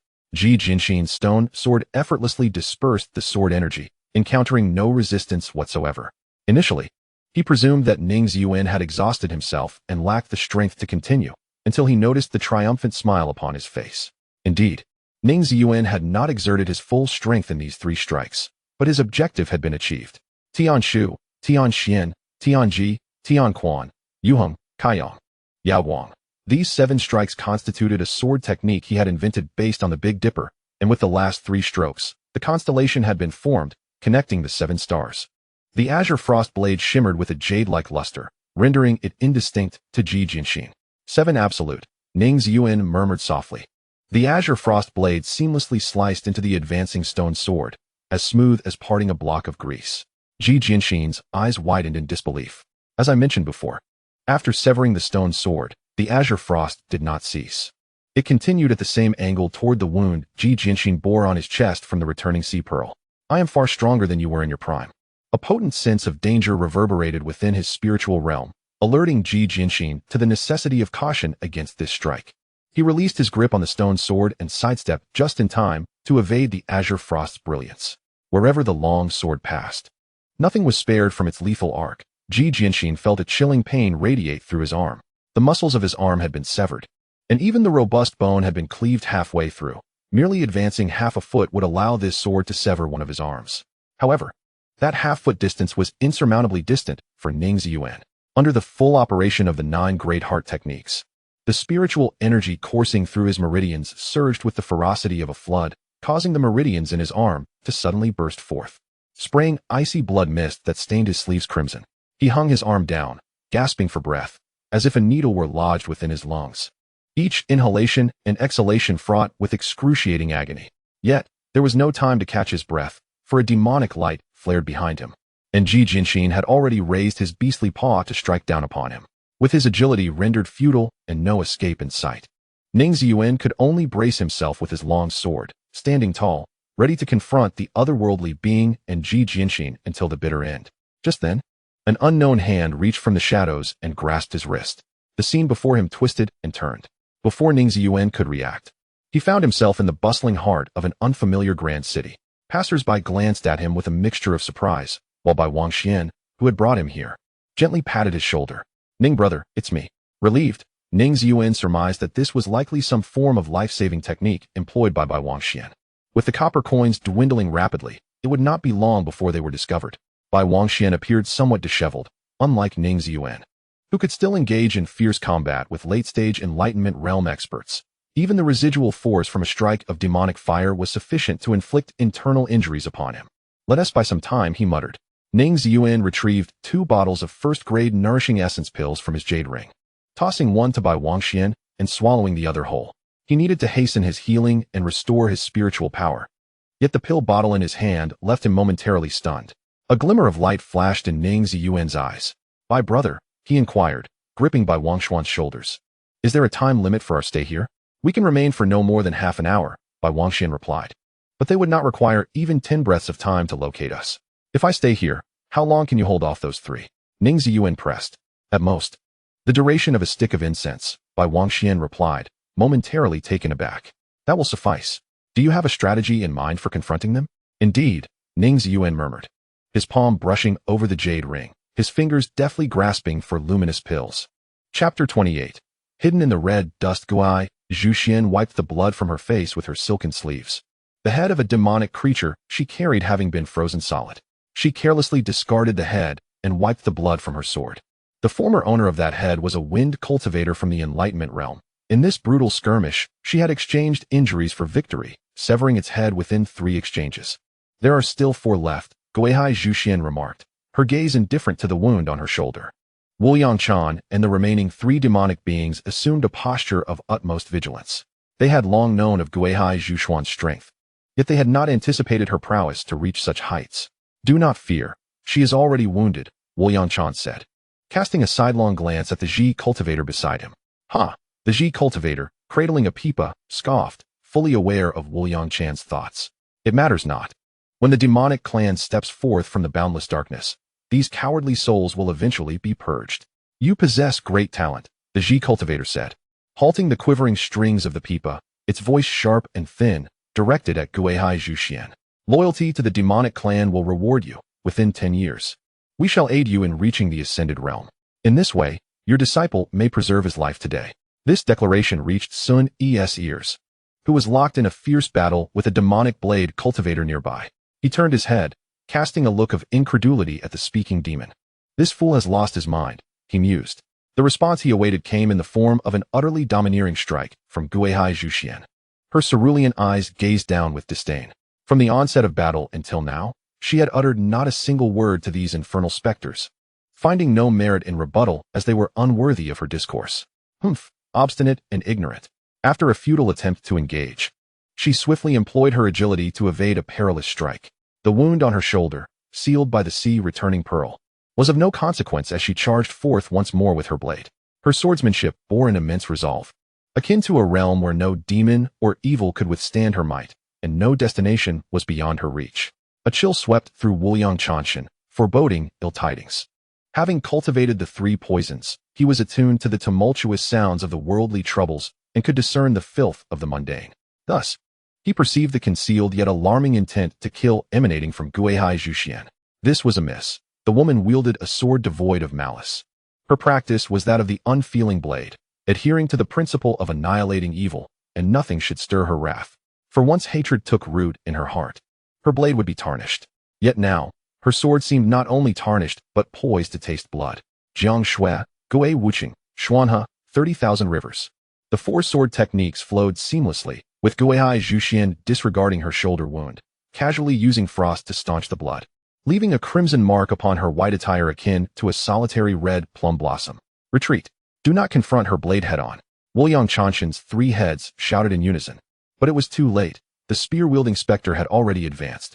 This spectre, skilled in spear techniques, stirred the winds and clouds as it thrust towards Gui Haizhu Xuan, its massive Zhou phantom unfurling a gaping maw behind it. What a formidable strike it was, nearly expending the entirety of this Tao-realizing demon's strength. Yet this blow abruptly ceased without warning. Sword energy cleaved through the spear tip, slicing through the spectre's side, the blade's entry into its armored form soundless. And upon closer inspection, only the gentle trickle of flowing water remained. The spectre's figure froze in place, resembling a lifelike statue, yet its eyes held no spark of life. It had perished.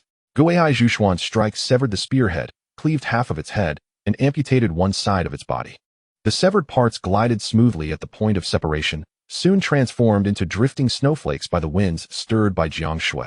Gui Haizhu Xuan remained, heavily panting, her pallid face flushed with a sickly hue. 3. Her body trembled, exhaustion evident, yet no one dared to seize the opportunity to attack. To stand against 5 and slay 2, who among those who reached the late stage of Tao realization had not once been a prodigy. Yet, the so-called pinnacle of humanity at this stage merely grazed her threshold. Do not forcefully engage. The finger adept, akin to one playing a pipa, admonished once more, restrain her. Do not let her approach the boundless tower. Having lost 2 formidable allies, the strength of the infernal specters had significantly diminished. Although Gui Haizhu Xuan appeared greatly fatigued, she now needed only to face 3. Eliminating Gui Haizhu Xuan was not the objective of this endeavor. The fate of this individual would be determined when the celestial ascendant spectre emerged from seclusion. To seize or obliterate the 2 celestial fortunes is the matter of utmost significance. Upon regaining her composure, Gui Haizhu Xuan refrained from pursuing, her gaze traversing the 3 figures of Wu Liangchan before she unexpectedly sheathed her star snow longsword. Wu Liangchan was momentarily taken aback as he beheld Gui Haizhu Xuan seated cross-legged amidst the mist, producing an ancient Fuxi-style guqin, which she positioned upon her lap. With a gentle hum, the strings quivered, the music slicing through the flowing waters and the moon reflected therein with poetic elegance. Suddenly, the pipa strings fractured under the onslaught of the melody, the expression of the demon's finger cultivator shifting dramatically. It was the Li Qin guqin. Wu Liangchan, attempting to inquire, found his words faltering and lost their way. The furious head spun, and all that remained in his vision were 2 heads, the clarity fading into a blur. Gui Haizhu Xuan's first note was the shang pitch from the 5 tones, and as she plucked the strings, blood trickled from the corner of her mouth. She was sacrificing her essence to play. One must not succumb to that melody. The finger cultivator, attuned to the music, urgently cautioned. Yet, before its warning could settle, Gui Haizhu Xuan struck the 2nd feather note. In that moment, it beheld its pipa's neck, severed unbeknownst to it. The cultivator relinquished its grasp on the pipa, desperately covering its ears. It was not an act of isolation from the music. Rather, the sound had already pierced through its being, and should it fail to restrain its head, its corporeal form would be cleaved in twain. However, its hands could only clutch the shattered flesh, unable to contain the already severed spirit. With every word uttered by Gui Haizhu Xuan, more blood surged from her throat. Her expression unwavering, too. Within the boundless realm tower, Bai Wang Xian grasped the air, and 16 copper coins fell into his hand. Casting a cold glance at the encroaching demon flames and Ji Jinshin, he scattered the 16 coins above his head, using blood from his tongue as a catalyst to forcibly execute 16 instances of concealment from the red dust. This copper coin sword was comprised of 108 coins, including De Qian Tong Bao, Tianqi Tong Bao, and Wu Sheng Tong Bao, each coin representing a miniature world from the myriad realms. Employing divination techniques, he disrupted these small worlds entirely, to conceal the coin harboring Ning Ziyuan. Bai Wang Xian had to obscure himself among the trees, diverting the attention of the demon flames and Ji Jinshin toward him temporarily. Brother Ning, he thought, facing the overwhelming presence of a Tao Enlightenment period powerhouse before him, while behind loomed the ominous soul devouring heavy sword. Bai Wang Xian chuckled bitterly, merging into one of the copper coins. First, eliminate Bai Wang Xian and seize the Yin Yang Eye, commanded the demon flames. After a single incense stick burns, it shall be solely in your hands, Bai Wang Xian murmured.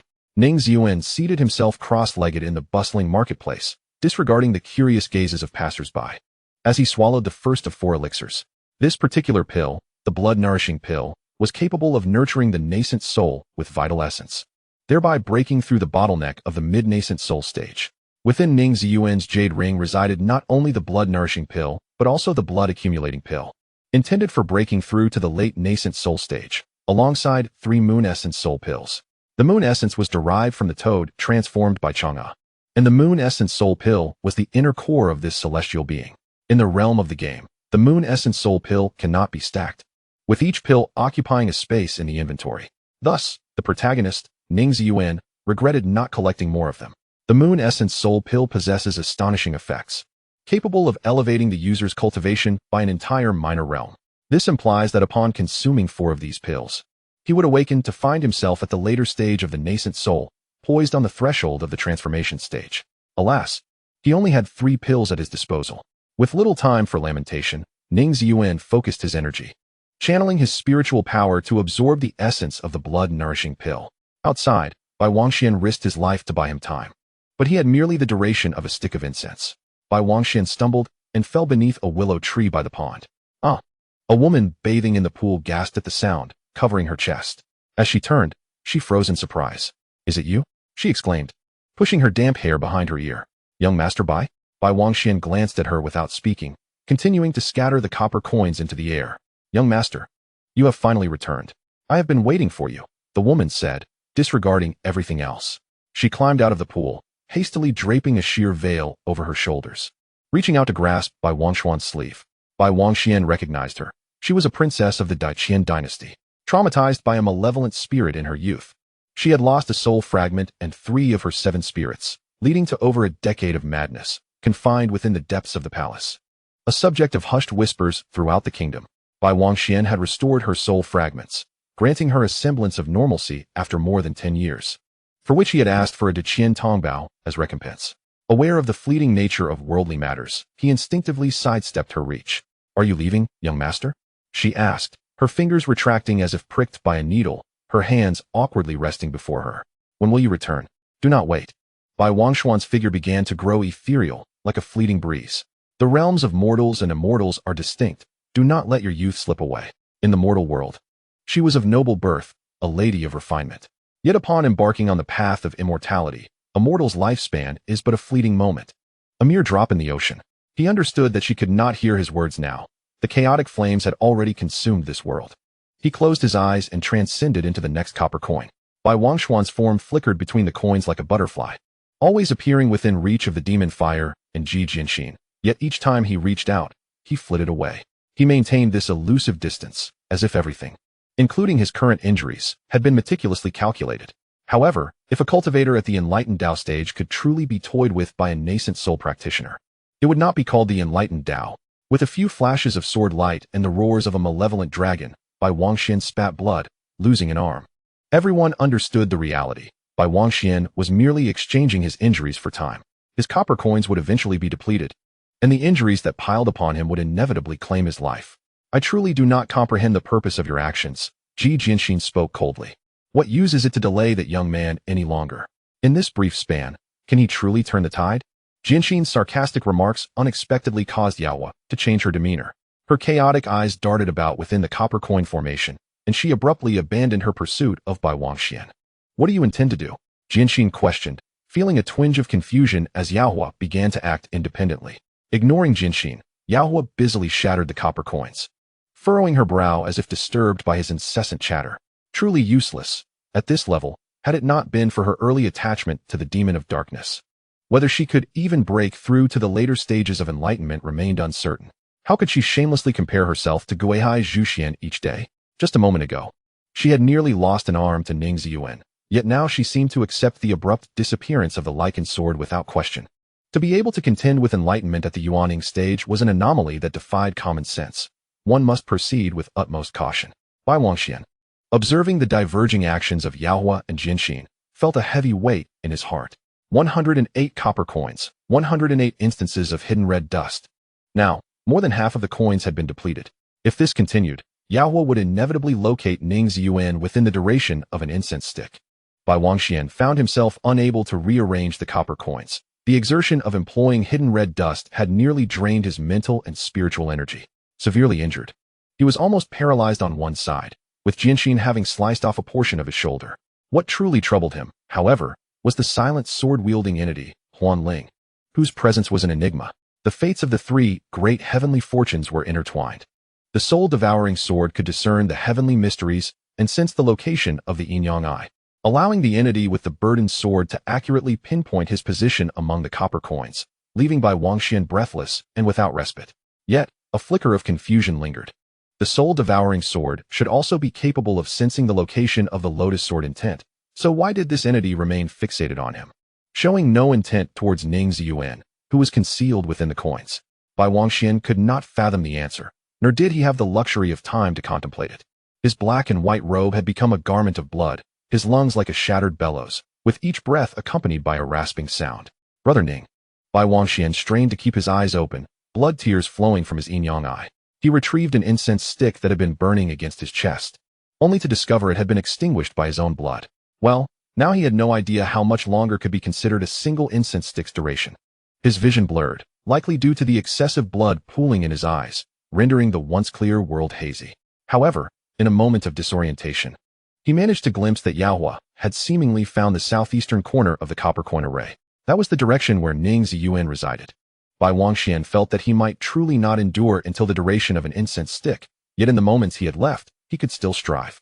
He formed a hand seal, placing his fingers to his lips, softly reciting the incantation he had repeated dozens of times that day. Jianxin's sword pierced through a veil of mist, and he huffed in irritation, turning to search.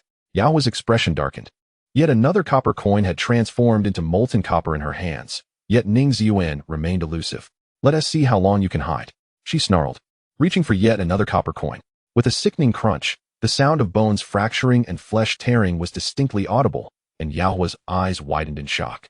Her recent strike, seemingly coincidental, pierced through Bai Wangxuan's chest, leaving the blood-soaked Tai Tsong Dozi motionless, hanging limply from her arm, his corporeal form utterly destroyed. Soul-devouring sword. Quickly. The reaction from the demon fire was swift as it bellowed, clutching Bai Wangxuan's lifeless body, consume his primordial soul. Seize the yin-yang eye. An otherworldly figure appeared, the blade of the soul-devouring sword shimmering with an insatiable dark light. Just then, a pair of lotus-golden eyes slowly opened in the darkness. Chapter 29. The sword seizure. The jarring sound of demonic light colliding with the golden lotus reverberated endlessly. At the final moment, when Bai Wangxuan's primordial soul was on the brink of being devoured, a lotus pattern formed by sword intent enveloped it. Thank you, Brother Bai. Ning Ziyuan tore through the void with a single hand, stepping onto the sword aura to shield both the demon fire and Ji Jianxin. In the palm of his hand, a golden lotus formed, fiercely guarding Bai Wangxuan's primordial soul, impervious to the onslaught of demonic light. A precise incense stick's duration passed without a moment's deviation. Blood mist enveloped him, a result of forcibly activated spiritual energy rebounding and tearing through his meridians, worsening Ning Ziyuan's injuries, yet his aura surged to new heights. In truth, Bai Wangxian had not endured for an entire incense stick's time. Ning Ziyuan had hastily accelerated the breakthrough at the Baihui acupoint, hastening his emergence from the bottleneck, which left his already grievously wounded body even more precarious. Yet how could he blame Bai Wangxian? That seemingly casual mention of an incense stick was a matter of life and death for Bai Wangxian. Ning Ziyuan retrieved Bai Wangxuan's storage ring into his palm, extracting a colorful lotus seed capable of reshaping the corporeal form, casting it into the golden lotus that safeguarded Bai Wangxuan's primordial soul. Have you advanced to the late stage of the Nascent Soul? Ji Jianxin gazed at the ethereal figure cloaked in blood mist, feeling an unsettling chill creep up her spine. How is this possible? In less than the time it takes for an incense stick to burn, he had ascended from the early stage of the Nascent Soul to its perfected late stage. Such a feat could only occur if a transcendent being conferred their cultivation upon him. Otherwise, it was utterly impossible. Indeed, Ning Ziyuan's voice emerged hoarsely, pain radiating throughout his meridians, each flow of spiritual energy slicing through him like a blade. The agony compelled him to speak each word with effort. A murderous intent radiating. Are you surprised? So what if I have broken through? The demon fire replied coldly, a dark mist rising around her, swiftly morphing into a colossal, pitch-black dragon coiling within the boundless realm tower. Plans have changed, Ji Jianxin. She directed her words at Ji Jianxin, yet her chaotic gaze remained fixated on Ning Ziyuan.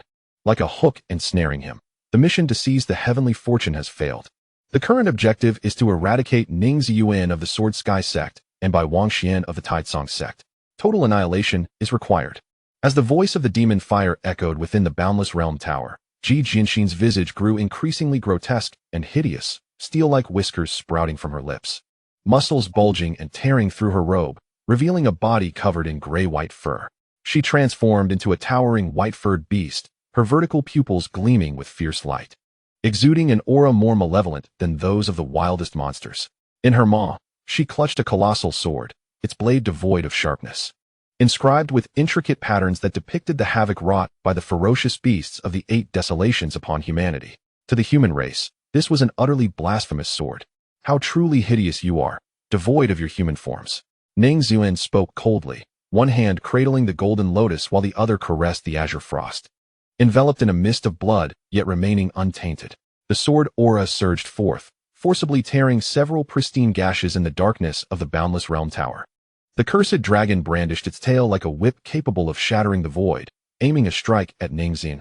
Meanwhile, the white-haired hound charged forth, its colossal sword descending towards Ning Ziyuan's neck. They held nothing back, their formidable auras from the late stage of enlightenment fully unleashed. Any ordinary cultivator at the Nascent Soul stage would surely meet a gruesome fate if struck by their onslaught. In an instant, Ning Ziyuan stepped upon the azure lotus, invoking his divine powers as 9 streams of sword energy transformed into immense swords that pierced the heavens, blocking the attacks of his adversaries. Suddenly, he pivoted, thrusting his sword towards the figure behind him. The unmistakable sound of sword energy shattering vital veins resonated, as a blurred silhouette hung upon his blade, its outline gradually sharpening. The target of his strike was none other than the being wielding the soul-devouring sword. Ning Ziyuan understood well that although he had broken through to the late Nascent Soul stage, he was still gravely injured, and both Ji Jinshin and the demon fire harbored lethal intentions towards him, leaving his chances of victory exceedingly slim. The balance on his side still required a pivotal weight, one that could alter the outcome of the battle. Thus, he deliberately left an opening behind him, awaiting this very moment. He aimed to seize the sword. Upon witnessing Ning Ziyuan's actions, the demon fire momentarily paused in confusion, only to quickly contort its expression in alarm. How could the sword's servant celestial body appear in that place? She had not issued such an order. Was it you? The demon fire glared at Ji Jinshin, its tone sharp as it bore down with a predatory gaze. Ji Jinshin, equally filled with vexation, thought, I wish to question you as well. An ominous premonition surged within the demon fire. Inside the boundless realm tower, aside from herself and Ji Jinshin, the only entity capable of controlling the sword's servant celestial body was the soul-devouring sword itself.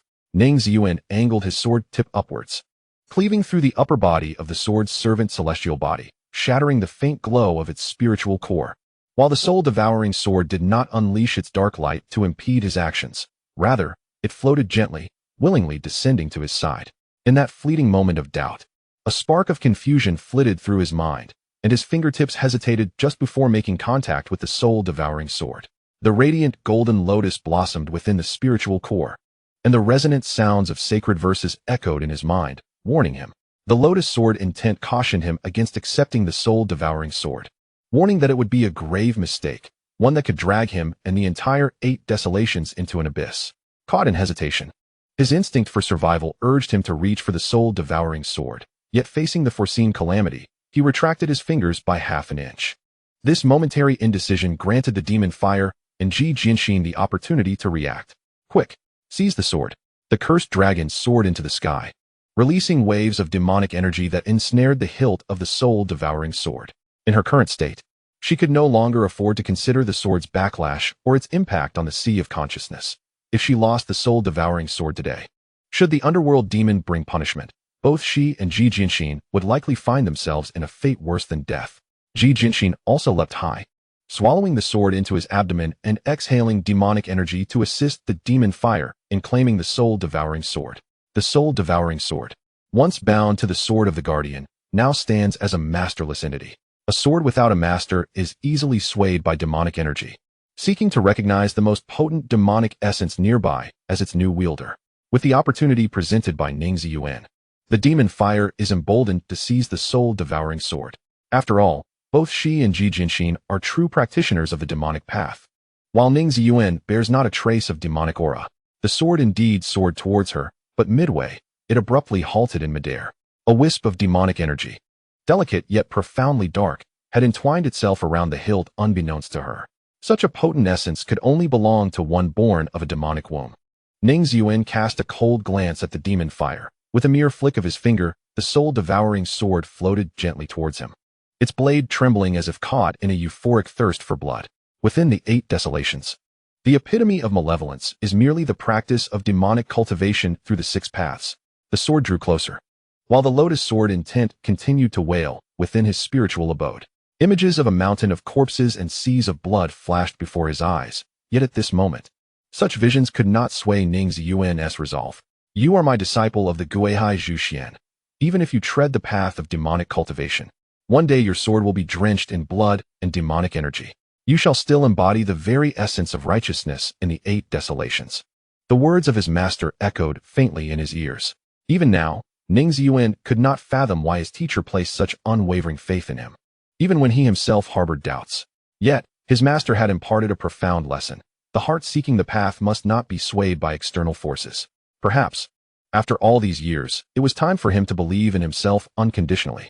The moment he grasped the hilt of the soul-devouring sword, a surge of demonic light enveloped the world around him, overwhelming all brilliance and insignificance with its ferocity. At last, a hoarse voice resonated within his mind, genderless and laced with wicked mockery, yet filled with genuine admiration. I have finally come into your possession. Now, I lack for nothing. Ning Ziyuan felt a moment of disorientation, as if he had just inscribed his signature upon a contract that sold his very soul. The soul-devouring sword, held tightly in his grasp, seemed to revel in an immense joy, radiating demonic light far more intensely than before. A formation of sword shadows unfurled behind him in a fan-like array, casting him in the guise of a demonic statue. The azure lotus beneath him ignited with demonic light, transforming in an instant into a demonic lotus with petals of purple flames.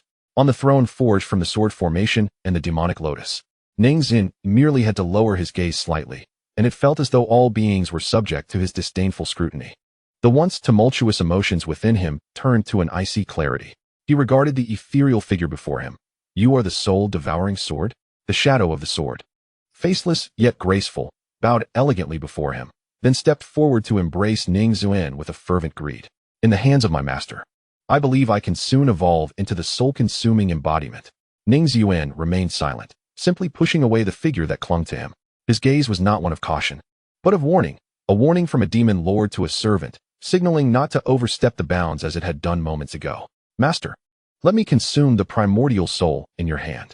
The ethereal figure retreated a few steps, adopting a sycophantic demeanor, gesturing with a tail-wagging supplication towards the primordial soul of Bai Wangxian, safeguarded by Ning Ziyuan's golden lotus. By devouring him, the master could seize the dominion of the Yin-Yang Eye. For the moment, the three great heavenly fortunes would be under the master's control. The figure left its words unfinished, concealing boundless temptation within the silence, resembling a treacherous courtier gazing up at Ning Ziyuan, awaiting his approval. Ning Ziyuan found himself ensnared in a trance, glancing at the golden lotus in his grasp, where the dual energies of yin and yang entwined around the rainbow-hued lotus seeds, working to reconstruct Bai Wangxuan's physical form. What would transpire after the consumption of Bai Wangxuan's primordial soul? The convergence of the three great heavenly fortunes in one being signified his destiny. It meant that whether he became the immortal emperor or the demon lord of the Eight Desolations, whether to save the multitude or to wield power over the realm, hinged solely on his thoughts. Such an outcome, indeed, felt rather tedious. Suddenly, Ning Ziyuan lifted his head, fixing his gaze upon the figure, their silent exchange lasting a moment before he broke into laughter. Among the Eight Desolations, only one person is qualified to instruct me on how to act. His laughter rang clear, and the nearly formed demonic aura dissipated from him, his essence reverting to that of an unsullied, renowned sword. Given his innate talent, with time, he would inevitably become the unrivaled being in this realm. He did not lack for such heavenly fortune. Yet, what he truly yearned for was companionship. That person is certainly not you. Therefore, silence yourself. Do you understand? The figure stood momentarily stunned, then its faceless visage split into a maniacal grin. As you wish. My master. Ning Ziyuan opened his eyes, intertwining the Qing Shuang sword and the soul-devouring sword, unleashing two streams of sword energy, one purple and one white. Truly, the highest intensity of heavenly fortune. Ning Ziyuan expelled a breath of foul air, forcefully suppressing the bloodthirsty thoughts surging within his sea of consciousness. Compared to the sword intent of the lotus, the soul-devouring sword wielded a far more domineering power. The spiritual energy infused into the sword's body ignited almost instantaneously. The dark purple sword energy, imbued with demonic light, was not merely cutting but annihilating and devouring. Ji Jinshin looked down in disbelief at the new, ghastly sword wound on his chest, blood seeping from his interlocked fangs. This was his true form, the indomitable body of the white-haired hound. Even other late-stage Dao comprehenders would struggle to penetrate it. Yet this youth's sword energy had managed to injure him? A chill crept into his heart. He held nothing back. Opening his blood pool-like mouth towards Ning Ziyuan, roar. The howl of the hound, capable of shattering the heavenly pillars, drowned out Ning Ziyuan. The howl was an innate secret art of the Hound clan. To hear it meant physical destruction, and to receive it meant the fracturing of one's spiritual platform. Mastering it allowed one to shatter mountains and fill seas with but a breath. Legend has it that during the ancient era, the Hound clan's ancestral figure battled the demon of the Ascension realm, and with a single roar, overturned the eastern sea, submerging countless mountains. Ning Ziyuan calmly stated that, protected by the golden lotus, the howling reverberated across the lotus petals, while the sacred sound emitted by the lotus countered the sonic waves targeting the primordial soul. And you, as a descendant of the Hound clan, have instead allied with the demons. The demonic light of the soul-devouring sword repelled the dragon body of the malevolent dragon seeking to strangle him. As Ning Ziyuan advanced steadily towards Ji Jinshin amidst the echoes of the Hound's howl. Indeed, a scoundrel, regardless of their origins or the paths they traverse, remains a scoundrel. The howling of the infernal hound tore through the layers of lotus petals, leaving scars upon Ning Ziyuan's cheek and brow, yet he remained unfazed. The soul-devouring sword and the azure frost intertwined at his side, a harmonious union of dual blades. And his next stroke of sword energy could surely cleave through the very fabric of time itself. All are scoundrels, through the violent sound waves and the resplendent golden lotus. Ji Jinshin's gaze collided with a sight already tainted by demonic energy. A shiver coursed through him, as if he had unwittingly awakened a being more malevolent than the nether demon, a being that harbored boundless hatred for everything in this world, including the nether demon itself. This entity sought to eliminate all those who deserved death, and in its eyes, no one was exempt from its wrath. Ji Jinshin finally grasped the reality. The soul-devouring sword had schemed from the moment it entered the infinite realm tower. It deliberately overlooked the copper coins concealed by Ning Ziyuan and manipulated the sword's spirit, Huan Ling, to launch a surprise attack, all to inadvertently fall into Ning Ziyuan's grasp. Even in the final moments when it seized the sword with demonic energy, the soul-devouring sword had calculated everything. Who could have imagined that the foremost disciple of the righteous sect, the first true inheritor, was in fact a practitioner of the 6 paths of demonic cultivation? Ji Jinshin's pupils dilated, the reflected sword light within them magnifying. Now immersed in the path of evil, he found within himself an unexpected fear of malevolence. What he desired was dominion in the realm governed by the nether demon. Yet, a practitioner of the 6 paths wielding the soul-devouring sword would likely create a world in which even the nether demon would not exist. The sword energy pierced through his heart, its touch chilling. In Ji Jinshin's hazy vision lay Ning Ziyuan's right arm, bloodied and mangled, alongside a face twisted in agony, reminiscent of a malevolent specter. Ning Ziyuan was oblivious to how terrifying his expression appeared. He had not intended to kill Ji Jinshin in such a brutal manner. However, as he unleashed his strike, he instinctively activated his heart's method, determined to cleave through the grotesque white-haired hound without regard for the cost. His right arm lay in ruin, his severely injured body on the verge of collapse, yet he felt an inner satisfaction. Ji Jinshin was prepared to embrace death. He understood the meaning behind Ning Ziyuan's gaze, which bore no semblance of humanity. In those eyes, he beheld countless ways to meet his demise. Just as the sword energy was about to pierce his spirit core, a hand grasped him from behind, forcibly pulling him away from the impending fatal strike. "We must retreat. The tower is about to collapse." The voice of Yaohua echoed in his ears. Unbeknownst to him, she had shed her true form and, in a moment of desperation, saved the seemingly doomed Ji Jinshin. Ning Ziyuan's sword energy, along with his shoulder, severed half of her body, yet she remained expressionless, merely casting a glance at Ji Jinshin before employing the escape technique of the Nether Demon clan. "Why?" Ji Jinshin murmured weakly, unsure whether he questioned why the tower was collapsing or why Yaohua risked her life to save him. Clearly, had she seized this opportunity to strike, she could have slain Ning Ziyuan. "I willingly choose this," Yaohua replied coldly, her gaze lingering on the battered Ning Ziyuan before she vanished into the shroud of darkness. Young one, until we meet again. Chapter 30. The crumbling tower. The sound of the guqin lingered, reminiscent of the serene flow of high mountains and clear waters. The ancient instrument, Li Chun, could not produce the fierce tones of the pipa, yet whenever Gui Haizhu Xuan plucked its strings, bloodshed seemed inevitable. The monk Wuliang Zen was drenched in cold sweat. His bodhisattva form, adorned with blood and tears, stood majestically before the boundless tower.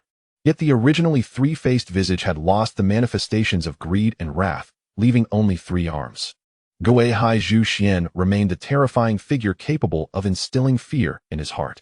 The last time he managed to escape was through the use of the relic of Master Xumi, stolen from the Huihai Temple, which could transform into an indestructible Sixzhang golden form. In hindsight, his successful escape that day was likely not due to Gui Haizhu Xuan's inability to shatter that formidable form, but rather her respect for Master Xumi's virtue, causing her to wield her sword with restraint. Today's circumstances mirrored that past encounter. Had she not been so fervently intent on breaching the tower, Gui Haizhu Xuan could have easily dispatched them. Blood and tears stained the corners of her eyes and the edges of her mouth, a testament to the backlash from using her own essence to play the guqin, rendering her somewhat tragic in appearance. However, Wuliang Zen realized that he was the one truly suffering, for he was the last remaining among the 6 enlightened beings. Even the most powerful of the shadow demons, who had invoked the boundless tower, had perished beneath the notes of Gui Haizhu Xuan's guqin. He truly had no means left. Sun, inhaling the spiritual essence of heaven and earth, soared to Gui Haizhu Xuan's side. Despite the fierce battle, he managed to slay the shadow demon wielding the heavenly knife. Aided by the sound of her guqin, and appeared far less disheveled than she. It seemed he intended to flee. Sun furrowed his brow at the sight of Wuliang Zen conjuring sigils mid-air with 3 hands. Not a chance, Gui Haizhu Xuan declared coldly, her voice laced with unmistakable killing intent, sending a chill down Sun Yi's spine. When had this woman transformed into a harbinger of death? With a slight curl of her finger, she attempted to pluck the string, her brow furrowed and body trembling, yet she could not bring herself to fully draw it. Sighing, Sun Yi recognized that Gui Haizhu Xuan was resolute in her intent to see Wuliang Zen perish, even if it cost her lifespan and required her blood to nourish the guqin. He flicked his fingers, allowing a drop of his essence to fall between her brows, which ignited into pure spiritual energy in an instant. Thank you, Gui Haizhu Xuan nodded slightly. With Sun Yi's vital essence, she finally managed to elicit the final note. A subtle trace of blood appeared in Wuliang Zen's wide-open eyes. It was merely a solitary, somewhat desolate sound from the guqin, even as it pierced through his body. It brought no pain, akin to a gentle breeze brushing against his face, ushering in a silent death. Wuliang Zen suddenly recalled their first encounter. At that time, Gui Haizhu Xuan had granted him an opportunity. Had he been willing to return the relic of Master Xumi and seek penance at the Huihai Temple, he could have been spared. Yet, without hesitation, he had summoned the relic, using his Sixzhang golden form to block her sword's energy, and fled 1,000 miles. He was acutely aware of the vast difference in talent between himself and Gui Haizhu Xuan, yet he believed that with sufficient sacrifice and ruthless cunning, their next meeting might yield a different outcome. At that moment, he had not contemplated turning back, and now, he felt no regret. He had not chosen the wrong path. He simply had not traversed it swiftly enough. Very well, you have triumphed. Before the essence of the primordial spirit dissipated, Wuliang Chan concentrated the last vestiges of his consciousness into a thread of sound. I accept the wager and the consequences. Gui Haizhu Xuan seized the guqin and, brandishing her sword, struck toward the boundless realm tower. She disregarded Wuliang Chan, while the blood-tear bodhisattva remained seated high in the heavens. Yet the fissure that pierced the bodhisattva's statue severed all its vitality, rendering it a mere idol. The boundless realm tower, stripped of its sustaining spiritual energy, was already on the brink of collapse, and the continuously accumulating sword aura from Gui Haizhu Xuan was the final straw that would bring it crashing down. Ning Ziyuan plummeted into darkness, receiving a final blow from the departing demon fire. The dragon tail struck his chest, fracturing ribs that pierced his lung. The bony ground that had shadowed him was gone, and as he gazed at the receding golden lotus in his blurred vision, he wondered how long this fall would last. Yet he felt no fear. Rather, an inexplicable sense of peace enveloped him, perhaps because he could hear the faint sound of a zither nearby. His master had arrived. The sword aura violently tore through the boundless darkness, unveiling a sliver of heavenly light. Ning Ziyuan sensed himself falling into a somewhat cool embrace. The crisp scent of cedar brushed against his nostrils. The one who held him did so without alarm, softly whispering his name, Ziyuan. In the entire Eight Desolations world, perhaps only this embrace could offer him absolute solace. Above Xinyang City, the surging tide of the underworld demons was gradually repelled by the formations of various sections. The first to notice the anomaly was a disciple of Tianjun Pavilion, as comrades fell one after another to the claws and powers of the underworld demons. Igniting Yuwenji's fury, armed with a long spear, he stirred the essence of 1,000,000 jade dragons, carving a path through the overwhelming horde of demons. At that moment, he keenly sensed several strands of jade dragon essence soaring toward the city. Jade dragons fed on killing intent. The more brutal the battlefield, the more formidable their power. Having cultivated to Yuwenji's level, the jade dragon essence beneath his spear had reached the point of distinguishing friend from foe. Someone was setting up formations within the city. They had opened the path to the underworld. Yuwenji reacted swiftly, his voice resonating like a mighty bell, clear to all on the battlefield, those with strength remaining. Follow me into the city to dismantle this wicked formation. Ling Air, did you hear that? Ziyuan Air unleashed a ball of crimson gold flames, incinerating the underworld demons encircling her into fine ash. I'm not deaf. Zhongling Air and Yiling Shuang interwove their swords, breaking through layers of encirclement amidst the dragon's roar and Phoenix's cry. The three of them soared toward the city, their minds expanding, seeking the core of the malevolent formation in every alley and street. In the blink of an eye, Zhongling Air stole a moment to glance at the towering Boundless Realm Tower. Please, do not falter, she silently prayed, turning back just in time to lock eyes with Ziyuan Air. Without the need for further words, they urged forth even more ferocious sword energy and fist winds, charging toward the first corporeal flag they had pinpointed. Huangfu Qiutong and Xiao Shi took refuge aboard the grand ship of the Jiangxue Gate. Her decision was indeed sound.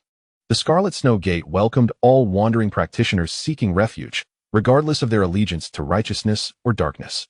Any human cultivator could find protection within the grand formation against the malevolent fiends of the underworld, rendering distinctions between good and evil irrelevant. Shui Rue swiftly passed by her, her voice gentle yet resonant. Those capable of combat, seize your weapons and summon your treasures to join me in defending against the demonic entities. With a flourish of her silk sleeves, a tempest of snow surged forth, shattering several fiends that attempted to breach the formation into a cloud of icy dust. Huangfu Qiutong gazed dazedly at the imposing Shui Rue. Despite her earlier humiliating defeat against Ning Ziyuan on the celestial platform, she remained a formidable prodigy, unyieldingly standing before those vicious monsters. If only she could battle alongside such a paragon. Huangfu Qiutong tightened her grip on the spear as she yearned to join the resistance against the fiends. First, tend to your wounds, Shui Rue urged, placing a hand on Huangfu Qiutong's shoulder and shaking her head with a frown. You are but at the foundation establishment stage. You cannot be of assistance. Huangfu Qiutong fell silent, sheepishly returning to her seat. Xiao Shi, with tear-streaked cheeks, clung to her arm, sobbing uncontrollably. After all, Xiao Shi was merely a girl. As a Qi refinement stage cultivator, she had never encountered such brutality. The residual chaos from the earlier duel among the Enlightenment stage practitioners had already shaken her to her core. Huangfu Qiutong patted Xiao Shi's shoulder, forcing a smile. In truth, she too felt fear, but what use was fear alone? A cultivator of mediocre talent must possess the courage to risk their very lives to chase after the footsteps of prodigies. Xiao Shi, Huangfu Qiutong lowered her voice, her previously vacant gaze gradually igniting with determination. If I survive this ordeal, I wish to leave Xinyang City for a while. Sun Yi extended his hand, and as Bai Wangshuan's soul settled within his palm, the golden lotus enveloping the soul quietly fractured. A sigh of relief escaped him. Bai Wangshuan's soul remained intact, peacefully slumbering within a seven-colored lotus seed. This lotus possessed extraordinary properties, seemingly capable of stabilizing the soul and reconstructing the physical form. Protecting Bai Wangshuan's soul within a complex formation, Sun Yi turned his attention to Ning Ziyuan's condition. How is the disciple of your esteemed sect faring? Severely injured and in need of recuperation, Gui Haizhu Xuan replied succinctly, lifting Ning Ziyuan in her arms while discreetly concealing the soul-devouring sword he held. That is fortunate. Sun Yi smiled. Your injuries are also considerable. You must rest well after returning. Gui Haizhu Xuan cast a sidelong glance at Sun Yi. There is no need for your concern. Sun Yi shrugged, unfazed by the lack of appreciation for his attentiveness. After all, this was her usual demeanor whenever he attempted to show kindness. In truth, what could he offer her? She lacked for nothing he could provide, save for a few words of superficial concern.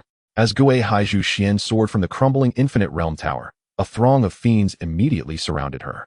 Her gaze turned icy as she drew her sword, ready to strike, while simultaneously, several celestial swords descended from the heavens, annihilating the approaching fiends. The air resonated with the sound of swords, as dozens of sword-shaped warships pierced through the ominous clouds, charging fearlessly into the tide of demonic entities. Apologies for the late support, esteemed elder, came the report from her subordinates. Elder Qin of the Recruitment Hall, Elder Gu of the Treasure Hall, and Elder Yan of the External Affairs Hall, the three most formidable elders of the Yunma Prefecture branch of the Sword Sky Sect, gracefully alighted upon their flying swords before Gui Haizhu Xuan, each bowing respectfully. During last night's casual conversation, Ning Ziyuan had conveyed by Wang Xuan's concerns to Gui Haizhu Xuan, who, to his surprise, had promptly notified Elder Yan of the External Affairs Hall, instructing him to mobilize forces and organize warships for swift reinforcement to Xianyang City. In anticipation of unforeseen events, despite the considerable distance to Xianyang City, Elder Yan managed to assemble a response team and arrive in less than 8 hours from the moment he received the command.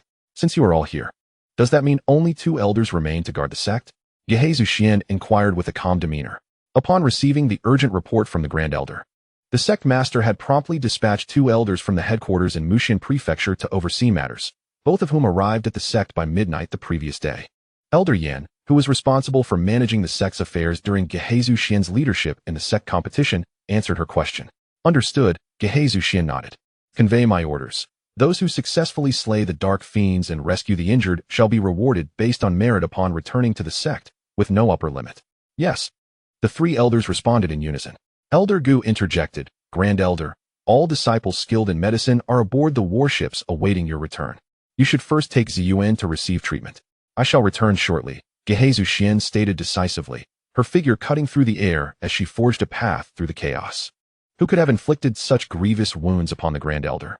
As Gui Haizhu Xuan's silhouette receded, Elder Qin exhaled heavily, pondering the identity of the assailants. Who indeed? Merely 5 late-stage Dao comprehenders, all of whom she has slain. A voice drifted past as Sun Yi, graceful and ethereal, left behind a statement that left all present in shock. The notion of one against many becomes increasingly formidable with higher realms, for as one ascends, the disparities in talent among practitioners diminish. Yet Gui Haizhu Xuan single-handedly vanquished 5 opponents of equal cultivation, achieving a complete decimation. Such prowess. Could there be another like her in the vast expanse of the 8 Desolations? Have you seen the Grand Elder, Master Brother? As GMO Feiyang applied the prepared ointment to the linen, he looked up to see Gui Haizhu Xuan approaching, cradling the severely injured Ning Ziyuan in her arms. Once Ning Ziyuan was gently laid upon a soft mat, GMO Feiyang extended his fingers to the acupoint on his brow. The breath he sensed as delicate as a wisp. What has happened to Master Brother? GMO Feiyang questioned through clenched teeth. He has sustained grave external injuries. Gui Haizhu Xuan's directives were succinct yet precise. Administer some ginseng and deer antler soup to replenish his vitality, and refrain from using any poultices indiscriminately. She recognized that Ning Ziyuan's physical resilience far surpassed that of ordinary practitioners, and the UC weak water could naturally cleanse the marrow. Any hemostatic dressings would only impede his self-healing. Ziyuan shall be under your dedicated care. Let Qingwan assist you. Before departing, Gui Haizhu Xuan turned back for one final glance. Do take utmost care of him. With the reinforcement of the Sword Sky Sect's warships and Gui Haizhu Xuan's overwhelming combat prowess, the Dark Fiends finally began to exhibit signs of defeat. Within Xianyang City, the purge against the corporeal banner had breached the Great Formation, severing the connection to the Dark Mountain and rendering the Dark Path once again impassable. Ji Yuner seized the corporeal flag's neck, lifting him high, as the flames of the earth erupted from her palm, reducing him to a charred remnant. I remarked, Yuner, with her swift swordplay like the wind, seems to have drained the vitality of these corporeal flags, leaving behind only their lifeless shells, devoid of any capacity for resistance. Is there something going on between you and Ning Ziyuan? I inquired. Ji Yuner, having just thrown a punch, appeared momentarily taken aback. Must you ask such questions now? She replied, somewhat incredulously. Just a casual inquiry, I shrugged. Unfazed, Zhong Linger followed closely behind Ji Yuner, swiftly traversing the alleyways. Just tell me, is it true? No. Ji Yuner's response was resolute. Oh, Zhong Linger's expression betrayed a clear sense of relief at that moment. The relationship between me and Ziyuan is not what you think, Ji Yuner declared, locking onto a corporeal flag disguised as a drunken patron, and without hesitation, she struck, shattering his skull. She halted, turning to Zhong Linger. We are now in a legitimate partnership. Zhonglinger paused, her breath catching.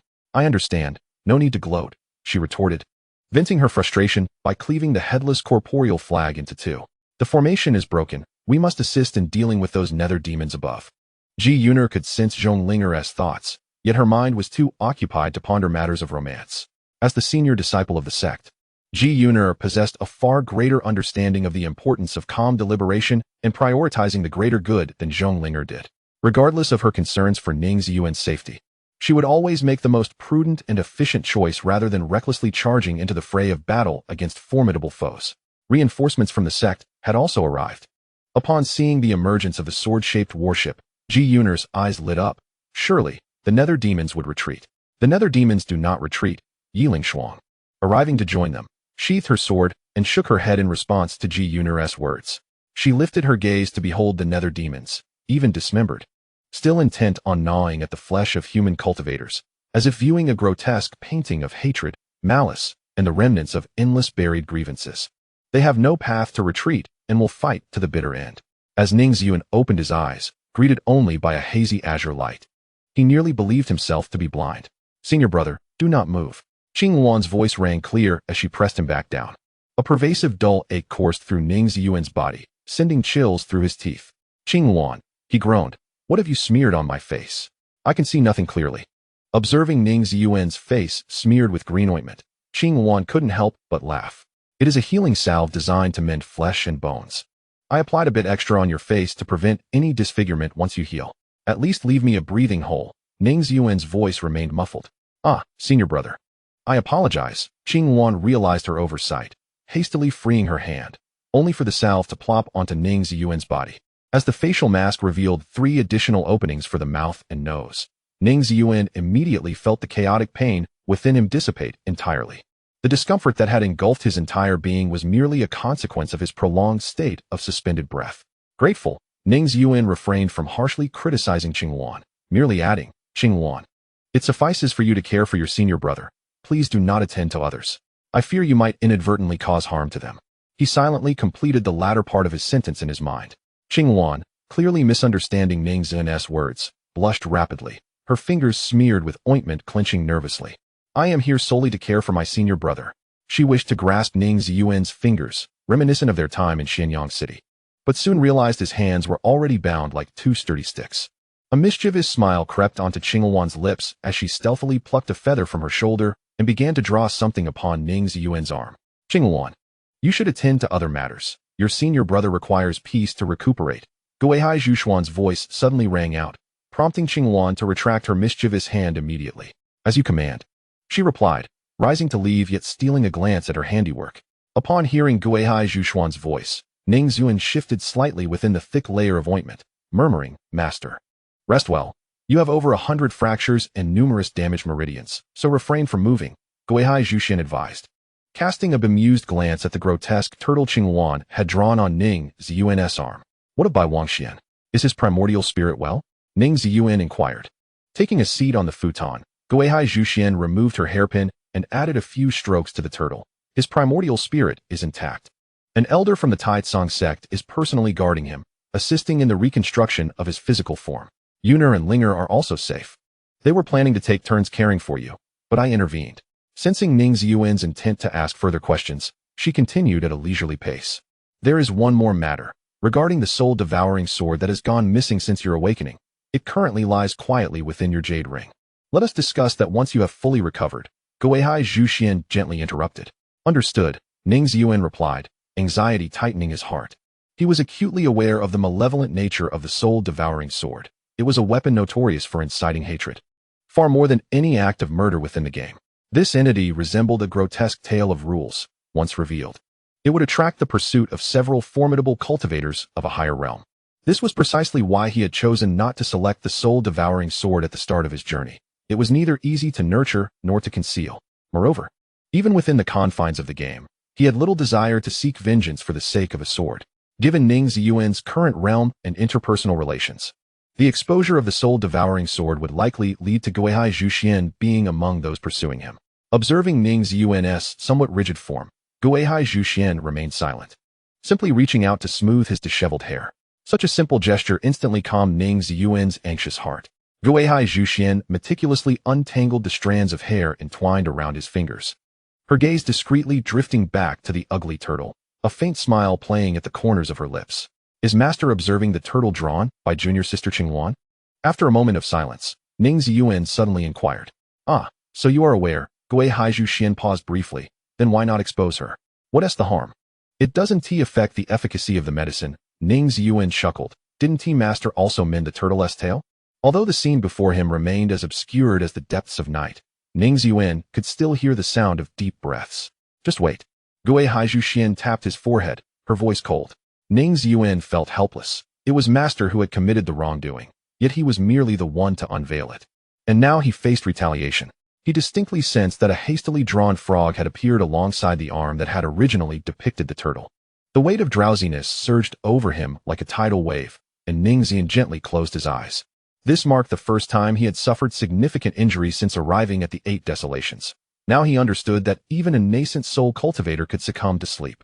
Soft, delicate fingertips brushed lightly against his ear, the sensation slightly ticklish, akin to the breath of his master, which was now tantalizingly near. The atmosphere was perfectly conducive for slumber. Yet Ning Ziyuan could not drift off. I am quite hungry, Master. A faceless entity with only a mouth sat cross-legged within the Ling Tai, audaciously clamoring. Ning Ziyuan chose to ignore it, instead scrutinizing the peculiar being, which was likely the spirit of the soul-devouring sword, incessantly whining about its hunger. Feed me that woman named Gui Haizhu Xuan. The soul-devouring sword suddenly grinned, baring its teeth in apparent ecstasy. Her formidable primordial soul, once consumed, will undoubtedly enhance my power. Its statement was abruptly cut short as a blade of energy severed half of its form. Why so agitated? I was merely jesting. After a brief silence, the upper half of the soul-devouring sword slowly descended back to its seated lower half, the two segments rejoining. I didn't truly intend to devour her. I was merely testing the waters. Ning Ziyuan replied nonchalantly. You didn't actually die, did you? I am indestructible. I am merely a sword. The soul-devouring sword laughed. But can you truly starve to death? Ning Ziyuan's tone grew serious, as if genuinely seeking enlightenment. The sword's smile vanished, its eyeless face seemingly emitting two piercing beams of light. You may attempt it.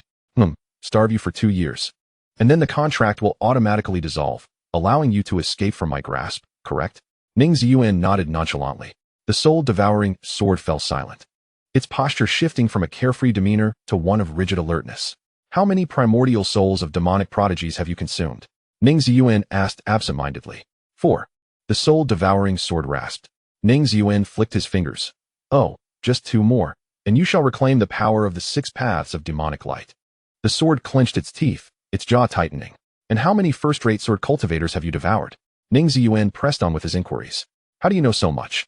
The sword's voice carried a note of incredulity. I possess knowledge that exceeds your imagination. Ning Ziyuan gazed down at the soul-devouring sword, interrupting its retort. Now, answer my question. 2. Both events transpired a millennium ago, the soul-devouring sword replied. Then if you consume another, you will unlock the 3 absolute sword chi. Ning Ziyuan suddenly appeared behind the soul-devouring sword, placing a hand upon its shoulder and lowering his voice. I have told you, my knowledge surpasses your imagination. At that moment, Ning Ziyuan felt a fleeting daze. His performance was merely intended to intimidate the soul-devouring sword into submission. Yet, for a brief instant, he felt as though he truly stood atop an imperial throne forged from the demonic lotus and the sword formation, with fangs bared and eyes gleaming like sharpened blades, ready to plunge the entire realm into a sea of blood. He was not merely hungry for sustenance, but rather, he yearned for power. That is why you are worthy of being my master. The soul-devouring sword retracted its overly dramatic display, adopting a smile laden with meaning. How could it possibly feel fear? The heavenly path had exiled it for eons, and the flames of hatred had burned within its heart for countless years, refusing to extinguish. These flames were potent enough to incinerate all, including fear, leaving only mountains of ash in their wake. It felt an authentic joy at having found, amidst the most desperate of epics, the person who might truly bring it before the heavenly path. This individual could very well be a pawn of the heavenly path that had fallen upon Tianyuan Mountain. The soul-devouring sword nonchalantly shrugged, seemingly convinced that Ning Ziyuan was powerless against it. Indeed, Ning Ziyuan found himself at a loss. Within the game's narrative, there existed an option to destroy the sword, but only prior to its acknowledgement of a master. Once it recognized a master, the soul-devouring sword became an integral part of the player's destiny, irretrievable and indestructible. The only means to prompt the sword's departure was to refrain from allowing it to consume a soul for 24 consecutive months, at which point it would voluntarily vanish into thin air. Ning Ziyuan was equally unwilling to let such a scenario unfold. He did not wish to clutch this hot potato in his grasp, yet could not allow it to slip back into the hands of the demonic fiend. Before I determine how to handle you, Ning Ziyuan's voice bore a hint of fatigue as he rose to his feet. A resplendent, golden lotus platform blossoming beneath the soul-devouring sword. The petals of the lotus gradually closed, sealing it with an unassailable force. You may remain here in peace for the time being. The soul-devouring sword made no resistance, resting its chin on its hand, leisurely observing Ning Ziyuan as he moved farther away. Heavenly path, O heavenly path. This shall be your final move in Tianyuan. The medicinal paste adhering to his body had dried into clumps after several hours. Ning Ziyuan sat up, peeling away the clumps to reveal skin that appeared several shades more radiant than before. This substance even possesses beautifying properties, he mused, raising an eyebrow and shaking off the residual medicinal mud. His physique was extraordinary, while an ordinary cultivator would require a minimum of 2 months to recuperate from such injuries. He had healed significantly within mere days. Feeling slightly unsteady, Ning Ziyuan pushed open the window, allowing the cool moonlight to stream into the room. Along with the moonlight came a waft of medicinal fragrance. Ji Yuner, with her sleeves rolled up and a pot of decoction cradled in her arms, stepped gracefully into the moonlit path. Sister Yuner, Ning Ziyuan smiled and waved from the window, only to be taken aback as she pressed her lips against his. It was not until Ning Ziyuan's face began to flush that Ji Yuner finally released him, whispering, "You are awake. Your injuries are quite severe, and I am deeply concerned." She set down the medicine jar, tucking a stray lock of hair behind her ear. Without wishing to waste a moment, Ji Yuner embraced Ning Ziyuan through the window frame, leaving a unique mark upon his neck. The medicinal pot shook slightly, releasing a refreshing aroma of the elixir. Ning Ziyuan paused for a moment, feeling something warm dampen his shoulder. Has the senior sister been crying? Where is the injury so grievous? He gently patted Ji Yuner's back, softening his tone, asserting that if the wounds were truly severe, he would not be recovering so swiftly. Ji Yuner remained silent. She did not wish to weep and wail, as that was not the demeanor befitting a senior sister. A senior sister should be the one standing in front of her junior siblings, shielding them from danger at the first sign of peril, rather than only offering help once the dust has settled and the medicine is being brewed. It is not mandatory for you to protect him, but you should at least possess the qualifications to fight alongside him. That day, as the sword of Gui Haizhu Xuan sliced through the heavens, she watched from afar as you fought valiantly amidst the demonic tide, regardless of your ferocity. You and he were not even on the same battlefield. The spiritual energy intertwined within their bodies, merging seamlessly after brief contact, more tender than the moonlight. Does the junior brother wish to cultivate dual practice? Ji Yuner wiped away her tears and lifted her reddened eyes. Will dual practice hasten the healing process? Ning Ziyuan, with unabashed boldness, inquired. First, finish your medicine. Ji Yuner leaned closer to Ning Ziyuan's ear and whispered, Senior sister will share with you a superior method for healing. Ning Ziyuan smiled, but did not accept the bowl of medicine offered by Ji Yuner. Instead, he plucked a dry leaf and infused it with spiritual energy, directing it toward the distant thicket. A cry of pain emerged from behind the trees, startling Ji Yuner, causing her to withdraw her overly affectionate gesture. Linger, is it not quite impolite to continue peeking? Ning Ziyuan raised his voice, fixing his gaze on the thicket. Who is peeking? Really? Zhong Linger, who had been holding a cloth bag, tucked it into her spatial ring before emerging from behind the trees, holding her forehead. She glanced at Ning Ziyuan, then at Ji Yuner, frowning as she asked, How did you discover me? How could the senior sister think I would not notice? Ning Ziyuan replied, Forget it. I have no interest in meddling in your flirtations. Zhong Linger stood frozen for a moment, then, with a sigh of resignation, retrieved the cloth bag from her spatial ring and tossed it toward Ning Ziyuan from a distance, turning on her heel to leave. Here are some delicious treats I brought for you. Remember to eat them. They are very nourishing. In truth, Linger is also quite worried about you. Upon entering the room, the first action Ji Yuner took was to close the window, watching Ning Ziyuan consume the medicine as she spoke. I know. Ning Ziyuan set down the bowl, a wave of warmth immediately rising within his dantian. This medicine was extraordinary. It even made his otherwise weak body feel a hint of heat. In truth, she had much more to say, but the words caught in her throat as she leaned against Ning Ziyuan, unable to voice the remaining thoughts. Sigh. Ning Ziyuan gently closed his eyes, savoring the fragrance wafting from Ji Yuner's hair. He relished this embrace, acutely aware of the rapid beating of her heart. Shitty. Ji Yuner suddenly raised her head, her gaze shimmering like water, her breath heated, her earlobes tinged with a faint blush. Do you know the method that can hasten your healing? What is it? Ning Ziyuan's throat constricted, and his own heartbeat inexplicably quickened. Leaning closer, Ji Yuner smiled mischievously. I shall whisper it to you. Ning Ziyuan inclined his head, and a sultry murmur reached his ear. It's called He Huan. As she spoke, she took Ning Ziyuan's hand and slipped it beneath her garment. Chapter 32. Actions speak louder than words in light of such a significant upheaval. The sect competition could only be hastily concluded, although there were no awards or celebratory parades following the contest. The cloud resembling a grand canopy that appeared above the Jianxiong sect's Yunmo prefecture branch signified the ultimate fate of the #1 sect. The prestigious title of the foremost sect in the realm thus belonged to Jianxiong, and Ning Ziyuan remained oblivious to the fact that Bai Wangxian would surely congratulate him upon their next meeting, recognizing him as a person of great fortune. However, for the majority of cultivators, this edition of the sect competition was a complete tragedy. The major sects of the 8 Desolations and 9 sects fared relatively better. Although many disciples fell victim to the attacks of the demonic fiends, the presence of powerful elders leading them ensured that most were preserved. The smaller sects, however, bore the brunt of the calamity, with many decimated and entire teams obliterated. As for the rogue cultivators aboard the celestial vessels, it is likely that many perished as well. Yet few mourned their demise, for it was not uncommon for rogues to meet their end in such circumstances. Within Xianyang City, the remnants of walls stood desolate. A pall of despair enveloping the entire city, cloaked in mourning attire. From dawn till dusk, funeral processions traversed every street.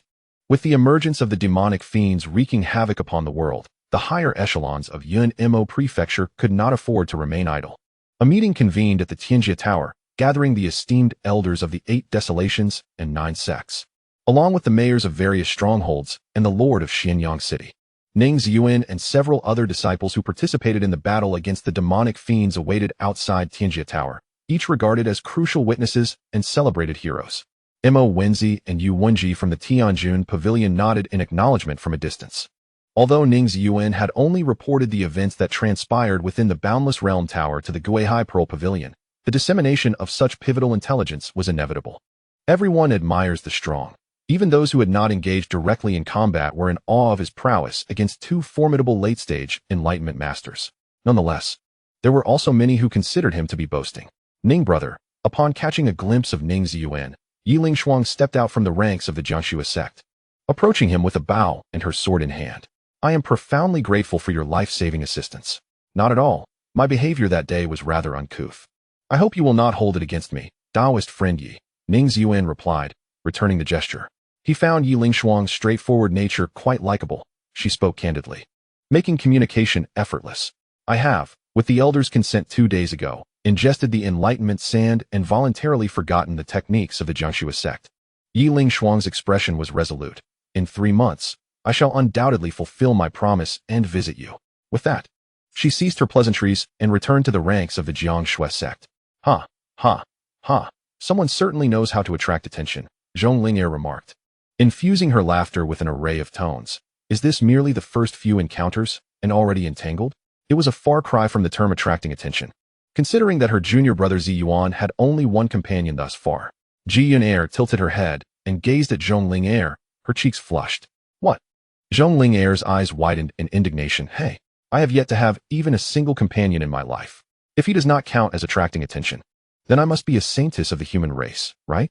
Sister Ling'er, if only you could channel your inquisitive nature into the sword path like Yi Daoyu. Ning Ziyuan cast a sidelong glance at Zhong Ling'er, retorting with a hint of sarcasm. I fear you would not have to wait until the next sect competition to claim the title of Cloudmost champion. Zhong Ling'er's face flushed crimson, her voice tinged with grievance. Why are you all ganging up on me? Upon noticing that the true disciples of the Taisong sect had also arrived at the Qiantian Tower, Ning Ziyuan approached them. Dao friend Leng Chu, how fares your esteemed sects by Wangxian? He greeted one of the disciples who had participated in the sect competition. Senior brother Bai as well. He is currently reconstructing his physical form within the 9-tiered, glazed pagoda. Recognizing Ning Ziyuan, Leng Chu's demeanor shifted to one of utmost respect, attributing this to the lotus seeds bestowed by Senior Ning. As Ning Ziyuan returned, Zhong Ling'er swiftly forgot her earlier displeasure. What are these lotus seeds you speak of? Lotus seeds formed from the intent of the lotus sword.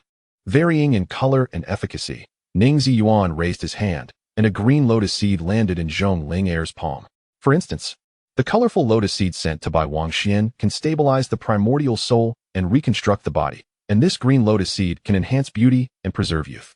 Why didn't you present such a treasure sooner? With the benefits revealed, Zhong Ling Er immediately stowed the lotus seed in her storage ring. After a moment of contemplation, she nudged Ziyuan Er and whispered, "Hey, aren't you going to give Yun Er one as well? Junior brother Ziyuan has already gifted me one." Ziyuan Er replied, waving the green lotus seed in her hand. "Oh," Zhong Ling Er averted her gaze, feeling as if a cloud of gloom hovered over her, incessantly drenching her with cold water. Outside Qiantian Tower, the atmosphere among the true disciples of various sects remained relatively harmonious. However, atop the Wangtian Pavilion within Qiantian Tower, the ambience was entirely different.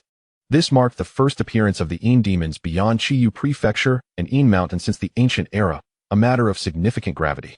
Seated at the head of the Wangtian Pavilion, the lord of Xianyang City, Ing Xianyang, rubbed his brow, his voice hoarse.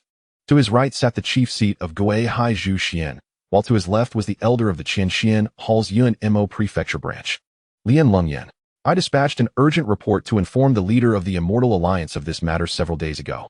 Ing Xianyang's face bore the weight of weariness. I urge all elders to promptly relay this to the sect leaders, in preparation for impending calamity. Certainly. All the 8 desolations and 9 sects contributed to this resistance against the fiendish demons. As the city lord, I have prepared some modest gifts to express my gratitude. Having concluded the matters regarding the fiendish demons, we now arrive at the stage of recognition and rewards. Yin Xianyang finally relaxed his brow. First and foremost, we must extend our gratitude to the Sword Sky sect.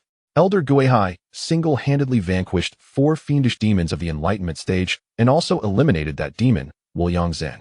A cold snicker interrupted Yin Xianyang's words. It came from Lian Lingyan, who straightened his posture.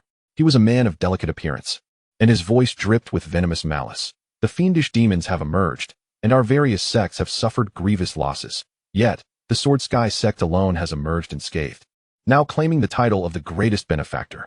This seems rather absurd, does it not? He raised his head, casting a provocative glance at Gui Haizhu Xuan. Gui Haizhu Xuan paused momentarily, holding her teacup, but chose not to respond to Lian Lingyan's taunts. Her gaze lowered, too indifferent to even bestow a glance upon him. Indeed, it was Xianfeng, the elder from the Jinfeng Sect's Yunma Prefecture branch, who continued, "Your Sword Sky sect withdrew the majority of its disciples back to the sect on the second day, conveniently arriving just in time to provide support when the fiendish demons appeared." Xianfeng tapped his fingers against the armrest, his tone dripping with sarcasm. "Those in the know may regard you as possessing foresight. Those unaware might suspect you are in collusion with the fiendish demons. Xianfeng, your baseless accusations against the loyal are nothing short of heinous." Elder Sanqing from the Jiangxue sect's Yunma Prefecture branch stood up, fixing a cold stare upon Xianfeng. As Gui Haizhu Xuan remained silent, it was on the first day of the competition, when unusual occurrences were discovered outside Yin Xianyang City, that Elder Gui Hai proposed canceling this sect competition. At that time, were you not the most vehement in opposing the suggestion alongside Lian Lingyan? By your reasoning, those who opposed the cancellation of the sect competition are the ones most likely to be in league with the fiendish demons. Lian Lingyan raised an eyebrow, pointing a finger at the elders of all the sects present. Therefore, apart from the Jiangxue sect and the Sword Sky sect, every single one of you harbors suspicions of collusion with the fiendish demons. Moreover, do you not find it peculiar? Lian Lingyan's finger ultimately pointed in the direction of Gui Haizhu Xuan. The 3 blood-tear bodhisattvas that appeared in Yin Xianyang City just happened to be the very ones that Elder Gui Hai released several years ago. The Wuliang Zhen. In both encounters, they faced opponents of equal standing. Yet this time, Elder Gui Hai single-handedly confronted 5 and achieved such a clean and decisive victory. It is hard not to raise suspicions. Elder Lian, enough. Sun Yi, standing beside Gui Haizhu Xuan, could no longer tolerate Lian Lingyan's incessant fabrications and raised his voice. According to your claims, the former elder of your Qianxian Hall's Yoning Prefecture branch, Yaohua, just so happens to be the one who previously pursued Ning Ziyuan and Bai Wangxian. How do you intend to explain that? On what grounds do you assert that the person in question is Yaohua? Have you seen him with your own eyes? Lian Lingyan spread his hands, suggesting that it was merely based on the word of Gui Haizhu Xuan and that of the lichened sword. My disciple, Bai Wangxian, can attest to it. A flicker of anger flashed in Sun Yi's eyes. Lian Lingyan scoffed. The lichened sword has a close relationship with Taicang Daozi. The entire Yunma Prefecture is aware of it. Bang! The sound of the teacup clinking against the wooden table resonated sharply. A sound not loud yet sufficient to silence the assembly, for the one who set down the teacup was Gui Haizhu Xuan. The elder, Gui Haizhu Xuan, spoke in a calm tone, her emotionless azure gaze fixed upon Lianlin. You have insulted my Sword Sky Sect and its disciples twice in succession. Her haunting voice cast a chill over the entire Wang Tian Pavilion. I do not wish to hear a third. Oh, what can you do then? Lianlin's lips curled into a disdainful smile, but before he could finish his words, a pristine white long sword materialized before him, its tip aimed at his brow. Otherwise, I shall make you pay for your rudeness. Gui Haizhu Xuan's tone remained unperturbed, as if the gleaming sword bore no connection to her. Are you threatening me? Lianlin's forehead pulsed with veins as his fury surged, his presence escalating, a flicker of lightning flashing in his eyes, in front of so many elders. You dare to think you can threaten me? Indeed, I can. Gui Haizhu Xuan's response was succinct. Her head slightly raised as she regarded Lianlin from a superior position, the snow-white sword inching closer to his brow. If you doubt it, feel free to test. She unabashedly unleashed the chilling intent from her eyes, as a fierce wind swept through the Wang Tian Pavilion, imbued with a sharp sword aura, ready to strike lethal blows at any moment. You are overstepping your bounds. Rage clouded Lianlin's judgment, and he was about to erupt when he was halted by a commanding voice from Ning Ziyuan. Enough! Ning Ziyuan's voice boomed like a bell, captivating all attention. Though weary and reluctant to intervene, he had no choice but to step in. What he feared was not merely a brawl breaking out at the meeting, but rather that Gui Haizhu Xuan might indeed kill Lianlin before the eyes of the 8 Desolations and 9 Sects, potentially escalating into a full-scale war between the 2 sects of Yunma Prefecture, a scenario detrimental to the current situation. Humph! Lianlin begrudgingly returned to his seat, while Gui Haizhu Xuan sheathed her Xingxue sword. The Sword Sky Sect's contributions in resisting the demonic fiends were undeniable, and Ning Ziyuan began to mediate. As for the disciples sacrificed at the hands of the demonic fiends, as the city lord, I sincerely feel both sorrow and gratitude. Those who have merited recognition deserve my thanks. Those who have sacrificed warrant my condolences. How to express these sentiments shall be left for private discussions among us. After a lengthy discourse, Ning Ziyuan managed to navigate through the matter.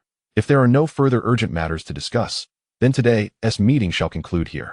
With that, Ning Ziyuan stood, bowed respectfully to the assembly, and left without hesitation. Oh, the elder is coming out. Zhongling peeked into the Jietian Tower, quickly spotting Gui Haizhu Xuan, while Ning Ziyuan's gaze collided with that of Lianlin, who strode forward with a fierce demeanor, his eyes glinting with menace. It is you, wretched creature, who harmed our Mu Qiushuang at the Tianlei. Lianlin's voice was low yet filled with an oppressive force. The pressure of a late-stage Dao comprehension cultivator swelling, leaving Zhongling and Ji Yuner beside him feeling dizzy and disoriented, unable to bully Gui Haizhu Xuan. Can I not teach you young ones a lesson? Lianlin thought to himself. The fate of Mu Qiushuang, a disciple of your esteemed sect, is a consequence of her own actions. Ning Ziyuan responded coldly, his gaze locking onto Lianlin's eyes, where a golden lotus flickered, shielding Qiyun and Zhongling from the oppressive aura. He was naturally unafraid. After all, he had nearly obliterated a so-called enlightened being not long ago. Moreover, his master was approaching. Dare to retort? Come forth and face your punishment. The golden lotus, exuding a fierce sword intent, startled and enraged Lianlin. He had never encountered such audacity from a junior. With a grim expression, he summoned thunder in his palm and lunged at Ning Ziyuan. Swish! The sword chi sliced through the air, and Lianlin widened his eyes in horror, realizing that his outstretched right arm had suddenly vanished. I warned you. I do not wish to hear it a third time. The cold voice of Gui Haizhu Xuan drifted past him, her pristine sword aimed at his remaining arm. Otherwise, you shall pay the price. Swish! The same devastating sword chi severed his left arm at the shoulder. Alas, what a calamity! Standing atop Wang Tian Pavilion, Ning Ziyuan helplessly covered his eyes. Why does Lianlin refuse to heed the warnings? Lianlin shuddered. His instinct was to flee, but the long sword was already poised at his throat. Without his arms, he could not soar beyond Gui Haizhu. He does not seek to kill for any particular reason. Rather, he searches for justification for the thoughts of murder that plague his mind. He finds this sensation unsettling, yet the insatiable notions continue to crystallize within his consciousness. Senior sister, do scold him, but let us walk a bit farther first, Ning Ziyuan suggested. He shook his head, reflecting that while one can evade a blatant assault, a covert strike is far more treacherous, especially when it involves a cultivator in the enlightenment stage harboring grudges. I apologize. To everyone's surprise, Zhong Linger did not retort but instead lowered her head obediently, allowing Ning Ziyuan to express his grievances. Once I recover, senior sister, let us journey together to the eternal ice plane. Ning Ziyuan pondered briefly before adding, but until then, senior sister, do not venture out of the sect alone. What purpose is there in going to the eternal ice plane? Zhong Linger's face paled slightly, for she bore significant psychological scars from that place. In her childhood, her father, Zhong Yi, had abandoned her there for training. The vast expanse, blanketed in white, rendered her disoriented, and even opening her eyes felt laborious. She had cried out loudly, but the only replies were the howls of beasts swept up by the frigid winds and the chilling sound of their grinding teeth. We are going to procure the quintessence of the 5 divine beasts, essential for my breakthrough into the god transformation stage. Ning Ziyuan opened his palm, and the ethereal visages of the 5 divine beasts, Jiao Long, Lu Wu, Chong Ming, Go Chun, and Xian Gui, flashed before him. Senior sister, you have already gathered the 5 divine souls. As a late-stage nascent soul cultivator, you should begin your preparations as well. I can manage these matters myself. There is no need for you to trouble yourself with accompanying me. Zhong Linger regretted her words before she could finish. Her typically headstrong nature faltered at such a moment. Because I too am preparing for a breakthrough into the god transformation stage, it would be prudent for us to look out for one another. Ning Ziyuan gazed at Zhong Linger. However, if you truly do not wish to, well, since you have made a request, I shall reluctantly acquiesce. Zhong Linger raised her voice, preemptively interrupting Ning Ziyuan. Even if you refuse, I will ensure that Ziyuan accompanies you. Sitting at the front of the spiritual vessel, Gui Haizhu Xuan glanced at Ning Ziyuan with the corner of her eye before turning to Zhong Linger. Why? Zhong Linger blinked curiously. You are already a late-stage nascent soul cultivator. A journey to the eternal ice plane is inevitable. The plane is perilous, teeming with god transformation beasts, and recently, the aura of enlightenment stage beasts has been permeating the area. Gui Haizhu Xuan regarded Zhong Linger. You require a dependable protector. Zhong Linger pressed her lips together, lowering her head in silence. A protector? When did it come to this? She was no longer the Qingmu sword that stood alongside the Li Chun sword in renown. As spring graced Yunma Prefecture, the perpetually frost-bitten Qianxua peak of the Sword Dome sect finally exhibited a hint of vitality. The mountains were adorned with a profusion of pristine peach blossoms and delicate pink cherry blossoms, and as a gentle breeze swept through, the soft, down-like petals fell like a silent rain, carpeting the stone-paved path. Ziyuan, Gui Haizhu Xuan, clad in white, strolled leisurely along the ascending path. As a late-stage enlightenment cultivator, she could reach the peak in an instant, yet even with her typically aloof demeanor, she occasionally allowed herself a moment of leisure to take in the beauty of the mountains. Master? Ning Ziyuan followed closely behind, his gaze fixated on the delicate petals cascading onto his master's shoulders and hair, as if they were seamlessly integrated into a masterpiece, serving as exquisite embellishments. Isn't it beautiful? Gui Haizhu Xuan slightly turned her head. The scene before him mirrored the breathtaking silhouette on the snowy bridge from moments ago, eliciting the same profound beauty and the same question, seemingly posed to the landscape, but more so to the person. A myriad of lines from animated series swirled in Ning Ziyuan's mind, such as the notion that cherry blossoms fall at a rate of 5 centimeters per second. Those whimsical romantic fantasies now appeared to take on tangible meaning. He finally comprehended a singular truth. There truly exists a beauty that seems to be composed of all the splendid things in this world. It is beautiful. Ning Ziyuan took a few steps forward, positioning himself alongside Gui Haizhu Xuan, mainly because of you, Master. Gui Haizhu Xuan responded with a gentle smile, acknowledging Ning Ziyuan's small flattery. Regarding that sword, I believe it is necessary to report to you. Ning Ziyuan's tone wavered, his wounds had healed, and it was time to address the matter of the soul-devouring sword. One could easily surmise that during his unconscious state, it was Gui Haizhu Xuan who had concealed the sword on his behalf. Since she could assist him in hiding the sword, it was likely she would not reproach him for the sword's existence. Are you out of your mind, or simply seeking death? The soul-devouring sword scoffed within his mind. You seem aware of many things, yet you are oblivious to how much I am despised. She was prepared to turn a blind eye. And you insist on bringing it up. It is you who is detestable, not I, Ning Ziyuan retorted in his thoughts. Kid, with your current strength, you might indeed have no fear of other enlightenment stage cultivators, the soul-devouring sword cautioned, but this Gui Haizhu Xuan is an entirely different matter. Ning Ziyuan ignored the sword and focused intently on Gui Haizhu Xuan's eyes. Are you referring to the soul-devouring sword? Gui Haizhu Xuan's pace slowed. I have perused various texts. It is indeed a sword of profound malevolence, one that thrives on consuming souls. Its wielder is often led astray, descending into depravity and madness. It would be best to seal it. If that proves impossible, then only with you bearing it can I feel most at ease. As you possess the lotus sword intent to guard your heart, making you less susceptible to its influence. The more perilous the weapon, the more it should be wielded by those of unwavering resolve. Gui Haizhu Xuan's tone was remarkably casual, as though discussing an inconsequential artifact. And that's it? Ning Ziyuan was somewhat taken aback. He had envisioned various scenarios for this conversation, even imagining that Gui Haizhu Xuan would solemnly inform him that if he were to fall into madness due to the soul-devouring sword, she would be compelled to end his life herself. He had prepared his solemn assurances, pledging that should he succumb to its influence, he would harbor no resentment if she were to take his life. Yet, Gui Haizhu Xuan dismissed the matter so lightly, seemingly reluctant to revisit it. Ziyuan. At the end of the mountain path, Gui Haizhu Xuan suddenly halted and turned to face him. It's about to begin.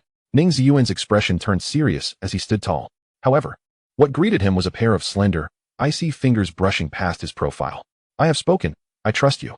Gui Haizhu Xuan's fingers lightly caressed Ning Ziyuan's cheek like a dragonfly skimming the surface of water before slowly retracting. You may also trust that I shall always be here. Setting aside the issue of the soul-devouring sword, there is a more significant matter for you here at Chinchua Peak today. Gui Haizhu Xuan shook her head and approached the pavilion where she usually savored tea. Master, please speak. Ning Ziyuan exerted considerable effort to pull himself from the tumultuous rhythm of his heart. It seems we haven't sparred in quite some time, have we? Gui Haizhu Xuan's tone was melancholic, as the Xingxua Longjian gracefully floated beside her. Ning Ziyuan's eyes twitched slightly. Indeed. Once again, it was the segment he detested the most. He had not anticipated that, in his master's eyes, regular sparring was deemed more vital than the soul-devouring sword itself. Are you prepared? The hues of her eyes deepened into an ethereal blue. Now that your realm has reached the late stage of Yuaning, I shall be employing my full strength this time. Atop the tranquil Chinchua Peak, a spring swallow flitted by, suddenly stirring clouds of snow dust. Two streams of sharp sword chi surged into the sky, slicing through a few stars embedded in the firmament. Ning Ziyuan touched his subtly aching cheek. A few strands of hair silently severed, cascading down his robe. He gently lifted Qing Shuang, his brow set in determination. This spar truly was extraordinary. His master appeared to be exerting 10/10ths of her power.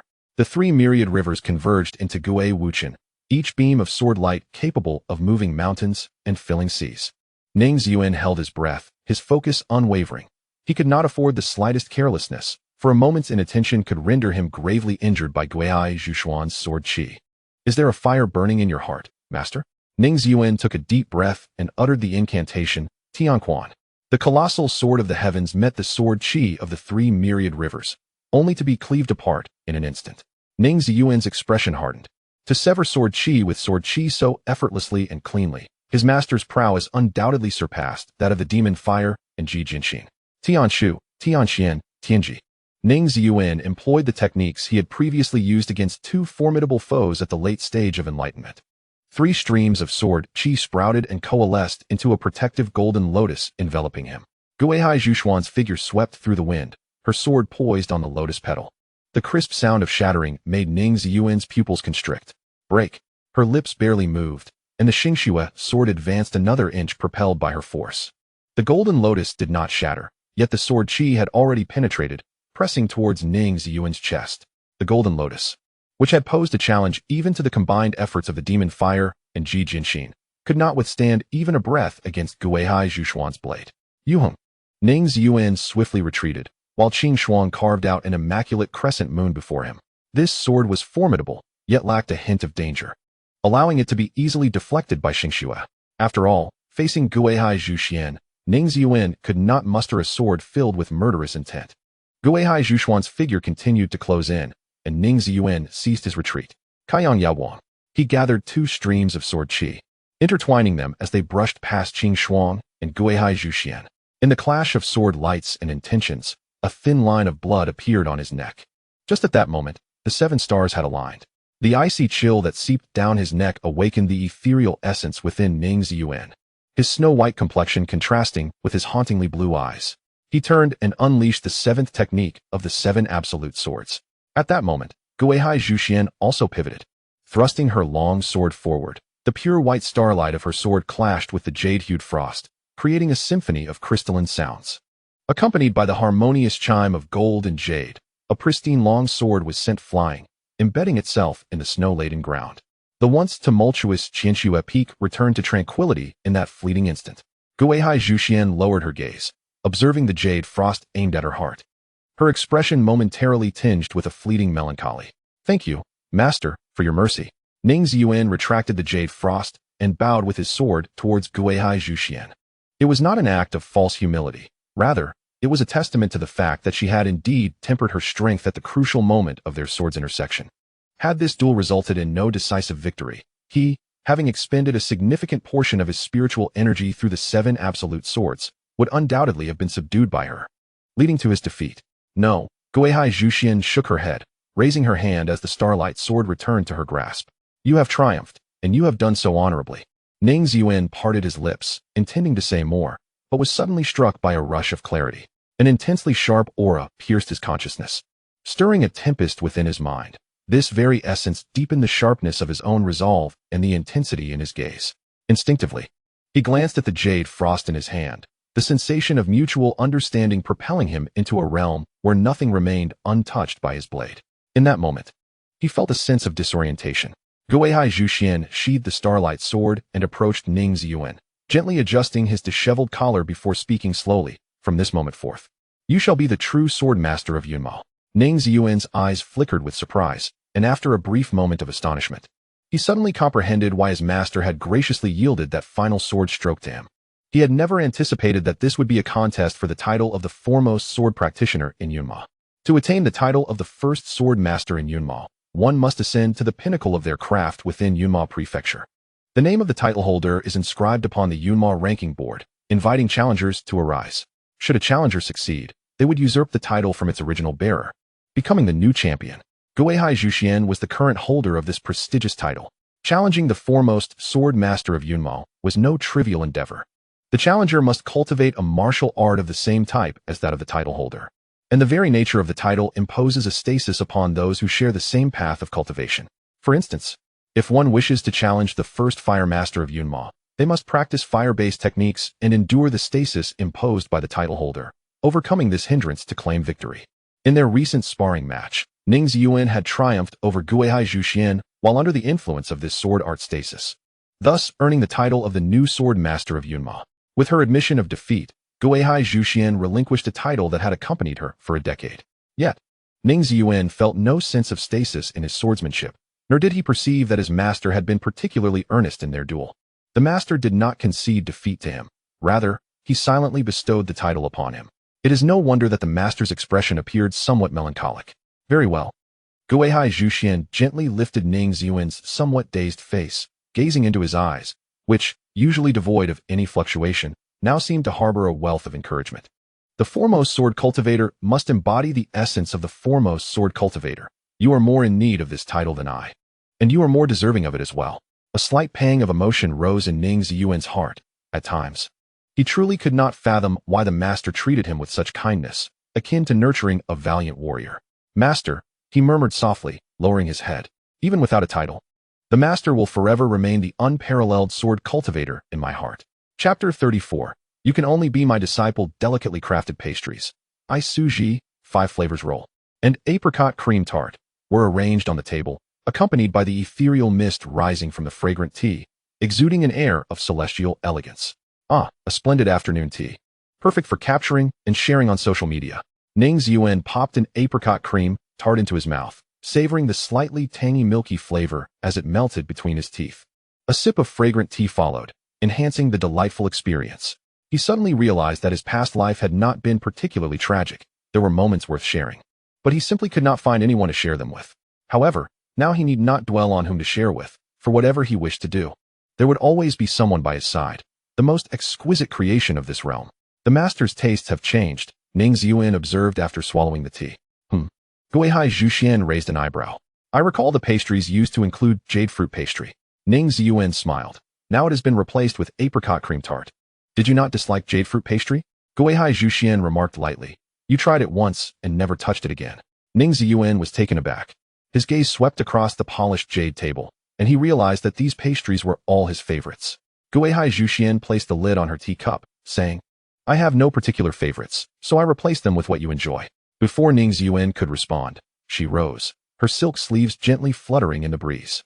Once you finish your tea, accompany me to the training grounds. 2 elders from the Muxian Prefecture wish to meet you before they depart. The Sword Sky Sect, headquartered in Muxian Prefecture, is overseen by the sect leader Lin Xiong, a formidable figure at the ascending immortal stage, alongside 5 equally powerful elders. Gui Haizhu Xuan had previously served as an elder in the External Affairs Hall of the headquarters. She was appointed as the chief elder of the subsect in Yunma Prefecture after breaking through to the late comprehension stage a decade ago. Ah, it's Sister Zhu Xian. In the training grounds, a short-haired girl with a charming face spotted a white figure from afar. She rose on her tiptoes and waved vigorously at Gui Haizhu Xuan. 10 years have passed, and Sister Zhu Xian is still as beautiful as ever, the girl exclaimed, her eyes sparkling with admiration. Qingwei, how dare you call me sister when you are 600 years my junior? Beside the girl, a blind youth with long hair cascading to his waist looked on, his delicate features tinged with a hint of frailty, long eyelashes resting on his gently closed eyes. Yuan Jing, mind your own business. Qingyue grinned mischievously at the blind youth, baring her teeth playfully. And don't you dare say I'm old. I never said you were old, he replied. In terms of the enlightenment phase, Gui Haizhu Xuan is indeed remarkably youthful. Yuan Jing murmured softly, his nostrils twitching as if he sensed an extraordinary aura. Has that reclusive swordsman, Ning Ziyuan, also arrived? Oh, with such demeanor and appearance, it must be him. Qing Yu nudged Yuan Jing with her elbow, remarking on his keen sense of smell. As Gui Haizhu Xuan approached, she greeted them with a vibrant tone. Sister Gui Hai, it is an honor to meet the esteemed Elder Gui Hai. Yuan Jing nodded gently. In truth, given his circumstances, he should have said he had heard of her rather than seen her, as constantly sniffing around would be rather intrusive. You have waited long, Gui Haizhu Xuan said with a slight nod, turning to allow Ning Ziyuan to stand before the two of them. I am Ning Ziyuan, a direct disciple of the Yunma Prefecture branch of the Sword Sky Sect. It is a pleasure to meet you, Elder Yu and Elder Qing. Ning Ziyuan clasped his fists in respect, and even from a few steps away, he could distinctly feel the profound and immeasurable strength emanating from both of them. Indeed, you are Ning Ziyuan. I knew my judgment would not falter, Qing Yu said, gazing at him intently from head to toe. Is it true that you are merely at the late stage of the Nascent Soul realm? Yuan Jing inquired, a frown creasing his brow. After losing his sight, Yuan Jing had become exceptionally sensitive to the intangible energies of the world. To him, Ning Ziyuan's aura resembled a golden lotus, vast enough to obscure the heavens. Born from the primordial chaos before Pangu's creation, the fierce energy cascading from its petals was the very essence of the sword's original form. This sensation should not belong to a mere cultivator at the Nascent Soul stage. What do you mean by merely being a late-stage Nascent Soul cultivator under 30? Have you encountered many like this? Qing Yu replied, slightly displeased, wrinkling her nose. His cultivation indeed rests at the late stage of the Nascent Soul, Gui Haizhu Xuan interjected, addressing Yuan Jing's concerns, but his strength is sufficient to rival that of a cultivator in the enlightenment phase.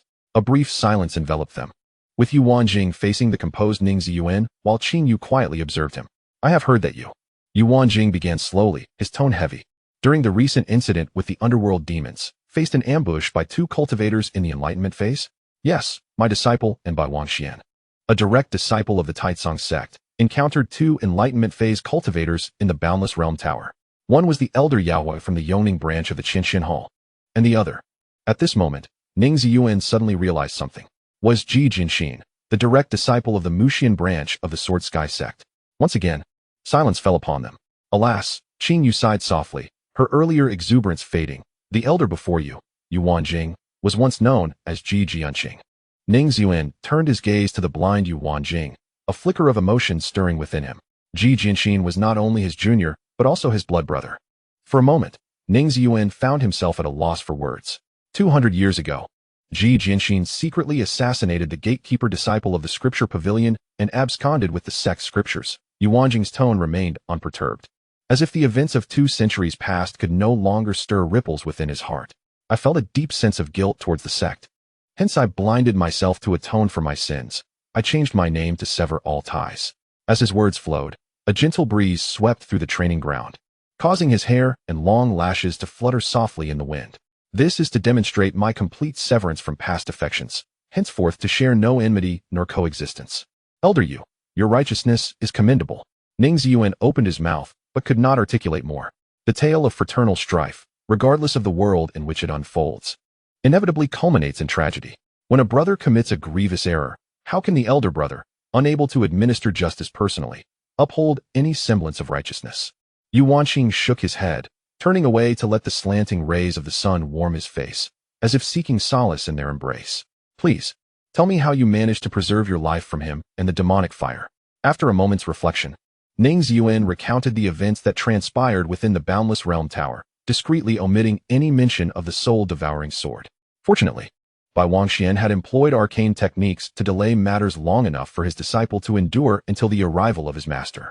Gui Haizhu Xuan's gaze shifted slightly, falling upon the silhouette of Ning Ziyuan bathed in the twilight sun. If your sword had been swifter that day, might the situation not have escalated to such a perilous climax? So, it was the demonic fire that intervened, allowing Ji Jianxin to escape and scathe beneath your blade? Upon absorbing all the details, Yu Wanqing inhaled deeply. Ning Ziyuan hesitated. At that moment, the circumstances were dire, and I had no choice. I do not seek to blame you, Yu Wanqing interjected. If you had indeed slain him on the spot, perhaps the outcome would have been more favorable. He kept his eyes shut, concealing any emotional expression, yet he pressed his lips together, seemingly puzzled as to why he had uttered the word perhaps. Yu Wanqing remained silent for an extended period, before eventually stating, "Your survival against 2 enlightenment stage cultivators attests to your prowess, which indeed rivals that of an enlightenment master. However, I wonder if I might personally verify this." Qingwei glanced at Yu Wanqing and silently retreated a few steps. "What method do you intend to employ for this verification?" "I shall cooperate fully," Ning Ziyuan replied respectfully. "Quite simple." Yu Wanqing raised a hand, and a pitch-black, mysterious iron long sword materialized in his grasp. "We shall engage in combat. If you can remain undefeated within 10 exchanges, it will suffice to validate your claims." Ning Ziyuan turned to Gui Haizhu Xuan, who nodded in affirmation before stepping aside to clear the space for the duel. The disciple Ning Ziyuan summoned Qingshuang, whose azure eyes summoned a chilling wind that billowed through his white robes. "I humbly request your guidance, Elder. Are you prepared?" Yu Wanqing's surroundings shimmered with dark sword energy, as 2 figures, one black and one white, exuded an overwhelming pressure, dividing the vast training ground into a duality of yin and yang. "Please," Ning Ziyuan replied calmly. Yet his words resonated with conviction. "Prepare to receive my strike." No sooner had he spoken than Yu Wanqing vanished from sight. The black sword energy surged forth like the claw of a ferocious beast, emanating a terrifying brilliance as it hurtled towards Ning Ziyuan. How swift! Ning Ziyuan's gaze sharpened. Yu Wanqing's strikes, while not as ferocious as Ji Jianxin's, were executed with a speed that left him scarcely any room for reaction. Stepping onto the golden lotus, he ascended, and Qingshuang moved like lightning, unleashing 2 intersecting sword energies that clashed against the rushing iron longsword. The resounding clash of the iron sword echoed like the howl of a hound, scattering birds and beasts within 100 miles. A spectral image of a blind white hound appeared behind Yu Wanqing, wielding a sword with its sharp claws, sweeping towards Ning Ziyuan. Suspended river. Ning Ziyuan invoked the golden lotus for protection, simultaneously thrusting Qingshuang towards the phantom. Yu Wanqing furrowed his brows, momentarily believing that the opponent he faced was Gui Haizhu Xuan. No, it could not be Gui Haizhu Xuan. The sword intent of Gui Haizhu Xuan was colder, yet not as vast. Yu Wanqing gripped his sword lightly, and the ethereal form of the white-haired hound surged towards Ning Ziyuan's sword energy. A tremendous roar accompanied a cloud of dust, and the ensuing eruption revealed the palpable demonic aura of the white-haired hound. Several strands of dark sword energy pierced through the haze, their sharpness resembling interlocking fangs.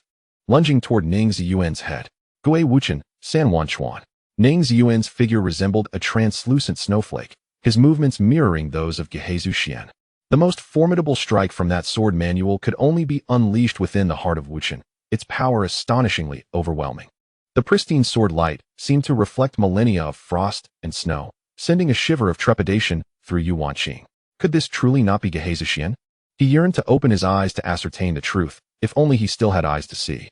The ethereal form of the white-haired hound was dispersed into black mist by a gust of demonic wind, which coalesced upon the Xian Tai Long sword, emanating a heavy, dark luminescence. "Your strength is indeed comparable to that of the enlightenment stage." Yu Wanqing grasped the Xian Tai Long sword, its edge meeting the sword energy of Sanwan Chuan. It seemed unnecessary to continue the fight to 10 exchanges. This silent collision instantaneously drained the spiritual energy from the entire area, while far away on the Divine Beast Peak, the Qilin stirred restlessly, as if disturbed from its slumber. "I concede, disciple," Ning Ziyuan stated, sheathing his sword and standing tall, offering a distant salute to Yuanqing. You are indeed a peerless prodigy, unparalleled in history. As Yuanqing passed by Ning Ziyuan, he reached out and patted his shoulder. However, the strength you exhibited just now is still insufficient to drive Ji Jinxin into a life-or-death predicament. Ning Ziyuan remained silent. As a late-stage Nascent Soul cultivator, he was unafraid of Ji Jinxin, who was at the peak of the enlightenment stage, yet slaying her would not be an easy feat that day. He wielded not only the Qing Shuang, but also a soul-devouring sword. Your trump card is beyond my inquiry. Yuanqing's nostrils flared slightly. As the golden lotus within his spiritual platform began to take shape, including a hint of demonic energy he had sensed from the very beginning, concealed within the heart of the lotus. I simply wish to remind you, while cultivation is indeed significant, do not forget the importance of self-reflection and nurturing the heart. Strive not to tread the same path as Ji Jinxin. Yuanqing's words were earnest, and the curve of his lips bore a complex array of emotions, his silhouette exuding an extraordinary solitude. If one day Ning Ziyuan were to step into the demonic path, or even the sinister way, it would be truly difficult for anyone in the Eight Desolations to contain him. Yuanqing murmured softly, above all, do not wound your master's heart. I shall remember, disciple. The outlines of the mountains consumed the last remnants of twilight as Yuanqing and Qingyu stood before the gates of the Sword Vault Sect, bidding farewell to the two figures behind them. I say, Ziyuan, Qingyu, being quite familiar, spoke with an endearing tone after just a couple of sentences. Actually, we came here because Sect Master Lin asked us to inquire if you would be interested in visiting Muxianzu and serve as his closed-door disciple for a while. The Sect Master's inquiry was indeed somewhat excessive. Yuanqing could not help but shake his head beside her. How can one covet another's beloved disciple? Exactly. Qingyu hastily concurred. His disciples are spread across the land, yet Sister Guihai has but this one apprentice to date. Grateful for the favor bestowed upon him by the sect leader and the two elders, the disciple felt a sense of trepidation. Ning Ziyuan smiled lightly, as if the matter were of no consequence. However, I must graciously decline. I anticipated your response. Yet, should you possess an interest, you may indeed embark on a journey to Mushin Prefecture. Qingyu shrugged and mounted Yuanqing's flying sword. Farewell. As she watched the two vanish into the horizon, Ning Ziyuan turned, his gaze meeting that of Gui Haizhu Xuan. Do you not wish to visit Mushin Prefecture? Gui Haizhu Xuan inquired. I do not. Very well.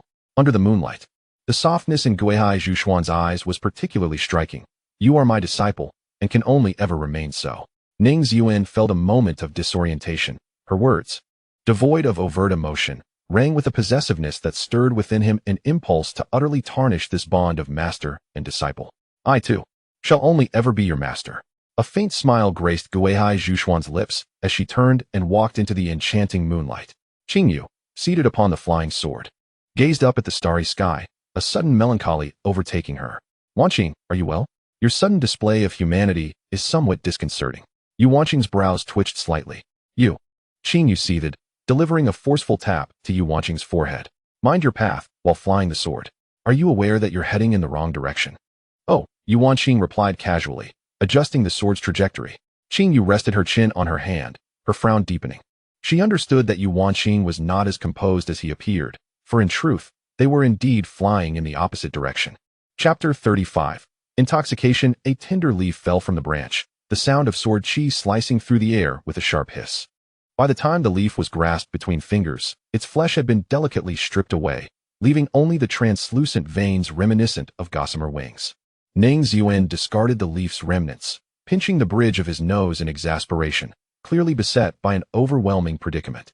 This predicament was the kneeling figure of Yi Lingshuang, who steadfastly refused to rise.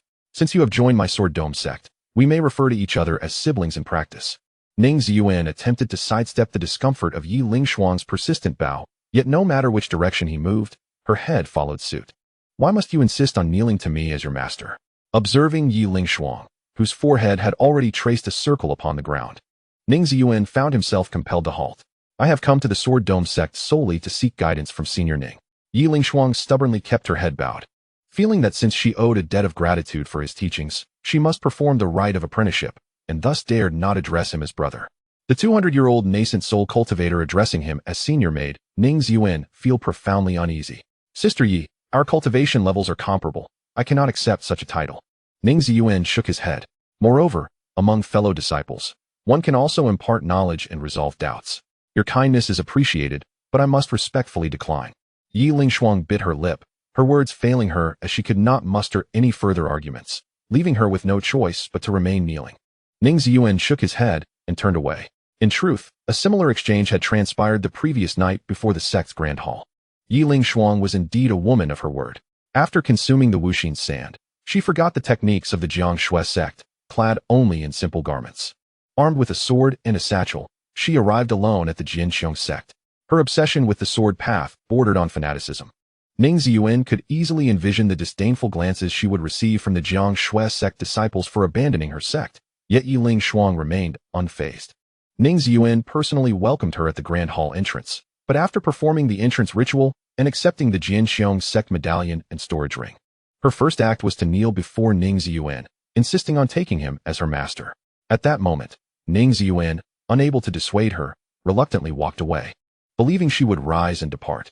However, upon opening his door that morning, he found Yiling Shuang kneeling at the entrance of his cave abode. Ning Ziyuan was not particularly opposed to accepting a disciple. The issue lay in his lack of experience as a mentor. If Yiling Shuang, a talent worthy of cultivation, were to falter in his hands, it would indeed be a grave misstep. Suddenly, as she knelt on the ground, a chill crept up her neck, prompting her to instinctively look up and behold a delicate leaf vein falling before her. In an instant, without drawing his sword but merely utilizing his sword aura, Ning Ziyuan's voice echoed from afar. "Whenever you can achieve this, Sister Yi, return, and we shall discuss your apprenticeship." Yiling Shuang swiftly picked up the leaf vein and rose, exclaiming, "Junior Yiling Shuang expresses her gratitude to Senior Ning." Her resounding voice startled a flock of birds, causing Ning Ziyuan, who had been walking along the cliffside path, to pause and shiver slightly. "Why not simply ask me what you wish to learn? I cannot endure this feudal decorum." As he continued on his path, a figure appeared beside him. "She possesses considerable talent, though not on par with you. She stands out among her peers," Gui Haizhu Xuan remarked. "I myself am only half-versed and have never been a mentor. I fear leading others astray." Ning Ziyuan smiled and replied, "When I took you as my disciple, I never contemplated whether I was suited to be a master. At that moment, I felt as though you were destined to be my disciple." Gui Haizhu Xuan replied softly. "As for my connection with Yiling Shuang, it seems we lack such a profound bond." Ning Ziyuan caught a falling petal in his hand. "It is not difficult to use sword aura to peel a leaf. Yiling Shuang will eventually master it. For now, I shall delay her and contemplate my own path." Gui Haizhu Xuan slowed her pace. "Are you and Ling Er departing tomorrow?" "Indeed, but before we journey to the eternal ice plains, we must first visit the Taisong sect." Under the sparse moonlight, Zhong Ling Er removed her long boots and sat upon an oddly shaped stone at the cliff's edge, playfully kicking at a nearby pine branch. The gourd filled with the wine of the common folk was raised to her lips, and she gulped it down heartily. With such potent liquor and an equally unrestrained manner of drinking, it wasn't long before she began to hiccup drunkenly. Zhong Ling Er reclined on the stone, gazing upside down at Ning Ziyuan, who was intently drawing symbols in the moonlight. "Hey," she called, her voice slightly slurred as she shook the gourd in her hand, spilling some of the crystalline liquid. "Come over and drink with me. We depart tomorrow." Ning Ziyuan did not lift his gaze, merely dipping the tip of his brush into the vivid vermilion. "I must create a few more talismans to ward off demons. Better to be prepared." "Isn't Sister Linger going to make any preparations? Why not just collect a few from the treasure hall?" Zhong Linger pouted. It was only then that Ning Ziyuan glanced at her. "The effectiveness of the talismans from the treasure hall pales in comparison to those I craft by hand." "I don't care." The effects of the wine had flushed Zhong Linger's cheeks, and she whimsically kicked her bare feet. "You, come here." She slammed her wine gourd. The sound of the Wanmin wine clattering within echoed. "Drink." Ning Ziyuan remained silent, quietly placing the vermilion brush back on its stand, gathering the completed talismans, and rising to head towards the edge of the cliff. "Huh, that's more like it," Zhong Linger laughed, sitting cross-legged and tossing the wine gourd over. "A century-old Wanmin wine." Ning Ziyuan inhaled the fragrant aroma wafting from the gourd. Such wine deserved a delectable accompaniment. "I certainly don't carry snacks around." Zhong Linger rolled her eyes, pointing towards the dense forest below the cliff. A sword energy shot forth from her fingertip, and with a flick of her hand, a recently deceased golden pheasant was drawn into her grasp. "Now we have a snack." She casually tossed the pheasant to Ning Ziyuan. "Are we eating it raw? Sister, why don't you demonstrate first?" Ning Ziyuan's brow twitched. "Don't look at me." Zhong Linger averted her gaze. "I can't cook." Shaking his head, Ning Ziyuan used his spiritual power to lift the pheasant. A flurry of sword light flashed, and in the blink of an eye, the plucking and cleaning of the entire bird was complete. The pheasant floated above a cluster of spiritual flames. After a moment's thought, Ning Ziyuan tossed in a few walnuts to impart a hint of smoky flavor to the meat. He casually stuffed some spiritual herbs into the bird's cavity, then melted a pill made primarily of flower honey, coating the skin of the pheasant with it. He softly mused, if only Sister Yun was here. She would surely transform this pheasant into an unforgettable delicacy.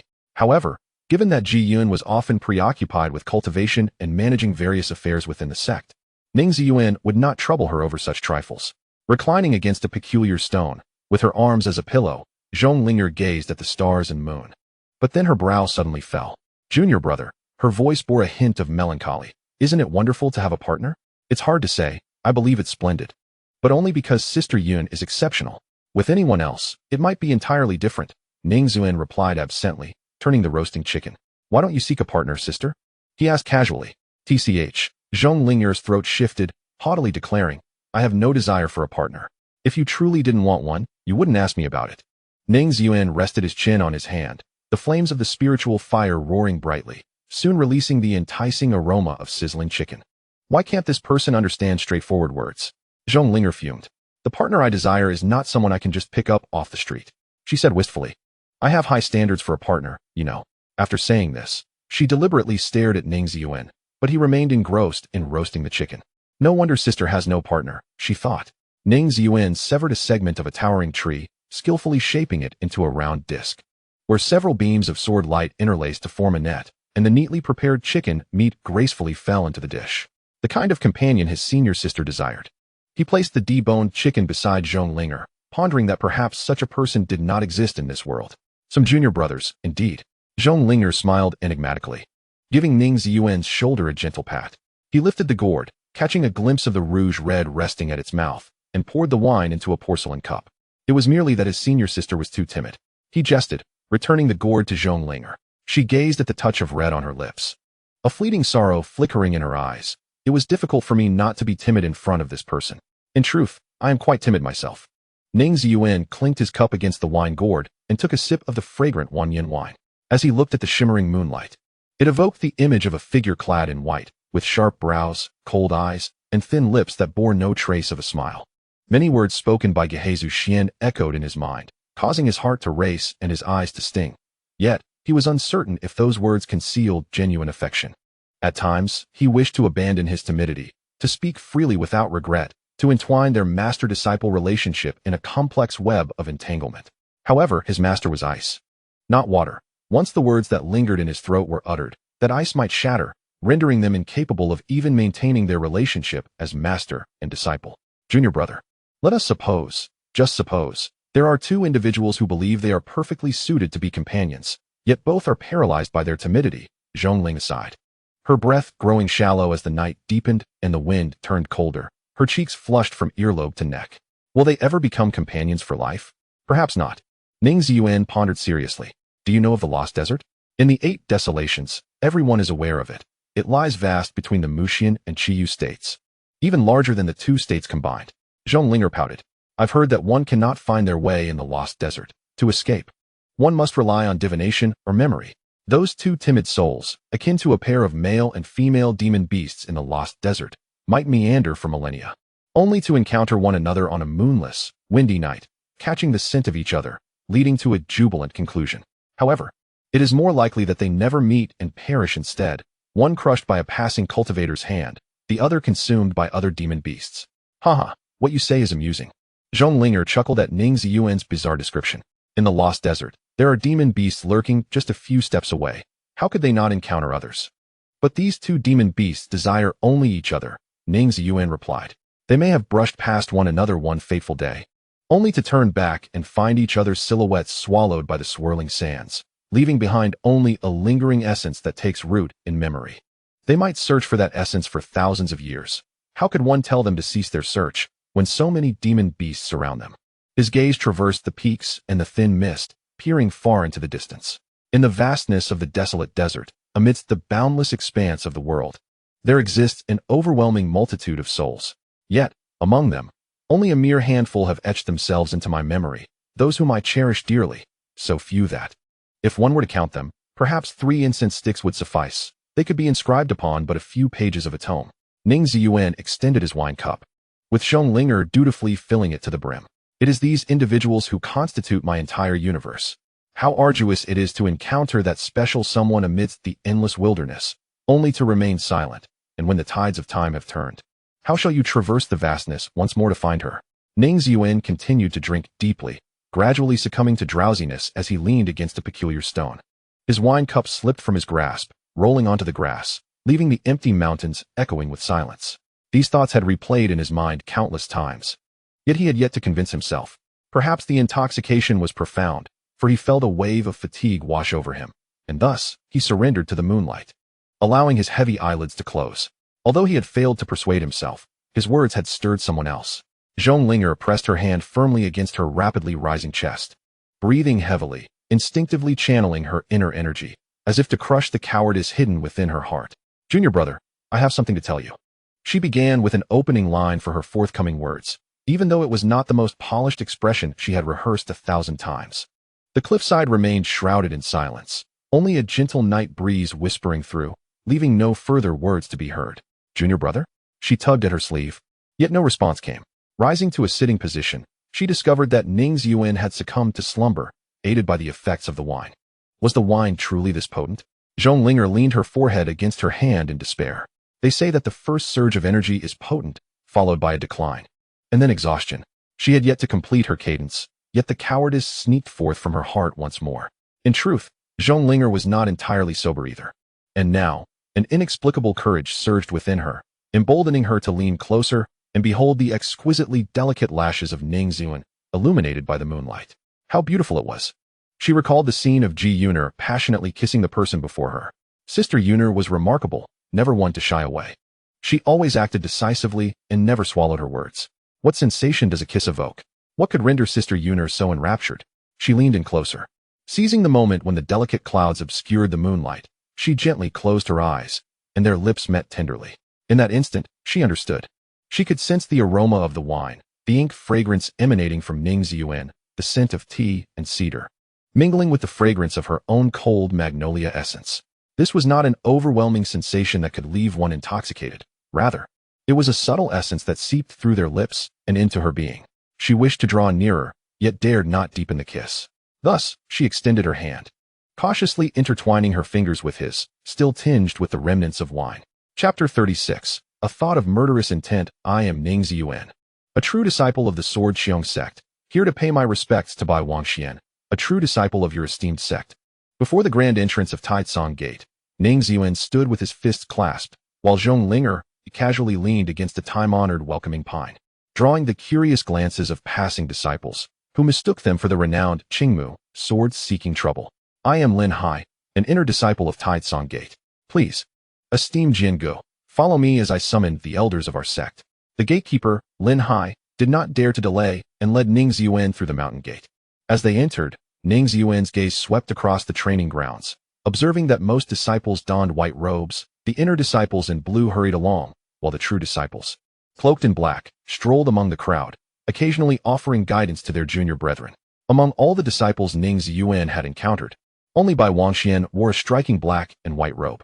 While waiting before the sacred hall, Zhong Linger scrutinized the layout of Taicang Gate. I must say, this place is quite elegantly designed, though it lacks the grandeur of our own sect. Sister Linger, please lower your voice, Ning Ziyuan urged, his tone subdued. The multitude of Taicang disciples in the training grounds and before the grand hall meant that Zhong Linger's remarks inevitably attracted unfriendly glances. Is that the Li Qin sword from Jianxiong sect? I heard that if he hadn't risked his life to protect Brother Bai, he would have perished in that towering structure. Ning Ziyuan cast his eyes downward as whispers infiltrated his ears. If he truly risked his life, why does Brother Bai need to reconstruct his body while he strolls about so freely? Indeed, it seems he used Brother Bai as a shield to save himself. Furrowing his brow, Ning Ziyuan remained silent, his purpose for visiting Taicang Gate being to see Bai Wangxian, not to stir up trouble from the words of others. However, Zhong Linger's temper was less forgiving. Shut your mouth, she exclaimed, stepping forward, drawing her Qingji sword with authority, her long hair billowing as if stirred by an unseen wind. Are you blind? Your brother Bai couldn't withstand even 3 strikes from my junior. Senior Sun, look at this scene. Lin Hai, who was leading Sun Yi towards the grand hall, wiped the cold sweat from his brow. Do not rush, Sun Yi replied, raising a hand calmly. It is time for these sheltered youngsters to learn a lesson. Is there a better whetstone for the Qingmu sword than her? Zhonglinger indeed exuded a formidable presence, causing the disciples of Tai Tsong Gate to retreat several paces in fear of her piercing gaze. However, as more disciples gathered, they soon realized they were on their home turf. Impudent. This is Tai Tsong Gate. Do you think you are still in Jinxiong Sect? Is it the norm for the disciples of Tai Tsong Gate to gossip? Facing the crowd that had swelled to an impassable number, Zhonglinger maintained her haughty demeanor. Indeed, it is quite different from our Jinxiong Sect. Friend Yi, choose your words carefully, remarked three true disciples clad in black robes, stepping forward among the Tai Tsong disciples. The man standing at the center was robust, his bronze-hued forearm glimmering like a bronze cauldron, and his expression was grim as he remarked. Tai Tsong Sect is not a place where you, Taoist Zhong, can recklessly throw tantrums. This time, Zhonglinger refrained from directly retorting. Instead, she cast a sidelong glance at Ning Ziyuan. Sister, feel free to act as you wish. Ning Ziyuan smiled. His sister was standing up for him, not wanting him to bear the brunt of any grievances. Naturally, he could not turn his elbow outward, with her mind set at ease. Zhonglinger's demeanor grew increasingly haughty. Not a place for tantrums? Then why is it that upon my arrival, I see so many people throwing tantrums? Oh, I see. You are practicing. Apologies, but to me, your method of practice seems no different from throwing a fit. A heavy silence enveloped the training ground. The burly man, Taoist Zhong, gritted his teeth, veins bulging on his forehead, his bronze skin radiating a golden sheen. Are you intent on not leaving Tai Tsong Sect today? Late-stage spirit convergence. Late-stage spirit convergence. Early-stage nascent soul. Zhonglinger pointed her sword, indicating the three black-robed disciples. Three candidates whom I have never seen on the heavenly arena. And yet you dare to threaten me? Just then, another voice cut through the crowd. A female disciple of Tai Tsong Sect stepped forward, positioning herself in front of the three disciples. The female disciple, with her black hair and robe, adorned neither with makeup nor hairpins, exuded a simple yet ethereal quality. Her aura as inscrutable as a deep pool. Hianqing, Zhonglinger cast her a fleeting glance. Just a defeated foe. If Taoist Zhong retracts his earlier words, the disciples of Tai Tsong Sect shall regard this matter as though it never occurred. Hianqing remained unfazed by Zhonglinger's words, responding calmly, otherwise, if a fight is to ensue, I shall take on 4 of you. Zhonglinger raised her chin at Hianqing. You wish for me to retract? Then kneel and beg me. You think this is an arena? A disgruntled disciple of Tai Tsong Sect spoke up, only to be interrupted by an overpowering presence. If young friend Zhong claims a 1 against 4, then it shall be a 1 against 4. Suddenly, a wave of earth surged forth, sweeping away the clustered disciples of Tai Tsong Sect, clearing the entire training ground. A glimmer of starlight flashed as Sun Yi stood at the entrance of the Sect's main hall, a mere glance silencing all disciples of Tai Tsong Sect. To face 4 is already a concession. Does our Tai Tsong Sect truly wish to bully the few with the many? His voice rolled like distant thunder. Junior Ning Ziyuan pays respects to Elder Sun Yi. Ning Ziyuan bowed slightly to Sun Yi. Sun Yi nodded, his gaze towards Ning Ziyuan filled with admiration. Hianqing. He spoke in a deep tone. Present. Hianqing knelt on one knee, saluting Sun Yi. In a 4 against 1, should you prevail, I shall have young friend Zhong retract his earlier words. If you lose, you will personally apologize to young friend Zhong for the indiscretions of your fellow disciples. I shall obey, Hianqing said, bowing her head. Is this arrangement satisfactory to young friend Zhong? Sun Yi turned his gaze toward Zhongling. I have no objections. Zhonglinger replied, drawing her sword and stepping down to the center of the training ground. For true disciples of the Tai Tsong Sect stood in a converging formation at the corners of the training ground. Hianqing stepped forward a few paces and cupped her hands towards Zhonglinger, saying, Friend Zhong, please. At this moment, she understood the importance of etiquette. Zhonglinger smirked and suddenly transformed into a swift wind, wielding her sword like a spiraling azure dragon, striking towards Hianqing. If you can withstand this blow, then we shall talk. A brilliant emerald light illuminated the training ground, and Ning Ziyuan turned to converse with Sun Yi. Elder Sun, may I inquire about Brother Bai's recent circumstances? Thanks to the young friend, Wang Xian's primordial spirit is quite stable, and in 2 months, his physical form will be fully restored, Sun Yi replied with a smile. Wang Xian is eager to meet the young friend, but his spirit is nurtured within the 9-tiered glazed pagoda and cannot stray far. Once this competition concludes, you should visit Wang Xian personally. Sun Yi gazed at the emerald dragon sweeping across the training ground, feeling somewhat contemplative. The younger generation is indeed formidable. The 3 prodigies of the Sword Dome sect are not merely exceptional. As the competition commenced, the fervent discussions among the Tai Tsong disciples gradually subsided, culminating in a profound silence. Some had not participated in this sect competition, while others had witnessed Zhong Linger's impressive prowess on the heavenly platform. However, when faced with the absolute dominance of a 1-against-4 scenario, all were rendered speechless by the might exhibited by Zhong Linger. Those outer disciples who could not board the Yinyang fishboat to witness the competition firsthand finally understood why, 3 years prior, Zhong Linger, then only at the mid-stage of the Nascent Soul realm, could triumph over numerous late-stage Nascent Soul prodigies, securing the top position in the Sect competition. He Anqing, you remain so weak. With a single stroke, Zhong Linger shattered He Anqing's fist aura, disregarding the other 3 entirely. In mere moments, she suppressed all 3 with a thunderous force.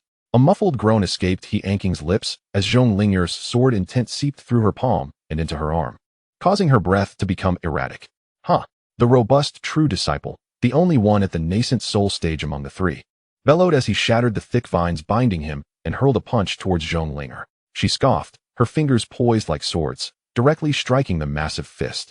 Simultaneously, her right hand wielded the sword, effortlessly leaving 2 deep gashes on He Anqing's shoulders. Just as He Anqing attempted to counterattack, the tip of Qingji's sword was already precisely poised against her throat. The 3 disciples froze in that moment, with Zhong Linger standing proudly at the center of the training ground. The burly man, struck on his fist, staggered and collapsed to the ground, clutching his arm. Meanwhile, He Anqing stared blankly at the shimmering sword at her throat, retreating 2 steps in despair. Do you see now? The gap between you and the prodigies. Sun Yi leisurely stepped into the training ground, drawing a conclusion regarding the outcome of the competition. Zhong Linger gathered her long hair, respectfully saluted Sun Yi, and before departing, cast a glance at He Anqing. I await your apology. Until you possess sufficient strength, you should mind your words. Sun Yi surveyed the silent disciples of the Taitsong sect, speculating behind closed doors, measuring a gentleman's heart with a petty mindset. Is not the conduct befitting a disciple of Taikang's sect? Those who spoke ill of young friend Ning and young friend Zhong in front of the main hall today, please report to the Hall of Recruitment to receive your punishment. I hope you can engrave this defeat deeply in your hearts. Zhong Linger approached Ning Ziyuan, a smile gracing her lips. How do you feel? Satisfied? Thank you, Sister Linger, Ning Ziyuan replied with a smile, evidently pleased. As if the roasted chicken from the night before had not been in vain. Zhong Linger felt a rush of warmth, her cheeks tinged with a delicate blush. Little did her junior brother know that the feast of that evening had extended beyond mere roasted chicken. Within the Taitsong Sect's spirit pavilion, the 9-tiered glazed pagoda was enveloped in a spectrum of divine light. Bai Wangxian, seated cross-legged beneath the pagoda, suddenly opened his eyes, having been focused on reconstructing his corporeal form. Brother Ning, fellow Taoist Zhong, you have arrived. He raised his gaze towards the 2 figures before him, a gentle smile gracing his face. It was his insistence to visit you. Zhong Linger indicated Ning Ziyuan beside her. Sister Linger and I are en route to the Eternal Ice Plains and decided to pay Brother Bai a visit. Ning Ziyuan stepped forward, placing a vial of elixirs beside Bai Wangxian. These are some foundational elixirs that may aid you in your corporeal reconstruction. Look, you are now but a thin veil of glazed light away from the primordial spirit of Yin and Yang.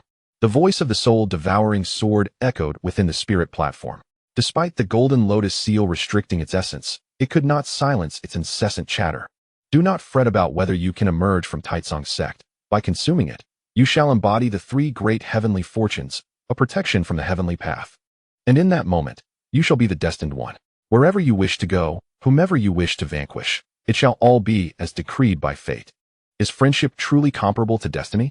Ning Ziyuan's brows furrowed slightly as he gazed into Bai Wangxuan's eyes, which were as clear as a gentle breeze, allowing no room for malevolence to take root. When we first entered Taitsong sect, there were a host of disciples who mocked us, Zhong Linger remarked, pouting. My junior brother used you as a shield, which led to your corporeal destruction. I trust Taoist Zhong dealt sternly with those individuals? Bai Wangxian observed Zhong Linger with a hint of amusement. Of course, she replied, raising an eyebrow. He may endure grievances, but I cannot stand idly by and watch him suffer. He Anqing's figure appeared before the spirit pavilion, silently waiting. Zhong Linger glanced at her, waved her hand, and stepped out of the pavilion. You 2 converse, do not linger too long. As the door to the spirit pavilion closed quietly, Bai Wangxian gently closed his eyes and said, I apologize for the words spoken by those disciples. If it were not for your protection, Brother Ning, you would not have sustained such grievous injuries. It's but a trifling matter. In the realm of the 8 desolations, everyone has their say. Their words do not concern me. I stand by my actions. Ning Ziyuan shook his head. Bai Wangxian had always been nonchalant, yet this was the first time he exhibited such a sense of remorse. I have one more question for you, Brother Ning. Bai Wangxian slowly opened his eyes. The swirling energies of yin and yang within them sent a shiver through Ning Ziyuan. Is the soul-devouring sword now in your possession? The air within the spirit pavilion seemed to still. Ning Ziyuan's eyes, blooming like a golden lotus, fixed intently upon the nine-tiered, glazed pagoda. How could Bai Wangxian possibly know? At that moment, his primordial spirit was sheltered within the golden lotus. He should have been oblivious to the outside world. Could it be his yin-yang eye? Will you not slay him? The voice of the soul-devouring sword resonated once more. Hauntingly, he was aware that the Tidesong sect would inevitably become cognizant of the situation. Once the Tidesong sect knew, the entire 8 desolations would soon follow. When that time came, without the protection of destiny, could he evade the relentless pursuit of the 8 desolations? Ning Ziyuan's eyes twitched, while he could unconditionally trust his master. Could he extend the same faith to Bai Wangxian?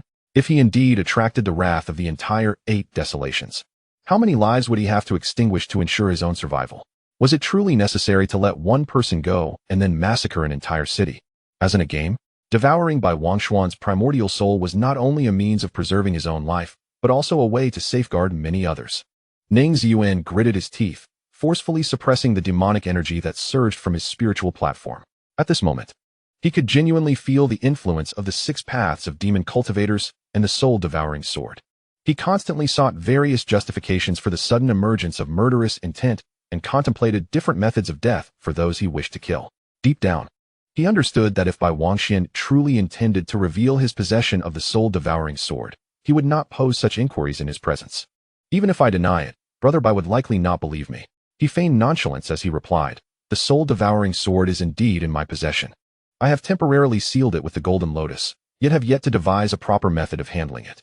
Then I implore you, Brother Ning, to keep this sword secure. Bai Wangxian reached for Ning Ziyuan's sleeve, but his ethereal hand passed through the fabric.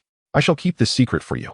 For only in your hands can I feel at ease with this sword, he murmured softly. Ning Ziyuan's expression faltered. He scrutinized every nuance of Bai Wangxian's demeanor, failing to detect even a trace of insincerity. What, in this world, did the soul-devouring sword truly signify? Ning Ziyuan shook his head. I do not feel secure with this sword in my possession. Brother Ning, you must exercise utmost caution with this sword. As the grand doors of the spirit pavilion slowly opened, Bai Wangxian gazed at Ning Ziyuan's departing silhouette and whispered to himself, I apologize, Brother Ning, for burdening you with so much. I fear that from this moment forth, you shall bear even more. Chapter 37. The beast tide continuing forward would lead them to the eternal ice plains. Ning Ziyuan lifted his gaze to the boundless expanse of white. Halting the Bai Tianxianzhou, he retrieved a stack of talismans from his storage ring and handed them to Zhonglinger. Demon-repelling talismans and yang-replenishing talismans. Sister, please affix them to your body. What purpose does the yang-replenishing talisman serve? Zhonglinger inquired as she affixed the 2 talismans to her shoulders, playfully fluttering them as though they were wings. It provides warmth, albeit with considerable potency. Remember to remove it when you feel too warm, Ning Ziyuan instructed, affixing the talismans onto himself before maneuvering the Bai Tianxianzhou to continue their ascent. The gale at the heights of the eternal ice plains was tremendously formidable. If a mortal or a low-grade cultivator were to be caught in this wind, they would be reduced to mere pulp in an instant. What mingled with the wind could hardly be considered snowflakes. They were sharp ice particles striking the shield of the Bai Tianxianzhou, emitting a cacophony akin to steel grinding against steel. Sister, are you very cold? Ning Ziyuan noticed Zhongling trembling beside him. I am a bit frightened, she admitted, huddling her arms, her tall figure now curled into a small ball, seeking refuge in the corner of the Bai Tianxianzhou. Ning Ziyuan was momentarily taken aback, struggling to believe that he had heard the word frightened from Sister Linger. What is it that you fear? He inquired. Zhonglinger swallowed hard. She believed that after all these years, she had long since emerged from that shadowy past. Yet, as she stepped once more onto the icy expanse, confronted by the blinding whiteness that obscured the horizon, and listened to the howling wind that echoed like wails of the damned, memories surged forth like a flying sword pursuing her from behind. The fear of being forsaken by the world enveloped her anew. Lost and directionless, she braved the biting winds and the scent of lurking beasts, trudging endlessly through the unyielding snow. Closing her eyes, she sought refuge from the overwhelming whiteness, covering her ears. She wished to silence the wind's lament. The radiant light of the Shenyang talisman illuminated the entire boat, imbuing it with warmth. Yet, an internal chill persisted. Suddenly, she felt a broad hand rest upon her shoulder, instinctively shrinking away. The hand hesitated for a moment, but then gently patted her shoulder. Its warmth was not as intense as that of the Shenyang talisman, but carried a reassuring texture. Time seemed to stretch, and eventually, Zhonglinger relaxed her furrowed brow and slowly withdrew her hands from her ears. The world remained a vast expanse of white, yet the howling ceased, replaced by a solitary, melancholic flute melody. She opened her eyes to find Ning Ziyuan softly patting her shoulder, a flute floating beside him, producing a stream of music that flowed unbidden. The notes rang clear, imbued with a sense of desolation, weightier than the sound of the shao, perfectly fitting the wintry landscape. Noticing that Zhonglinger no longer curled into herself, Ning Ziyuan spoke in a tone of gentle reassurance. If you feel uncomfortable, we can wait for the wind to pass before we continue our journey. I feel much better. Zhonglinger gazed at the hand suspended in midair, biting her lip. If she waited for the wind to cease, that hand would no longer belong to her. Could you give me your hand? She asked hesitantly, her voice barely a whisper. Ning Ziyuan extended his left hand towards her. Grasping it, Zhonglinger rested her head against his palm, and the flute's melody resumed its enchanting flow. In that moment, amidst the eternal ice field, that hand, at least temporarily, belonged to her. What piece are you playing? As her breathing steadied, Zhonglinger murmured dreamily. I believe it is called Farewell Letter, Ning Ziyuan replied. I've never heard of it. Zhonglinger attempted to shake her head, but instead, her actions brushed against the back of Ning Ziyuan's hand. Of course you haven tea, for the Eight Desolations World lacks platforms like NetEase Cloud Music, Ning Ziyuan mused inwardly. The title sounds so sorrowful, Zhonglinger contemplated, yet it appears to be a lively tune. Perhaps it is because the memories inscribed in the farewell letter are indeed joyful ones worth recalling. Ning Ziyuan spoke softly, which is why parting feels particularly tragic. Then why must we part? I do not like this piece. Zhonglinger gently closed her eyes, secretly inhaling the essence of Ning Ziyuan's palm, her tone almost playful. Then let us change it.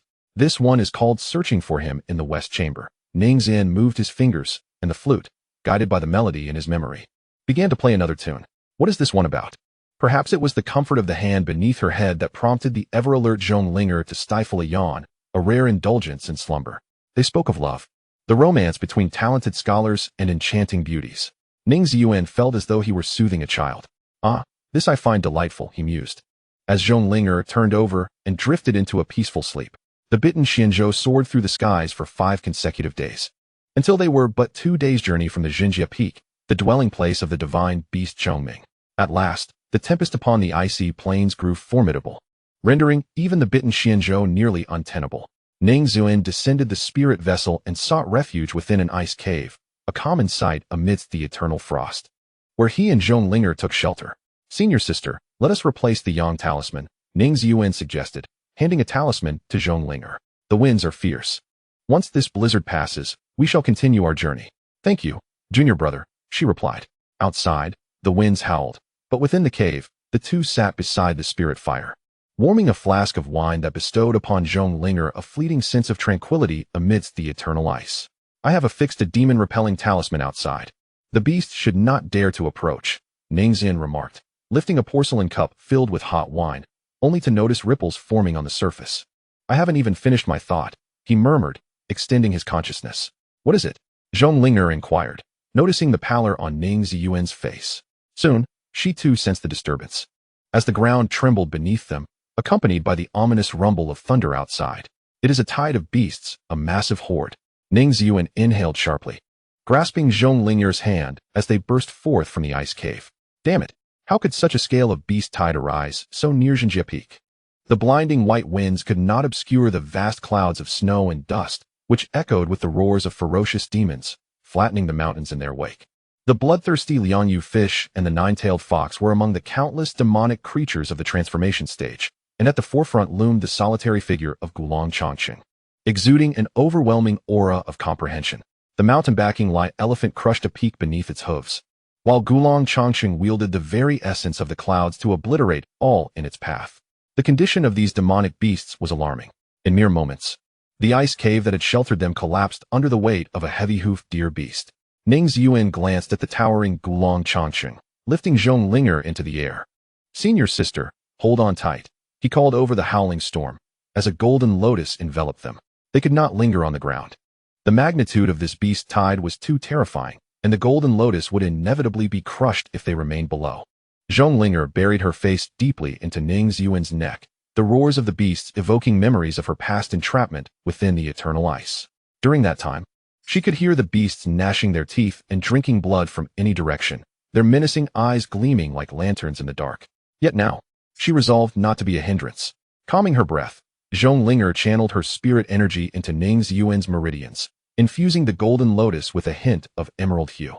The deafening sound of beasts crashing against the golden lotus reverberated through the air, and as Ning Ziyuan observed the cracks forming on the lotus petals, his gaze inadvertently darted towards a shadowy corner within the raging winds. A glint of fierce malice flickered in his eyes. The tumult of the beast tide raged on, and Zhonglinger tightened her grip, their spiritual energies gradually merging. She parted her lips and lightly bit the side of Ning Ziyuan's neck. The world beyond the golden lotus was chaotic and cacophonous, yet Zhonglinger heard nothing but the rhythm of her own heartbeat and his, her breaths intertwined with his. She felt like the most selfish, despicable person in existence, consumed by thoughts of herself.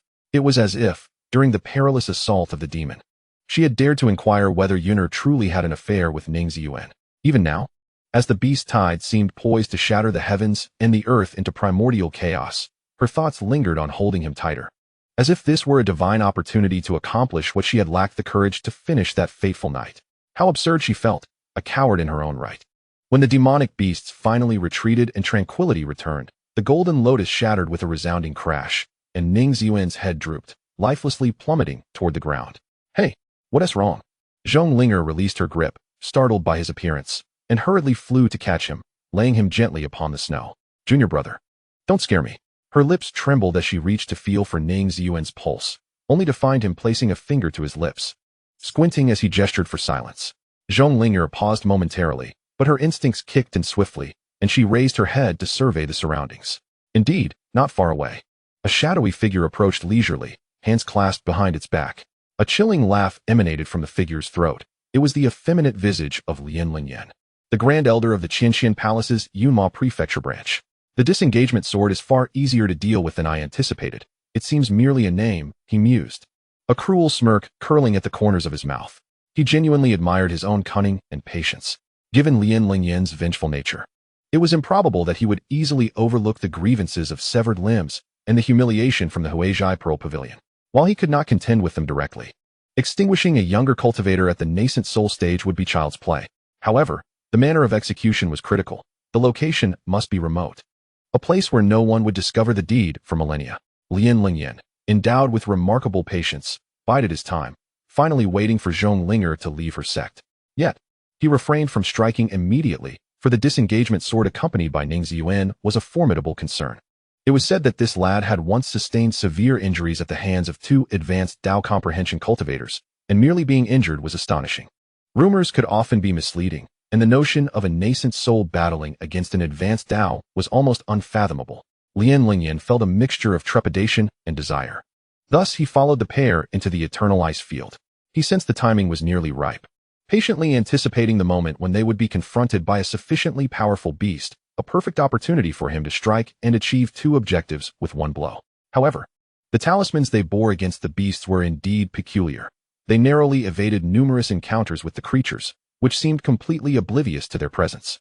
A spark of inspiration ignited within Lian Linyan, and he devised a plan involving the beast tide. He accurately calculated the time when the two would land and rest, seizing the opportunity to set up a beast-attracting formation not far from the town's evil peak, using the blood of the nine-tailed fox as bait. The allure contained within was potent enough to incite a colossal tide of beasts. Wherever the tide passed, mountains or cliffs were trampled into flat terrain, while Lian Linyan concealed himself at a distance, eager to observe Ning Ziyuan's performance amidst the chaos. At last, he beheld the scene of the golden lotus shattering and Ning Ziyuan falling to the ground in exhaustion. He felt a sense of relief and resolved to reveal himself at that moment, intending to reap the benefits of the turmoil. Repeat what you said in front of the Tianjie Tower, right in front of me, Lian Linyan commanded, tearing away the talisman that concealed his aura. His teeth clenched in fury, and the thunder that coiled around him transformed into a colossal serpent, its cold, unfeeling eyes fixated on Zhonglinger. I demand you say it again, you insignificant insect. His voice dripped with a sanguine intensity, gnashing his teeth as if he yearned to tear Zhonglinger apart. Zhonglinger, feigning a deliberate pallor, braced herself and managed a cold smile in response. You are but a corpse demon. Die. Lien had no desire for further chatter. In truth, he did not find the term corpse demon particularly offensive. He merely despised the sight of insects flailing before him. The colossal serpent opened its maw, poised to strike at Zhonglinger with its razor-sharp lightning fangs. Yet, a significant smile graced Zhonglinger's lips. "You finally." Suddenly, a voice emerged from behind Zhongling, causing Lien's expression to shift dramatically. 10,000 swords of energy rise from the ground. The golden light of the lotus blossomed magnificently, utterly annihilating the serpent. He had revealed himself. Lien beheld a pair of azure eyes, the color of a golden lotus, and in that instant, he felt as though a sharp sword had pierced his very vision, followed by a deluge of sword light cascading down. Without uttering another word, he turned to flee, vanishing in an instant to a distance of 1,000 miles. Lien was a clever man and, more importantly, a life-preserving one. Based on his understanding of the Lichuan sword and the information he had gathered, he estimated that facing Ning Ziyuan would yield a 7-3 advantage in his favor. However, as someone who had lived for a millennium, he would not gamble against a mere youth of less than 50 years. A gentleman avenges himself. 10 years is not too late. After all, he had failed to achieve his goal today, as long as he could retreat to the Qianxian Palace. He believed that the Gui Haizhu Pearl Pavilion would not dare to launch an all-out assault on it. Yet, Ning Ziyuan had no intention of letting him escape. Flying waterfall. Return to dust, river snow, 30,000 rivers. Ning Ziyuan unleashed 4 consecutive strikes, and in this frigid, eternal ice field, the environment was perfectly suited for the manifestation of his self-created sword techniques, drawing upon the essence of the UC weak water and the Gui Haizhu Pearl Pavilion. "How dare you, you insolent wretch!" Lien, both astonished and furious, turned around as bolts of thunder capable of cleaving mountains connected the heavens to the earth, tearing into Ning Ziyuan's sword energy. A beam of sword light grazed his shoulder, drawing forth a spray of blood and igniting his wrath. "Just because I let you off easy. Do you truly believe I fear you?" The murderous intent in Lien's eyes was palpable as he forged a colossal vessel of thunder, intent on suppressing Ning Ziyuan within, subjecting him to the torment of 9 thunders scorching the heart. Yuheng. Ning Ziyuan infused spiritual energy into the Qing Shuang, and the sword energy he released flattened the distant peaks. At the moment the giant tripod was cleaved, he had already darted in front of Lien, his fingers poised like a sword, aiming at her chest. Seeking death, Lien's expression turned fierce as the thunder of the 9 heavens coalesced into a long robe, shielding him. A cultivator at the enlightenment stage could condense their Tao soul into a Tao realm. Lien's realm was the realm of wind and thunder, rendering him elusive like a specter, with all the might of thunder at his command. The long robe woven from threads of thunder would unleash devastating retribution upon any who dared to touch it, extinguishing life with a mere brush of Ning Ziyuan's finger. A mocking laughter echoed in his ears, seemingly rising from the abyss, rendering Lien momentarily frozen. He noticed that the hand of Ning Ziyuan, poised like a sword, had grown scales akin to armor on the back, with the dark, shimmering tip of his finger exuding lethal brilliance, preceded by a wave of ferocious demonic energy. It was not until blood seeped between his teeth that Lien realized that his once impenetrable robe now bore a gaping hole the size of a bowl. Chapter 38. Unyielding Resolve. Haha. Lien thrust his fingers into the gaping wound in his chest, the surging demonic energy rampaging through his veins. And he began to chuckle darkly, which gradually morphed into a maniacal laugh. This world was indeed a source of both surprise and absurdity. How amusing!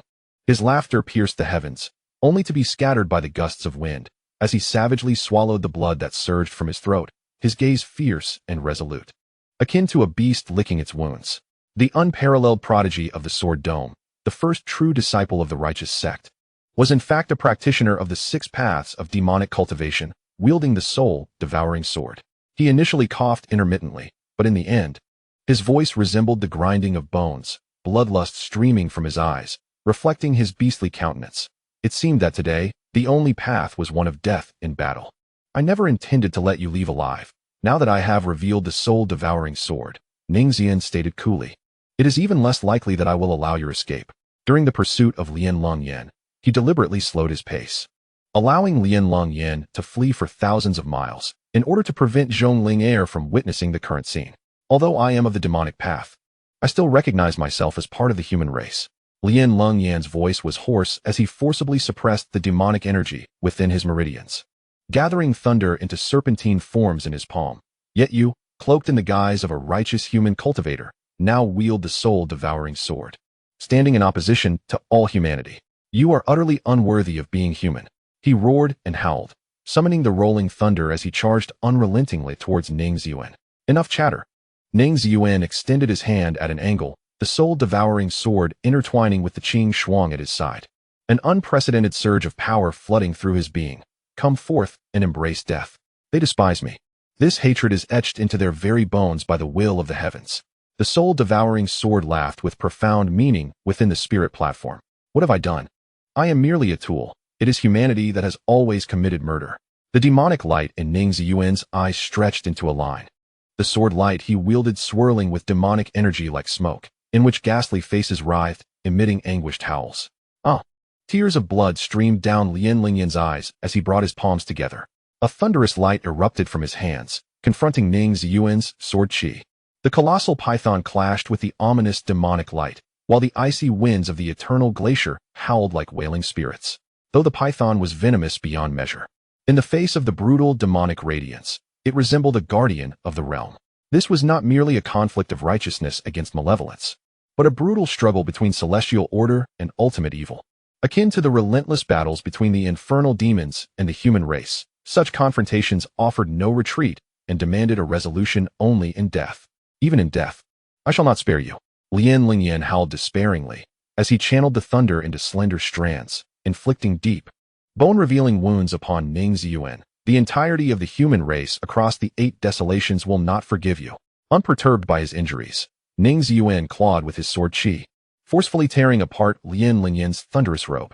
Could you kindly perish in peace? The Qing Shuang and the soul-devouring sword pierced through Lian Lingyan's chest, penetrating his lungs. A frigid agony filled his chest as Lian Lingyan's eyes widened, his pupils beginning to dilate. Ning Ziyuan exhaled in relief, poised to deliver a final blow to Lian Lingyan's forehead, when in an instant, Lian Lingyan's gaze transformed into that of a serpent's, dangerous and slitted. Ha ha ha.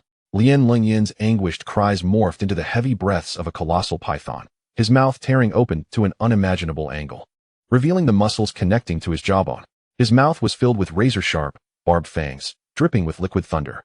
This was a life-and-death technique learned from the refinement of a colossal python. His thunderous powers had waned, and vitality flowed from the 3 sword wounds on his chest.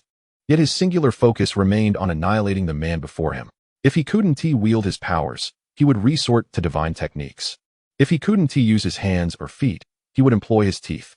Even if he had only his mouth left, he would resort to the most primal, beast-like manner of slaying the wielder of the soul-devouring sword. Ning Ziyuan's heart sank as he stood upon his sword chi, attempting to force Lian Lingyan back. Yet Lian Lingyan disregarded the severed lower half of his body, gripping Ning Ziyuan's wrist with unyielding ferocity. The sinister serpent's maw lunged forth, and Ning Ziyuan could only turn his head aside as the fangs pierced into his shoulder. Within his spiritual realm, the soul-devouring sword emitted a gleeful murmur, laughing unabashedly as it whispered into Ning Ziyuan's ear, "Tooth for a tooth, blood for blood. If he wishes to become a serpent, you shall transform into something even more terrifying. You can become a ghost." As the words of the soul-devouring sword resonated, a momentary confusion clouded Ning Ziyuan's expression, and in the next moment, his azure eyes were entirely engulfed by a deep purple hue, morphing into a pair of eyes that radiated pure malice. A never-before-experienced killing intent surged within his consciousness as he opened his mouth, allowing the sword chi to coalesce at his fangs, and he viciously sank them into Lian Lingyan's neck. The sound of flesh tearing and bones shattering echoed in his ears as he bit through half of Lian Lingyan's throat. With the serpent's jaws finally loosening their grip on his shoulder, Ning Ziyuan thrust his hand into Lian Lingyan's mouth, his unparalleled strength allowing him to forcefully pry open the serpent's maw. Even in its broken and feeble state, Lian Lingyan's half-body continued to writhe in agonizing struggle until he beheld the malevolent expression on Ning Ziyuan's face, akin to that of a vicious specter. At that moment, he abruptly ceased his efforts. His judgment had not faltered. That face, those eyes, this individual would undoubtedly herald a cataclysmic disaster for the 8 desolations, commencing with Lian Lingyan himself. Die. Ning Ziyuan's gaze gleamed with a ferocity reminiscent of a demonic lord as he gripped the soul-devouring sword and plunged its heavy blade into Lian Lingyan's throat. The sword tore through Lian Lingyan's head, leaving it grotesquely suspended on the blade, his cold, serpentine eyes wide open, still fixated on Ning Ziyuan. Even in death, I shall not let you. A gurgling sound interrupted him. Ning Ziyuan perceived the sound of swallowing. Before Lian could finish his words, a surge of demonic energy enveloped his soul, leaving him no opportunity to resist before being utterly consumed in the blink of an eye. The soul of a demonic prodigy had been devoured. The spirit of the soul-devouring sword, sealed within the golden lotus, licked its lips, a delectable treasure. Ning Ziyuan hung his head, gasping for air, cold sweat mingling with blood cascading from his hair tips. He exerted all his strength to operate the Nine Flaws Great Method in an effort to quell the overwhelming murderous intent surging within him. Suddenly, a sharp pain coursed through the arm gripping the soul-devouring sword. Hard, keen scales crawled up the back of his hand, ultimately enveloping half of his face. The murderous intent, demonic energy, and an almost crushing force pressed against him as Ning Ziyuan's breaths gradually steadied, leaving only his malicious eyes scanning the surroundings in search of anything to slay. The soul-devouring sword, observing the golden lotus that ensnared it, bore a cold, indifferent smile. Every wielder of the soul-devouring sword, even those who had not undergone the transformation of the Nether Demon secret art, eventually succumbed to becoming a sword spirit. An inevitable fate. The formation of the sword spirit is a result of the sword's injury to the sea of consciousness. And the soul-devouring sword is the one that inflicts the most damage to the sea of consciousness. Ning Ziyuan's first experience of soul consumption had been the absorption of a late-stage demonic prodigy, inflicting immeasurable harm upon his consciousness. Master, do not disappoint me. The soul-devouring sword intoned coldly. If you become a sword spirit now, how will you traverse the path ahead? The hand gripping the soul-devouring sword trembled with intensity as the space beneath him began to fracture. Ning Ziyuan pressed his palm tightly against his throbbing forehead, suddenly unleashing a sword toward the heavens. The demonic energy entwined with the sword aura cleaved through the blizzard above. This sword aura faintly shimmered with traces of patterns. As Ning Ziyuan forcibly expelled the chaotic demonic energy from his consciousness, channeling it into the soul-devouring sword, unexpectedly manifesting a strike imbued with the essence of law. The laws of the great Tao, powers only comprehensible by those of the ascended realm. With a single stroke, the blizzard was stilled. The weather of the eternal ice plane momentarily rewritten. The tempest ceased entirely, allowing the sun, which rarely graced the land, to pour forth its brilliance, reflecting a crystalline light upon the snow. Coughing violently, Ning Ziyuan suddenly found himself hacking uncontrollably, just as he stowed the soul-devouring sword into his spatial ring. His weakened body collapsed into the snow. His throat felt parched as if it had swallowed flames, and blood streamed from his shoulder, bitten by a serpent, sending waves of pain through him. The battle with Lian had left him injured, but those wounds were mere trifles. The true harm had stemmed from the final sword that unleashed the demonic energy. Junior brother, junior brother. Snowflakes delicately descended upon his pale lips, and Ning Ziyuan, awakened by the refreshing chill they brought, lifted his gaze towards the emerald light streaking across the sky. Sister Linger had arrived. Slowly, he closed his eyes. When he roused once more, he found himself lying beside the golden lotus at the center of the spirit platform. The applause of the soul-devouring sword was hollow. The owner's ferocity and savagery were indeed astonishing. Leave. Ning Ziyuan sat up, leaning against the golden lotus, clutching his throbbing head. You had countless opportunities to let that cold Yinli go. The soul-devouring sword, unfazed, replied leisurely, yet you are resolutely determined to kill him. In your quest for his demise, you have resorted to the use of your teeth, brutal as a beast, hideous as a demon. You are truly a born killer. There exists no profound enmity between you and Yinli, yet you spare no means, even brandishing the soul-devouring sword, merely to furnish yourself with an unwavering justification for his death. Ning Ziyuan raised his head, weakly defending himself. I cannot allow him to escape. He harbors murderous intentions towards Sister Linger. If he flees, who knows when he might strike again. Without me, Sister Linger would have perished at his hands. I care deeply for her. I cannot accept any misfortune befalling her. Do you truly believe your self-righteous words? After a brief silence, the soul-devouring sword scoffed disdainfully. When you proposed to venture to the eternal ice plains with Linger, did you not firmly believe he would follow you? You were determined to eliminate him in this desolate expanse. Congratulations, you succeeded. Can you comprehend human speech? Growing impatient with the soul-devouring sword's incessant prattle, Ning Ziyuan retorted. If he had not acted against Sister Linger, would he have met his end here today? Thus, you staged the performance of collapsing from exhaustion, the sword replied. You pushed him, enticing him to unleash the malevolence within his heart. This is merely drawing the snake out of its hole, allowing you to assert to your Sister Linger that it was justified and inevitable for you to eliminate this man. Ning Ziyuan fell silent. Poor Grand Elder of Qinshin Palace. unaware that with just a glare at Zhonglinger, you have already devised his demise.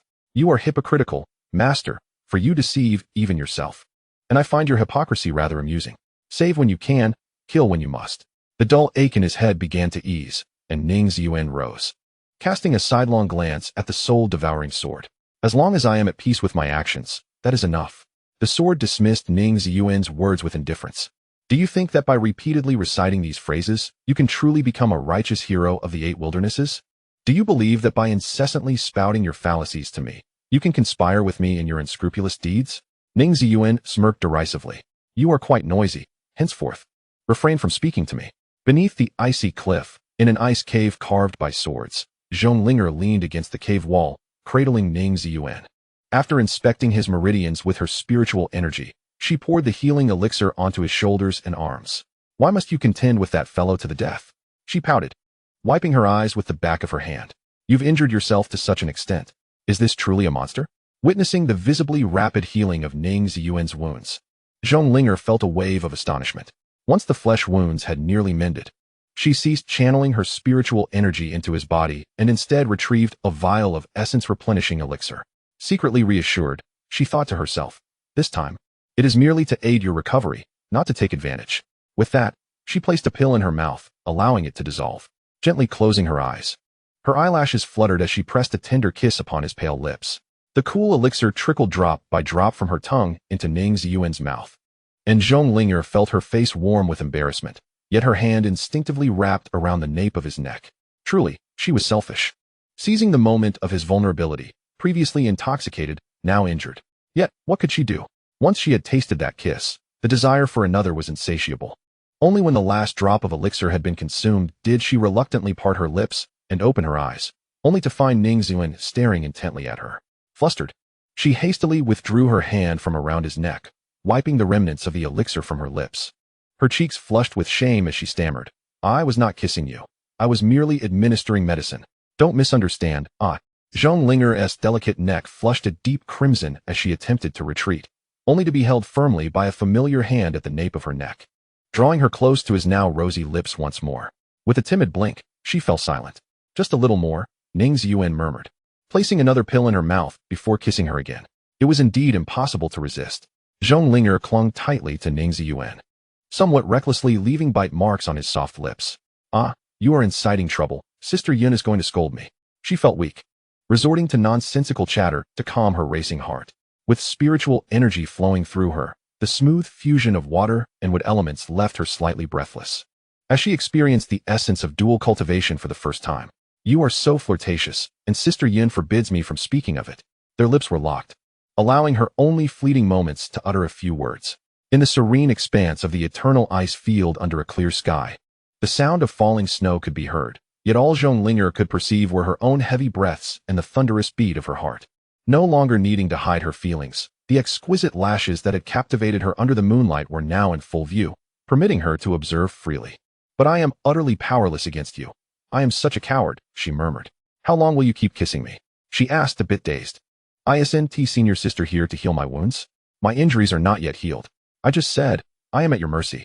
Zhonglinger thought with determination as she fiercely bit his lip once more. Chapter 39. Rejuvenation upon returning to the Bai Tianxian boat.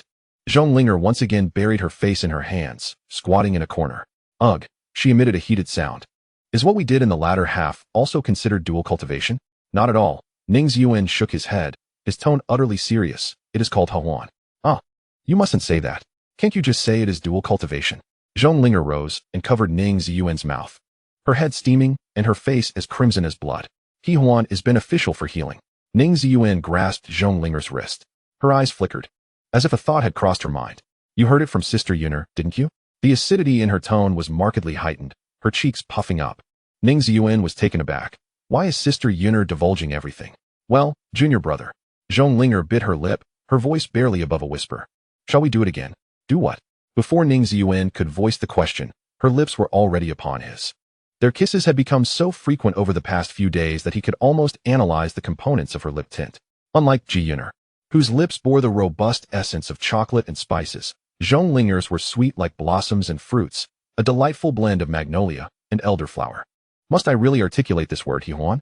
Zhonglinger furrowed her brow, her eyes glistening with moisture. Isn't it supposed to heal? Perhaps you have hidden injuries within. Oh dear, Sister Linger's adorableness is rather overwhelming. Ning Ziyuan extended his hand, pressing Zhong Linger back against the cabin of the Bai Tianxian boat. Jinxia Peak loomed majestically. Even the clouds could only linger at its base, a mist of ethereal energy cascading down its ridges.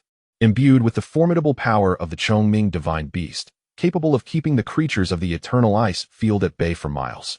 The Jiao Dragon, the Gochun, the Xian Turtle, the Lu Wu, and the Chongming. These were the 5 great divine beasts, as well as the 5 great spirits guarding the eternal ice field. The Leze, the eternal ice field, and the lost desert, all 3 realms inhabited by formidable beasts, were similarly protected by these 5 spirits, which not only suppressed the beasts from encroaching upon the territories of human cultivators, but also provided souls for those striving to transcend to the god transformation stage. Why halt the flying vessel? Zhong Linger stepped off the slowly descending Bai Tianxian boat, stretching her arms and yawning. Wouldn't it be better to fly directly up the mountain? This place has restrictions. Neither the spirit vessel nor any movement techniques can be employed. To ascend the mountain, one must rely solely on their own strength. Ning Ziyuan gazed up at the towering Jinxia Peak, seemingly able to sense the righteous aura emanating from the Chongming bird. Why does the divine beast impose such peculiar restrictions? Zhong Linger pouted, and the moment she set foot on the rugged mountain path, she distinctly felt the weight beneath her feet. Legend had it that when the Chongming bird sang, all fierce birds within tens of thousands of miles would descend, relying on the power of the laws governing flight. Ning Ziyuan followed closely behind Zhong Linger, feeling no discomfort. On the contrary, his steps became increasingly light. Though he did not tread the path of physical cultivation, his body was among the most sacred in his realm, capable of shattering even the toughest of physical cultivators with a single blow. It was said that the trials presented by divine beasts were unique to each individual, with the quality of the bestowed soul varying accordingly. He pondered what their trial might entail, unaware that Zhong Linger had fallen far behind him. Sister Linga? Not hearing her response, he turned back, his expression turning grave.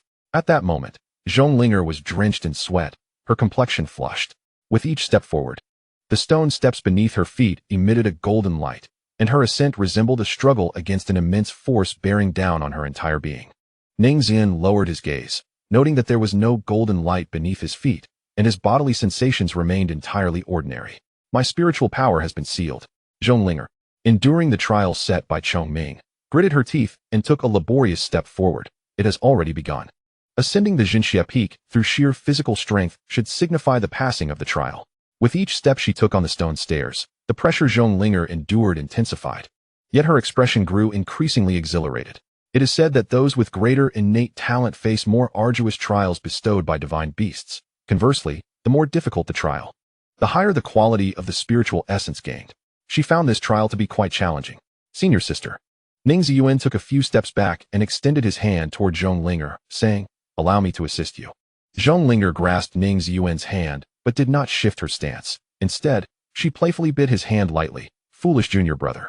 She flashed her signature mischievous smile, her brows elegantly arching like the blade of the Qingji sword. "How could I possibly rely on you for everything? Keep your eyes on me. Your senior sister is no fragile flower." Releasing Ning Ziyuan's hand, Zhong Linger boldly took 2 steps forward, surpassing the stunned Ning Ziyuan. Watching Zhong Linger's silhouette, Ning Ziyuan chuckled softly and silently followed in her wake. His senior sister was indeed correct. Long before he had even taken flight as a fledgling, she had already become a celestial dragon soaring between heaven and earth. Within Ning Ziyuan's heart, a sense of solitude burgeoned, while Zhong Linger's spirit blazed with pride. She stubbornly endeavored time and again to place the Qingmu sword on par with the Liqing sword, only to be met with repeated setbacks that grew increasingly disheartening. Nevertheless, she remained undaunted, determined to stride ahead with her head held high, wishing for the one she had always looked up to also gaze upon her from behind. The Liqing sword shielded her from those life-threatening tribulations, a fact she had to acknowledge. Yet she refused to permit even a whisper of wind or rain to touch her without someone shielding her overhead. "Go for it, senior sister." Ning Ziyuan clenched his fist. What does go for it mean? Zhong Linger could scarcely recall how long she had been walking, but now, as she raised her head, she could already glimpse the summit of Jinxia Peak. It means not to abandon or give up, to exert oneself fully, and to strive relentlessly, Ning Ziyuan explained. Where did you learn such peculiar phrases? Zhong Linger, feeling dizzy, found her eyes bloodshot, and the cold sweat trickling down her back bore a faint crimson hue. All right, I will go for it. Coughing up a mouthful tinged with blood, the metallic taste in her throat slightly eased. Kneeling on one knee upon the stone steps, Zhonglinger forced a smile and declared, "You must also give your all, junior brother. Your trial is undoubtedly far more challenging than mine." The moment she reached the pinnacle of Jinxia Peak, the pressure that had nearly crushed her vanished abruptly, and she felt an overwhelming sense of relief. However, her unsteady feet slipped, and she staggered backward. "Senior sister." Ning Ziyuan caught the falling Zhonglinger and swiftly produced the medicinal liquid he had prepared earlier, pouring it into her mouth. "You've worked hard." Zhonglinger did not respond verbally, but merely pounded her chest with her fist, signifying her prowess. As the seal on her spiritual power dissipated, the mist enveloping the peak was inhaled deeply into her lungs, instantly revitalizing her. This truly is a sacred place for cultivation. The fully restored Zhonglinger gazed incredulously at her hands, noting the ethereal energy here was almost liquid in its richness. Regrettably, the Jinxia Peak could not be lingered upon. Once the divine soul was obtained, one must depart within a day. Ning Ziyuan shook his head with a hint of sorrow, expanding his mental capacity. He endeavored to discern what lay concealed within the shrouded mist, yet discovered his consciousness could not penetrate the dense fog. He could only vaguely perceive a crystalline pool nearby, with a snow-white phoenix tree standing at its edge. "Let us proceed, senior sister," Ning Ziyuan said, stepping into the thick mist. He harbored little concern. Even if dangers lurked on Jinxia Peak, they were unlikely to be fatal. The so-called trials were merely for selection, as the divine beasts intended to assist the human cultivators, not to extinguish their lives. As he ventured deeper into the mist, Ning Ziyuan gradually discerned the pool's form, its waters emanating wisps of spiritual energy, with even the stubborn stones at the bottom radiating a graceful glow. A sphere, radiating a lustrous moon-white light, floated above the pool, within which a strange, double-eyed divine bird could be faintly seen soaring. Sensing the arrival of the two, the sphere slowly drifted towards Zhonglinger, ultimately hovering before her. "This must be the divine soul of the Chongming," he thought. Low-grade divine souls reveal the names of divine beasts, mid-grade souls unveil their patterns, while high-grade souls exhibit divine radiance. Ning Ziyuan scrutinized the moon-white sphere. Recalling the background lore from the game, the one possessed by Senior Sister was capable of revealing the divine beast's manifestation, a true masterpiece. "You appear quite knowledgeable," Zhonglinger remarked, extending her hand to catch the divine soul. Suddenly, boundless white light enveloped her, and with a gasp, she found herself at the foot of Jinxia Peak, her vision clearing only to reveal the abrupt shift in her surroundings. Simultaneously, Ning Ziyuan, still bewildered by the sudden turn of events, felt a tempestuous wind surging from the crystalline pool, accompanied by a piercing cry that shattered the heavens. He looked up just in time to glimpse a shadowy figure blotting out the sun as it descended from above, instinctively sensing danger as alarm bells rang within his mind. He unleashed a sword energy, deflecting several feathers that shot towards him. The wielder of the soul-devouring sword alighted upon the snow-white phoenix tree, its fierce double-eyed gaze piercing through the fog, as if it intended to reduce any it fixed upon to ashes. A vast voice enveloped the summit of Jinxia Peak, the Chongming's words carrying the weight of epics. "Give me a reason not to slay you." A chilling malevolence crept up Ning Ziyuan's spine as he met the gaze of the creature with icy resolve. The Qing Shuang sword in his left hand sprouted lotus leaves, while the soul-devouring sword in his right ignited with demonic light. "Why do you seek to kill me?" he inquired slowly. "I am merely a human cultivator in pursuit of a divine soul." "To wield the soul-devouring sword is to oppose the heavenly Tao," the Chongming declared, its myriad divine lights piercing the ground beneath Ning Ziyuan. "I serve the spirit of the heavenly Tao. How can I allow those who defy it to persist in this world?" Cold sweat trickled down Ning Ziyuan's forehead. This was utterly different from the game. In the game, the soul-devouring sword had never been this troublesome, nor had it drawn the ire of divine beasts. Such an object, when born upon oneself, is undoubtedly a lethal debuff. It is no wonder that Ji Jianxin and her companions would rather exert immense effort to create a puppet than to wield the soul-devouring sword themselves. What does the soul-devouring sword truly signify? It is one of the three supreme destinies, a manifestation of celestial mandate. How then has it transformed into the ultimate adversary of the heavenly order? He suddenly recalled the tremulous warning conveyed by the lotus sword intent within the boundless realm tower, cautioning him against grasping that hilt, against forging a pact with the soul-devouring sword. It warned him that such an act would be a grave error, one as monumental as mountains forged from iron. That day, he did not seize a sword. Rather, he clutched the threads of fate diverging before him, consciously choosing the path leading to an unfathomable abyss. "Oh," The spirit of the soul-devouring sword, seated within the golden lotus, smiled faintly. This soul-devouring sword was seized from the hands of the minions of the underworld. Ning Ziyuan suppressed the tumultuous thoughts within, his eyes shimmering like golden lotuses. The lotus pattern on his brow radiating brilliance. In truth, who among me and the underworld demon is the one to defy the heavenly order? Let the esteemed Zhongming discern. All are transgressors. Can one truly categorize them into ranks? Zhongming remained reticent, yet his tone softened noticeably, after sensing the aura of the soul-devouring sword. He also perceived the lotus sword intent emanating from Ning Ziyuan. This lotus sword intent was innate, not forcibly acquired through the soul-devouring sword, indicating that he was indeed favored by the heavenly order. Yet, he still wielded the soul-devouring sword. Zhongming's dual pupil shifted, and he unfurled his wings, dispelling the mists that enveloped the evil suppression peak. His tall, elegant, and divine form mirrored under the sun's radiance, casting a shadow sufficient to suppress all malevolence in the world. If you seek to claim my spirit, you must first demonstrate your prowess. How shall I prove it? Ning Ziyuan inquired solemnly. Endure beneath my divine might for the span of 3 incense sticks, and that shall suffice as your trial. With a gentle lift of his wings, an incense burner appeared by the pond's edge, a stick of incense igniting within the ash, releasing a stream of milky smoke. I humbly request your guidance, esteemed Zhongming. Ning Ziyuan deftly sheathed the soul-devouring sword. Let us commence. Zhongming flapped his wings and soared into the sky. At this moment, Zhonglinger, expelled from the evil suppression peak, was unaware of the events unfolding at its summit, yet she felt a sincere concern for Ning Ziyuan. The trials imposed by divine beasts upon seekers of divine spirits correspond to their innate gifts. Given her junior's talents, the challenge bestowed by Zhongming would undoubtedly be unprecedented. Indeed, he was the foremost genius of the ancient times, yet he was still so young, merely 30 years old. Apart from the events in Xianyang City, he had yet to encounter greater tempests. She wondered whether her junior's temperament could withstand this trial. Zhonglinger took out the divine spirit of Zhongming, holding it in her palm for inspection. However, before she could examine it closely, a glimmer of cold light suddenly flashed in her eyes. A streak of bloodthirsty blade light surged toward her spiritual platform, a lethal strike from a vicious technique, but she easily evaded it by tilting her hand over the divine spirit. For figures leaped from the snowy ground, encircling Zhonglinger.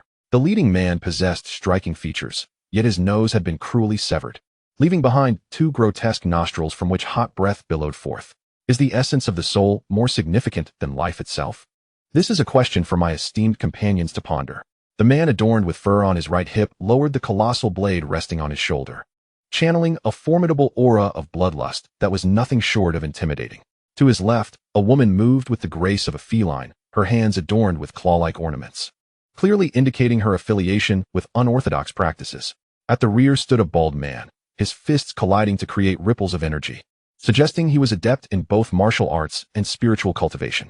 All 4 individuals were at the pinnacle of the Nascent Soul stage. Hand over the rejuvenating soul, and I shall spare your life, the clawed woman declared, her voice sharp and piercing, her gaze upon Zhonglinger akin to that of a hunter toying with its prey. Zhonglinger surveyed the 4 with an icy demeanor, her eyes reflecting an unmistakable chill. These were soul robbers, notorious for lurking near the spirit-subduing peaks and the Mystic Valley, ambushing fellow practitioners to seize their souls. Most soul robbers were also at the Nascent Soul stage, driven by simple motives. Either they failed to pass the trials of sacred beasts or were dissatisfied with the quality of souls granted to them. Thus, their only recourse was to plunder others' souls. However, given that they could not even overcome the trials posed by the sacred beasts, defeating those who possessed higher-grade souls would prove exceedingly challenging. Consequently, they often banded together, preying on solitary practitioners devoid of protectors. This line of work demanded immense patience, requiring prolonged periods of waiting, as many would consume their souls immediately upon acquisition, thwarting any plans of robbery before they could even materialize. Thus, they could not afford to overlook the rare opportunity presented by Zhonglinger. Regardless of the quality of her soul, their priority was to seize it first. After all, the young man accompanying her had also entered the spirit-subduing peaks, indicating he too was at the Nascent Soul stage. With both sides comprising 4 against 2, the odds were in their favor. You've concealed your auras quite effectively. I hadn't noticed, Zhonglinger remarked nonchalantly, tossing the rejuvenating soul into the air and catching it effortlessly. It is of no consequence for me to divulge. This is due to the presence of a mystic ice flower within 1,000 miles, which inherently masks one's aura, easily countered with a yang talisman, the bald man scoffed. However, as he spoke, his attention shifted to the soul in Zhong Linger's possession, causing his laughter to falter, cold sweat trickling down his back. His throat tightening in fear. By the heavens, that soul! Not only have I never seen it, I've never even heard of it, he exclaimed. Isn't a soul merely a larger form of a medicinal pill? Why is there a rejuvenating bird flying within that soul? Please, continue, Zhong Linger said, raising an eyebrow. Unhurriedly extracting a hairpin. Why have you stopped speaking? Her expression grew increasingly frigid. Tell me, where is that mystic ice flower? The bald man trembled, unable to articulate a complete sentence, merely pointing in a direction with a shaky hand. What are you doing, brother? The burly man with the colossal blade turned to the bald man, bewildered. Why waste time with her? Hurry up, before he could finish his sentence. He suddenly found himself airborne. As his gaze flickered downward, he realized it was not he who had taken flight, but rather his own head that had soared away. His headless form stood rigidly in the snow, while the phantom of the wretched beast behind him had yet to dissipate, and his consciousness began to fade. I did not invite your words. Zhong Linger's sword energy surged like a rainbow, the Qingji sword in her hand shimmering with a nimble emerald light, shattering the still-falling head into fragments. With a delicate flick of her wrist, a motion seemingly devoid of force, she pinned the claw of the assailant beside her firmly into the ground, rendering her utterly incapable of escape. What a jest, to Zhongling. Even the late-stage Yuaning prodigies of the 8 Desolations and 9 Sects were but mere insignificant creatures, let alone these destitute, scattered cultivators who could only practice fragmented techniques. The sword tip pierced deeply into the back of the woman's hand. With a subtle lift of her wrist, the Qingji sword cleaved through the woman's arm, simultaneously slicing through her spiritual core. The noseless youth was struck with terror as he turned to flee, yet how could he outrun the sword energy? Humph, seeking to escape? A cold laugh echoed from behind him. Until the moment his vision darkened, he remained oblivious to where his judgment had faltered. Now in quietude, Zhong Linger glanced at the 3 drifting souls surrounding her before directing her sword tip once more at the trembling bald man. Speak in greater detail about the Xianbing flower. The bald man, suppressing his urge to urinate, swallowed hard. He felt a surge of relief at having the discernment to recognize the peculiar soul of this woman. Otherwise, he would have met the same fate as the other 3, reduced to nothingness. Is there any chance that what I tell you could spare my life? The bald man ventured cautiously. TSK. A flicker of impatience crossed Zhong Linger's eyes. She was too weary to utter another word. With a casual swing of her sword, she severed the bald man's head cleanly. Such audacity, to negotiate terms while being killed and having one's soul seized. As for the specifics regarding the Xianbing flower, she was more than capable of investigating that herself. After dispatching the 4, Zhong Linger swallowed the Xianbing divine soul and turned her gaze toward the towering Jinxia peak. Is my junior brother safe? Ning Ziyuan evaded the brilliant divine light cascading from the Xianbing's heavy pupils, his expression grave as he glanced at the wound piercing his shoulder. This was not merely about enduring 3 incense sticks, it was a matter of surviving through them. This accursed creature sought his death, and no Yuaning cultivator could withstand such a trial. Neither could those in the insight stage. The oppressive aura emanating from Xianbing was far beyond that of even the coldest yin. This was primarily due to its extraordinary speed and divine abilities. With a single flap of its wings, Xianbing could soar into the depths of 30,000 miles. Ning Ziyuan's sword energy could not reach it. While the divine light and feathers capable of shattering mountains and splitting seas remained locked onto Ning Ziyuan, trapped at the peak of Jinxia.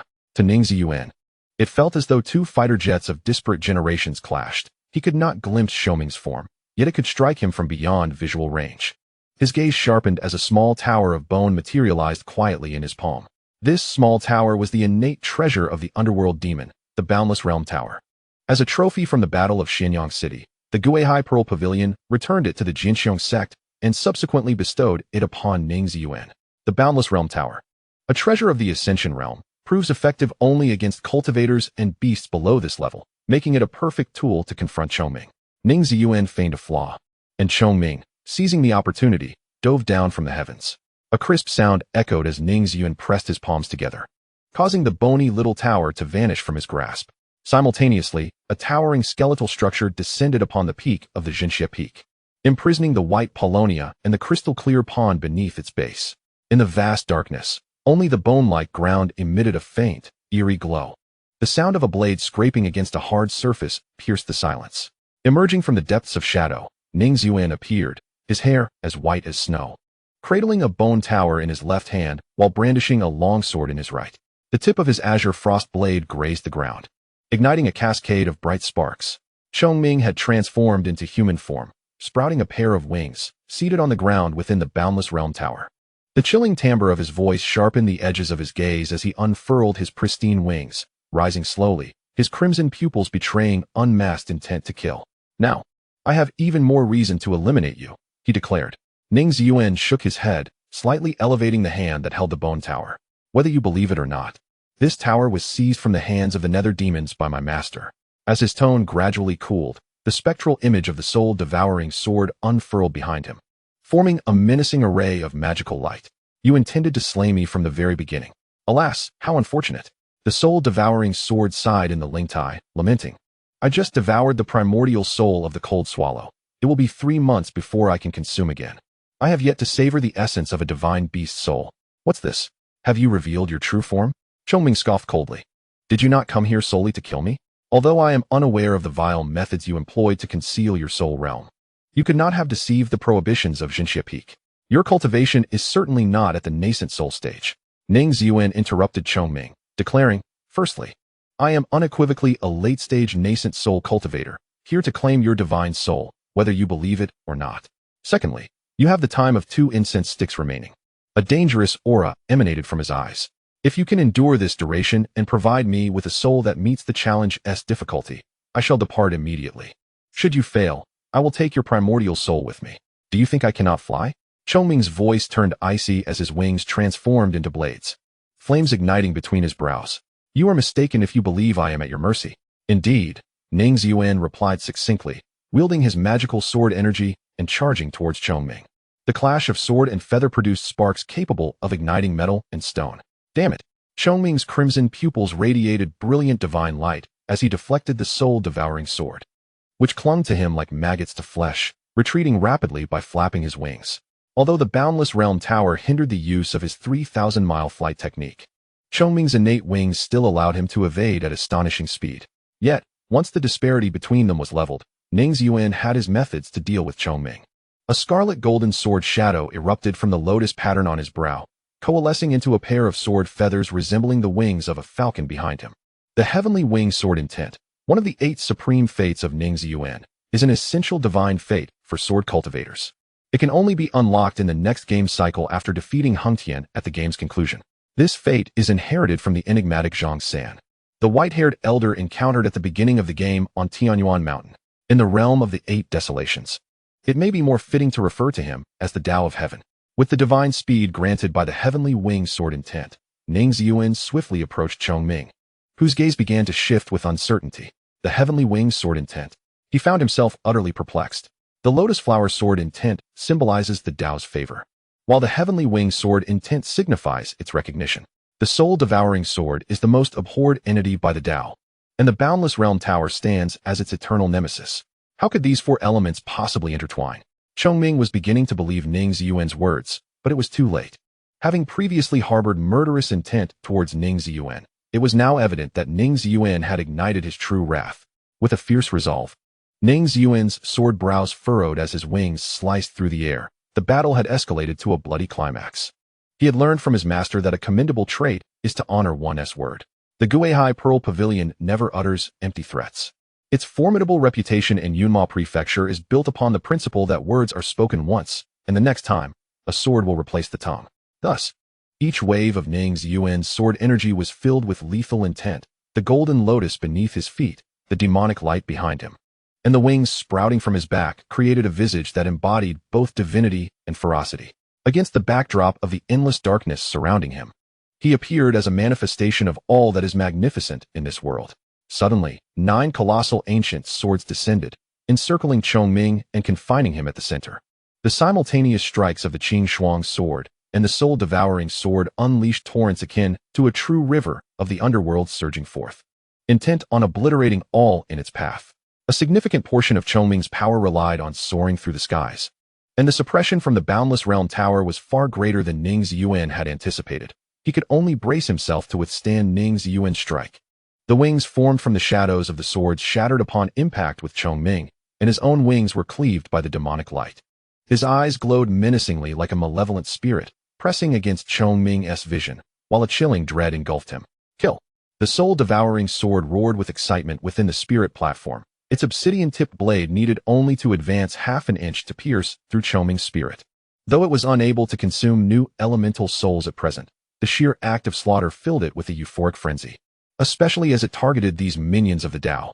Ning Ziyuan's countenance was ferocious, yet in stark contrast, his hand remained steadfastly poised in midair. Chongming, now in his human form, finally comprehended the meaning of the cold sweat trickling down his brow. Ning Ziyuan retracted the soul-devouring sword and the Qing Shuang, leaving only a trail of blood across Chongming's face. Within the boundless realm tower, the only sound that lingered was Chongming's ragged breaths, replete with horror. What? Chongming rasped, his voice hoarse. Do not kill me? Ning Ziyuan regarded him coldly. Now you can comprehend human speech? Chongming did not respond, his vigilant gaze still filled with wariness. If you still believe that I have come to kill you, then I truly shall. Ning Ziyuan exhaled a breath of murky air, shaking his head filled with malevolence. Chongming swallowed hard and asked, could you perhaps set down the boundless realm tower? Ning Ziyuan felt somewhat speechless. This tenacious bird was rather astute. Am I to put it down for your convenience to flee? He gritted his teeth. Chongming blinked innocently. You have severed my wings. Who knows if you truly require them to wield your powers? Ning Ziyuan glared at him with a menacing gaze. Chongming fell silent. The only reason for sparing your life is the hope of preserving a guardian spirit for the eternalized plains. After a moment of silence, Ning Ziyuan gradually calmed down. If the beasts of the plains were to wander into Yunma Prefecture or Muxian Prefecture, how many innocent human lives would be lost? For some inexplicable reason. Upon hearing Ning Ziyuan's response, a hint of disappointment appeared on Chongming's face. I had thought you were moved by our fierce struggle, feeling a kinship with me. Ning Ziyuan began to doubt his own hearing. Where was this fierce struggle? Where was this kinship? Losing interest in further trivialities, Ning Ziyuan extended his hand towards Chongming. Chongming naturally offered his hand in return. Get lost. Ning Ziyuan swatted away Chongming's hand. I meant for you to give me your soul, not your hand. Have you always been this self-absorbed? Chongming's expression grew more disappointed. Oh, you truly are at the late stage of the nascent soul. This divine beast appears rather unreliable. Perhaps it would be best to simply kill you. Such a thought flickered in Ning Ziyuan's mind. Clearing his throat, sensing Ning Ziyuan's burgeoning murderous intent, Chongming adopted a serious demeanor. Listen, since the dawn of this era, I have guarded this place. Among the nascent soul cultivators I have encountered, none possess your level of strength, and I have never imposed such rigorous trials. Yet, rules are rules, and laws are laws. You have passed the trial, and in return, I must bestow upon you a soul of corresponding quality. As he spoke, under Ning Ziyuan's astonished gaze, he plucked a feather from the remnants of his wings, and, without flinching, sliced it across his left eye. The heavy pupil within Chongming's left eye quickly dimmed. He raised his hand to catch the drop of crimson essence that fell from his eye. The blood surged with a vibrant divine light, the hue of the heavy pupil, and Ning Ziyuan could feel the immense power contained within it. You cannot obtain a soul, for what I grant you is the true soul of Chongming. Chongming smiled, at that moment regaining a countenance imbued with divinity. He willingly divided himself to guard for desolate lands, and equally chose to nurture generations of human cultivators with his soul. To the heavenly way and the human race, he had always been selfless, and he would maintain this silently. Ning Ziyuan accepted the drop of essence blood from Chongming's hand, marking the moment when the darkness of the boundless realm tower began to shatter. I, Ning Ziyuan, express my gratitude to Senior Chongming. As the twilight bathed the surroundings in its warm glow, Chongming, immersed in the healing waters, gazed at the sunset that graced the eternal ice plains once every few decades. Suddenly, he called out to Ning Ziyuan, who was turning to leave. Hey! He lifted his head, sipping the healing wine given by Ning Ziyuan. I will convey your situation to the other 4 great spirit guardians in the coming days. Otherwise, every time you confront danger, it will be too arduous. Ning Ziyuan glanced at Chongming's still missing wings. Your divine powers indeed do not require wings. Do not concern yourself with such trivialities, Chongming chuckled. You are immensely powerful, the kind that ascends to great heights in one leap, but this may not necessarily be a blessing. You will become a person of great stature, which implies that if the heavens were to indeed collapse, the weight of the entire sky would rest upon your shoulders alone. Chapter 41. The Profound Ice Flower Junior Brother. Your injuries have only just begun to heal. Sitting cross-legged in the snow, absorbing Chongming's spirit, Zhonglinger opened her eyes and beheld the prominent scars on Ning Ziyuan's face. I am not gravely injured. Ning Ziyuan pointed to the 4 floating souls nearby. But what is your situation, senior sister? A few reckless soul reapers attempted to kill me and seize my spirit, Zhong Linger shrugged. I left them their souls. Whether they can find someone to help reshape their bodies within a year depends on their fortune. If not, it is fate, and their souls will dissipate. They lack such fortune. Ning Ziyuan shook his head, raising a hand. Zhong Linger glanced at him. What? Can you also tell fortunes? Before she finished her sentence, her eyes widened in shock as she witnessed Ning Ziyuan's hand grasping the air, causing the four souls to shatter instantly. What a pity, the soul-devouring sword lamented. They could have been kept and used as sustenance. Wait 2 years for new souls to devour, Ning Ziyuan replied coldly from within the spirit realm. Zhong Linger was momentarily stunned. Is this a new method of fortune-telling? Those who harbor such malicious intentions to kill and seize treasures will only become a calamity, even if reshaped, Ning Ziyuan remarked somberly. Zhong Linger sighed regretfully. Alas, perhaps they also have their reasons. You and I hail from great sects and cannot fathom the struggles of these wandering cultivators. One must be insightful, senior sister. Ning Ziyuan smiled. They all intend to kill you, yet you still seek excuses for them. Well, that is true. Zhong Linger mused as she gazed at Ning Ziyuan's retreating figure, recalling the moment he severed Mu Qiushuang with his sword atop the heavenly platform. It turned out that her junior brother was also a sensitive soul, always undertaking the burdensome tasks to allow her to feel more at ease. She patted Ning Ziyuan's shoulder. Next time, just tell me, and I will handle it myself. By the way, what trial did Chongming impose upon you to cause you such distress? It was nothing much, just a sparring session, Ning Ziyuan replied nonchalantly. I won, and he granted me a strand of true soul, reputedly more effective than a divine soul. Junior brother, do you realize you have a remarkable talent for downplaying earth-shattering events as if they were mere trivialities? Zhong Linger's brow twitched slightly. I have undertaken numerous earth-shattering feats. Yet I have never indulged in the pleasures of the brothels. Dear sister, do not sully my reputation. Ning Ziyuan trailed behind Zhong Linger and inquired, Sister, where are we headed? I gathered some information from those soul robbers, who spoke of an exceptionally rare xianbing flower located in the southeastern direction. They concealed their presence using this very flower. Zhong Linger lifted her chin. Shall we venture forth to seek it? In a secluded area less than 1,000 miles from the Jinxia Peak, pristine orchids quietly unfurled their petals. The petals boasted a silken texture, delicate to the point of seeming shatterable at a mere touch, yet the frigid aura they emitted could blanket the surroundings for miles, deterring even golden core cultivators from approaching. Logically, such proximity to Jinxia Peak should render the area devoid of any beastly presence. Yet beneath the leaves of the xianbing flower lay coiled a spirit serpent. Seemingly alerted by an unusual aura, the serpent raised its head, cautiously flicking its tongue, its scales shimmering with a cerulean glow. No wonder those four dared not covet the xianbing flower. Zhong Linger concealed her gaze, frowning at the sight of a transformation stage beast guarding it. Ning Ziyuan said nothing. Instead, he grasped his Qing Shuang sword and strode directly toward the xianbing flower, leaving a trail of distinct footprints in the snow. After a brief interval, he returned, one hand cradling the xianbing flower while the other held the serpent's body. All sorted, Ning Ziyuan raised an eyebrow, causing Zhong Linger's eyelids to twitch. Indeed, the xianbing flower was a celestial blossom. Aboard the Bitao Xian boat, Zhong Linger examined the xianbing flower in her hand, even with spiritual energy shielding her. She could still feel a piercing chill penetrating her palm. Are you planning to auction this flower, sister? Ning Ziyuan reclined against the side of the boat, perusing ancient texts to pass the time. I intend to gift it to Sister Yuner. Perhaps it can assist her in purifying the chaotic flames of the earth fire. Zhong Linger contemplated. However, given the potency of the xianbing flower, it would be prudent to refine it into pills for Sister Yuner's use. Ning Ziyuan paused momentarily, then suddenly lifted his gaze to the xianbing flower. For some reason, when he had mentioned refining the flower into pills, it seemed to quiver slightly. Isn't it a waste to refine just one pill from a single flower? Zhong Linger passed the xianbing flower into Ning Ziyuan's hands. You are right, sister.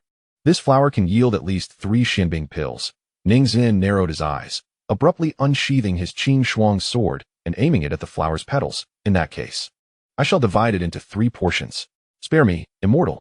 Just as Zhong Linger attempted to halt Ning Ziyuan's reckless act of destruction, a plaintive voice filled with desperation interrupted her. In her astonished gaze, the xianbing flower suddenly erupted in a flurry of sparkling snow dust, which swirled and gradually transformed into the figure of a silver-haired maiden.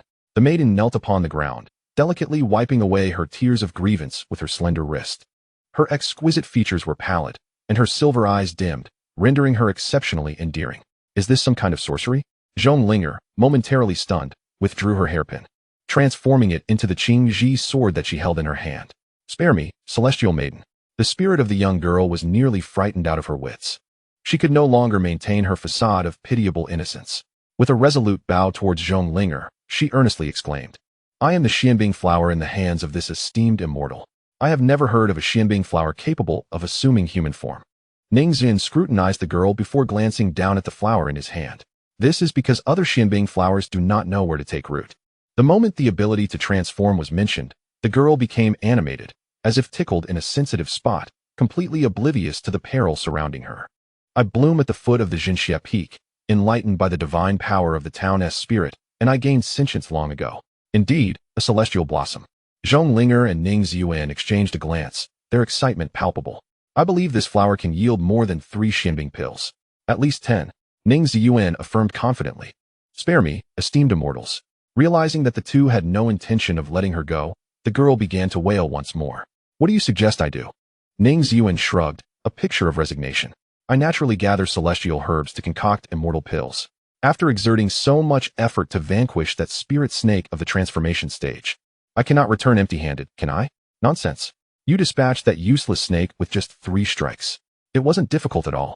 The girl concealed her gritted teeth, silently cursing within. "Oh, esteemed immortal." Seeing that her tantrum was ineffective, the girl promptly adopted a flattering demeanor, clinging to Ning Ziyuan's arm. "All the medicinal properties are contained within my dew. If you wish to refine pills, simply take my dew. Why must you take a life?" "Is this truly the case?" Ning Ziyuan inquired, his expression one of skepticism. Though he had been waiting for this very statement. The Xianbing pill is a celestial elixir that purifies the spiritual roots, enhances the foundational essence. And not only can it help Ji Yuner eliminate impurities, but also improve the water spirit body of Gui Haizhu Xuan, making it exceedingly suitable for Yiling Xuan, who walks the path of the ice sword. Should the girl indeed provide a continuous supply of materials for refining Xianbing pills, the cultivation speeds of the 3 would witness significant advancement. Absolutely true, the girl nodded fervently. "Here." Zhong Linger perfectly presented a porcelain vial. "Prove your words." With a hint of grievance, the girl pouted, accepting the vial and extending her tongue to spit into it. "TSK." Ning Ziyuan swiftly reclaimed the vial. "Must you use saliva? Let us employ a more conventional method." He returned the vial to her. This time, she aligned her nostrils with the opening of the vial. The porcelain vial was once again snatched back by Ning Ziyuan with a decisive motion. "I shall grant you another chance," he said, his smile warm and inviting. While to the girl, it felt more frigid than the winds on a snowy plain. "Can you comprehend the need for a more conventional approach?" Yes. The girl dared not entertain any further thoughts of trickery. This time, she suspended her fingertips at the mouth of the vial, allowing a few drops of pure dew to fall within.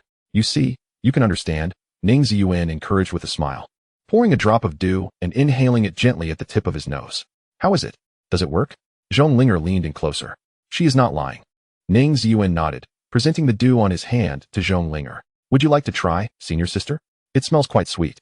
Zhong Linger opened her mouth, glancing at the girl beside her, then blushed and closed it again, saying, "No way. Will offering these floral essences have any effect on you?" Ning Ziyuan's expression turned serious as he regarded the girl before him. "It certainly will, for they are indeed my celestial energy." The girl's eyes welled with tears, appearing to struggle with the painful decision. Yet after a moment of thought, she continued, "However, if there were other spiritual liquids or fruits that could reciprocate such influence, it wouldn't be entirely unacceptable. I would like to discuss something with you," Ning Ziyuan said, producing several vials of spiritual liquid and a few spiritual fruits, laying them out before the girl. "I wonder if you might be interested in joining our sect. I have an abundance of spiritual liquids and fruits." He indicated his jade ring, speaking softly. "Yes." To Ning Ziyuan's surprise, the girl's eyes sparkled with excitement upon hearing his proposal. The moonlight was gradually obscured by thick clouds, with only a few sparse rays of starlight seeping through, hinting that the clear skies of the eternal ice plain would not last long before the next storm arrived. "So, Xuan, that spiritual serpent is not your guardian beast?" Ning Ziyuan leaned against the side of the boat, idly conversing, as he struggled to pronounce the name the Xianbing flower had just chosen for itself. "Of course not. It lingers by my side solely to devour me at the moment of my breakthrough into enlightenment." Xuan hugged her knees while sitting next to Ning Ziyuan, her teeth gritting in irritation at the mention of the serpent. "That wretched snake is cunning. It stays close to me, hunting other beasts only occasionally, never leaving my side otherwise." The Xianbing flower naturally possessed the ability to conceal its aura, allowing it to evade the sharp gaze of the luminous beast, conveniently. No other creatures dared to approach near the Jinxia Peak, and it could accelerate its cultivation speed using my cold energy. If it could grow legs, I would have long escaped. Ning Ziyuan laughed. You previously claimed you were adept at selecting locations. But if I hadn't been born near Jinxia Peak, I would never have awakened spiritual intelligence in this lifetime, would I? Xuan bit into the spiritual fruit in her hand. You should thank that serpent. Had it not possessed the cultivation of the transformation god stage, you would have been taken away long ago, Ning Ziyuan remarked. Am I not being taken away now? It is the serpent that should be grateful to its master. Xuan's principle was simple. Whoever provided her with spiritual liquids and fruits became her master, making the term flow off her tongue effortlessly. Where's my master? You came from Yunma Prefecture. Shouldn't you have first gone to Moonfall Mountain to find Luwu? Why did you come to Jinxia Peak instead? It makes little difference. Ultimately, we all must return to Yunma Prefecture, and the routes are roughly the same length. Besides, Qianyan Valley is closer to Mushin Prefecture, and we plan to rest there for a while. Ning Ziyuan turned to Xuan. Do you wish to leave the Eternal Ice Plain?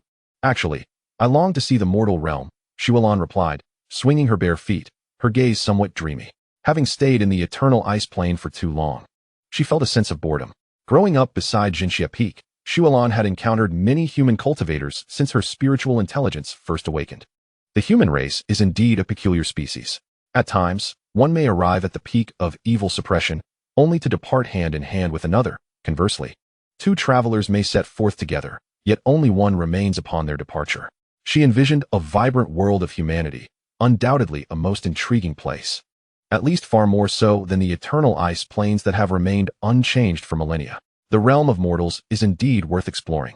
Once we leave the eternal ice plains, I shall take you to witness it. Ning Ziyuan nodded and tossed a spirit fruit to Xuan. Such an appetite. It seems the mountain of spirit fruits in my storage space may yet be salvaged, Ning Ziyuan mused. Zhonglinger leaned against Ning Ziyuan's shoulder, puffing her cheeks and concentrating her voice into a thread. You are luring bees and butterflies, she exclaimed. This is a flower. Ning Ziyuan stole a glance at Xuan and, in turn, responded with a thread of sound, a female flower. Zhonglinger wore an expression of knowing. Many flowers are hermaphroditic. Ning Ziyuan felt a wave of confusion. How to explain to Zhonglinger that this ice flower bore both pistils and stamens, a clear embodiment of modern scientific knowledge? Can it cultivate dual practices? Zhonglinger raised an eyebrow. Clearly, humans and spirit herbs cannot engage in dual cultivation, Ning Ziyuan replied. But I wish to practice dual cultivation now, Zhonglinger asserted, gripping Ning Ziyuan's garment with fierce eyes. I also wish to experiment with the method of harmonious union. Can you help me avoid that? Someone patted Xuan's shoulder. She, engrossed in devouring spirit fruits, looked up in confusion. Ning Ziyuan organized his words. Could you stay in the storage ring for a while? I shall release you tomorrow morning. No way, Xuan pouted, clearly reluctant. 10 water spirit fruits for you tomorrow, Ning Ziyuan proposed. Deal, Xuan beamed with satisfaction. The master isn't very clever, is he? He could have simply confined her to the ring without seeking her consent, thus avoiding the unnecessary loss of 10 spirit fruits. The figure of the silver-haired maiden vanished from the Bai Tianxian boat, and Zhonglinger's arms entwined around Ning Ziyuan's neck. She nibbled on his earlobe, her tone suppressing a rush of emotion. Junior brother, I learned several new methods of harmonious union from the books today. Accompany me tonight to try them all. Chapter 42. The Thousand Rock Valley, the Eternal Ice Plains, and the Thousand Rock Valley stretch across the edge of the Mushin province. Resembling an ancient colossal city that obstructs the gaze of beasts yearning to invade the realm of mortals. From a distance, one can witness the massive silhouette of a tortoise shell, that of the Xian turtle, one of the 5 great spirit guardians. It serves as the foundational pillar of this immense city. The back of the Xian turtle is the sole area within the vast eternal ice plains where a verdant hue can be observed. And influenced by the vigorous life force of the Xian turtle, it boasts flourishing flora, even faintly emanating the ethereal glow of spirit herbs. Wow! Xuan's eyes sparkled with brilliance. This is truly remarkable. Must you always act as if you have never seen the world? Zhonglinger shot a glance at Xuan, feeling somewhat exasperated as she ruffled her hair. Your ears are bound to develop calluses, Xuan. You chatter incessantly, finding awe in everything you see. In the eyes of a young girl, there eternally sparkles an exuberant curiosity, which manifests in exaggerated expressions of astonishment at even the most mundane occurrences, followed by her covering her mouth and exclaiming in delight, "How remarkable!" She had never encountered such wonders before, and they were indeed breathtaking. Xuan blinked in a somewhat aggrieved manner, nudging Ning Ziyuan with her elbow. What do you say, master? Truly remarkable, Ning Ziyuan murmured.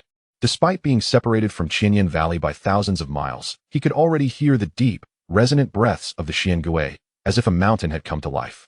Having traversed the vast expanses for a considerable time, he still found himself genuinely awestruck by such a magnificent sight. No matter how accomplished one might be on Earth, such vistas were unattainable. The grand landscapes that once existed only within the realms of gaming now unfolded before his very eyes, moment by moment. Why do you sigh? Zhong Linger mused, reflecting whether she was being too much of a wet blanket. Just as she gazed at the distant Qianyan Valley, Ning Ziyuan suddenly felt a gaze sweep over him. Xuan, please wait for a moment in the storage ring, he instructed, directing his attention to the narrow passage leading into Qianyan Valley, where he stowed the Xian Bing flower into the ring. At the entrance stood an elderly man with a youthful visage, whose serious demeanor was accentuated by his long beard, accompanied by a strikingly handsome young man wielding a long knife. Are you two here to seek the spirit of the Xian Gui as well? Ning Ziyuan casually inquired as he descended from the bitten Xian boat. The elderly man cast a disdainful glance at Ning Ziyuan, seemingly uninterested in engaging with him. Ning Ziyuan remained unfazed by the elder's demeanor, but as he turned away, he subtly twitched his nose and furrowed his brow. The scent emanating from the old man was peculiar. I have come to seek the spirit of the Xian Gui. The young man stepped forward, bowing apologetically. He first cast a furtive glance at Zhong Linger before fixing his gaze upon Ning Ziyuan. I am Li Wuya, a disciple of the Golden Blade Sect. This gentleman beside me is the sect leader and my master, who accompanies me for my safety. Ning Ziyuan returned the greeting. I am Ning Ziyuan, a true disciple of the Yunque Sect's branch in Yunma Prefecture. It is a pleasure to meet you, Taoist Li, and the esteemed sect leader of the Golden Blade Sect. I am Zhong Linger, his second senior sister, she added, her introduction lacking enthusiasm, clearly displeased with the elder's attitude. Her voice faltered momentarily, and she exchanged a solemn glance with Ning Ziyuan, both recognizing the seriousness reflected in each other's eyes. Ah, so you are true disciples of the Yunque Sect. No wonder you carry yourselves with such distinction. Before Li Wuya could speak, the elder interjected, his demeanor transformed as he radiated warmth and enthusiasm. Indeed, one cannot underestimate a grand sect renowned throughout the 8 realms. I am Duan Hen, the sect leader of the Golden Blade Sect in Muxian Prefecture, and Wuya is my prized disciple. Duan Hen chuckled heartily, affectionately draping an arm around Li Wuya's shoulders, pride evident in his pat on the back. While there are customs regarding precedence, since you are disciples of the Yunque Sect, I shall allow you to enter Qianyan Valley first. Will you not join us, Taoist Li? Ning Ziyuan asked, his smile fading, revealing a hint of coldness in his eyes. In Qianyan Valley, does the number of companions truly matter? Haha. Wuya has been timid since childhood and is not yet prepared to face the test of the Xian turtle. Duan Hen chuckled, saying, I still have some words to impart to him, Master. Li Wuya looked at Duan Hen with a hint of confusion. Did you not just say to hurry and once ready? An eerie silence enveloped the atmosphere, while Duan Hen maintained his light-hearted demeanor, his peripheral gaze continually scanning the two. Since Taoist Li is already prepared, let us accompany you, Ning Ziyuan said slowly. No, no, ha ha ha, Duan Hen replied with a wave of his hand. Wuya is too dull to compete with you two for the opportunity to break through to the transformation stage. Rest assured, Sect Master. The soul and spirit are earned through trials. There is no question of competition, Ning Ziyuan assured, gazing intently into Duan Hen's eyes. You need not worry that we would harm Taoist Li. After all, you are a practitioner of the transformation stage. If anything were to happen to Taoist Li, we would not be able to leave this Thousand Rocks Valley either, would we? Duan Hen's smile faltered, his expression growing serious as he stroked his long beard. He turned to meet Ning Ziyuan's cold stare for a moment, their auras clashing in a brief confrontation, with hints of golden lotus appearing in Ning Ziyuan's pupils. Duan Hen's brows twitched slightly, and after a pause, he spoke slowly. Since you are so kind, I entrust my disciple to your care. Indeed, Ning Ziyuan replied, his gaze laden with meaning, we shall certainly keep a close watch on Taoist Li on your behalf. Duan Hen, with genuine concern, patted Li Wuya on the back, saying, let us enter the Thousand Rocks Valley together with these two young friends. At the entrance of the Thousand Rocks Valley, one could only see a narrow strip of sky above. The heavy Xianming stone hung low, exuding a yellowish hue that imparted an oppressive feeling. The three walked silently deeper into the valley until Ning Ziyuan paused to scoop a handful of Xianming soil into his storage ring. Do you hear that? A voice, as if woven from sound, reached their ears. Yes, Ning Ziyuan replied softly. That Duan Hen carries the scent of soul corrosion grass. Do you know what it is used for? The expression of Zhongling air turned severe. It is used to concoct the soul corroding pill, which serves the purpose of soul possession, Ning Ziyuan responded calmly, smiling at Li Wuya, then continuing to Zhongling air. Moreover, it is not just the soul corrosion grass. Within Li Wuya's primordial spirit lies a soul lock imprint that seals memories. It seems that Duan Hen is hiding quite a few secrets. Zhongling air nodded. Is Taoist Li's master truly a powerful practitioner of the transformation stage? Walking at the forefront, Zhongling air suddenly stretched and initiated a conversation with Li Wuya. Feeling her gaze upon him, Li Wuya's face turned red. His expression somewhat shy. Indeed, my master is at the early stage of transformation. With Taoist Li's talents, those prominent sects should be vying for your allegiance. Ning Ziyuan interjected, continuing to probe. How did you end up in a sect like the Golden Blade sect, where even the sect master is only at the transformation stage? Taoist Ning, you may not be aware. Li Wuya shook his head earnestly. I grew up in poverty, and my parents fell victim to bandits. Were it not for my master's rescue, I might have long since become prey for those beasts. The Golden Blade sect has always been a single-line inheritance. It is my master who has painstakingly raised me and imparted the methods of cultivation, granting me the chance to tread the path of immortality. His expression was gentle. Master has waited for a millennium to receive a disciple like me. How could I disregard the deep affection nurtured over centuries, the grace of his teachings, and abandon the sect? Moreover, Li Wuyi smiled at Ning Ziyuan. Countless sects, both large and small, populate the twilight of Xianzhou, and a master at the transformation stage is already of the highest caliber. Although not comparable to the grand sects of the 8 Desolations and 9 sects, even the larger sects would not expend their resources for a single disciple. Zhonglinger disdainfully remarked, what nonsense. I believe it was Duan Hen who acted personally. Waiting for a millennium, Ning Ziyuan murmured. He indeed sensed the waning vitality of Duan Hen, whose youthful appearance belied the fact that this leader of the Golden Blade sect had stagnated at the early transformation stage for far too long, likely nearing his end. How many divine souls have you acquired, my friendly? Ning Ziyuan gracefully shifted the topic. My senior sister and I just visited the Jinxia Peak. The trials were quite formidable, and I was hoping to gather some intelligence. He had already traversed Jinxia Peak, Tongyu Valley, and Moonfall Mountain, leaving only the Xian Gui divine soul in Xianyan Valley to obtain. Li Wuyi raised his head, a hint of pride in his demeanor. My master said that once I break through to the transformation stage, he will pass on the leadership of the Golden Blade sect to me, as he wishes to wander the world in leisure. If you have yet to visit Panlong Mountain, be exceptionally cautious. The trial of the Jiao Dragon is perilous and truly life-threatening. Tongyu Valley and Moonfall Mountain are manageable, though I hear that the trial of Goqing restricts the use of magical artifacts, so do remain vigilant. Thank you for your guidance. I shall wish you a smooth breakthrough. My friendly, Ning Ziyuan replied, nodding after hearing Li Wuyi's insights. As they approached the heart of Qinyan Valley, the cliffs on either side grew ever more towering and steep. Various rocks, including the 9-colored stone and the chaos rock, were embedded in the cliffs, and Ning Ziyuan occasionally collected soil formed from these stones, intending to cultivate a fertile ground suitable for the growth of the Xianbing flower within the sect. What are your thoughts? Zhonglinger inquired, walking alongside Ning Ziyuan. Duan Hen will not allow Li Wuyi to break through to the transformation stage for 2 reasons. First, he cannot defeat Li Wuyi of the same realm. Second, once Li Wuyi achieves transformation, he will immediately discover that his primordial soul has been sealed. Ning Ziyuan lowered his voice. Are you implying that Duan Hen will act as soon as Li Wuyi acquires the transformation energy? Zhonglinger asked, her expression grave. No. Ning Ziyuan shook his head. To obtain the transformation energy, one must ascend the divine sealing ladder, which is located within various states. There are numerous onlookers, and news travels swiftly. If word of his seizing the body spreads, his reputation will be tarnished, and he would no longer be able to remain in the twilight of Xianzhou. He recalled Chongming's words and paused before continuing. The spirit guardian assesses a cultivator's realm through the probing of their primordial soul, but the divine sealing ladder imposes no such restrictions. Consequently, the 5 divine souls can only be obtained by Li Wuyi, while Duan Hen can personally retrieve the transformation energy after seizing a body. Thus, Duan Hen will act as soon as Li Wuyi exits Qinyan Valley. Duan Hen truly is a cunning dog, Zhonglinger remarked, a sharp light flashing in her eyes. She glanced back at Li Wuyi, who quickly averted his gaze. His cheeks flushed. As you observe Li Wuyo, he hardly embodies the essence of a Yuan Ing stage cultivator who has spent centuries in cultivation. Upon encountering a beautiful, unfamiliar female cultivator, he is unable to conceal his gaze.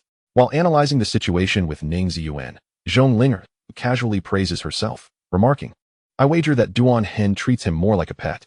Li Daoyu, Zhonglinger raised her voice. Duan Zongzhu must be quite concerned for you. The journey to attain the divine soul is fraught with peril, especially in the treacherous eternal ice plains, yet he has come all this way. My master has always been deeply concerned for me. Wherever I go, he is ever by my side. Each time Li Wuyo converses with Zhonglinger, he appears overly bashful. Though at this moment, he seems somewhat disheartened. However, my master forbids me from speaking freely with others. Should he witness my loquaciousness, I fear he would once again bid me to be silent. What a tiresome old man, Ning Ziyuan silently cursed. What concern is it of yours? Duan Hen's target is not you. The voice of the soul-devouring sword fell upon him like a bucket of cold water. Or is it that you have found a convenient excuse for your murderous intent? Junior brother, what troubles you? Zhonglinger inquired, observing Ning Ziyuan, who suddenly appeared as if chilled to the bone, with a furrowed brow. Nothing, Ning Ziyuan replied, shaking his head slightly, dismissing the distractions in his mind. I am contemplating how to subtly remind him of this matter, or whether to break the soul lock seal and reveal the truth. You truly have a penchant for meddling. The soul-devouring sword scoffed. Whether he dies in ignorance or lives burdened by pain is of no concern to you. An arm entwined around his, delicate fingers interlacing with his. Junior brother, pursue whatever course you deem fit. Zhonglinger's voice was unexpectedly gentle. The warmth of her touch was the greatest comfort for Ning Ziyuan at that moment. Li Wuyo had the right to know the truth and to reject the pain it might bring. However, whatever path his junior brother chose, he must not bear the blame upon himself. Trailing behind, Li Wuyo lowered his head, observing the intimate gestures shared between Zhonglinger and Ning Ziyuan. A shadow of melancholy crossing his features. Sister, what would you do? Ning Ziyuan asked. Well, if I were in your position, I would undoubtedly break his soul lock seal to reveal the truth, Zhonglinger shrugged. But I lack your strength. If I were to attempt breaking it, he might end up a mere shell of his former self. Fear not, simply follow your sister's counsel. Zhonglinger kissed the side of Ning Ziyuan's face, adding, if any dire consequences arise, let them befall me. You've suddenly become quite understanding, sister, Ning Ziyuan remarked. Does it remind you of your sister Yuna? Zhonglinger teased, raising an eyebrow with a hint of jealousy. Suddenly, the ground beneath them trembled violently, as if the cliffs and rocks had been imbued with life, beginning to quake rhythmically. The narrow passage before them was forcibly torn open into 3 smaller paths, with inscriptions gradually emerging on the surfaces of the trails. The left path was of wood, the central path was of sword, and the right path was of blade. It seems the trial of the Xian turtle is commencing. Zhonglinger released Ning Ziyuan's arm and approached the entrance of the left path. See you soon. Oh dear, fellow cultivators, until we meet again. Li Wuyo scratched his head and proceeded towards the right path.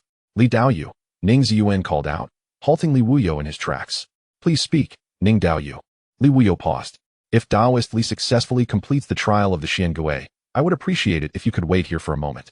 Ning Ziyuan spoke softly as he stepped onto the narrow path, his voice drifting like a breeze into Li Wuyo's ears.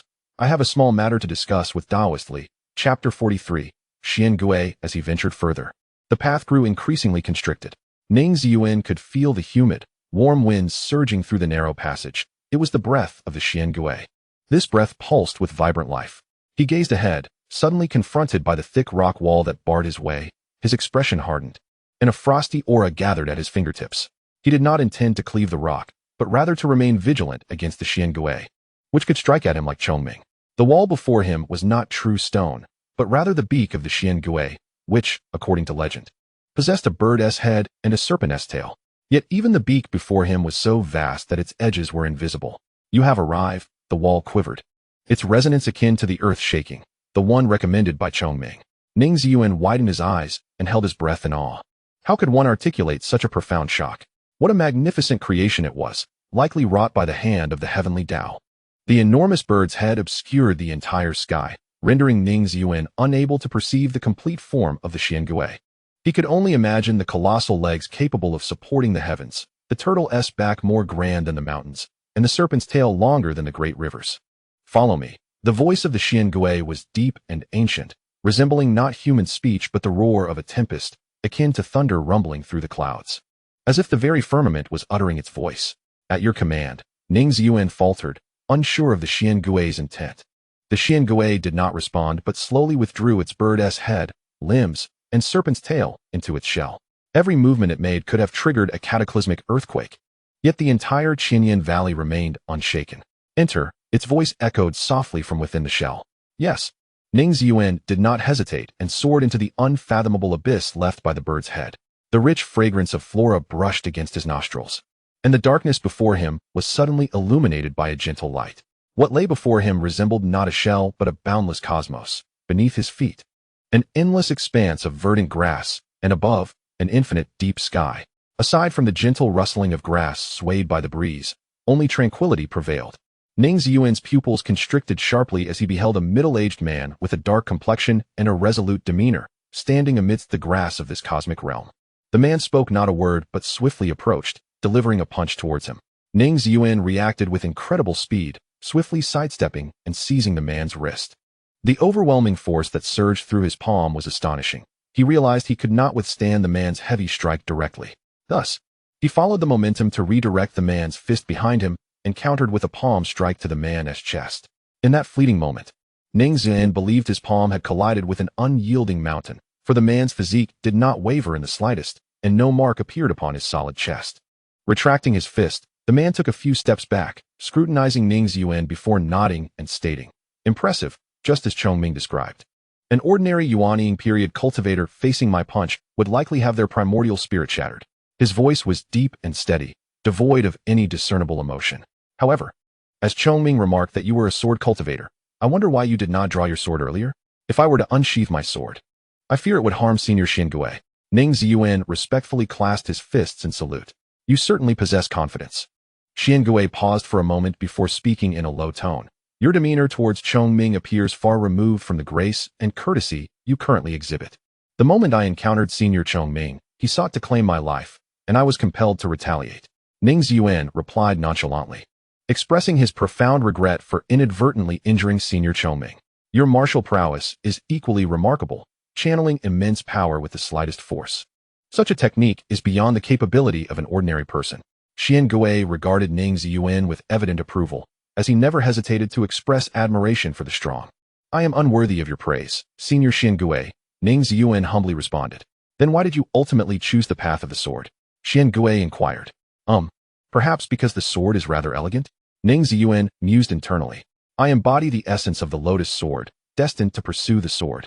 He extended a hand, revealing a budding golden lotus nestled within his palm. The quest for the sword is indeed my path of cultivation. The lotus sword essence is truly remarkable. Gui inhaled deeply. A gentle breeze swept across the grassland as Gui lifted his gaze, fixing his eyes upon Ning Ziyuan. Have you come seeking the true soul? He did not refer to the spirit, but directly mentioned the true soul, which left Ning Ziyuan somewhat astonished. I shall only bestow upon you the true soul, for only the true soul is worthy of you. Noticing Ning Ziyuan's confusion, Gui spoke leisurely. Yet you must also prove your worthiness to obtain my true soul. I humbly request that Senior Gui grant me a trial, Ning Ziyuan replied. You mentioned earlier that you refrained from using your sword out of fear of injuring me? Gui's voice was somber, a layer of mysterious yellow energy emanating from beneath him, forming a protective barrier.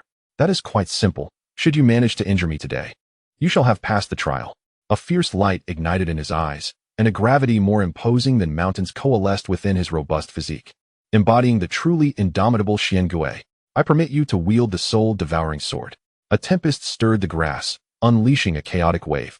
As the formidable pressure cleaved the surrounding space in two, intertwining sword intent with the mysterious yellow energy, igniting fierce sparks. Then I must apologize for the offense. The soul-devouring sword slowly materialized in the void, its icy sheen glimmering coldly, two long swords levitating beside Ning Ziyuan, his white hair billowing in the wind. Gui raised an eyebrow, setting aside other matters. This lad certainly possessed an extraordinary presence, his poise deserving of admiration. Ning Ziyuan made no move, yet suddenly, a flurry of snowflakes descended like goose feathers within the confines of the shell, the silent storm radiating brilliance, the snowflakes slicing through Gui's mysterious yellow energy, producing a sound akin to the shattering of gold and jade. This level of intensity caused Gui to furrow his brow, yet it still fell short. Ning Ziyuan gently shook his head, gripping the hilt of the soul-devouring sword, his aura steadily ascending. Gui had yet to grasp the gravity of the situation. As an aficionado of soul wandering, Ning Ziyuan was acutely aware of the sounds that the bosses in their lairs most dreaded to hear. The second in rank is the sound of rattling bells. The first is the cacophony of roars emanating from beyond the door, self-disembowelment, the consumption of potions, fervent prayers, and the clashing of weapons.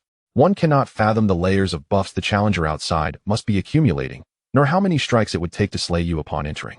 Typically, buffing oneself requires 3 minutes, while defeating a boss takes merely 3 seconds. Presently, Ning Ziyuan is engaged in the act of buffing himself. The techniques Jiang Shui and Gui Haizhu Xuan from the Gui Haizhu Xuan swordplay are not strictly meant for slaying foes. Jiang Shui focuses on gathering energy, while Gui Haizhu Xuan hones concentration. The 7 swords, Tian Shu, Tian Xian, Tian Ji, Tian Quan, Yu Hong, Kai Yang, and Yao Guang, serve, in a sense, as mere preparatory moves. Their purpose being to align the 7 stars and unleash the most decisive strike, the 7 absolute. Suddenly, Ning Ziyuan's swordsmanship manifests in a divine form. 9 colossal ancient swords descend from the heavens, capable not only of crushing and suppressing adversaries, but also of materializing sword chi, transforming spiritual energy into a razor-sharp blade, yielding an undeniably potent enhancement. The golden lotus of the lotus sword intent amplifies the damage of sword techniques, while the Tianling sword intent can store sword chi in its feathers, and the soul-devouring sword similarly boasts damage augmentation, channeling demonic energy into the blade, rendering it unstoppable. Not to mention the 10 formidable heart techniques he possesses, which offer extraordinary increases in damage. Moreover, Ning Ziyuan has gleaned insights from the Gui Haizhu Xuan swordplay, developing his unique elements. What would the effect be if he were to unleash a buff-laden San Wan Chuan in a state of the 7 absolute? This strike would eclipse even the wildest of crazy Thursdays. Ning Ziyuan has never executed a blow of such magnitude. After all, in battles against equally matched foes, he has yet to encounter anyone foolish enough to remain stationary, passively witnessing him stack buffs through a series of flamboyant displays. Yet today he has witnessed just that. Xian Gui stands rooted to the spot, transitioning from proud stature to grave seriousness, ultimately breaking into a cold sweat. What is this fellow doing? His senses are overwhelmed. First, he observes the fierce blizzard gradually subside. Then Ning Ziyuan, clad in white, appears like a drifting snowflake. Next, 7 streams of sword chi converge around him, forming a 7-pointed star pattern, followed by the blooming of the golden lotus, as scarlet gold feathers meld into the soul-devouring sword. He then witnesses 9 colossal swords, imbued with a primal aura, descend from above, encircling him in a heavenly prison. The sword formations woven from demonic light, close one by one, overlapping to create a singular beam of sword light. Ultimately, all this formidable power coalesces upon the trembling soul-devouring sword. Xian Gui can no longer maintain his stance. He conjures the Xian Ming spell before him, summoning all the divine power contained within his shell. The grass within the realm, deprived of Xian Gui's nurturing power, withers and decays in an instant, leaving behind a scene of desolation. The primal essence of heaven and earth merges with his body, faint patterns of a tortoise shell emerging upon him, their texture dense and substantial. Ning Ziyuan's complexion pales, yet the golden lotus in his pupils shines even brighter than the blazing sun. This is the first time I have wielded such a strike. He suppresses his breath and speaks slowly. I wish to name it Zhan Xiao. With his finger as a guide, he commands the soul-devouring sword and the Qing Shuang, both long swords positioned at his side, where Xian Gui can perceive only a slender thread of sword light. As Ning Ziyuan prepares to unleash this strike, Xian Gui's contemplation ceases. The intent of the sword arrived before its light.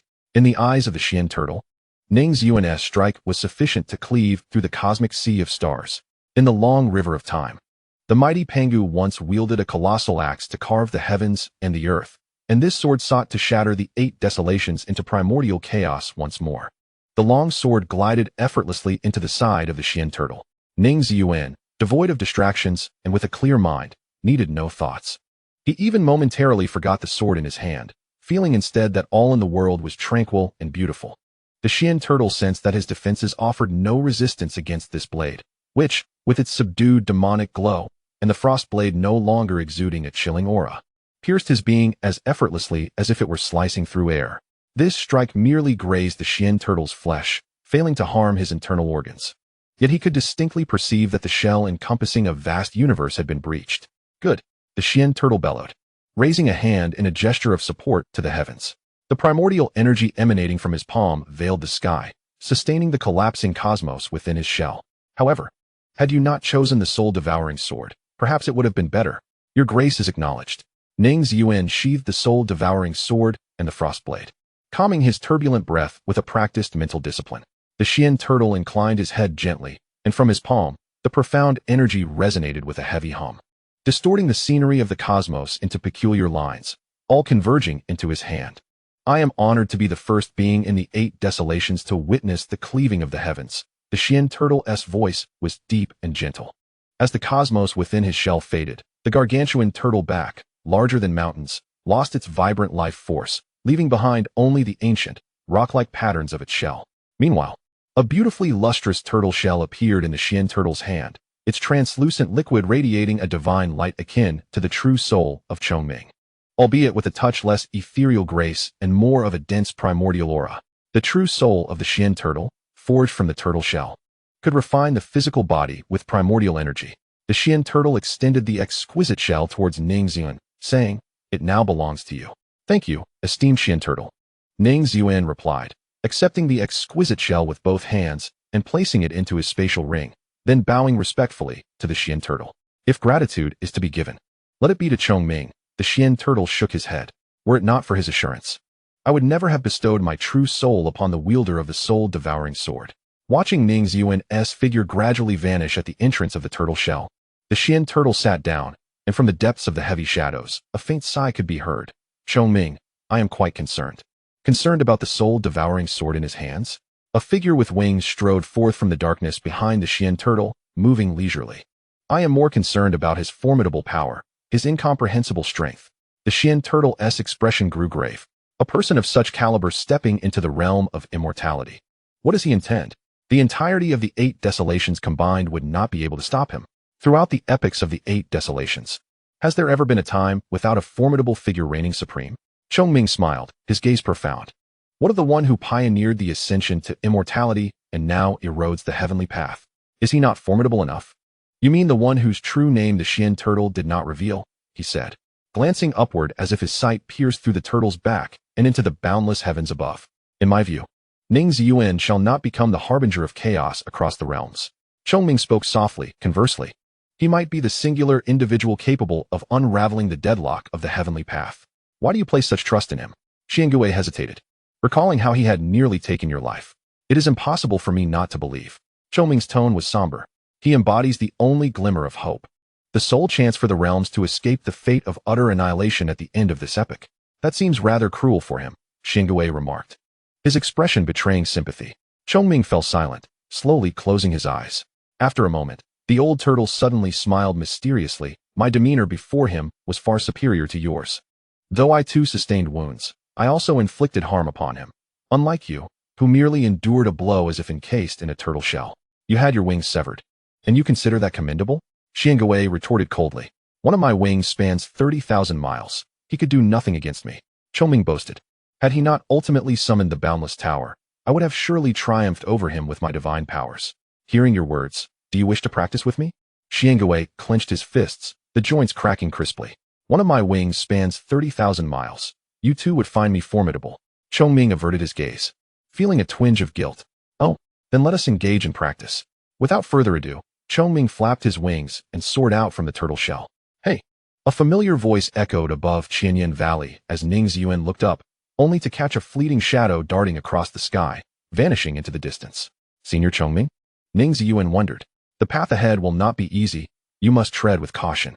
In the blink of an eye, Chongming had disappeared, leaving behind only the lingering echoes of his voice in the vastness of Qianyan Valley.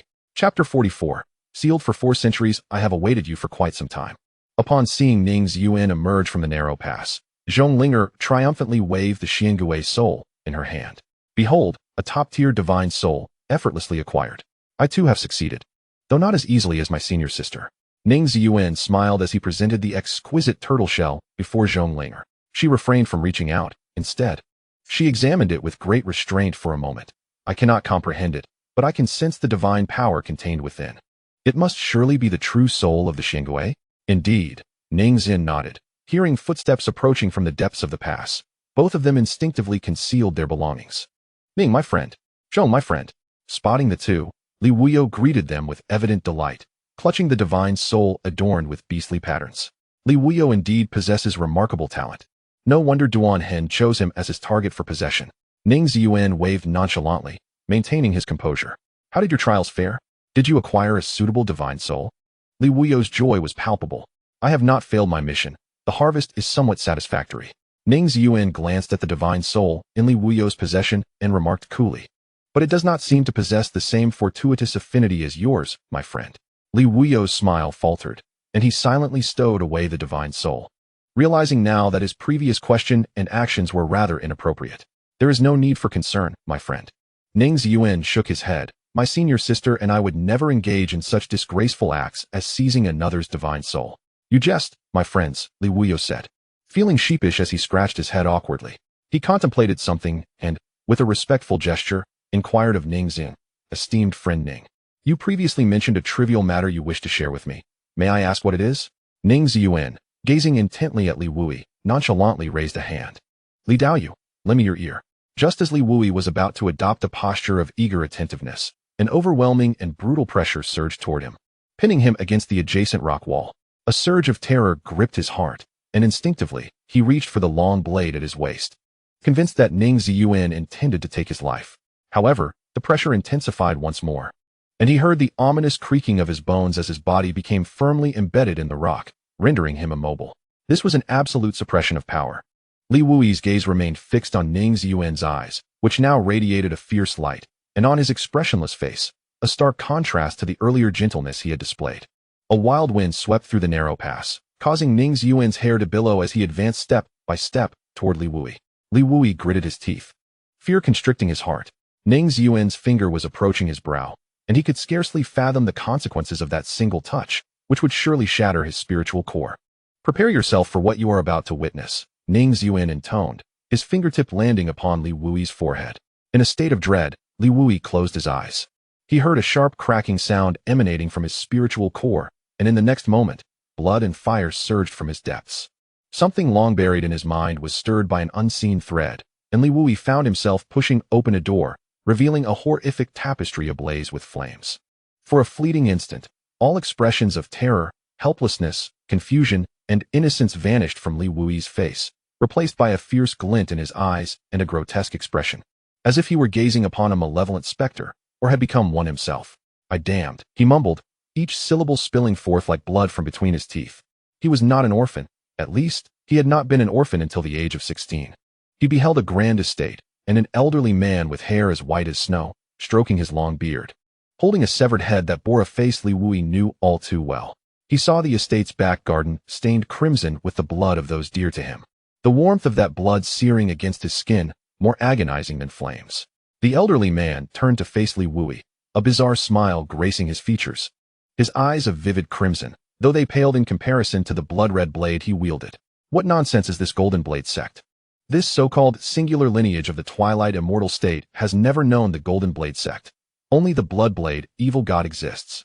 Memories surged like a torrential tide, a tempest that rushed from behind Li Wuyi, engulfing him, crushing him, and reconstructing his flesh and blood, transforming him into a being neither human nor ghost.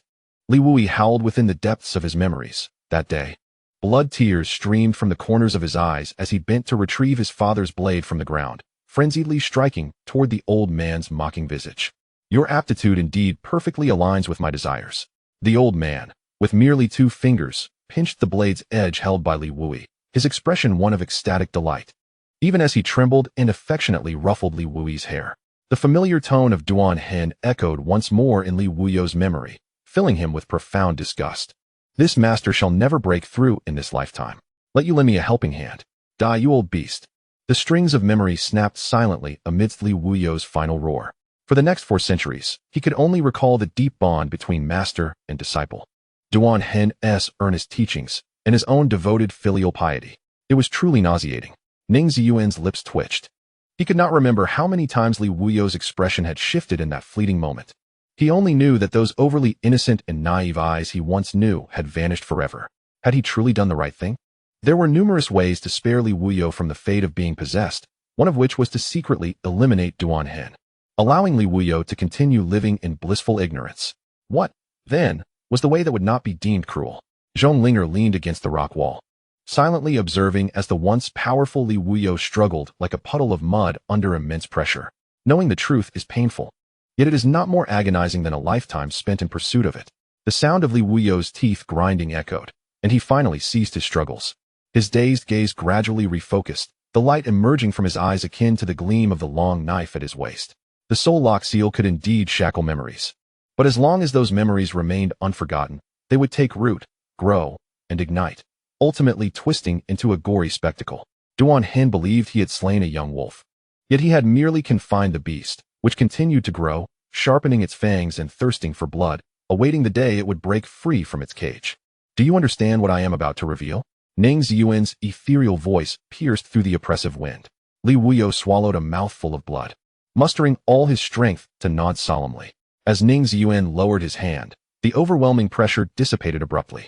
Li Wuyo's body remained embedded in the rock wall, his hands hanging limply, his throat rasping with labored breaths. The unmistakable scent of soul-corroding grass clung to Duan Hen. The soul-corroding grass grows in the Great Mountains, and many cultivators in Yunma Prefecture are aware of its properties, yet in Muxian Prefecture, only a few know of it. Someone must know. Li Wuyo drew a deep breath, his voice hoarse as he tremblingly retrieved for 4 centuries. This blade has been gripped tightly in his hand, holding within it all truths, yet for 400 years. He remained utterly oblivious. Each day, he swung the sword, wearing a radiant smile, even in the face of the scars it bore. After a bout of dry heaving, Li Wui suddenly erupted into a maniacal laughter, exclaiming, "Damn it, it's all a lie. How could I have believed it to be true for so long?" His laughter grew increasingly deranged, and soon, tears of a faint crimson cascaded down his strikingly handsome face, which, in that fleeting moment, appeared to have aged a millennium. Now, he bore an aura befitting a late-stage nascent soul cultivator. Ning Ziyuan remained silent, observing Li Wui's frenzied expression until his emotions gradually subsided. It was only when the edge of the blade nicked his fingertip, drawing blood, that Li Wui finally emerged from his stupor. He traced the inscriptions on the hilt, meticulously reassembling the sword, and returned it to its sheath, fastening it securely to his waist. "Thank you, Taoist Ning," Li Wui murmured, fatigue evident in his voice. "Do you not harbor any hatred for me?" Ning Ziyuan suddenly inquired. "Do you not resent me for revealing all this, for shattering your life of 400 years? Life?" Li Wui's eyelashes fluttered, his gaze fierce yet vividly alive. "Taoist Ning, I have not lived for 400 years. I merely have not died." A hint of deep azure colored Ning Ziyuan's pupils as he recalled the sound of Li Wui's shattered heart. Yet now, there seemed to be a burgeoning clarity within his own. "I do not hate you, Taoist Ning," Li Wui asserted, steadying himself as he shakily rose to his feet. "From the moment I grasped the truth, I have truly begun to live." Ning Ziyuan regarded the man before him, whose demeanor starkly contrasted with what it had been mere moments ago, and nodded in silence. "What do you wish to do?" "I wish to do what must be done," Li Wui replied, grasping the sword hilt as he sought its lingering warmth. "I ask of you, Taoist Ning, one thing, regardless of what transpires outside Xinyan Valley. Please refrain from intervening." Though Duan Hen's time is drawing to a close, he remains a transformation stage cultivator, Ning Ziyuan cautioned. "You stand at a considerable disadvantage. Victory is not guaranteed." "I know the old fool's weaknesses," Li Wui retorted. "He has trained me for so long that he believes me to be his true disciple." Suddenly, his breath hitched, and he was lost in thought until the sound of the blade scraping against its sheath roused him. "Taoist Ning, if I should fall to Duan Hen, then please allow him to leave." Upon uttering those words, disbelief washed over his features, as if he could scarcely comprehend his own declaration. Yet he continued, "Given the strength you just displayed, eliminating him would be a simple task. But if fate decrees my demise, let Taoist Ning accompany him. He has little time left, anyway." "Very well," Ning Ziyuan replied solemnly, nodding in agreement. "I shall take my leave first, Taoist Ning." Li Wui exhaled a deep breath, gesturing behind him. With no hesitation remaining, he ventured forth as dusk descended, enveloping the narrow entrance of Xinyan Valley in darkness, save for a faint glimmer of light emanating from the distant exit. Li Wuyo moved resolutely towards that beacon, his mind undistracted. It was reminiscent of 4 centuries past when he trailed behind Duan Hen along the path leading to the gates of the Golden Blade Sect. Outside the entrance of Xinyan Valley, Duan Hen beheld 3 silhouettes emerging from the shadows, a jovial expression adorning his face. "Wuyo, how did it go? Was the trial of the Xian Gui difficult?" He stepped forward, extending his hand to pat Li Wuyo's shoulder. "Forgive me, master." Li Wuyo replied with a hint of shame, his performance of innocence flawless, creating a fleeting illusion in Ning Ziyuan's mind that the soul-binding seal within him had not been entirely lifted. "I was unable to obtain the soul of the Xian Gui." Duan Hen's smile faltered momentarily before he gently lowered his hand. "No worries, no worries. Return and train more diligently. You shall surely succeed next time." Yet, As his palm touched Li Wuyo's shoulder, his words abruptly ceased. A long blade had pierced through Duan Hen's heart, the tip emerging from his back, glistening with viscous blood. The strike was executed with remarkable swiftness, ferocity, and precision, indicative of an unwavering wrist and a tranquil heart, fueled by immense resolve to deliver such an unobstructed blow. Well done. The first form of the golden blade technique, Cloud Eye, has been mastered quite proficiently. Duan Hen's smile revealed no trace of surprise as he observed the flames of fury nearly spilling from Li Wuyo's eyes. Li Wuyo's expression remained impassive as he channeled spiritual energy into his shoulder, deflecting Duan Hen's hand before twisting the blade, shattering Duan Hen's heart meridian. The twist was executed with such resolve that the resulting blade aura pierced through the clouds. With a sudden expulsion of blood mist, Duan Hen stained Li Wuyo's face a grotesque crimson. Impressive, indeed. You truly are my disciple, having memorized your master's hidden injuries. Duan Hen's expression remained one of satisfaction. He made no move to retaliate, nor did he reach for the golden blade hanging at his waist. The moment Li Wuyo stepped out of Qinyan Valley, he sensed that the soul-binding seal he had established was undone, realizing that he would not emerge alive from the eternal ice plane today. The one capable of unraveling his seal in such a brief span must find it effortless to take his life. That individual could only be Ning Ziyuan. Yet, he approached with a countenance full of mirth, as if Li Wuyo were still that eternal child, and he, the ever-teaching master. Who the hell is your disciple? Li Wuyo's teeth ground together roughly as he prodded the blade, slicing open Duan Hen's chest and carving away half of his face. What? How is this possible? Duan Hen staggered back as he advanced step by step, baring his fangs like a wild wolf, seemingly intent on returning the fear that had rotted for 4 centuries and the hatred that had burned for 4 centuries back to Duan Hen. You have raised me like a pig for 400 years. Is not raising pigs ultimately for the purpose of consuming their flesh? Ha! Duan Hen burst into loud laughter. He raised the golden dagger in his hand, his eyes igniting with a crimson glow. Come forth, Li Wuyi. The overwhelming bloodlust swirled around his golden blade, and his white hair and youthful visage decayed visibly before one's eyes. Today, I shall impart to you the final lesson. Chapter 45. Severing bonds of enmity. Ning Ziyuan stood atop the cliff, coldly gazing down at the blood-soaked slaughter in Qinyan Valley. This was not a contest of spells between Nascent Soul and transformation stage cultivators. It was a savage clash akin to beasts tearing at one another, with neither side yielding nor seeking resolution, both intent on annihilating the other. The intensity of their hatred was palpable, yet just prior to entering Qinyan Valley, Duan Hen had still embraced Li Wuyi's shoulders, the two of them conversing freely as master and disciple.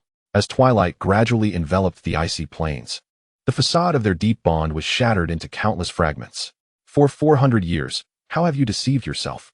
Li Wuyi enunciated each word, the light in his eyes far more vivid than the blood on the blade. How can you utter the words master with such ease? Li Wuyi questioned loudly, as if he needed to expel the resentment lodged in his throat as bloody spittle to find a moment of solace. He sheathed his dagger, executing the motion of drawing and cutting 100 times in an instant, the blade's light weaving an impenetrable net before him, intent on reducing Duan Hen to mere fragments. To accomplish great deeds, sometimes one must deceive even oneself. Duan Hen maintained a solemn demeanor, deftly maneuvering his golden dagger to raise waves of blood, parrying all of the blade's light. If Li Wuyi were truly his disciple, he might have lived a life of tranquility over the years.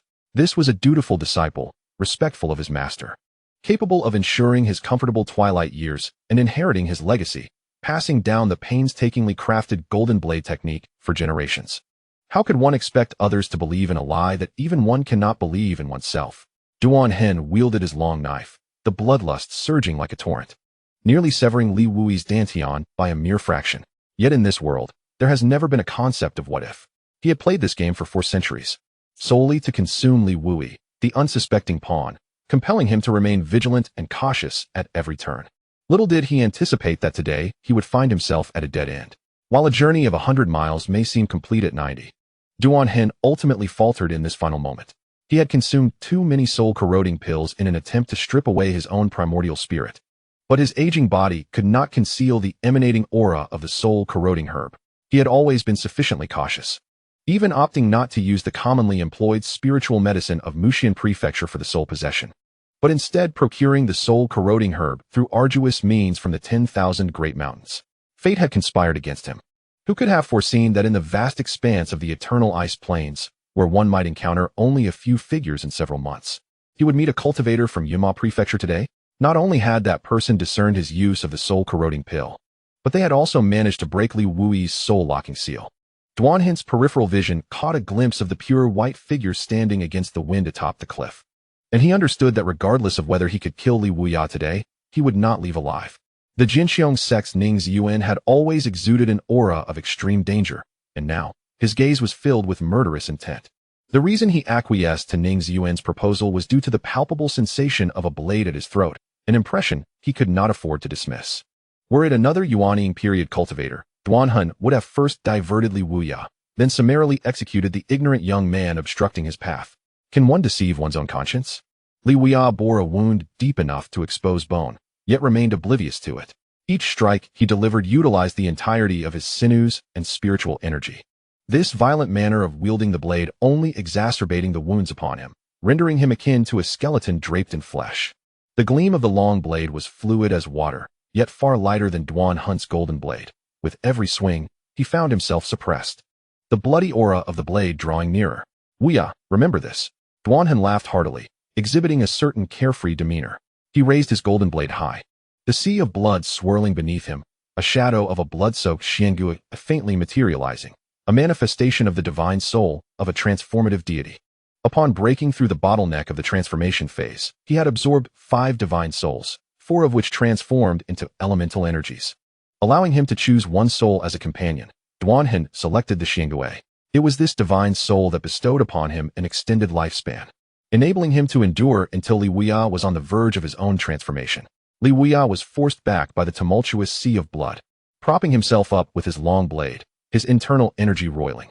In the path of cultivation, treasures, innate talent, and wealth all hold significance.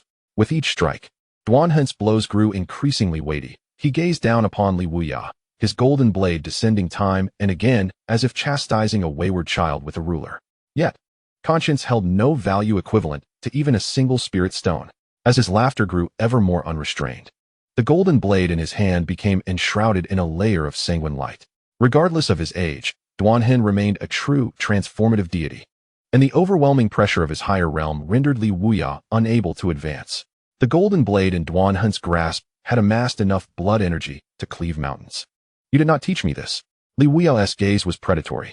He held his breath, concentrating, standing resolute amidst the sea of blood. His blade energy coalescing into a sharper form, cleaving through the encroaching tide of blood. The teachings of cultivating the heart and assuming responsibility for the populace turned out to be nothing but empty words. Even Duanhen himself did not believe those notions. Yet for years, he had held them as sacred maxims. Wuya, deep down, you know I desire a loyal dog. Duanhen scoffed derisively, brandishing his blood-soaked blade, unleashing a crimson tempest toward Li Wuya. Not a wolf that would bite back. The old beast. Li Wuya roared like thunder, his arms' muscles bulging as he withdrew the long blade embedded in the ground, a streak of pristine white clashing against Duanhen's blood-colored aura. His blade was imbued with killing intent, devoid of blood energy. To this day, he had never taken a life himself, his soul remaining pure, thus unable to cultivate the ferocious bloodthirst that characterized Duanhen. However, the resentment that had simmered for centuries imbued Li Wuya's killing intent with a potency that rivaled, if not surpassed, that of Duanhen. The clash of long blades carved intersecting trenches into the ground in an instant. Duanhen's already gravely injured half of his body was utterly torn asunder, and one of Li Wuya's arms fell to the ground.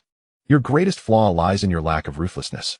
With an impassive expression, Duanhen severed the remaining flesh from his half-crippled body, raising his blade menacingly towards Li Wuya.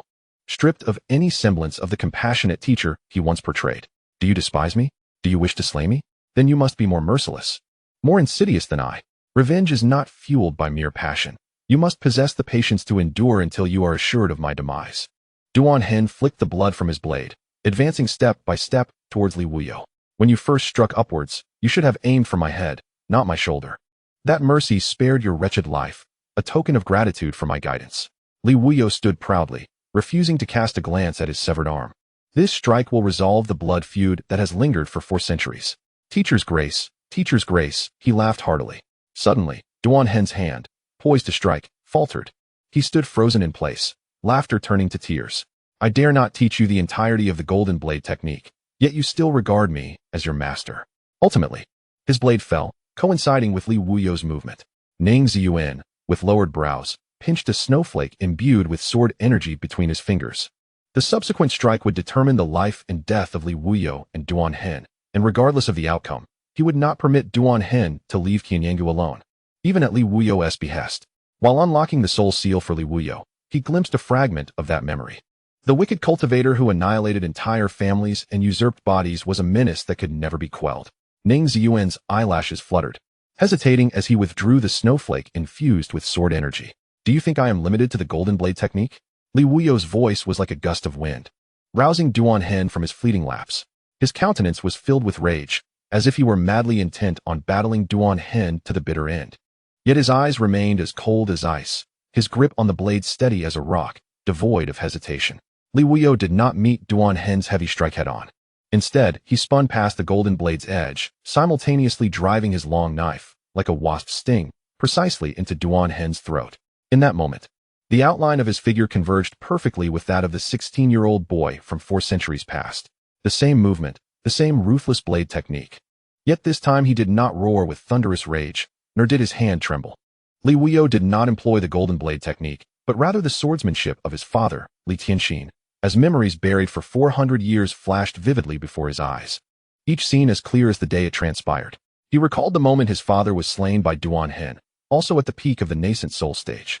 What a farce, this so-called teacher's grace, Li Wuyo taunted, drawing close to Duan Hen's ear. Do you even deserve to be called my master? In the face of his exquisite swordsmanship, Duan Hen's final execution of the golden blade technique became a mere jest. With a resounding clang, the golden-backed long blade fell to the ground, leaving Duan Hen's head barely attached by a T. He never anticipated that Li Wuyo's acting could be so extraordinary. Indeed, Li Wuyo was performing, transitioning from initial innocence and shame to later fury and madness. He portrayed a visage of emotional upheaval, all to ensure he could unerringly deliver death to Duan Hen with his own hands. His first strike, of course, would not target Duan Hen's head. For the 6th stance of the golden blade technique, blood severing, is a defensive counterattack meant to thwart a thrusting blade. Duan Hen would undoubtedly seize the moment when Li's murderous intent peaked, effortlessly ending his life. Whether Duan Hen had truly contemplated such an act was of no concern to him. It was irrelevant. Even until the very end, he continued his performance. The phrase "still a master's grace" was a gamble, a wager on the genuine emotions that lingered from 400 years of apprenticeship under Duan Hen. Not only did he win this wager, but he also precisely seized upon the fleeting flaw, delivering a fatal blow. In that moment, he surpassed Duan Hen in ruthlessness. Truly, he was a worthy disciple. Duan Hen's head, now separated from his body, could no longer maintain its youthful visage. His skin had sagged, his hair had withered, and his eye sockets were sunken like a skull, his face a mere canvas of desolation. All of this was the consequence of his own making. Li Wuyo spoke coldly, and without a trace of regret, he swung his blade, cleaving through Duan Hen's skull, shattering the es. Duan Hen is capable of slaughtering entire families for personal gain, and can feign benevolence for 4 centuries while nurturing a youth with whom he shares a deep-seated enmity. Thus, it is implausible that he harbors any compassion. In the end, Li Wuyo did not hesitate, and Duan Hen, equally ruthless, prepared to deliver a fatal blow that would lead to mutual destruction. Yet his strike was aimed at Li Wuyo's spirit. Consequently, the snowflake was released with precision, piercing the acupoint on Duan Hen's wrist, rendering his hand immobile. I merely believe that since I had rewritten the course of Li Wuyo's life thus far, he ought to be granted an opportunity to perceive the world anew. It was stated clearly not to take these matters upon oneself. Zhong Linger grasped Ning Ziyuan's fingers. You merely saved a cultivator on the brink of possession and assisted in slaying a bloodthirsty fiend, nothing more. Is that truly all? Ning Ziyuan pondered softly, recalling the bewildered expression on Li Wuyo's face, perhaps the epitome of the phrase lifeless and devoid of desire. She rolled her eyes and chuckled gently. No wonder Yunier always claims you are, in fact, a very gentle person. Did senior sister Yunier say that? Am I truly associated with the term gentle? Ning Ziyuan could not help but inquire. Wow, you really care about how senior sister Yunier perceives you. Zhong Linger puffed her cheeks in a playful manner. Then, do you reckon I am a gentle person, senior sister? Ning Ziyuan lifted his gaze, fixated on the demonic energy within the golden lotus. In a world where human life is as cheap as grass, what constitutes righteousness and evil? What actions must he undertake to remain true to himself? Indeed, not only gentle but also possessing a delicate sensibility. Zhong Linger nodded. This assessment resembles the male protagonists in Japanese anime. Ning Ziyuan's demeanor softened somewhat. He had never been particularly fond of such protagonists, for they often seemed lacking in substance beyond their gentility. However, he began to comprehend that wielding power wisely without abuse is, in fact, a far rarer quality than acquiring strength itself. Junior brother, do you know why you are particularly popular?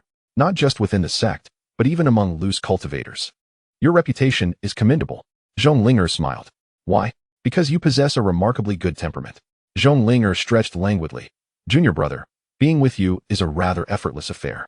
Even if one's cultivation is lacking, one would not be slain by your sword merely for uttering an unflattering remark.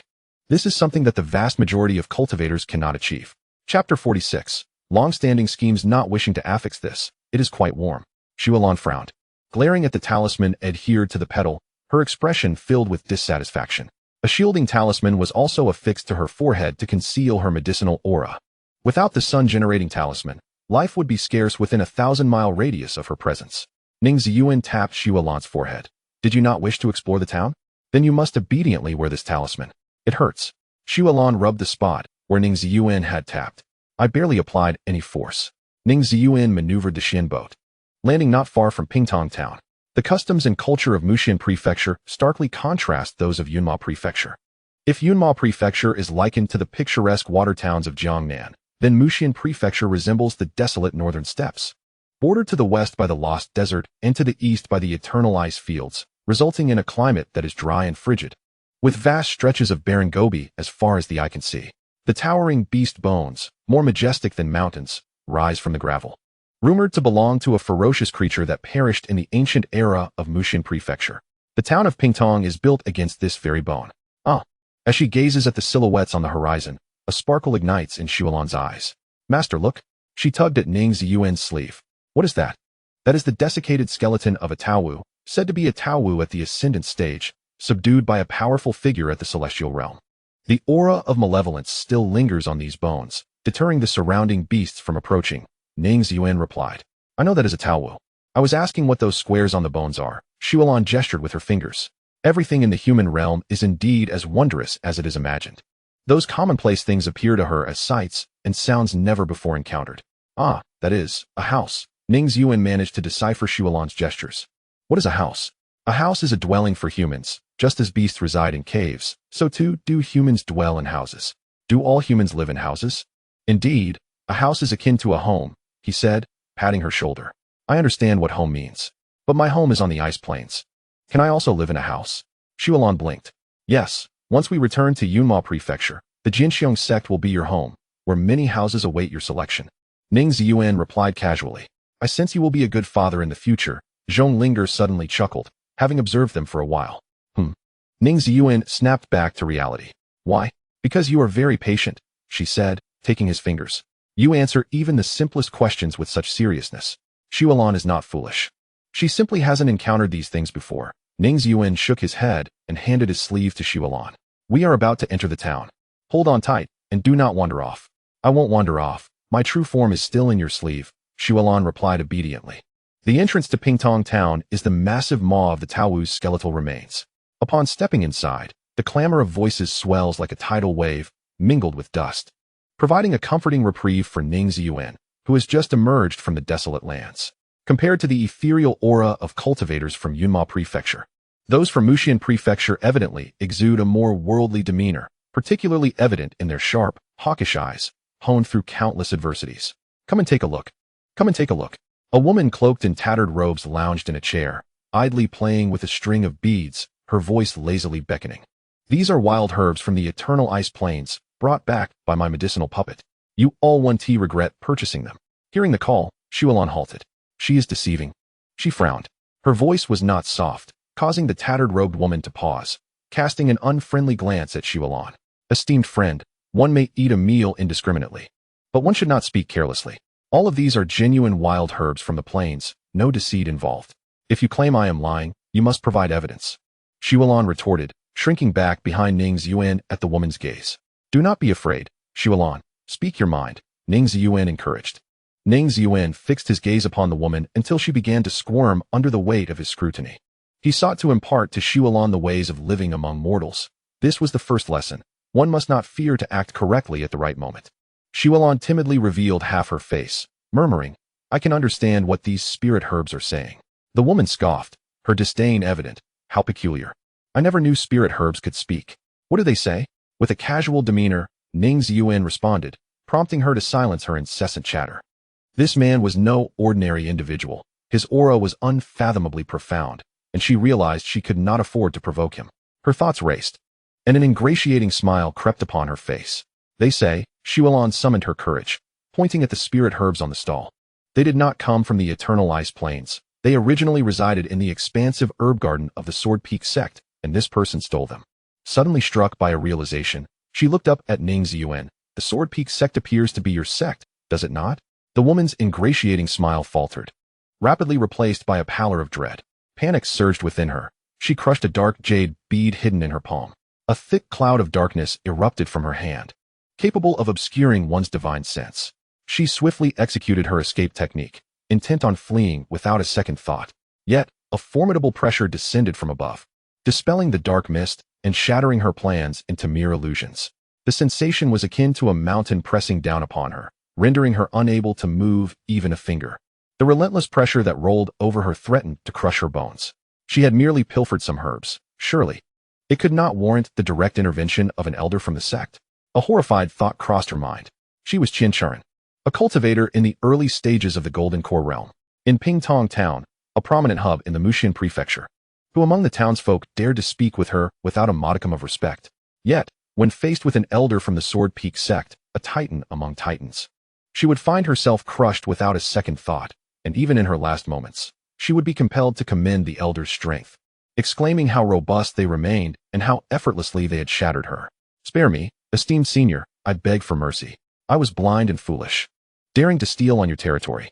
Please forgive me." As the pressure around her neck eased slightly, Qian Sharon hurriedly croaked out a plea for mercy. "Your name?" Ning Ziyuan's tone grew impatient. He had come to Pingtong Town for respite and had no desire to involve himself in petty thefts. However, given that this matter implicated the sect, he could not turn a blind eye. "Spare me, esteemed senior, I beg for mercy." Qian Sharon attempted to feign innocence through her pleas, but the pressure around her neck silenced her cries. "Your name? I will not ask a third time." Ning Ziyuan's voice chilled further. "Qian Sharon." A shiver ran through her. At that moment, she dared not entertain even the thought of deceit. "How did you acquire the herbs?" Ning Ziyuan surveyed the area, noticing that the onlookers had withdrawn their gazes and resumed their own paths. "I took them from the Sword Peak Sect's primary herb garden." Qian Sharon swallowed hard with all her might. "Is there an insider?" Ning Ziyuan pressed. Yes. Qian Sharon's heart raced like a drum. She was acutely aware of the ruthless methods employed by such formidable sects and recognized the severity of her offense in stealing medicinal herbs. Even though the Jinxiong sect was a righteous sect, she knew that today, whether she lost her life or not, it was inevitable that her meridians would be shattered and her power lost. A chilling aura penetrated her brow, causing Qian Sharon's body to stiffen. It was over. It was the soul-searching technique. The thought of becoming a fool for the rest of her life filled her with bitterness. Though frustrated, she felt no great resentment. One must be prepared to pay the price for their actions. After all, the path of cultivation had always been perilous, and she had come to terms with it. Qian Sharon closed her eyes, gritting her teeth, bracing for the excruciating pain that was about to invade her mind, yet nothing came. Within a month, bring back the stolen herbs and your insider from the herb garden to the Jinxiong sect to plead for forgiveness. After confirming that Qian Sharon was not lying, Ning Ziyuan waved his sleeve, leaving a sword-shaped mark on her brow. This sword energy could only be dispelled by the elders of the Jinxiong sect, and it would trigger precisely after a month, shattering your primordial spirit. Do not entertain any delusions, nor attempt to seek others to unravel it. You know the consequences. The oppressive weight that had settled upon her suddenly vanished, and Qian Sharon first sighed in relief, only for a sliver of doubt to arise within her. Could it be that this individual was not specifically here to seek her out? If punishment was to be dealt, why not do so on the spot? Or perhaps this person was not even from the Jinxiong sect. "Thank you, esteemed elder, for your leniency, sparing me the torment of soul-searching." Though she harbored her doubts, Qian Sharon bowed her head respectfully. "I have already searched," Ning Ziyuan replied calmly. Qian Sharon was momentarily taken aback, then gasped. Just how terrifying was this ancestor's power that he could execute the soul-searching technique without harming her primordial spirit? Thankfully, she had not dared to lie. "I, a small person, have failed to recognize the greatness of the ancestor and have offended you. Thank you for granting me a chance to reform." Qian Sharon smoothly altered her tone, her mind racing as she suddenly perceived this as a once-in-a-lifetime opportunity. May I inquire which esteemed elder of the Jinxiong sect you are? When I come to plead for forgiveness, I must express my gratitude for your mercy. I am a true disciple of the Yunma Prefecture branch of the Jinxiong sect. You cannot see me. Ning Ziyuan turned to lead Zhonglinger and Xuelan away, not looking back as he added, as for whether you live or die, that depends on whether the elder of Muxian Prefecture chooses to spare you. A true disciple was merely a true disciple. It was said that the Yunma Prefecture branch of the Jinxiong sect had indeed produced an unparalleled prodigy. Qian Charan stared blankly at the retreating figures, touching the sword-shaped mark on her brow, and suddenly slapped her thigh. This was a stroke of good fortune. This sword energy, while a death warrant set to claim her life in a month, also provided her with a legitimate reason to enter the Jinxiong sect's gates. If this true disciple named Ning Ziyuan had chosen not to kill her after searching her soul, then there was a strong likelihood that the elder of Muxian Prefecture would also spare her life. At that time, as long as one maintains a sincere attitude, one might take advantage of the opportunity to offer gifts to the sect as an act of contrition, thereby fostering connections that could potentially secure a status as an outer disciple. Qian Charan had completely immersed herself in her daydreams, convinced that her fortune was indeed favorable. After surviving great adversity, blessings must surely follow. Her mindset was quite commendable as well. Passers-by observed Qian Charan's foolish grin and shook their heads in sympathy, lamenting yet another unfortunate soul rendered daft by soul-searching. Trouble seems to follow you wherever you go, Zhonglinger remarked, glancing back at Qian Charan. Did you truly search her soul? Indeed, she is merely a petty thief, having committed no grievous sins. Ning Ziyuan's tone faltered as he looked down, noticing that Xuelan was gripping his sleeve with remarkable strength. What is the matter? Sensing Xuelan's pallor, Ning Ziyuan softened his voice. Master, Xuelan trembled. I feel that the mortal realm is hardly safer than the eternal icy plains. The mortal world has never been a secure place, Ning Ziyuan replied, gently ruffling Xuelan's hair. But why do you feel this way? It seems that just my words nearly caused harm to that person, Xuelan murmured. Ning Ziyuan replied, that is because she acted wrongly. Although her transgression does not warrant death, she ought to face consequences. Will you kill me if I err in the future, master? Xuelan bit her lip and inquired. As long as it is not a heinous act, I would not. Ning Ziyuan shook his head, speaking earnestly. It is my responsibility to teach you what is right and what is wrong. So if you err, I too must bear the consequences. Enough of this, Xuelan. Zhonglinger cast a gentle glance at Ning Ziyuan, playfully pressing down on Xuelan's shoulder. Do not overthink it. I shall take you to the place you truly belong in the mortal realm. Where? Surely to the tavern. Zhonglinger smiled mysteriously, pulling Xuelan towards the tavern by the street. Having come to Muxian Prefecture, how could one miss the famed Jade Fat Lamb? Senior sister has done her homework. Ning Ziyuan jested. Of course, Zhonglinger turned her head, a charming smile gracing her lips, as the wind journeyed from afar, weaving through her hair, accentuating her breathtaking beauty. This is a date that spans across the icy plains. How could I not prepare adequately? You, dear junior brother, have fallen into my trap. As night fell, a biting cold wind swept through Pingtong town. Just as Ning Ziyuan had tucked Xuelan safely into the jade ring and was about to retrieve his vermilion brush to draw a few more golden talismans, Zhonglinger quietly nestled into his embrace. Even now, I still feel as if I am in a dream. Her waist was as supple as a serpent, her murmurs tender, and the gaze she shared with Ning Ziyuan was filled with deep emotion. Indeed, senior sister Linger had always been such a person. Her affections and aversions laid bare upon her countenance, evident from the very beginning, with every glance exchanged steeped in undeniable intimacy. Yet in the past, his attention had always lingered upon that pristine figure, thereby overlooking the exquisite jade that trailed behind him. Does senior sister truly care for me so? He whispered. With intentions cunning and nefarious, harboring ulterior motives, Zhonglinger succinctly summarized her actions with 3 words. She pressed her lips against Ning Ziyuan's, her eyes sparkling with mischief. Moreover, I have succeeded. Now, accompany me in this revelry. The night was tranquil as Zhonglinger emerged from her robe, her delicate skin brushing against the neck that bore the traces of many kisses she had left behind. Chapter 47.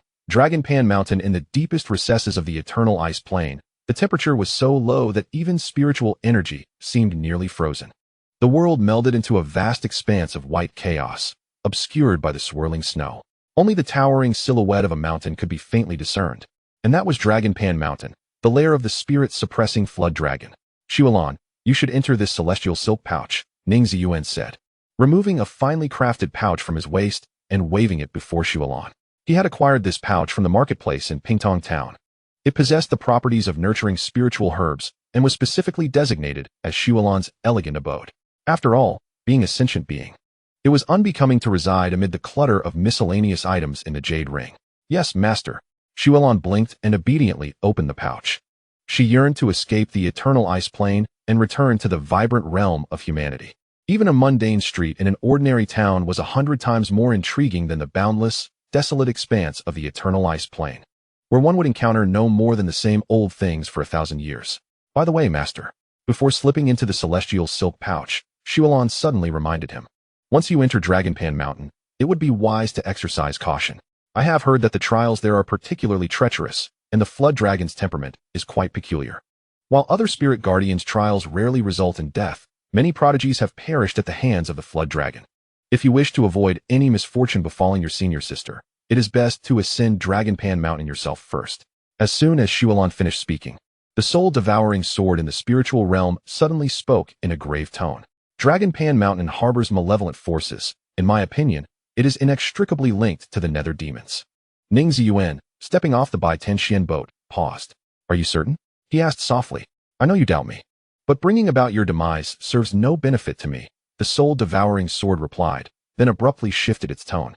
Do you know why I am both a creation of the heavenly Tao and yet despised by it? Why? Ning Ziyuan inquired, his interest piqued. Because the heavenly Tao created me specifically to combat the nether demons, the soul-devouring sword said with a chilling laugh. When the birds are gone, the bough is hidden. When the rabbits die, the hounds are cooked. With the nether demons imprisoned in the nether mountain, my sword, designed for slaying them, has become a source of great concern for the heavenly Tao. It deems me too fierce and bloodthirsty, planning to melt my blade, destroy my sentience, and forge me anew as the guardian iron of the nether mountain. A long, melancholic sigh seemed to echo through the ages, and in that moment, Ning Ziyuan felt as if he could see the beastly maw of the soul-devouring sword, its fangs dripping with venom potent enough to seal one's throat with blood. However, I had foreseen this. I severed my own cultivation, escaped the seal, and fled into the vastness, thereby evading this fatal calamity. But the heavenly Tao has no intention of sparing you, does it? Ning Ziyuan remarked nonchalantly. It certainly has no intention of letting me off the hook. Had it not been for that supreme being holding it back, it would have sought to annihilate me, even if it meant turning the entire vastness upside down. The soul-devouring sword replied, unfazed. Even if it cannot extinguish my life, it invariably finds ways to ensure my eternal incapacity to restore my powers. Beyond leaving an indelible mark of hatred among the human cultivators, it has bestowed upon me two formidable destinies, one known as the Lotus Sword Intent, and the other as the Yin Yang Eye. These two celestial fortunes are intertwined with my fate, yet their essence contradicts mine. They are the hell crafted for me by the heavenly Tao, capable of repeatedly shattering my sword body, leading me into an endless cycle of reincarnation. Though unable to fully annihilate me, Ning Ziyuan sighed softly, recalling the tale of Sisyphus, the king of Corinth from Greek mythology. It is not difficult to fathom the profound despair endured by the soul-devouring sword through those interminable years, destroyed time and again, yet remade. Akin to Sisyphus, who could never push the boulder to the summit. I cannot comprehend your mutterings. The soul-devouring sword shook its head, but in this epoch, I finally perceive a glimmer of hope within you. Its tone bore an uncharacteristic earnestness, the deep-seated hatred for the heavenly Tao resonating with authenticity. The most cunning lies are those that contain a kernel of truth. Ning Ziyuan suddenly chuckled meaningfully. What do you imply? It implies that you are not forthright. Ning Ziyuan replied. Since the ancient era, you have been exiled for billions of years. I find it hard to believe you have not attempted to devour the Lotus Sword Intent and the Yin Yang Eye. Such actions could alleviate your plight. Seize the authority of the heavenly Tao and claim the fortunes that deceive the heavens. You must have tried, perhaps even succeeded, but ultimately discovered that this path leads nowhere. The soul-devouring sword fell silent. I surmise that at your level, you cannot withstand the dual celestial fortunes of the same rank. To consume even one of the Lotus Sword Intent or the Yin Yang Eye would be your limit. Devouring both would cause you to be overwhelmed by their power, plunging you once again into reincarnation. Thus, you conceived a novel approach, to willingly submit to the hands of a possessor of a celestial fortune, using their power to consume the remaining celestial fortune, transforming it into a spirit sword under your command. Ning Ziyuan's gaze turned icy. This method would still allow you to seize your destiny, albeit it is cumbersome, yet time is on your side. Your thoughts are heavier than I imagined, the soul-devouring sword remarked with a hint of resignation after a moment of silence. You even deceived the underworld demons. Ning Ziyuan furrowed his brow. You told them you could seize celestial fortunes, merely to use their hands to lock onto me and buy Wangxian, did you not? Indeed. The soul-devouring sword replied coldly. Yet the underworld demons are indifferent to whether I spoke the truth or not. Their true objective is to eliminate you and buy Wangxian. To them, no matter how formidable a cultivator with celestial fortunes may be, they are akin to ants before the might of transcendent beings. The genuine danger lies with you and Bai Wangxian. You began your cultivation at the tender age of 16, and in just over a decade, you have already entered the nascent soul stage. Bai Wangxian, though not as gifted as you, possesses cunning methods. The underworld demons must wait at least another 2 decades before they can make a significant move, giving you another 20 years. They dare not imagine how powerful you may become. Their greatest fear is that one day you will ascend to the realm of immortality. Thank you. Ning Ziyuan inhaled deeply, nodding towards the soul-devouring sword. The dialogue that unfolded within Lingtai lasted but a fleeting moment. Yet the soul-devouring sword had already divulged 2 crucial pieces of information. First, the nether demon would not emerge in force for at least another 20 years. Second, the nether demon had long set its sights upon him. Now that the soul-devouring sword had fallen into his possession, the demon's desire to eliminate him would likely become increasingly urgent. Ning Ziyuan, feeling a twinge of irritation, rubbed his temples, lamenting that had he known he would traverse such perilous realms, he should never have chosen the Hongwang difficulty level for this journey. What I wish to convey is that I can assist you in dealing with the nether demon. The soul-devouring sword slightly tilted its head and extended a hand. Shall we temporarily set aside our differences and collaborate for mutual benefit? That depends on the anomalies surrounding Panlong Mountain. We must ascertain whether they are indeed connected to the nether demon. After a moment of contemplation, Ning Ziyuan merely uttered a single phrase. Junior brother? Zhongling observed Ning Ziyuan's brief moment of stiffness and gently patted his shoulder. What is the matter? Is something amiss here? Indeed. Regaining his composure, Ning Ziyuan nodded. Senior sister, look at the chaos of demonic winds swirling around Panlong Mountain. The oppressive aura of Yin energy. There is not a trace of the tranquility one would expect from a sacred spirit's secret realm. It does seem rather peculiar. As you pointed out, Zhongling's gaze swept over the peak of Panlong Mountain. Considering the accounts of Li Wui and Xuelan, the situation regarding the dragon indeed appeared quite strange. She turned to Ning Ziyuan. What do you intend to do? Senior sister, allow me to venture into Panlong Mountain for a closer inspection. Please wait for me at the base. Ning Ziyuan spoke slowly. Zhongling instinctively wished to decline this proposal, yet upon encountering Ning Ziyuan's resolute gaze, she relented. Very well, but do take care. She shrugged, surrendering to the inevitability of the situation. After all, Ning Ziyuan's willingness to address her as senior sister was a testament to his character. Otherwise, she would have long been obliged to refer to him as senior brother Ning or elder Ning. It was amusing to recall how she had previously insisted she would stand in front next time. The path up Panlong Mountain was far more treacherous than that of Jinxia Peak. As Ning Ziyuan stepped into it, he immediately sensed an undercurrent of chilling energy. This was indeed the aura of the nether. Such a degree of nether energy could only be perceived by those at the enlightenment stage, while only those in the nascent soul stage could enter Panlong Mountain. However, in addition to the nether energy, he also detected another familiar presence. Was that the blood aura of Chongming? Ah, we meet again. A familiar voice echoed from the mountainside. Ning Ziyuan looked up to find Chongming, adorned with magnificent wings and a crown of divine fire, gazing down at him. Chongming retained his strikingly elegant demeanor, his radiant eyes accentuating his noble essence, while his platinum hair shimmered resplendently. Yet, Ning Ziyuan could not help but notice a troubling detail. Senior, how have you sustained injuries again? Chongming's spirited expression immediately soured, akin to one who had just tasted something foul. I did not expect the first words you would utter upon our reunion to be so unflattering. He huffed in displeasure and gracefully descended along the mountain path. Noticing Ning Ziyuan naturally retrieve a vial of healing elixir, Chongming paused, then accepted it with a smile. I have conveyed your message to Lu Wu and Go Chun. They are agreeable. When you arrive at Moonset Mountain and Tongyu Valley, simply reveal your identity, and you shall be able to claim the true soul. Is your influence truly so formidable among your peers? Ning Ziyuan inquired, blinking in astonishment. It is but a mere fragment of the essence of the 2 great town spirits, yet you claim to give it away at the mere utterance of Zhongming? Savoring the aroma of the wine, Zhongming shook his head with pride, asking, what else could I do? Who do you think holds the greatest prestige and strength among the 5 great town spirits? Is it not the koi dragon? Without hesitation, Ning Ziyuan replied, indeed. It must be. Zhongming's brow twitched. The koi dragon is formidable, yet I believe I could easily claim the second position. What of the Xian turtle? Ning Ziyuan pressed on. That old turtle has nothing to compare with me, Zhou replied, somewhat impatiently downing the medicinal wine. You ought to ask fewer questions. Smacking his lips, he revealed a look of deep satisfaction. This medicinal wine is truly extraordinary. I have never encountered a brew so vibrantly spiritual and yet so richly fragrant. If you favor it, I can certainly bestow upon you a few more jars, Ning Ziyuan offered. After a brief pause, he asked gravely, when you visited the koi dragon atop the mountain, did you encounter an attack? Ah, so you noticed? Zhou Ming's expression grew solemn as he shifted to serious matters. I heard that the koi dragon's temperament has changed drastically, which is why I sought her out. However, I had just met with her not long ago, so I was somewhat unprepared. When you say not long ago, how long are we speaking of? Ning Ziyuan's heart sank. Merely 500 years ago. Zhou Ming reflected with a hint of nostalgia. Ning Ziyuan restrained the urge to roll his eyes. Is the koi dragon's anomaly connected to the underworld demon? Upon hearing the term underworld demon, Zhou Ming abruptly ceased his nonchalant demeanor. A fierce light ignited in his eyes, while a gust swept through his feathers, radiating a blazing divine aura. You have perceived it? He queried sharply, nodding to himself.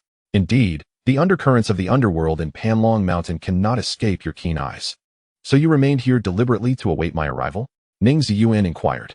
Precisely, Zhou Ming affirmed, shaking his wings as he summoned a gale, transforming back into his true avian form. Only those at the Nascent Soul stage may enter Panlong Mountain, aside from the town spirits. Given the koi dragon's ferocity, I do not wish to harm her life. An ordinary Nascent Soul practitioners would be of no assistance. With you here, we can subdue her and uncover the truth behind this matter. Will you accompany me up the mountain? I would be honored to assist you, esteemed senior, Ning Ziyuan replied with a respectful gesture. Then let us proceed. Instead of grasping Ning Ziyuan's shoulder with his talons, Zhou Ming gently lifted him, flapping his wings to soar into the mist at the summit of Panlong Mountain.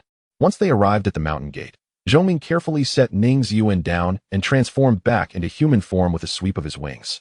The sight before them, a scene of devastation, caused Ning Ziyuan to gasp in alarm. The summit of Panlong Mountain, once a divine sanctuary for the koi dragon, now lay in ruins. Stripped of any ethereal essence that should characterize a spirit realm, the entire temple had crumbled into a heap of debris, and upon a boulder larger than the mountain itself. Grotesque claw marks emanated a chilling aura of malevolence. The winds sweeping over the peak were bitterly cold, carrying with them the faint echoes of ghostly wails. Be cautious, Zhou Ming urged, suppressing the sorrow in his expression as the feathers on his back resonated with a sharp clang. This is, after all, the koi dragon's territory, and my divine power will be restrained here. Can practitioners seeking the koi dragon's divine soul truly find their way out? Ning Ziyuan swallowed hard. If it were an ordinary nascent soul cultivator, the trials they faced would undoubtedly be perilous, yet not to the extent of being 10 deaths without life. Chongming shook his head, asserting, but she ascended the mountain alongside me. She will surely manifest. Suddenly, Ning Ziyuan halted, regulating his breath. His brows and eyes sharp as a blade. The elder Jiao Long has already appeared. Where? Chongming's dual pupils shimmered with brilliance as he surveyed the surroundings, poised for action. Behind us, a chilling sensation prickled down Ning Ziyuan's spine, compelling him to pivot swiftly. The combined might of Qin Shuang and the soul-devouring sword cleaved through the air. Chongming reacted with equal swiftness, unfurling his wings to unleash a barrage of feathers, imbued with the power to pierce mountains, aimed at the disheveled figure. As the woman with cascading hair swept her spear, she effortlessly deflected the oncoming sword energy and feathers. Her stature was regal, and the sinewy contours of her muscles subtly hinted at the presence of dragon scales. Clad in gleaming silver armor that shielded her chest, she advanced a step, her long legs emerging from beneath her layered battle skirt, producing a thunderous roar upon contact with the ground. The spear's tip glimmered with a frigid light, emerging from the swirling dust, followed closely by her cold yet spirited visage. In every regard, she resembled a divine warrior, save for the malevolent darkness that filled her eyes. Indeed, it is the work of a demonic spirit, Ning Ziyuan thought, his brow sharpened like a sword. He intertwined his sword energy to ensnare the woman's spear's radiance, unleashing golden lotuses and surging demonic light towards her. Jiao Long, do you truly not recognize me? Chongming exclaimed fiercely, casting forth several true feathers that formed a grand formation, binding the Jiao Long firmly at its center. In that fleeting moment, when he beheld the eyes of Jiao Long, an icy dread enveloped him. It seemed as if countless dark pupils were on the verge of emerging, a portent of chaotic eyes seizing the heart. At this moment, Xiao Long was inexorably descending into the abyss of a cursed dragon.